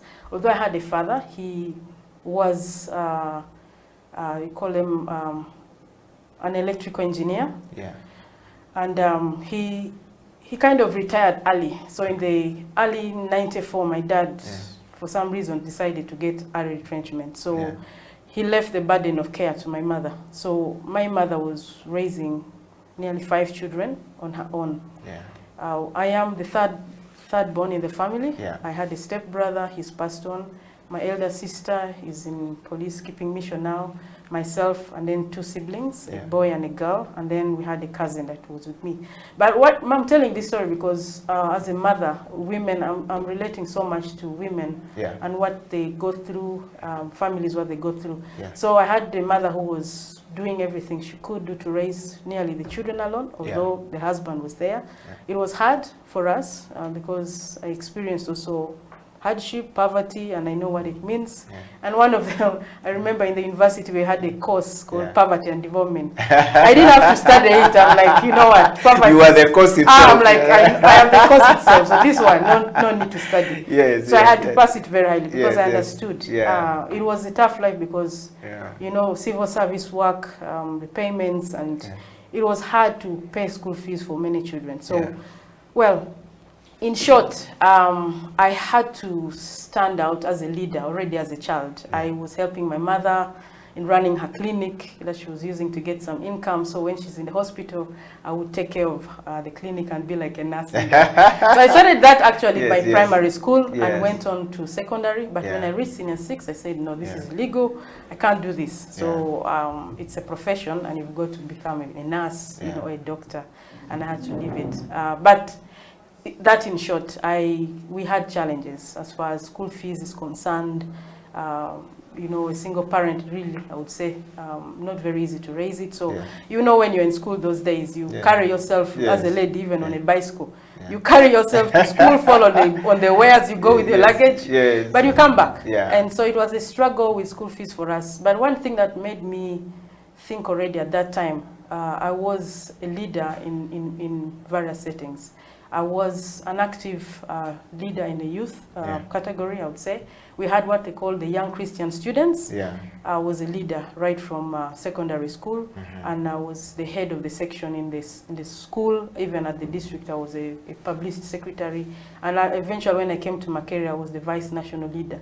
So in this YCS, I'm saying it because there was so much values that we drew from being... There's leadership instilled in you. So we had so much values. Then we were really like, you know, you had to be, we had themes like models for change. A leader is, you know, you have to go to be a model for change. You know, there were so many values. So what we did was that even in school, you had to identify where are the problems and kind of, as students, try to resolve the problems within the school and outside. But I was also an UNSA chairperson in the school, and also in the district, I was also a leader. And so these things helped me a lot. And one thing that I knew that I said, in our family, you know, we were born on the other side, not very privileged like others, but you needed to work hard to be better. I knew that to be successful, you've got to work hard. And as a woman, I never believed in getting handouts for men or, you know, having a boyfriend or something as a short, you know, as a way of meeting your basic needs. It is very costly. So the only way out was education. And I really did believe, and up to today, I value so much education, that no matter what, education is the way out. And I knew that if I succeed, my siblings will not have to suffer. They had to get education. And that's what I did. As soon as I finished the university and got my first volunteer job as a lecturer, you know, I was never afraid of challenges because you had to face challenges and deal with them. So it built me up. I kind of became very strong, and there's nothing that I would be afraid of. And something that I drew from my early childhood, the motto of the schools, like the primary school. In Arohi, it was saying, I will try, come what may. And then, no, it was hard work pays, actually. Then in Munigals, it was, I will try, come what may. So there's nothing that can defeat you. So you pick up yourself and move. So for girls, I really do believe that even today, when you look at the context we are with COVID, and we hear so many cases of girls getting pregnant, I really want to speak to them that, you know, challenges are there in life, but you never give up. It's, you've got to fight on and really believe in God. But what keeps us moving is that faith in God. When you have God in your heart and you really, really believe in the values that come from, you know, from your faith, it can move you to mountains. It can move mountains from your life, actually. You can actually overcome so much and be what you want to be. So I was a leader, I would say by default or whatever, but I was always in leadership. And I believe that for every problem, there is a solution. And there's no problem that is permanent. You can always overcome it. Well, we're talking to Jennifer Okusia Erejo. We're yet to know the names that sounds from the eastern part of Uganda, but yet she's talking of the West Nile part of the country. Of course, the West Nile part of Uganda is a part of the country from the northern part of Uganda. If you're watching the show from anywhere across the world, it's a CEO Bench. My name is Eddie Okela. Jennifer Okusia Erejo is the new executive director of Bosco Uganda, an organization based out of the northern part of Uganda. 14 years of doing community work around, and she's been promoted to the executive director spot, and therefore the vote came to us to have her on the show. You've just had the first part of the interview with Jennifer, where we're talking about who is Jennifer, what are you, you know, growing up, what did you want to be, what was it like? We're going to take a break, and when we come back, Jennifer and I will dive more into what excites her as we move towards the discussion about her role as a woman leader Catholic Church. What a story right there. Stay right there, I'll be right back after the break.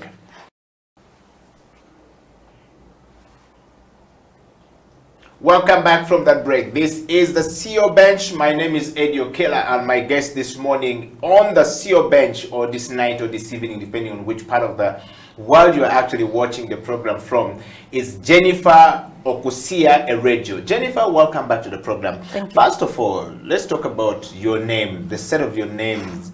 One would think you hail from the eastern part of the country, where my friends who hail from that part keep saying that they come from the land of the wise men.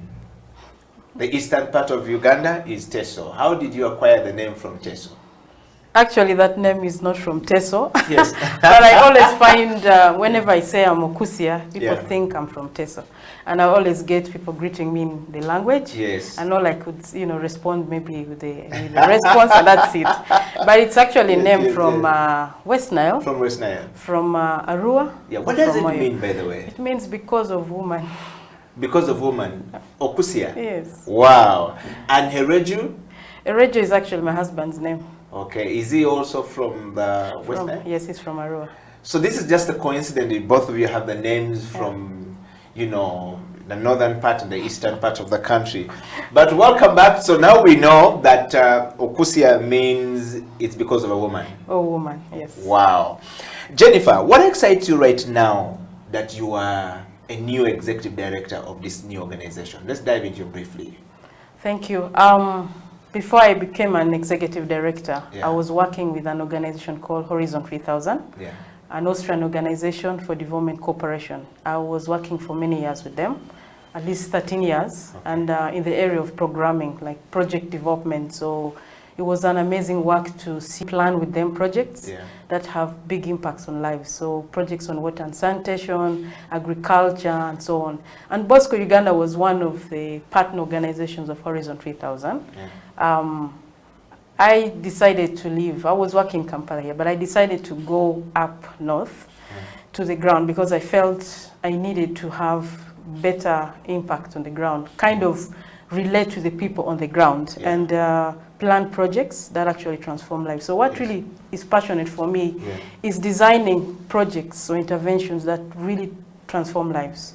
And for an organization, of course, you're looking at ensuring their systems working, their structures. So I went to Bosco Uganda with the passion of supporting the organization to further grow, to look into their structures and systems and processes, and also to ensure that whatever we're doing to the communities will transform lives. Now, when you look at ICT, for instance, there's so much you can do beyond connectivity.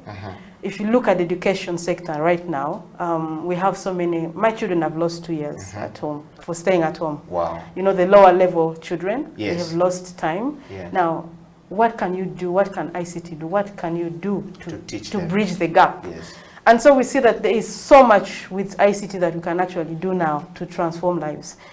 I started from a rural school, and we had to sit national exams. With schools that have the privilege of power. We used that term. We used to use, this hurricane lamp. Yes. But you see the same national exams.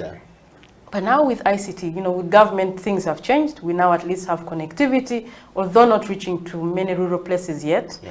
With Bosco Uganda, I could see the opportunity of how ICT, their work can transform lives. Not only, by the way, they don't only do ICT, we also have solar. We do solar installations. There is one school called John Paul II, a secondary school in Gulu, that received the 30 kilowatt solar energy in partnership with Accenture and the University of Notre Dame. And that has transformed that school completely. They were off-grid, but now they have power. It means the learning hours for students has increased, teachers able to access information on the net. Bosco Uganda also supports network, the intranet system, so you can build, an intranet where you can collaborate. So we partnership, for instance, with UNICEF. They established Colibri. They worked on the Colibri content and helped schools to access that. So more than ever now, with ICT, what excites me is that you can actually have education materials available in a school or even in a center, in an ICT center. So what we want to do as Bosco Uganda, in those centers that are already established, for instance, have content there so that even students who are at home, those who go from, the day scholars, secondary school, can go to the library, to the ICT centers, and get education material, whether it is videography or do some research in the centers in the rural areas, because all those centers are powered with solar. So even if they're not having access to the national grid, they can still run, on solar, because we establish low-powered, computers and with solar backup. Wow. So it excites me so much to see the opportunity of what we can do, even especially now that schools are closed, that children can still access materials from these ICT centers, from even one of our ICT centers in Badege, which is in the Gulu city. You come in there and actually you can do your online learnings from there. And for me, that is so exciting. That's only in ICT, in education. But when you look at health as well, so much can be done to digitalize the health sector and improve on service delivery. Wow. So I just want to say in summary that there is so much that I saw that Bosco Uganda could do beyond what they were doing, like connectivity, build up more content, and have this available in the rural areas. Network the ICT centers so that every centers in the rural areas, from Pade, Gulu, Kitgum, they have the content and people can work there, have internet access, but have an intranet system where you can get data. Get information, content, rich content that you on biology, on physics, even on mathematics. So this is what really excites me. Wow. And besides that also, I think I love working with people and as I said, transforming lives. I really want to see lives changed. Whatever we do, we must account for results, and starting from, say, the individual. If your program does not change lives, Wow. Jennifer, we're going to go straight on that note to the leadership part of this interview. I mean, the program you're on, focused on leadership, change management, and transformation. And you've touched a little bit there. So I want to go straight to leadership. Having heard you speak about what excites you in this new role that you are in right now, and it gives me an opportunity to ask a question. On the question of leadership, what is your understanding of true leadership, from self to leadership at family level, to leadership at community level, to leadership at where you are right now, which is organizational level? All right. What is your understanding of leadership? First of all, I do believe that everyone is a leader. And we are leaders in different capacities, right from home. Even we see children take up leadership. As I said, when I was young, I was supporting my parents to bring income at home and also to care for the others. In an early age, just as soon as I finished my university and I got a job, I had to take over responsibility to support the siblings to also get education. All of them got a degree. I was the first graduate in the family.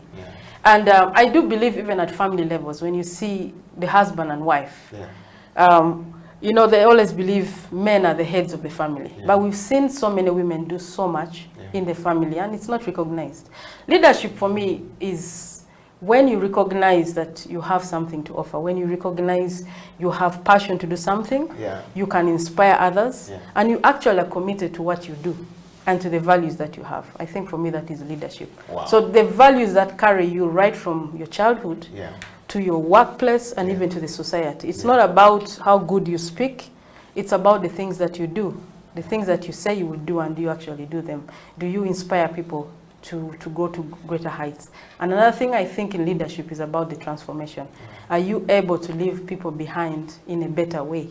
And that is important. Wow.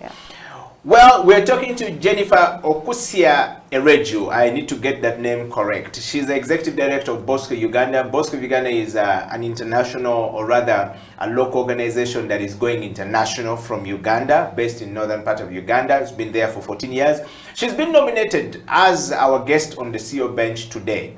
And I think that those who nominated her surely had the reason for their vote to bring her to the CEO bench. And Jennifer, we want to say thank you, because the things you speak about are quite very serious stuff. I want to take you to the next question. On that note that you have now talked to us about what leadership is, your understanding of leadership, who is a leader to you, and are you one? If yes, what type of a leader are you, Jennifer?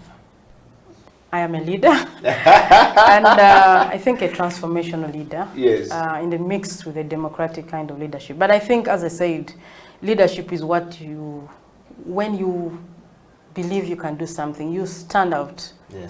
You stand out and do something. Like, as I said, in the early ages as a youth, you find there is need for something, you mobilize solutions. That is leadership for me.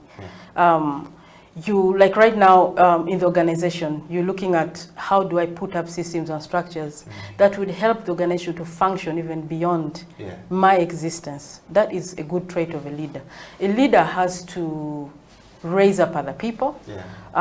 You must be visionary. That is something that I think is in any good leader. You must have a vision. You must be able to see the future and work towards that. Set up some goals and be able to achieve that. And as I said, for me, it's so important that whatever we're doing has to have an impact on people. And we must account for results. So as a leader, you must set up plans. You must set up, you know, what you want to change and be able to account for that. Wow. Jennifer, on that note, I want to take you straight to this question. So, we now know you said you're a transformational leader. What type of a leader are you or will you be at Bosco Uganda now that you're going in as the freshest executive director? Moreover, the first female in that organization, taking over from people who have a huge portfolio. I mean, I look at the person that you're taking over from and I realize that it's not just a simple role that you're going to take, but you're actually taking over a role that requires you to transform that organization and give meaningful lives to those who work in that organization as well as the communities in that area and Uganda as a country. Okay, so what kind of a leader will you be at Bosco Uganda? A leader that values people and their contributions. Also, I think a leader who looks at, I like to work with people who are committed. In whatever we do, we have got to be committed. It's not about the money, it's not about the status, but it's about what we do, a servant leadership. So being on the ground and doing actually the work. I just came from a study that we're doing in the West Nile in the health sector to understand the challenges so that we work on a digital solution in partnership with Accenture that is supporting JICA and the Ministry of Health to look around the digitalization and finding solutions that would help improve information, how do I say, data collection and analysis and decision taking to actually support informed decision taking. And I think that is something I was on the ground. I was driving to some of the locations, the health centers, to be there and see them. So it's not about directing people, but I was on the field with the team, understanding and leading them through the challenges. We had so many challenges, but we had to go through. So you lead by action and lead by example. So for me, it's about being very true. There are values that you cherish, that you carry. Issues around honesty. I'm a very honest person, and I love facts. I love facts. I'm in my leadership, I'm looking at, you know, if you say we've done this, can we account for it? Are we truthful in what we say we have done? And can we actually prove that our activities make a difference? And can we distinguish what we're doing from other contribution and acknowledge what others are doing? So for me, accountability is very critical. Transparency in whatever we do is very, very important. And above all, how do I say, the values that we carry along, integrity, issues around the ethics, these are really very important. I want to see our interventions truly transform lives. If we're saying we're going to a school and support the school, what concretely can we get out? What can they say? What change have we brought to that school? You know, we would love to see people actually speak about that change. And not for us to speak for them and say, we did this actually, but people should be able to, you see, you carry the people along. I would say actually, for whatever intervention you're doing, put the people in the driving seat so that the communities themselves are part of that intervention that you're coming up with. Even as an organization, you want to live, you want the organization to continue beyond you. So you're setting up a legacy that, how do I say, future generations will remember because of the things you did. Not the things that you say you will do, but actually what you did. So that is very important. And leadership should be accountable. And you've got to be truthful. You've got to be transparent in whatever you do. And that is very, very important for me. So that's what I bring in Bosco. I want the truth. I would love that whatever we say we have done can be provable. If you want to check it out, check our work. So that is important. We are talking to Jennifer Okusia, the Executive Director of Bosco Uganda, right here on the CEO bench, and she's telling us about her leadership journey. Self-leadership for me is quite very important for a leader, and I think that Jennifer quite account for that effectively. And of course, we are talking to Jennifer about her role as the executive director at Bosco Uganda. Do you have a question for Jennifer? Do you see a lady who is on the rise to the top who is perfectly befitting of being on the CEO bench because she's a lady on the rise to the top? And we're going to take a break, but just before we take a break, Jennifer, I want to ask you one more question to, sum up the leadership part, and then we'll come back and talk about change management, and particularly the things that you want to do or you're going to do at Bosco Uganda. And my question on the leadership, to sum it up, is basically about what is your understanding of leadership at the personal level? Most people don't understand leadership at personal level. They don't know how to separate the two. They are stuck in one place, don't know what to move and how to move, but yet we're seeing Jennifer moving from one place to the next. And what is your understanding of leadership at the family level? Most people think that if you're personally very effective as a leader, you are going to be effective at the family level. And that is not true. Sometimes the family dynamics is different because it can break you down. For example, if you decide to go and there's a problem between you and Mr. Reggio today and there's no understanding between the two of you, chances are that if personal effectiveness as a leader is not going to be seen at Bosco Uganda. How? What is your understanding of that? And we want to know, what is your understanding of leadership at a society level? There are dynamics that needs to be managed at that point. There are things that a leader needs to look at that point. You've talked about the quantifiable, justifiable, measurable metrics of a leader, that the impact should be seen. But we want to dive straight to understand, what is your understanding of that, as well as at the corporational level, which is where you are right now, and at the national level. There are dynamics that play in as you talk about transformation. Can you share and shed more light on that one? Okay, thank you very much. At a personal level, I think it is, for me, it is again the values that you have and carrying those values with you.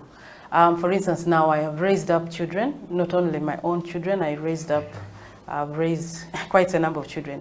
I'm here for work, I've been out for a month, and they're managing. My children are managing, the elder ones are able to manage the younger ones without any issues. Young girls who are raised up right now and so assertive, they are so, I mean, I have no doubt about their capabilities. They're taking care of the little ones who are about 2 years, 3 years, 5 years, even in my absence. I think that's already an evidence of good leadership at the family level. Yes. Because for me, it's so important to impart values in people. And I see this in my children. I see this in the children, even those I've adopted. And they are carrying themselves with grace. You look at them and you see in schools, the feedback you get from the teachers about those girls, amazing. So these are young children, young youth who are already even taking responsibilities of mothers. They are caring for others. They are able to self-organize the families. Even in absence, my absence at home, you know, a month away from home and everything is okay. That shows you that even at personal level, there is leadership. Of course, at family, you have the husband and the wife. And sometimes the wife is very strong and vocal, and the husband is a bit timid. But I think it's about understanding. And I am not really the kind of feminist people, like, you know, all these stereotypes about women and men. I really do believe about equity. You know, fairness in whatever we do, whether it's because of race or gender or religion, we've got to be fair to each other. And we want to see women and men, you know, receive equitable treatment. At the level of leadership at the organization, you want fairness, even for pay, you know, to female employees or male employees. Look at the competence of your people, look at the commitment of the people. It shouldn't be about because it's a woman or a man. For me, leadership is the character that you bring in, and it can be natural. You can harness the leadership as you go on. I can't say I'm an excellent CEO. You know, I am still starting. But I do believe in the values that will take me to where I want to be. The vision that I have for the organization, you know, and being able to have the right networks, associating with people who have similar understanding of what they want to do, even in the society, and that's it. At society level, we look at how to go with the communities. It's so important that whatever we do, communities own it.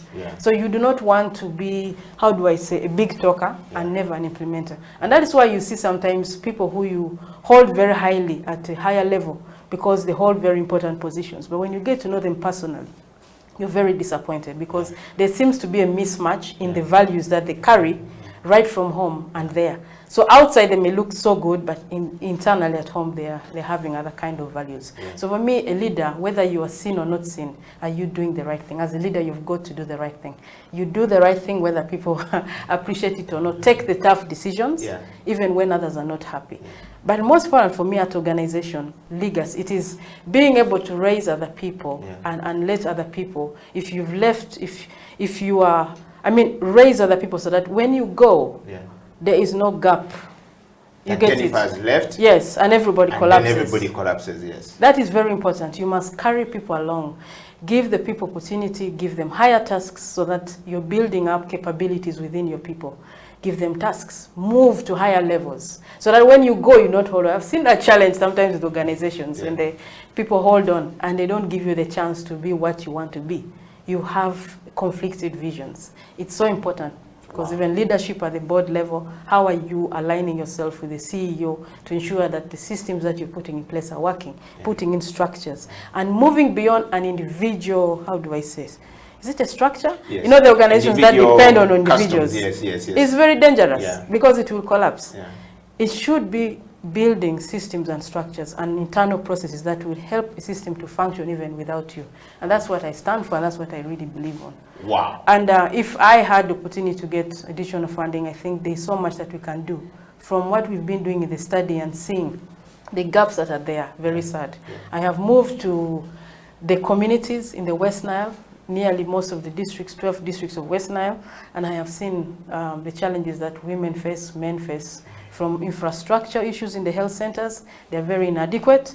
I've looked at, you see you have a health center too, and by structure they're not supposed to offer deliveries. It's OPD. But some of the health centers are located in a very distant place. They are the oldest health center in the radius of 10 kilometers or even 20. And people need services, they need health service. So when you see mothers are dying, it's because there's a gap in leadership. What can we do to ensure that we build up institutions, we build up structures, we build up systems that will meet the needs of our people, and that is very important. So whatever interventions we do, we've got to ensure that these are able to transform lives. So if I'm in the health sector, what can I do to change lives? Wow. We're talking to Jennifer Okosia Erejo. I think is a very powerful woman. Well set with all our goals, ready to go and conquer the world at Bosco, Uganda. This is not Bosco the Katala of the city of Kampala. This is Bosco the Katala of the city of the community in northern part of Uganda. We'll be right back after the break. This is the CEO Bench. It is the CEO Bench. My name is Eddie Okila and welcome back from that break. In the studio with me is the Executive Director of Bosco Uganda, an organization that deals in ICT management in rural areas in northern part of Uganda. 14 years of existence, and of course the Executive Director, the new Executive Director, the female taking over from a man in a Catholic organization is not an easy place to be. Jennifer, welcome back to the program. Thank you. Before we went for a break, you were talking so much about leadership and change management, leadership and transformation, leadership and the things that excite you and the things that you're going to do. I want to take you straight, Jennifer. Change management is our next part of the show, and then we'll go to transformation as we close the show. What is your understanding of change management, and which principles do you always apply when moving out from an organization? That's one. And how do you communicate it as well as manage the expectations to where you're going? Like right now, you've left an organization, you're going to Bosco, Uganda. All right? Your next address is there. How do you manage to tell people you're leaving where you've been for 13 years? And then how do you manage the expectations of where you're going, where you're going to start another journey, most probably another 13 years. And not everyone finds this very easy. Not everyone is able to leave their job to move. Most people are stuck in one place and they're wondering what to do and how to go about it. They don't even know. But yet we see you and we have you here on the CEO Bench as the the next executive director of Bosco Uganda. What is your understanding of change management in that regard, in that context? Well, that's a broad theme. I don't know where to start from, but I think change management is like managing change. Yes. So you kind of, whether it's at a personal level or an organization level, you want to, there's something that you want to change. So for me, it is about, first of all, understanding where you are, and then defining what kind of change you want to see. I can give an example.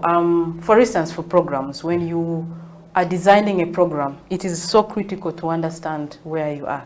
Like what we're doing now in an effort and in a wonderful partnership with Accenture, working together with JICA, the Ministry of Health, is to study what is happening in the health sector and seeing what changes are going to be possible. One of the things that we found in our study, for instance, is that a lot of data is being collected, like every month, every day, the health workers, especially level 3s, because we're studying level 2 and 3s.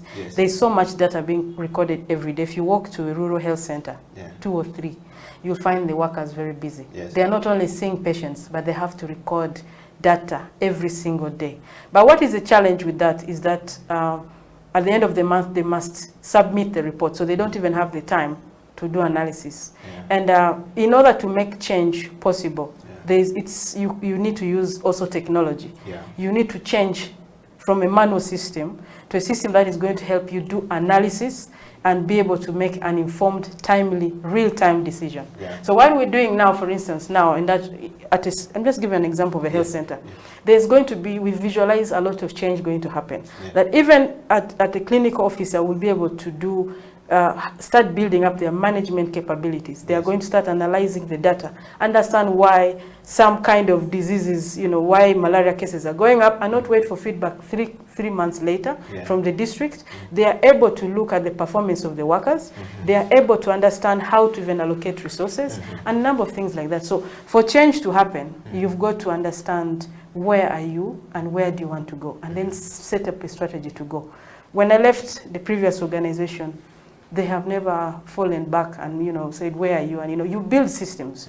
You make sure that you're documenting what you're doing, so that there is no gap in knowledge. So for me, knowledge management is very critical. So even when people leave an organization, you must leave it in a way that is professional.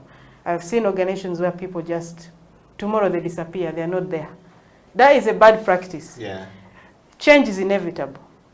And it must happen because of the changes in the world that we're seeing in terms of technology, in terms of, the circumstances we're in. It's so important that you continuously monitor the environment, whether it is internal or external, and see how to overcome, especially the negative shocks that may come through maybe change of policy.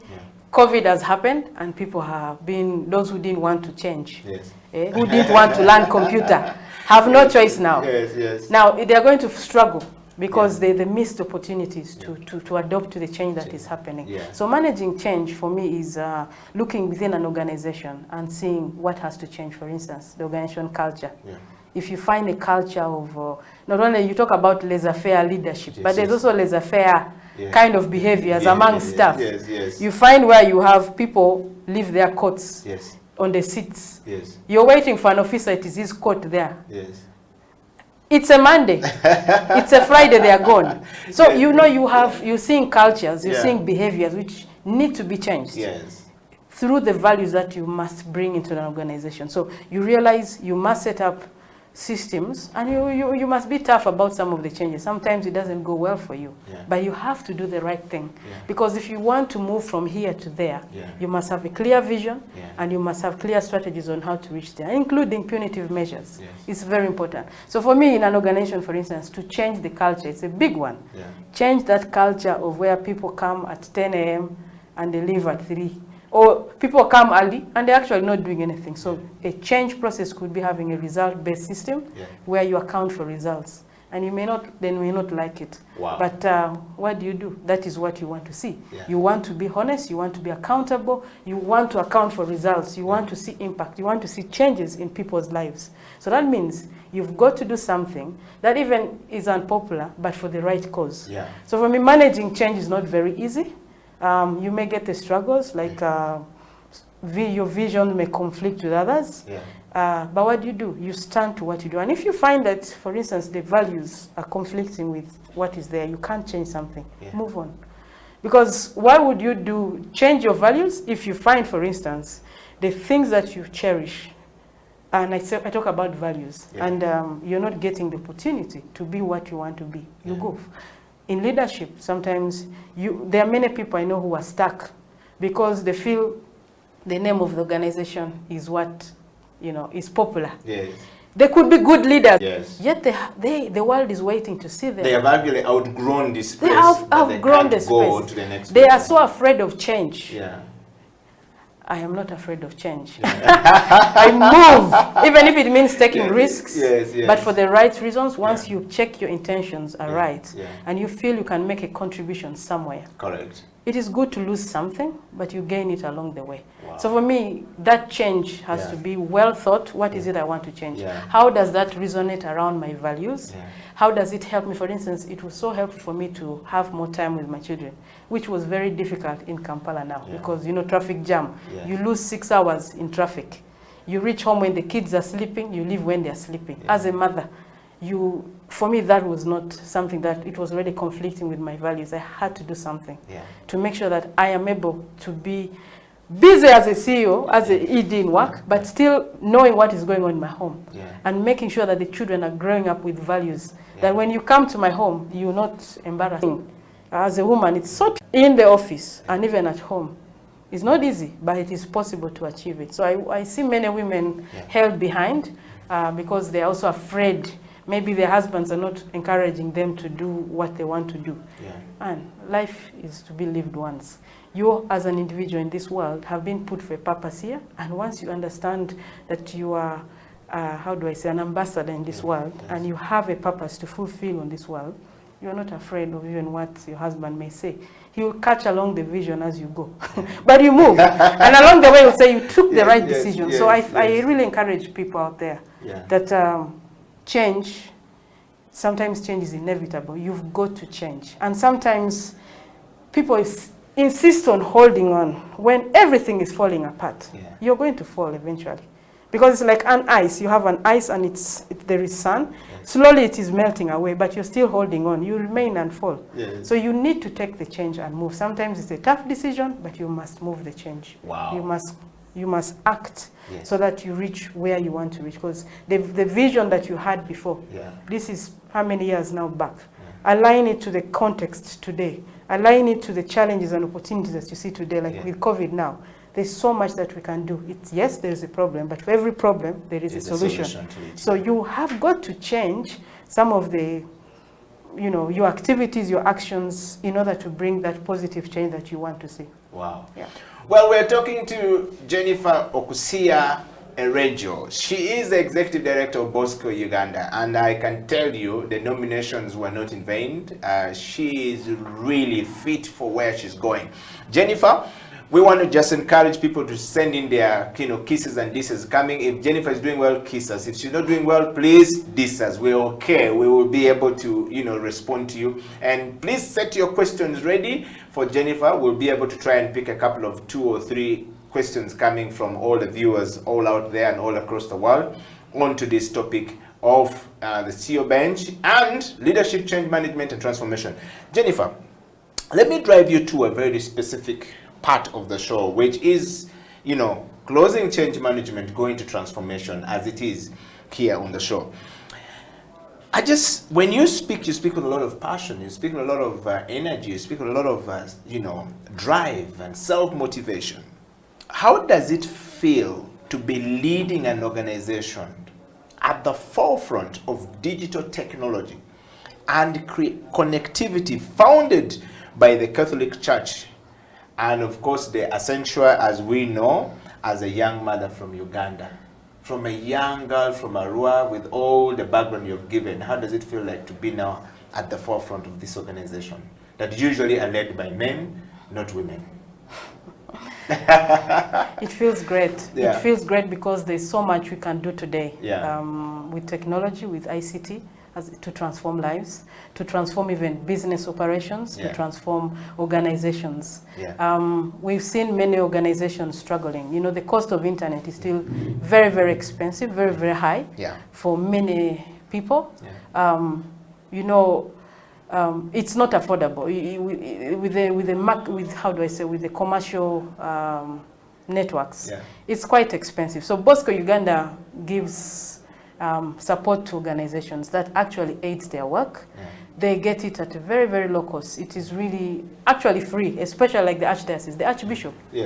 He's supported, he's our father, and he's supported to even live stream. And he's reaching out to the people in this period where there's a lockdown and you can't even go to church anymore. So we're seeing radio stations in the region who are broadcasting using our, you know, our platform live to the audiences. So we're supporting other institutions to even achieve their missions and their visions, you know, their goals.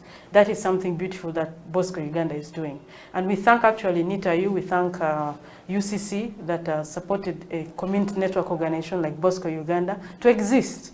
You know, completely not-for-profit organization that looks at communities and sees how to, you know, to end the digital isolation for many people. You know, we have wireless network in an office. People can access, you know, internet from wherever they are with the hotspots and be able to work. That is something that Bosco Uganda, I just love the organization because they were seeing very far. They had very good insight. The founders had such beautiful vision of the future, way before, you know, this technology was even here. So for me, it's something that is beautiful. The potential of what we can do is amazing. For instance, if we go to a health center now and digitalize data so that they no longer have to spend time writing long notes, you know, in the registers. You feel Jennifer, your age, your sex, and so on and so forth. You know, these registers are so many. There's even no store for keeping the register. Digitalize that information so that you're able to even trace who is coming to the facility, improve diagnosis, improve care, so that the doctors, the nurses are able to see who came in. I have been privileged through, I think, working with an international organization to attend medical care in a private hospital. And I saw from the triage, a system where you walk in, the doctor already has your record before you even come in. But in this manual system, you are going to start telling your story again.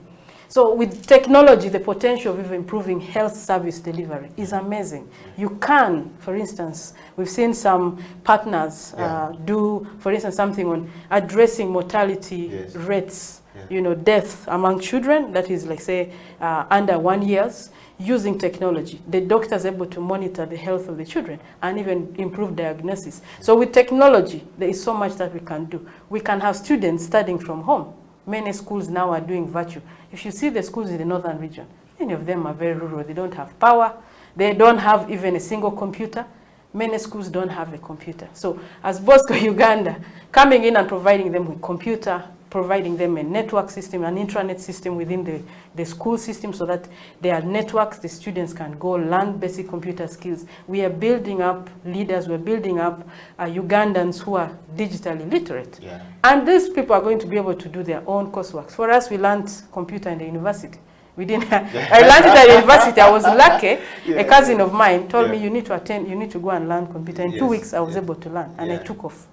That, how do I say, just a little support as good as giving people basic skills sets them to move and discover themselves. So now with internet connection, what can they not do? Students are we're going to still, how do I say, improve education, the quality of education. We see the possibility of even schools across, you know, networking, say a rural school partnering with a Kampala school, or that is having teachers being able to broadcast and exchange materials online. And we're going to carry the same vision of, because we want to see our citizens better. So with Bosco Uganda, there's so much opportunity. We have, you know, to study the health of your, you know, your farm. So use technology to develop. And that's why I love what we're doing, because I bring in the aspect of development. I'm not a technician, but I tell them if people do not understand and use it, then it is useless. It has got to make a difference in the lives of the people. It's not about knowing, like now, you may not even know what comes into the camera, how it is, but you must know how to operate it and use it for something good. So we see technology bridging up with whatever we want to, you know, the gap that we have in the sector, and what kind of solutions can we design to using the technology to take people, leapfrog people to another level. We can actually catch up in this period of COVID, the losses through technology, and that is possible. So Bosco Uganda having community networks, you know, having ICTs, 54 ICT centers, these need to be strengthened. We need to see, I want to see, how do I say, when anyone walks into the center, even women, go there and find a content, say for instance, how to make cakes, bakery and so on. Learn it from the ICT center, go home and do it, start a business. Wow. These are possibilities you can do with technology. And this is what you are This is the vision. The vision you want to take into Thank you. This is what I want to bring, increased content, have content available, relevant content that is going to transform lives. I have learned a lot from the YouTube on how to make cakes. I don't need to come to an expensive school in Kampala. You can use it, technology for it. Just get people exposed towards something and they see the good thing about it and they take off. So we can see that with technology, with ICT, women can transform their lives right from the home. You walk to an ICT center that is near you. Students, even at home, can walk to the center. If you have internet, you know, a wireless system, hotspots available, like in the market in Gulu, we established the hotspots, and the women during the COVID, you can use it to sell, find market prices. Farmers are using it to find prices of, you know, of their products. Network, you know, the possibilities. You open people to the world and take them away from their small world. You know, open them up. People are doing businesses, you know, electronically. Wow. So that's the beauty of Bosco Uganda. I see so much that can be done. I can see what you're talking about. I can see through it. And I want you to share your questions if you have for Jennifer. But Jennifer, our time is being fast spent, but I want to take you to a more specific questions on faith-based. You are going into a what we call a faith-based organization, and started by church. It has a church installation and you know, the Catholic faith. What does faith, hope, inspiration, confidence and success mean to you as a person? First of all, as a leader, as a person going in there as an executive director, especially in the light of consequences and effects of the pandemic COVID-19? I can quickly say that faith is what has made me today, and hope. You know, when you have those challenges, some people have taken shortcuts and they are far. Some are gone, they are dead because of the decisions they took. But having faith in God, prayer is so important. For young people out there, I really tell them, my girls know that, even my little children, 2-year-old, prays. They all pray. They're learning how to pray. I'm building that foundation in them. They learn. I self-learned how to do these things, but I have made sure that for myself, my family is a prayerful family. These are values that they cherish. You know, the children pray. They pray for me. You hear them pray, God bless mommy. Many of the things that I'm getting, you know, God answers the prayers of little children. So faith for me from childhood was so critical. Faith, hope. You know, it makes you believe in possibilities beyond where you are. You see things and you actually affirm things. Like poverty, I said, poverty, I must kick it out of the family. I said, my family, I'll be the first graduate. My siblings will not, how do I say, will not remain uneducated, because I believe very much that with God all things are possible. So for me, at an individual level, this faith has brought me so far with the values that I cherish today, of honesty, hard work, how do I say, trustworthy, how do I say, transparency and so on. So these things guide me, and this came for me from the church. Being an active Christian, a Catholic, I am a Catholic, but I'm very, how do I say, I love God, and I can do nothing without him. I really do believe that the values that we have, the challenges we have, if you don't have God, you get swayed away. You get into the popularity thing, and before you know it, you're gone. But when you stick to your God, he never fails you. He actually comes through. And every time I had a challenge, there was always, he just made a way. God truly makes a way where there seems to be no way. And being in the Catholic Church, I really want to see that we're supporting not only the church, but it's an organization that reaches out to regardless of faith. We've established ICT centers in mosques, in Muslims schools. And that is important for us, because you're looking at humanity. With faith is, you look at the human aspect of people. And you, regardless of race, religion, gender, you know, sex, you're looking at the human person, and you want what you want for yourself should be the same for others. Selfishness does not help us. I really do believe that there is more blessing in giving than in receiving. There is more blessing in giving than receiving. So I have seen people like Peter Nyeko, and he's a giver. I wouldn't be here without some people like him. What he's going to work on and what we are going to build together, working on to support health centers now have energy, 1.5 kilowatt energy in health center 2s and 3s. That is going to transform lives. Because I think these are some of the values that we commonly share, that we want to see people's lives change. We want to improve, access. We want to provide an ambulance to people so that they transport mothers who are pregnant to facilities, help those facilities people do better with their lives. So for me, faith at a personal level, it's driving me to the organization. And even as I move out, it's so critical for me. I just want to see, how do I say, that light, the light of Christ that shines. And that for me is a big thing. Be the light, bring light where there's darkness. Give hope for other people. Let them see that you can, they're where they are now, they will also be somebody at some time. You don't have to be a perfect leader, but if you have the values and if you cherish the things that you do, the sky is the limit. Wow. Jennifer, Uganda has a very interesting number of people. I want to localize this and bring it down to the African context. The African continent have a diversity of many people thinking in a different perspective altogether. The attitude and perception of people are very different.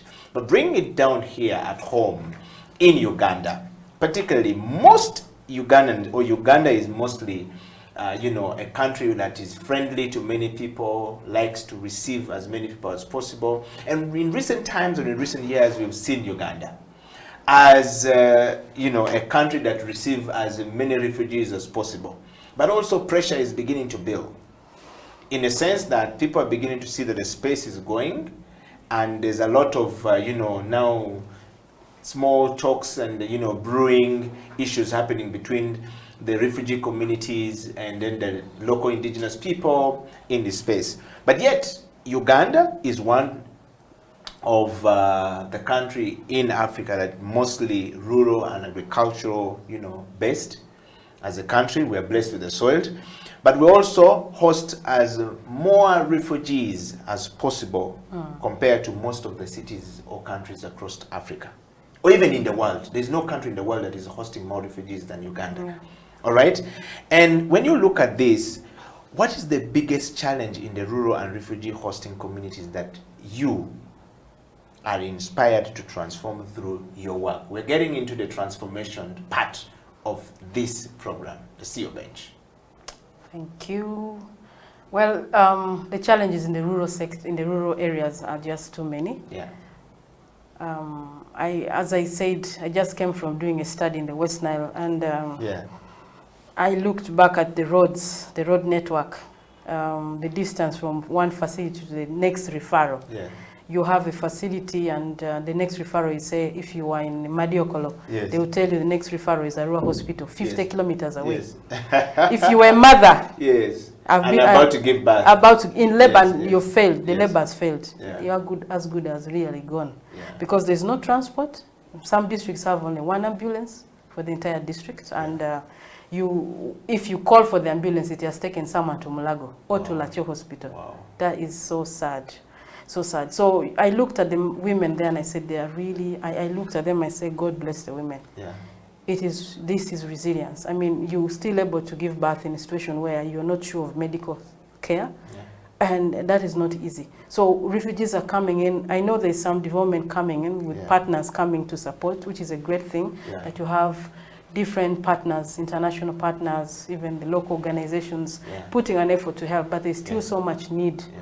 There's need to build up health centers, at least at a level 3. All centers should just start from level 3, where you're able to access maternal, delivery. But even beyond that, there has got to be, sincerely, there's got to be better hospitals. There's got to be better infrastructure, so that in case of, cesarean section, I look at those people and I say, my goodness me, what happens when you fail to deliver? To take you, and there's no even vehicle, to 50 kilometers away. The road is so bad, if it rains, a small car cannot pass. Even an X-ray cannot drive on some of those roads. It is terrible. So as we receive even more refugees, especially West Nile that has accommodated so many, there's still so much need on the ground that we need to just do proper planning. I really do believe resources are available. It's how you plan the resources, prioritizing, ensuring that we build up structures that are adequate. OPD sections are very small.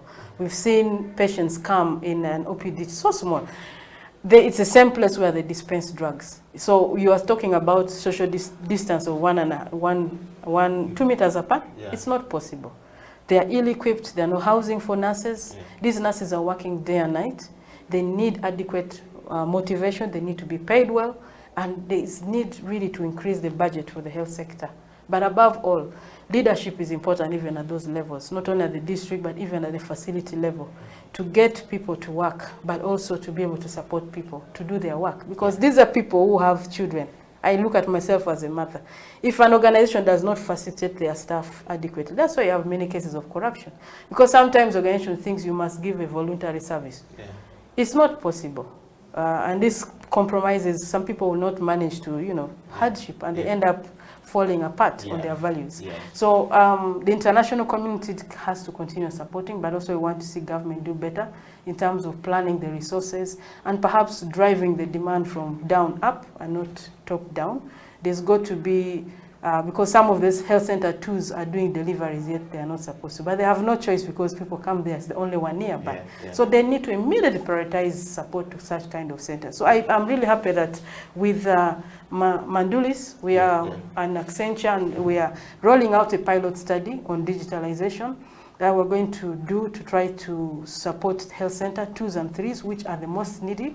And we're going to provide 1.5 kilowatt solar energy in those facilities because lighting is a problem. What we saw in nearly, I would say, 90% of the health centers, there's no reliable power. If they have solar, it is not reliable. The issues with batteries. So coming up with a system, that a power solution that is going to help the health centers, that means it will increase the work time for them, but also introducing like computers. We will train health workers on the basic skills and on how to digitalize data so that it takes away the burden of, the time lost in writing so that they're able to give services to people, to the patients who come in the facility. So even digitalizing alone is going to reduce the workload.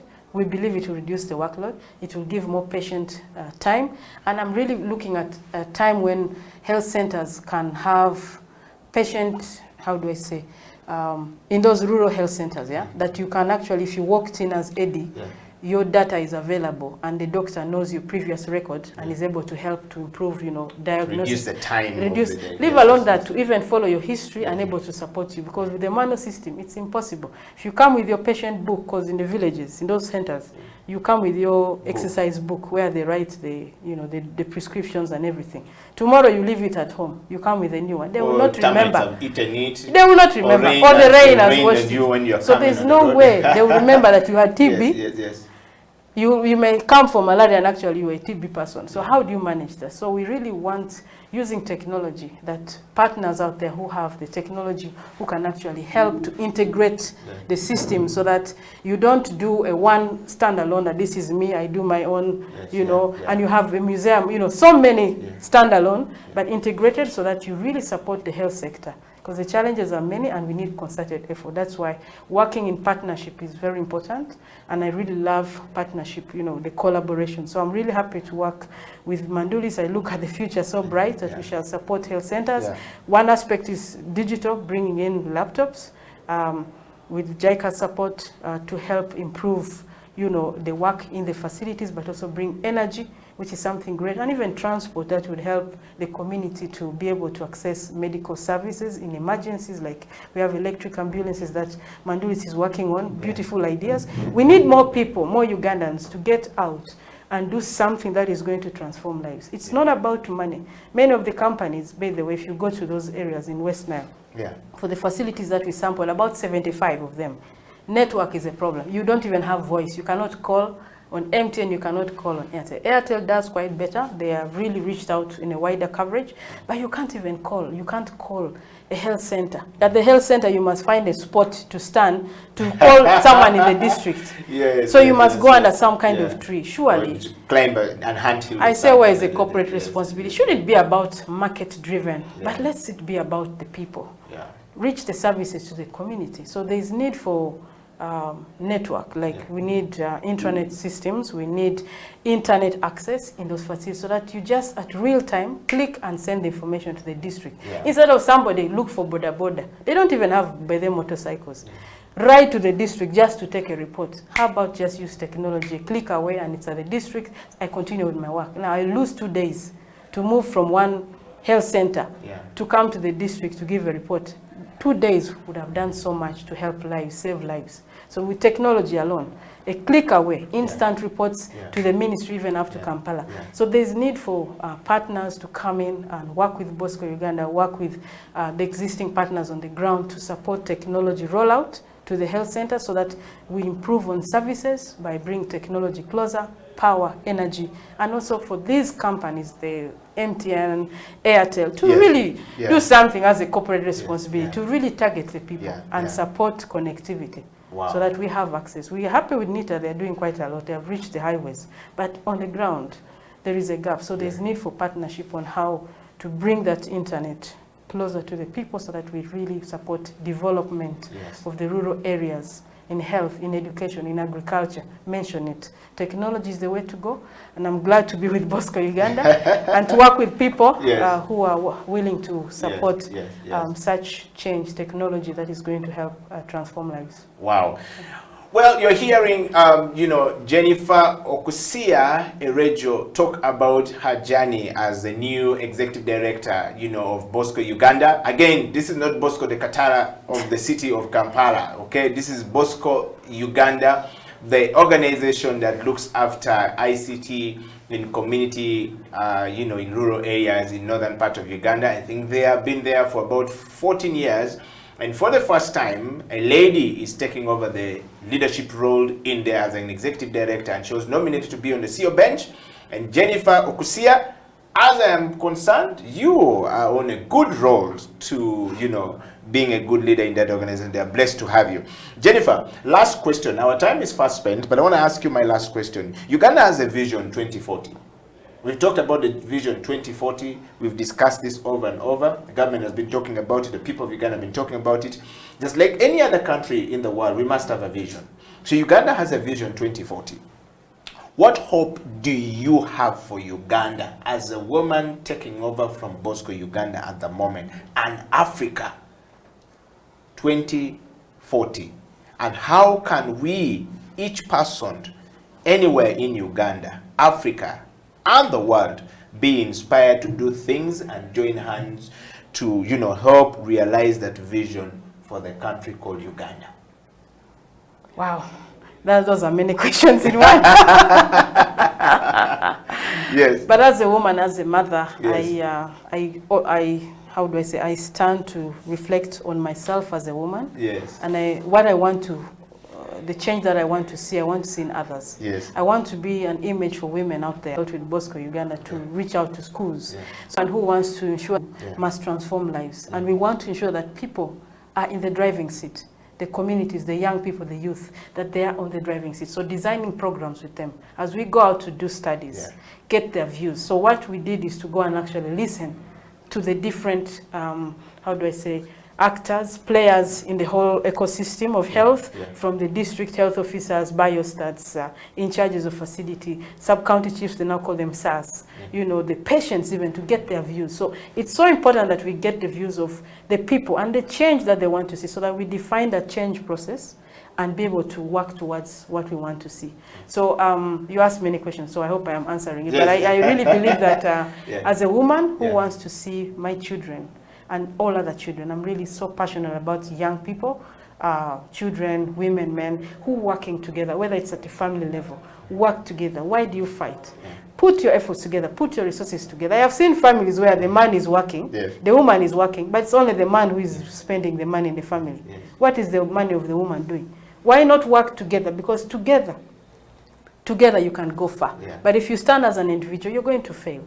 So we need people to come together. We need young people out there not to think about money first, but think about what you're passionate about, what change you want to contribute to. This is to what 2040. Commit yourself towards that vision. Commit yourself towards digitalization. Commit yourself towards projects that make an impact. Government Uganda has great plans, but we all know always the challenge is the implementation. Yeah. But if you are an institution, if you are the leader of an institution and you have the resources, why not commit those resources to what it was intended to be? That's it. Yeah. If all of us made that contribution honestly and account for what we do, we will have change in this country. We shall develop this country to the vision. So let's stop talking, but walking the talk. Wow. Let's put resources down. Yeah. Whether it's financial resources, it is time that you spend to work. Yeah. Commit yourself to it. If it is finding the right staff Yeah. to the organization, please find the right people, not because he's related to me or not, or he's from that tribe or other. Find competence, find committed people, work together and achieve what you want to achieve. That for me is very important. And we shall reach the vision 2040. So talking alone does not help us, but aligning what we say we want to do and actually trace, how do I say, measuring the changes. Yes, yes, yes. It is so important. Sometimes I get bored to hear 50 years ago, they still talk 50 years ago. Yes, what yes. happened to the 5-year plan? Yes, yes. Can you account for that one? Yes. Account for it. And please, let's be accountable, let's be truly honest and attribute our work to the changes that we see, the outcomes. Stop talking about impacts. Yes. Those are very far away because so many people are contributing to it. Measure the outcomes. Define the outcomes with the people that you want to change and trace that. Let the people be in the driving seat. I mean, let them also contribute towards the change. We stop dependency. Because I really do believe that there is resources. There are idle resources around us. But sometimes the difference is exposure. So what you have here, as you see, is not a resource. Out there, they're using it. You've seen people even eat all kinds of things.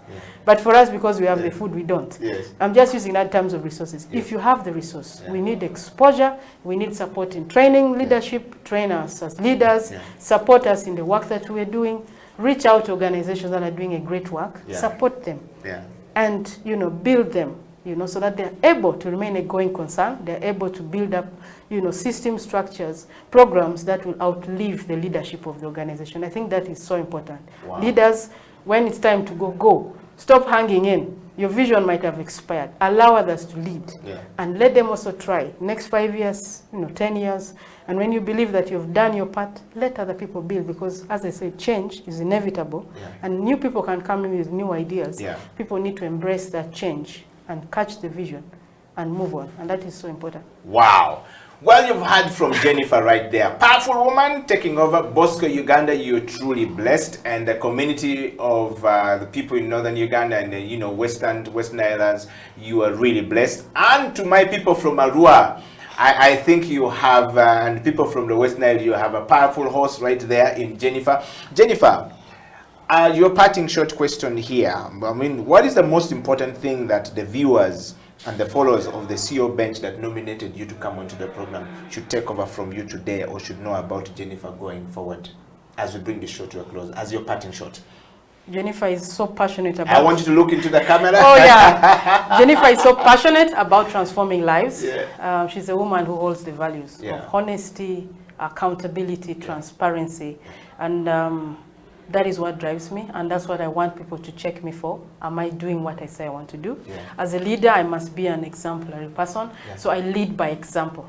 So for me, it's about servant leadership. It's being on the forefront, working with your team to change the things that you want to change. So I'm happy and glad to have been given this opportunity. I want to thank our Archbishop of Gulu, a man that has worked tirelessly and doing so much to transform lives, supporting the institution to work together, effort towards inter-institutional collaboration, and I'm glad to be part of the team that is contributing towards ideas in the Archdiocese.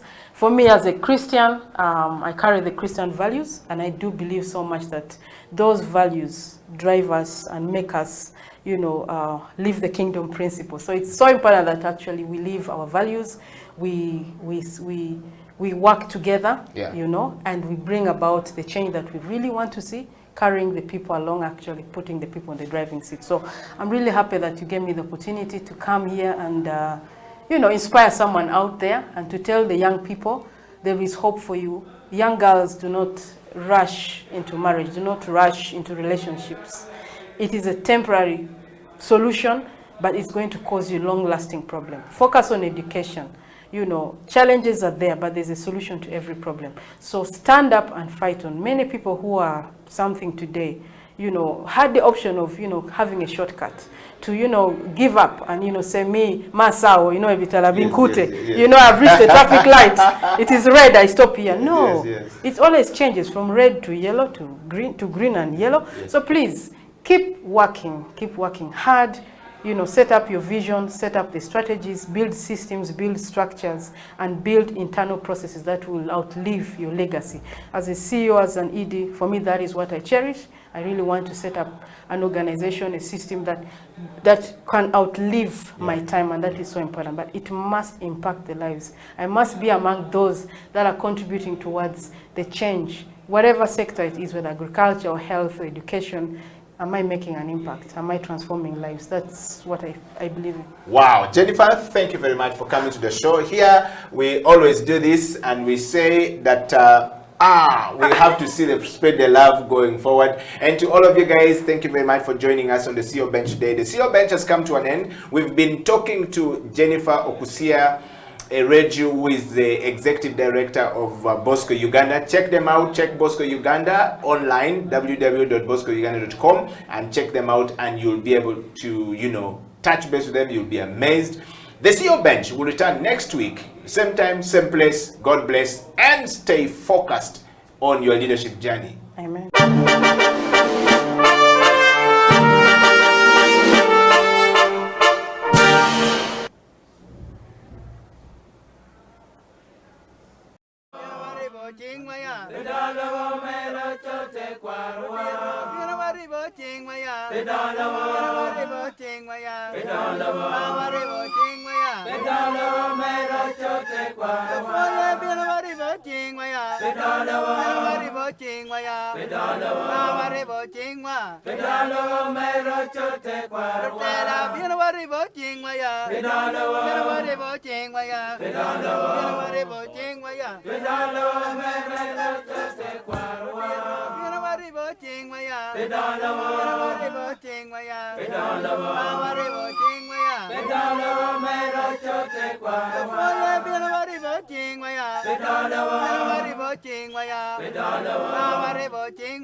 A wise man once said, "The future has a name, and its name is hope. A tiny flicker of light that feeds on hope is enough to shatter any shield of darkness." At Mandulis, we really believe in this. We're a clean energy company that also focuses on agricultural value addition to help improve the lives of farmers in rural Africa. Something that's close to my heart, having grown up in these communities. I was born in northern Uganda, in such communities that we've seen today. I spent my early childhood running around these roads. You know, I've lived this, but so has almost every other Ugandan, because 80% of us are linked to the ground through farming. And now what today has been about is figuring out how farming can not only be productive for food, but rather how farming can be productive for the entire ecosystem and the economy. How crops once grown can have residues that can be turned into energy to process those same crops, can be turned into energy to cook those same crops, and can be turned into that flicker of light that can shatter any shield of darkness, economically, developmentally, and otherwise.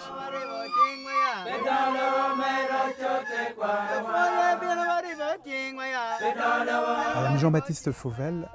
I work as a program manager at the EU delegation to Uganda, and I'm in charge of working on inclusive green economy.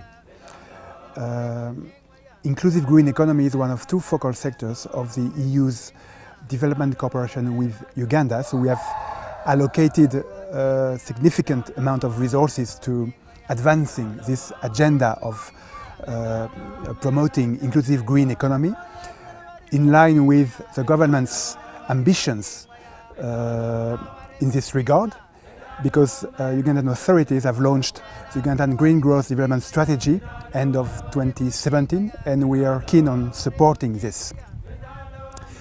This visit to the pilot projects implemented by Mandulis in the Gulu district, Gulu region, has been a very interesting experience for me, a learning experience, because I'm not familiar with gasification, the gasification of biomass, and the many interesting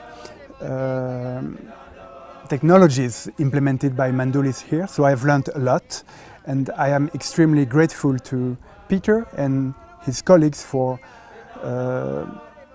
showing this and the very inspiring message conveyed to us visitors. What's interesting about this project, what I've learned from Mandulis, is that they are covering the missing link in rural, is that, you know, we try to electrify people and it always requires subsidy. What they're bringing is they're connecting the value chains, the agricultural value chains, the groundnuts, the rice, the maize, and this value chains, which are worth a lot of money. They're using the waste from these value chains to make energy, which returns resources to the community. And this has not been done successfully in East Africa yet. So this is a really exciting project. And so what my plan and what I'll be working on is to try and help them finalize the business so that it's investable in a way that they can grow to meet all 16 of the target areas. I'm telling you that take this stove, okay, take this sigiri, go home, after you've made your muchama and you've eaten and you've enjoyed yourself, I'll buy back the ash from you. That is crazy, but it's what makes you now say, okay, maybe I should switch, because if I calculate the amount of money, let's assume you're buying 1 ton a year, and that 1 ton you're spending about 500,000 shillings, and let's say you're getting about a quarter of a ton at the end of the year, 250 grams, 250 kilos, that's 5 bags of charcoal. How much is 5 bags of charcoal? You're like, okay. So if you're spending 500,000 and you're earning 100,000 from your waste at the end of the year, in a rural environment, that's covering, you know. We will explore what can be done. The EU has been a strong partner of Uganda in many different fields, from infrastructure to development to others. And I feel it's crucial for them to see how what we're doing fits in within their plans and Uganda's plans. The farmers are ready. The farmers are ready for someone to come in and make this happen.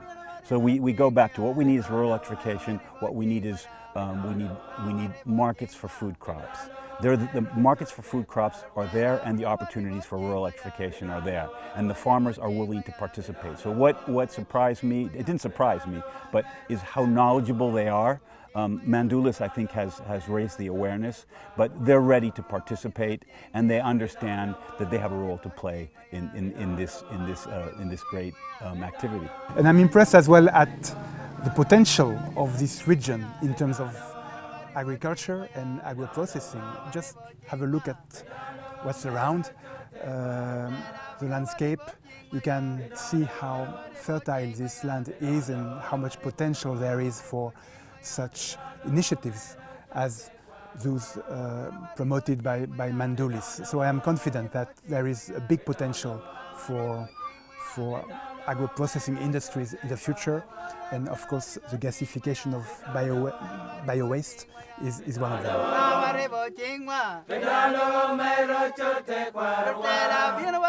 This is a beautiful area. This is a wealthy area. You know, when I heard about Gulu, I had no idea. I kind of thought northern Uganda was very dry, and I didn't really know what to expect. And so when I got here, what I've seen is a very rich area, a lot of crops, a lot of farmers, a lot of young people looking for things to do. And so I think that the agricultural value is here. So what surprised me is the amount of agricultural activity and the potential here. It was fantastic. I was very much impressed by how welcoming and friendly the local communities are, especially here in Paminolango. We were treated with a fantastic singing and dancing show, which I will keep in my mind for a long time. I think it was fantastic, and I'm very grateful to all those people, all those communities here for their fantastic welcome. I have not had sorghum ugali like that for a really long time. I mean, in Nairobi we get maize ugali, but sorghum ugali, and then the local food here is just fantastic. I'll also talk about the music. That was like the best village orchestra that I've seen in a long time. So the food and the music, that was like a cherry on top of the experience, and so I'm really looking forward to working on this project.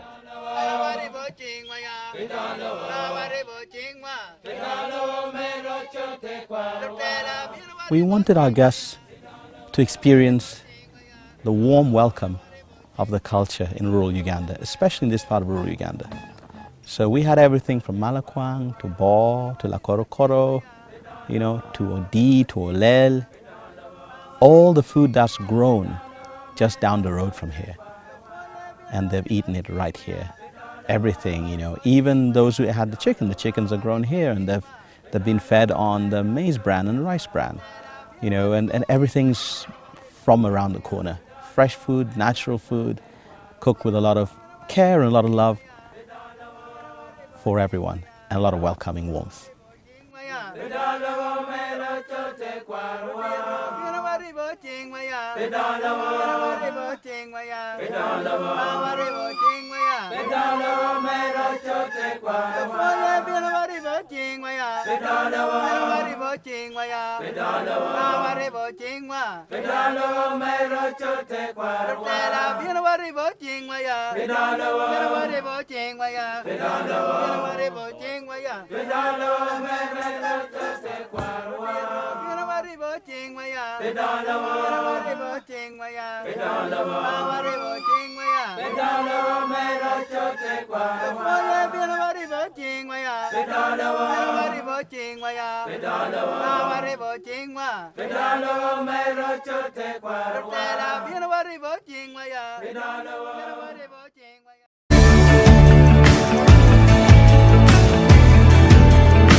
COVID-19 has tested our hope and faith as individuals, families, and the country at large.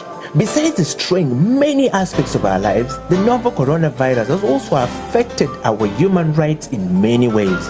You and the Law, the COVID edition, is a 30-minute weekly television program that focuses on the impact of COVID-19 on human rights in Uganda. The program engages experts to explain the importance of rights-based approaches to the success of any public health response to ensure the respect, protection, and fulfillment of human rights amidst the challenges presented by COVID-19. You and the Law, the television program, brought to you by Legal Hub Uganda, taking the law to the last mile in proud association with I4C Africa Hub and House of Talent Television.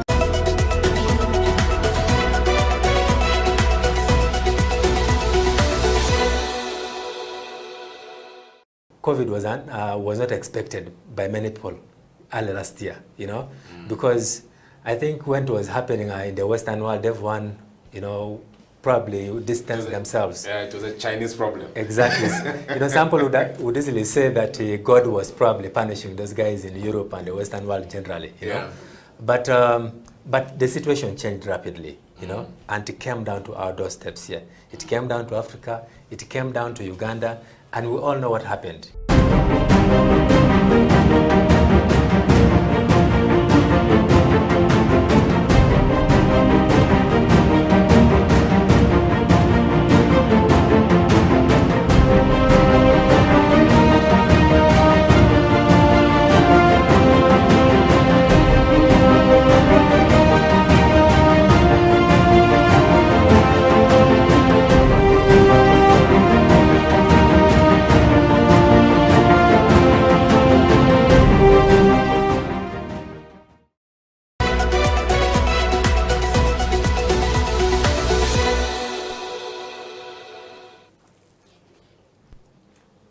It's You and the Law here on House of Talent Television. My name is Jonathan Ochom, your host.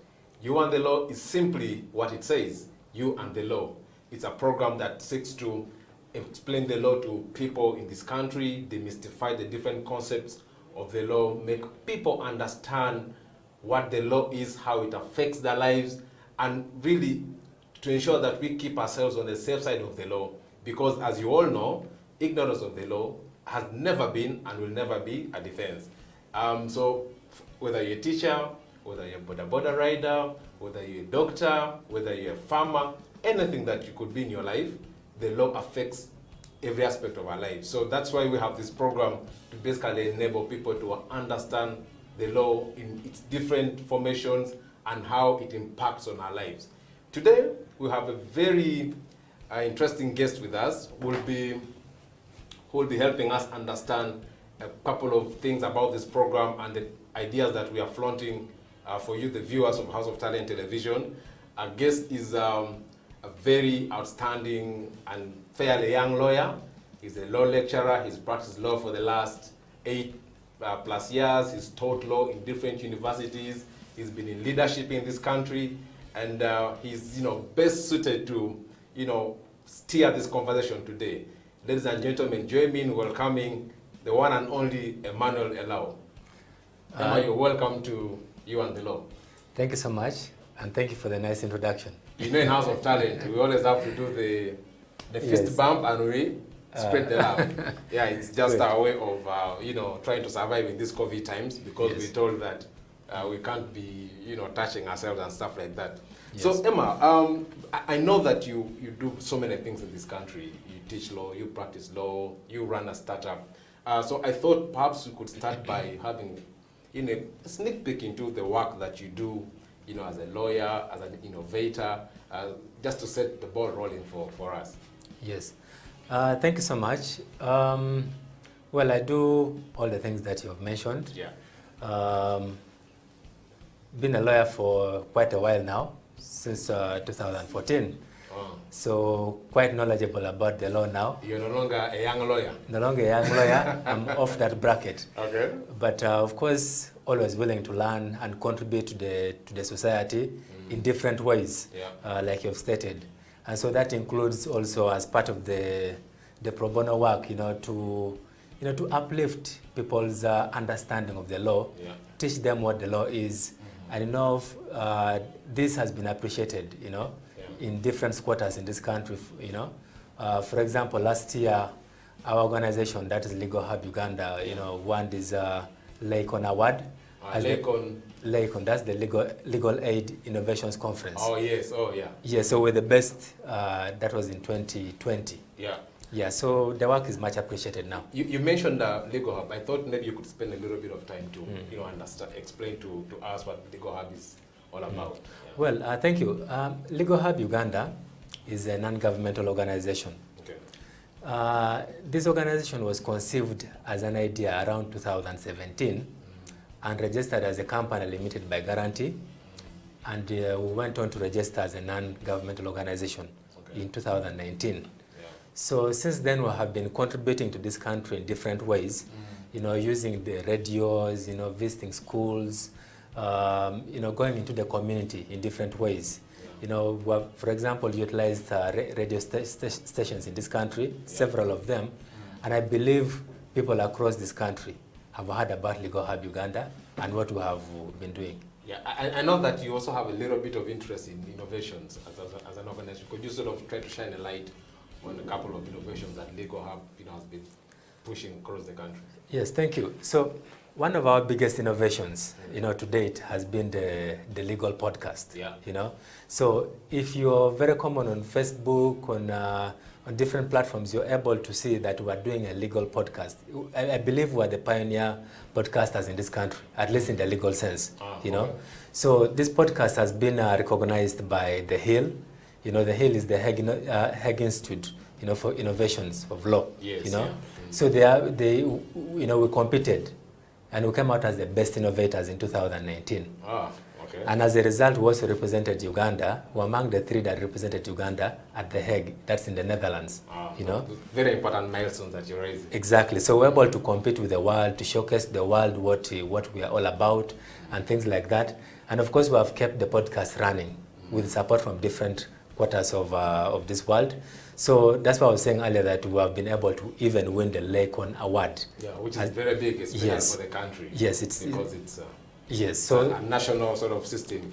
Exactly, and of course, every day we continue to innovate ways that we can reach, different people in this country. And our major interest is the last mile in this country. Yeah. And that's what keeps us, moving forward to ensure that the last person in this country understands the law. Until we take the law to the last mile. Exactly. So that brings me sort of to this question around then you and the law, because clearly it seems to be a contribution to your mandate of taking to the law to the last mile. Yes. So you and the law, as a program that we're designing in partnership with the House of Talent Television, could you just sort of give us an idea what it's all about? Yes, thank you. So again, because of our innovativeness, right? We have been able to be recognized by different people. And recently, we were one of the winners, under the I4C challenge. That's Innovation for Change, So under that project, one of the things that we thought of was to bring the law to the TV audience, in this country. And again, I believe this is also pioneering in different ways, because other people simply discuss the law from the surface, So we want to unpack the law, to the TV audience. Because I believe the radio will be focusing more on the people in the last mile, But the TV audience is the base. So if you come to Kampala, you realize that the majority of the people only listen to the radio in the morning when they're driving to work, and the evening when they're driving back home. And at that point, someone is a bit anxious, going to work and coming back. So they basically want to listen to music, So we want to see how we can take this television to their offices, to their homes, at their own convenience, So that's why this project comes up, And so we have designed a number of projects, a number of topics that we want to handle under this. So there'll be a COVID edition, but generally we'll be discussing other aspects of the law like you had rightly introduced. Yeah. So I thought perhaps, I know you've sort of given us a sneak peek into the future, but I thought we could maybe start by revisiting, you mentioned COVID. Yes. And I'm wondering, why is it important to actually have a conversation around, COVID and the law? Because this is you and the law, and then suddenly you're talking about, COVID. Somebody can, COVID is a medical issue. Why are we discussing it in you and the law? You should be telling us about theft, you should be telling us about murder and things like that. So could you sort of try to give us that intersection? Yes. Now, that's a good question. First of all, COVID was not expected by many people early last year, because I think when it was happening in the Western world, everyone, probably distanced themselves. Yeah, it was a Chinese problem. Exactly. Some people would easily say that God was probably punishing those guys in Europe and the Western world generally.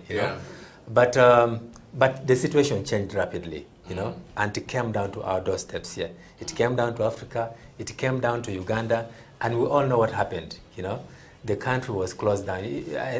Among the first times that the president had addressed the country, you know, he reached a point where he closed the land, air, and all the borders basically in this country. So basically, yes. Yeah. So we're locked up. You couldn't no go out. No entrance, no exit. Exactly. Yeah. And alongside that, you know, they curtailed our movement at some point. They said stay home, you know. Workplaces were closed, you know. People were staying home, and you know that different kinds of problems occurred, you know. Husbands and wives were staying indoors for 24 hours. So you can expect that there'll be domestic violence. I would expect them to bond. On the contrary, no. Because then you're seeing, you're confined to this house for 24 hours. Yeah. You're looking at each other. At least when you're working, you're able to go and cool off in case of any disagreements. So during that COVID period, and we're still of course in that period, there was a lot of domestic violence that was realized, for example. And that is a legal issue, you know. People had mental issues, you know. That's just a legal issue in some ways, you know. Children stayed at home. And up to now as we speak, children are still at home. And so that means that their rights to, you know, to study, to education, which of course has its own technicalities, but you know that children are still at home and they are losing out so many months and years. Then on Sundays and Fridays, people can't go to... You can't go to church or to the mosque. That's also a legal issue, you know. In the first lockdown in 2020, you know, government had to step in and provide food, you know, because people were no longer working. You know, a majority of our people, especially here in Kampala, you know, they live hand to mouth. So these people go to town, they work the money, go home with a kavera. Those kaveras will no longer coming, you know. A kavera is a polythene bag, just exactly. in case some viewers may not understand. Yeah. Yes. So that means that the right to, you know, to food, you know, was affected. You couldn't move. Your right to movement is affected. The government came up with regulations saying that, for example, you can't spit in public, you know. And indeed, those regulations are still here. If you spit in public, you're committing an offense, you know. I wonder how many people know that. Exactly. So COVID has impacted life in ways that we didn't imagine, you know. Basically, there's been a close fusion between COVID and the law. Exactly. And it appears this situation is not likely to change even after we recover from the pandemic. Because in some places you've heard them talking about COVID passports, you know. Oh, yeah. In Europe, in South Africa, yesterday I was seeing they're trying to introduce a COVID passport. So that means if you want to go to the market, you should show that you've been vaccinated, you know. So what is the implication of that on your daily life? We'll pick on from there because clearly I see that you've tried to marry, you know, COVID-19 and the law. So we'll pick on from there after the short break. Stay right here.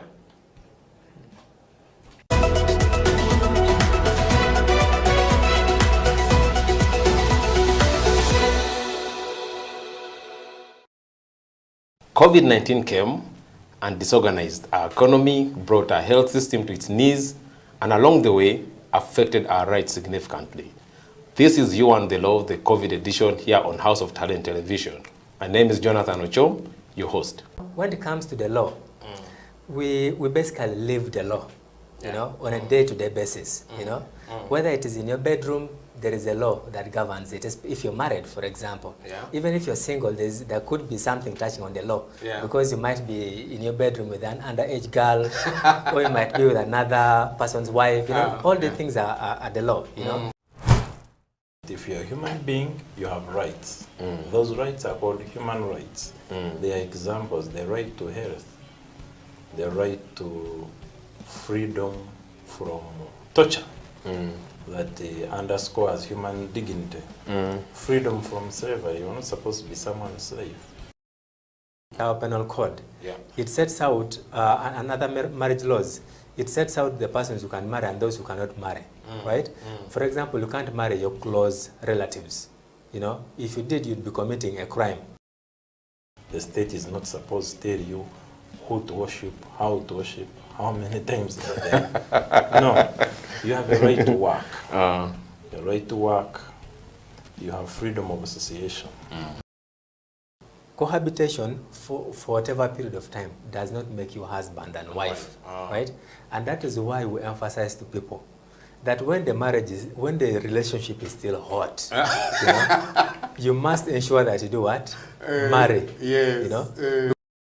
For human rights to be respected, protected, and fulfilled, relevant government programs must actually work. Medicine should reach hospitals, oxygen should be there, health workers should have gloves, teachers should be present. Now they are mostly absent, and they have left the profession, a good number of them. They are into trading. So things must work. If things don't work, human rights are not respected, are not protected, and are not fulfilled.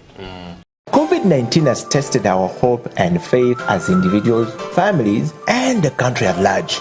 Besides destroying many aspects of our lives, the novel coronavirus has also affected our human rights in many ways.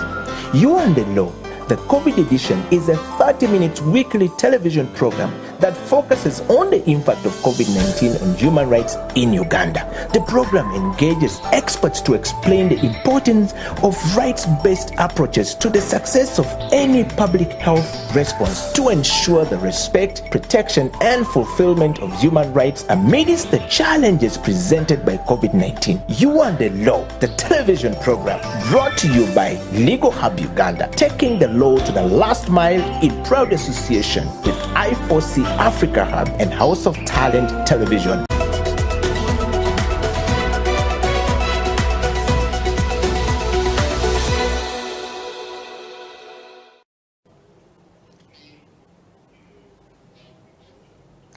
It's You and the Law here on House of Talent Television. My name is Jonathan Ochom, your host. Today in studio, we hosting Mr. Emmanuel Elau, co-founder at Legal Hub Uganda, the practicing lawyer and a law lecturer. Basically to discuss and explain to us this whole show that we're premiering here, You and the Law, specifically the COVID edition. Before we went for a break, Emma was explaining to us how the law is married into the whole COVID-19 pandemic and the different interventions that have been put in place. I thought, Emma, we could pick on from there. So before the break, you sort of tried to make that explanation. So could you kindly, in a more sort of detailed manner, highlight the various human rights that you think have been affected by COVID-19? Yeah. Well, thank you. There have been different rights that have been affected. We're talking about the right to education. We're talking about the right of movement. We're talking about the right to health, which has also been highlighted because of our, infrastructure. Yeah, our preparedness for... Exactly. Yeah. I think we have also seen the right to life, to an extent, also affected. People's rights to worship, people's rights to, to marry at some point, because when it was suspended. Yeah, you couldn't do a ceremony. Yes, you couldn't do much, I think the people's rights also to earn a living, generally, which could be connected with the right to own property. It could be, one could make an argument that has also been affected. Economic rights that have been severely affected. Exactly. So looking at the COVID edition of You and the Law that we're talking about today, what are the kind of topics that people should expect, the viewers of House of Talent Television should expect to be discussed on this show? Okay, thank you. So, because of this whole idea, we have put together a couple of topics, 12 of them in particular, for purposes of this particular COVID edition. So you just selected only 12? 12 topics, okay, particularly. So those topics are going to touch on the law and human rights in Uganda. So we'll basically have a guest telling us about the different laws, the different rights that have been affected, because we're talking about human rights. Yeah, sort of a broader picture. A broader discussion. So you can expect a very interesting discussion around that. Two, we'll be talking about COVID-19 and access to justice in Uganda, because we know already that even without COVID, a great majority of people in this country were even struggling to access justice, and this is no news, You've heard of people talking about case backlog, access to courts of law, access to lawyers, If you look at the infrastructure in this country in terms of legal aid, I mean, it's a bit poor, Everybody looks at Law Society, but Law Society only has 22 legal aid clinics across this country.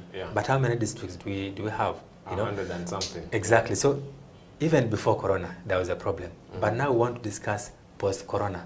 You know, what exactly Actually, not in corona. In corona, actually. Yes, yeah. You know, what exactly is going on? I think that's interesting, actually, even noting the fact that courts were actually closed as well during the lockdown. And I remember, I think lawyers were not essential workers. No, they were not. Yeah, so with all the fancy suits, at a certain point, a wheelbarrow pusher was more important than you. We were relegated to another, you know. Of course, there was this whole thing that lawyers at some point were made essential. But you see, it was technical because it was only a few. You had to apply for a permit. Yeah.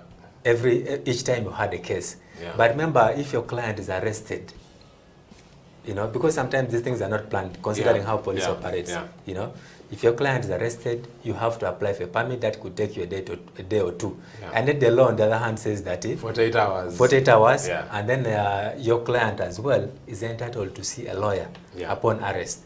You know, so that also was affecting. So imagine a lawyer running all the way from Nigeria to Chira Road Police. Exactly. Because they don't have a permit. Okay, any other sort of areas of discussion that we'll focus on? So another interesting topic is COVID-19, gender and women's rights.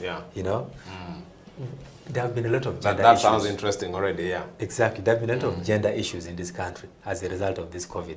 You know, domestic violence, women, you know, beaten, and all sorts of things. And of course, we're not biasing this only to women. Of course, we're aware that there are some men who may have also fallen victim, you know. Only that, of course, you know that the men fear to come out, you know. So it will be a bit of a general discussion, though of course with some bit of focus on women specifically. Another topic of interest is COVID-19 property and land rights, because as you're aware, while everyone else was busy, you know, with corona things, some people were also busy scheming ways to evict them from their land, you know, because courts were suspended, you know. If a guy wants to take over your land or to break down your house, you have no recourse to a court of law. Interestingly, there was actually a directive issued by the Ministry of Lands suspending any forms of evictions and stuff like that in that period. Yes. But I think this being Uganda, some people were able to, of course, to bypass. So you find that whereas they put out all the things, sometimes they're well-intentioned, that we do not want people to be evicted. But there'll be someone out there, you know, who can be able to... Who can bypass. Who can bypass. Imagine if they can demolish a church in this country. So you can only imagine what they can't do when... the country is locked down. When the country is locked down and there's just a piece of paper saying that don't evict people, you know. So that's one such topic. And then also we have COVID-19 and its impact on employment and labor rights in Uganda. You know, this is a very serious discussion, you know. We have had people lose jobs, you know.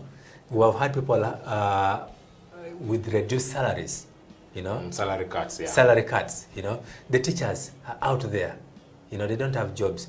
Or even when they maintain their jobs on paper, the employers are telling them we can't pay you because children are at home. Perhaps the other angle is that also we've had businesses closed down. Businesses are also closing down. Because it's always tempting to look at the employees only and forget that the employers are struggling. Exactly.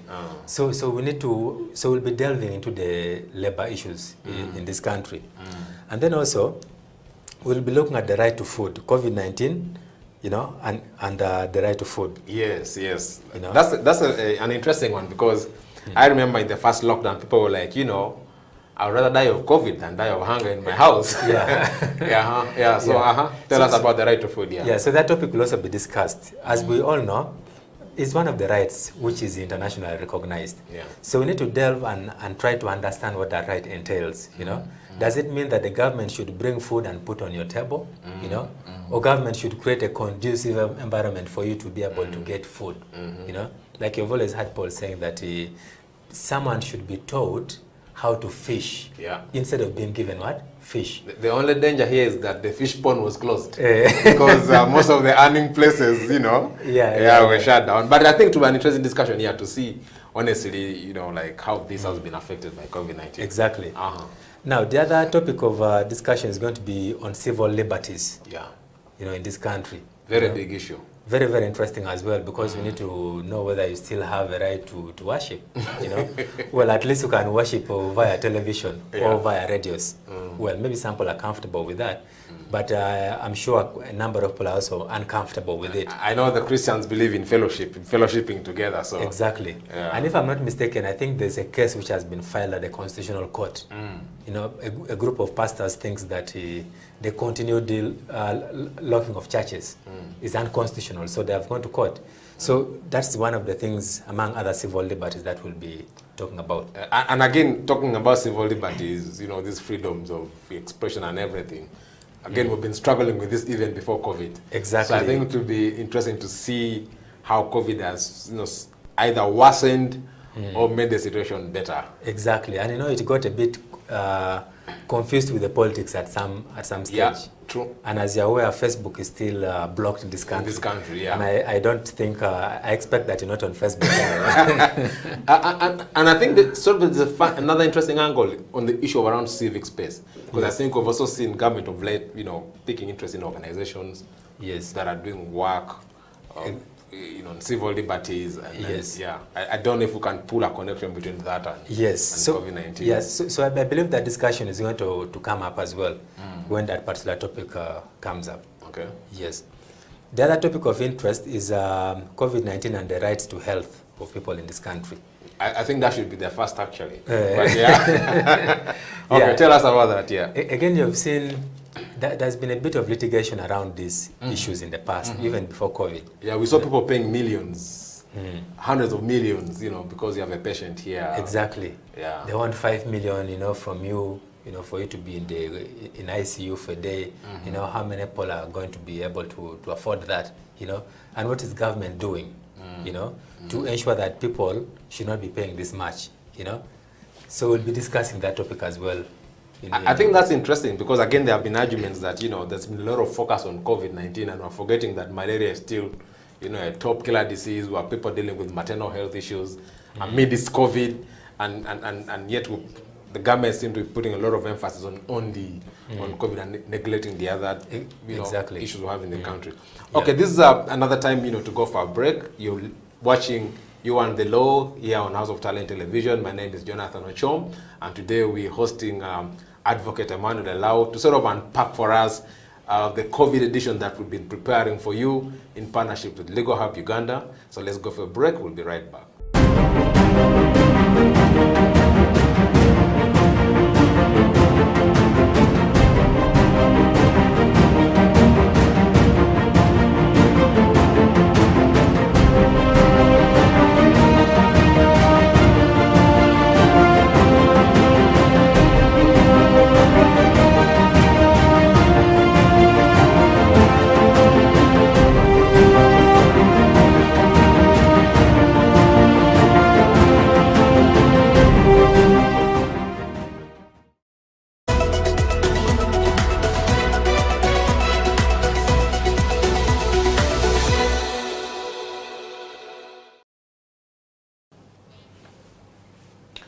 It's You and the Law here on House of Talent Television. Welcome. My name is Jonathan Ochom, and we're having Mr. Emmanuel Lau today, an advocate and law lecturer, to explain to us You and the Law and the intersection with COVID-19 in Uganda, which is a sort of a specific edition that House of Talent Television is going to be producing. So before we went for a break, you were highlighting on the topics that we're going to be discussing in this program. So I don't know if you still have some more to... Exactly. Yeah. Thank you. So the other topic we'll be discussing is going to be COVID-19 and disability rights in Uganda. Yeah. Because you'll understand that the disabled people have also suffered in different ways. Yeah. You know, I will, on a lighter note, I will highlight one particular issue. You know, when the president started giving those speeches of his, you know, the weekly updates, kind of. So what happens is, at first there wasn't an interpreter. I don't know whether there is one now, you know. It's been a while. Yes. So there was a complaint that even the president's speeches were, you know, there was no sign language. They were leaving those guys behind because so the president is speaking, but they're not getting the information that he's saying. But I think there were some arrangements at some point to have a sign language. I think the TV stations managed to sort of have an interpreter. Yeah.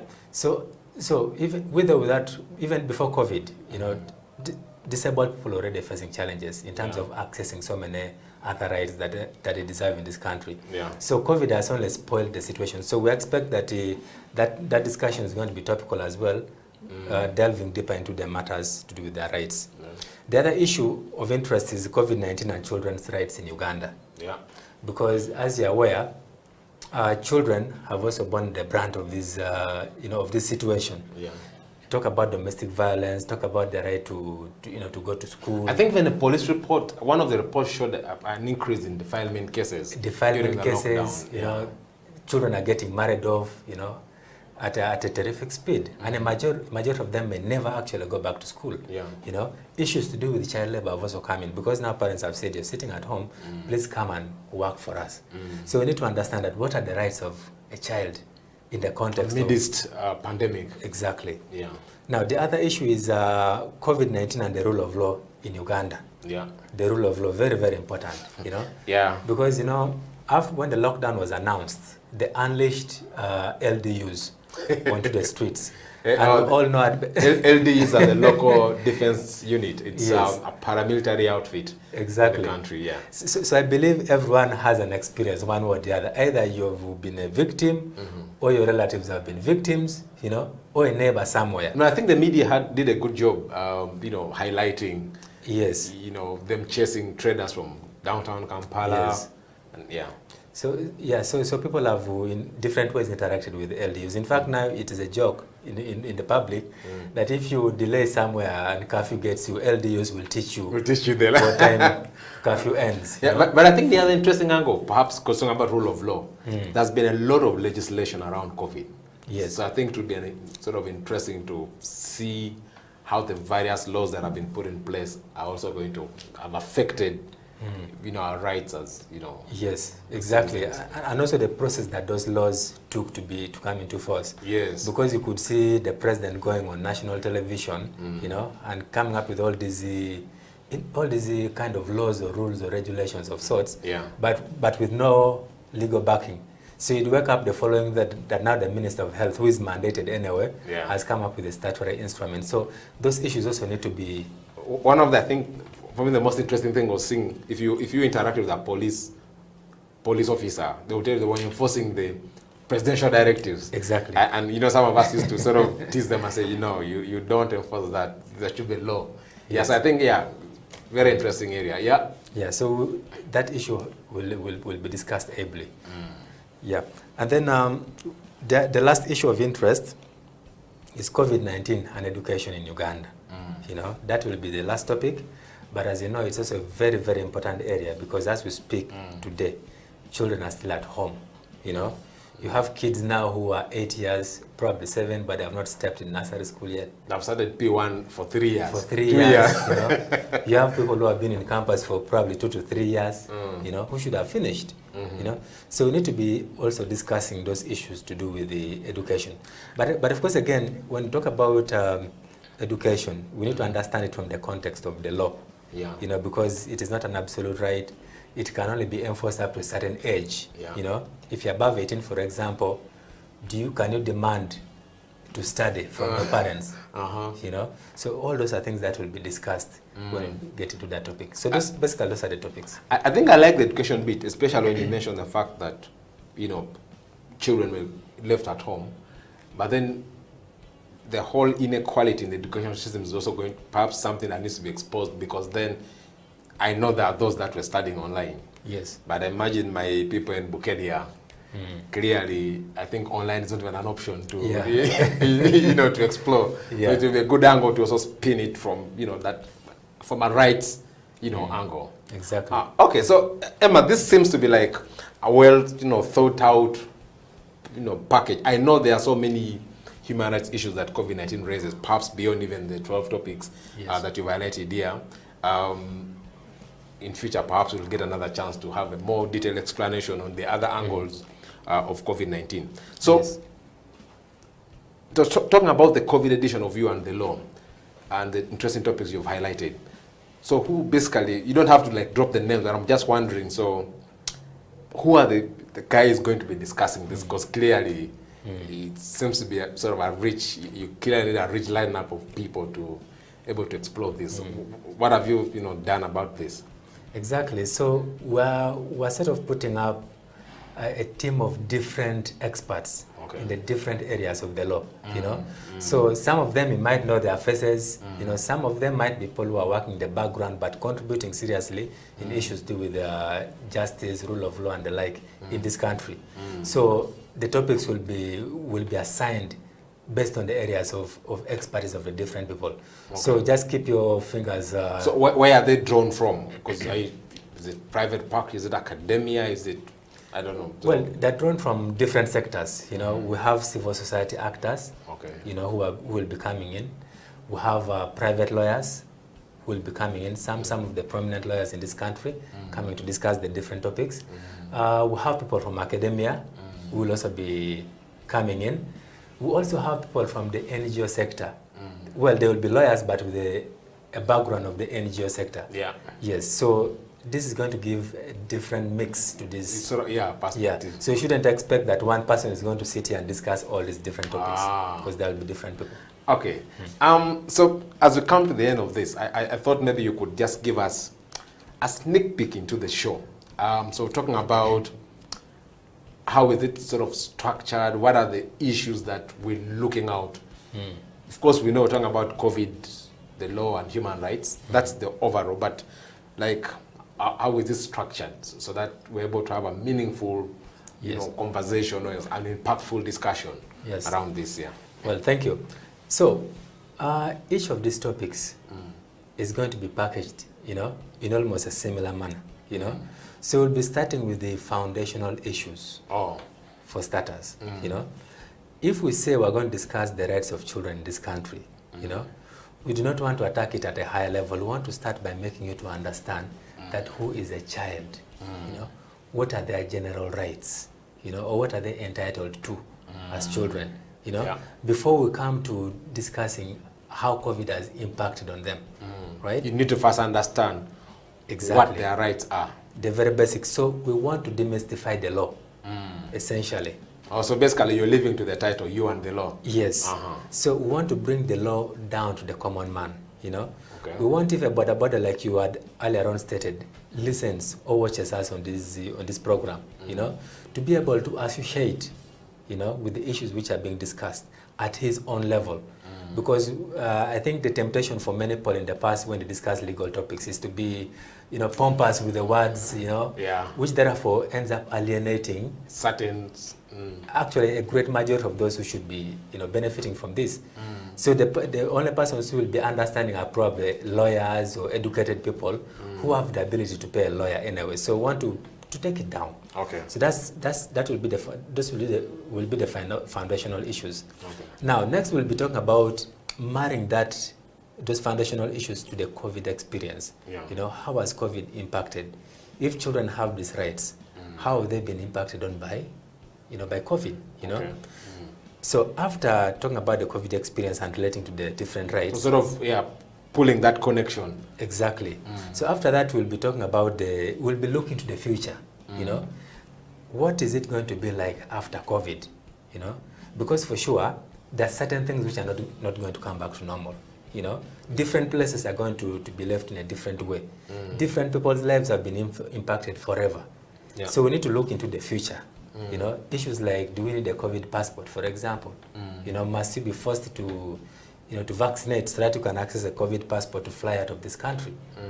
So those will be the different. But I also think more importantly, perhaps, would be to reflect on if we got another COVID or a similar pandemic 5 years down the road, how do we prepare? I think there will be a lot of focus also on the lessons that we can pick from exactly. Because I think the interesting bit, I remember when COVID just came, they said, Uganda has had a good history of handling similar situation. We had Ebola, we had, I think, SARS, and they said, countries were benchmarking on Uganda. Yeah, so I think it would be interesting also to focus on what we can learn from our experience now and yes, how that can influence our preparedness. So we talk about human rights, Emma, generally. But I know that in the human rights spaces, there's a discussion around rights holders, and duty bearers. And so I thought that, so normally they talk about duty bearers to be sort of the government side of things. So I'm wondering, at a broader level, what would we talk about as government's role, or in as far as the enforcement of human rights, even amidst pandemics like this is? Yeah. So I think there are three issues that should arise around that, you know. There's an issue to do with the respect, you know. There's an issue to do with protection, you know, and then fulfillment of those rights. So, you know, Uganda is lauded across the world because we have some of the best laws in this country. So it is said. Yes, or at least it's said. You know, we have a very good constitution. Of course, some parts may be a bit controversial, which we may not go into, but our laws are good to an extent. The other issue, which is failing us, is about the enforcement of those laws and those rights and respect of the same. You know, because now if you have a right to, if you have civil liberties guaranteed, you know, do you have someone else who is willing to respect, to protect, you know, the same? The other day, I believe most of you saw videos of a magistrate, a chief magistrate in Imoroto, who was manhandled at a police station. But I mean, this is part of the process to enforce these rights. It's part of the justice system. Yes, in this country. So probably he has gotten firsthand what a majority of other people are doing. What? Go through. Go through. Yeah. You know, so all the things are somehow connected one or the other. So Emma, thank you. As we come to the end of this show, what are like your parting shots now? What's your message for the viewers? You could look into the camera, you know, tell the viewers, you know, what to expect and stuff like that as you wrap this up. Yes, thank you. So viewers, there's a lot to learn, you know, through this particular project. You know, we need you to find time, listen in, and learn the different aspects of the law, because the people who are going to break down these issues of the law are experts in their different fields, and you can expect to enrich, you know, your mind. You know, like they say, some people go elsewhere to enrich their bodies, you know, grow big and all that, but you should utilize this moment to grow your mind, you know, because like the host said earlier, ignorance of the law is no defense. So I hope that after this program, or after these shows that are coming along, you'll be able to know that ignorance of the law is not defense, and you'll be better prepared to fight for your own rights. Thank you so much. What a way to wrap it up. With this, viewers, we come to the end of today's episode of You and the Law. Like I said, this program is there for you. It's there to make you understand the law in its most basic form and how it affects your life. So I urge you to watch House of Talent Television and follow this program and learn the law, and give us feedback on the comment section. Let us know what you think. Let us know what you want us to discuss. Because this program is bigger than COVID-19. We have a lot lined up outside this edition which focus on COVID-19. So with that, we come to the end of today's episode. It's a bye from us.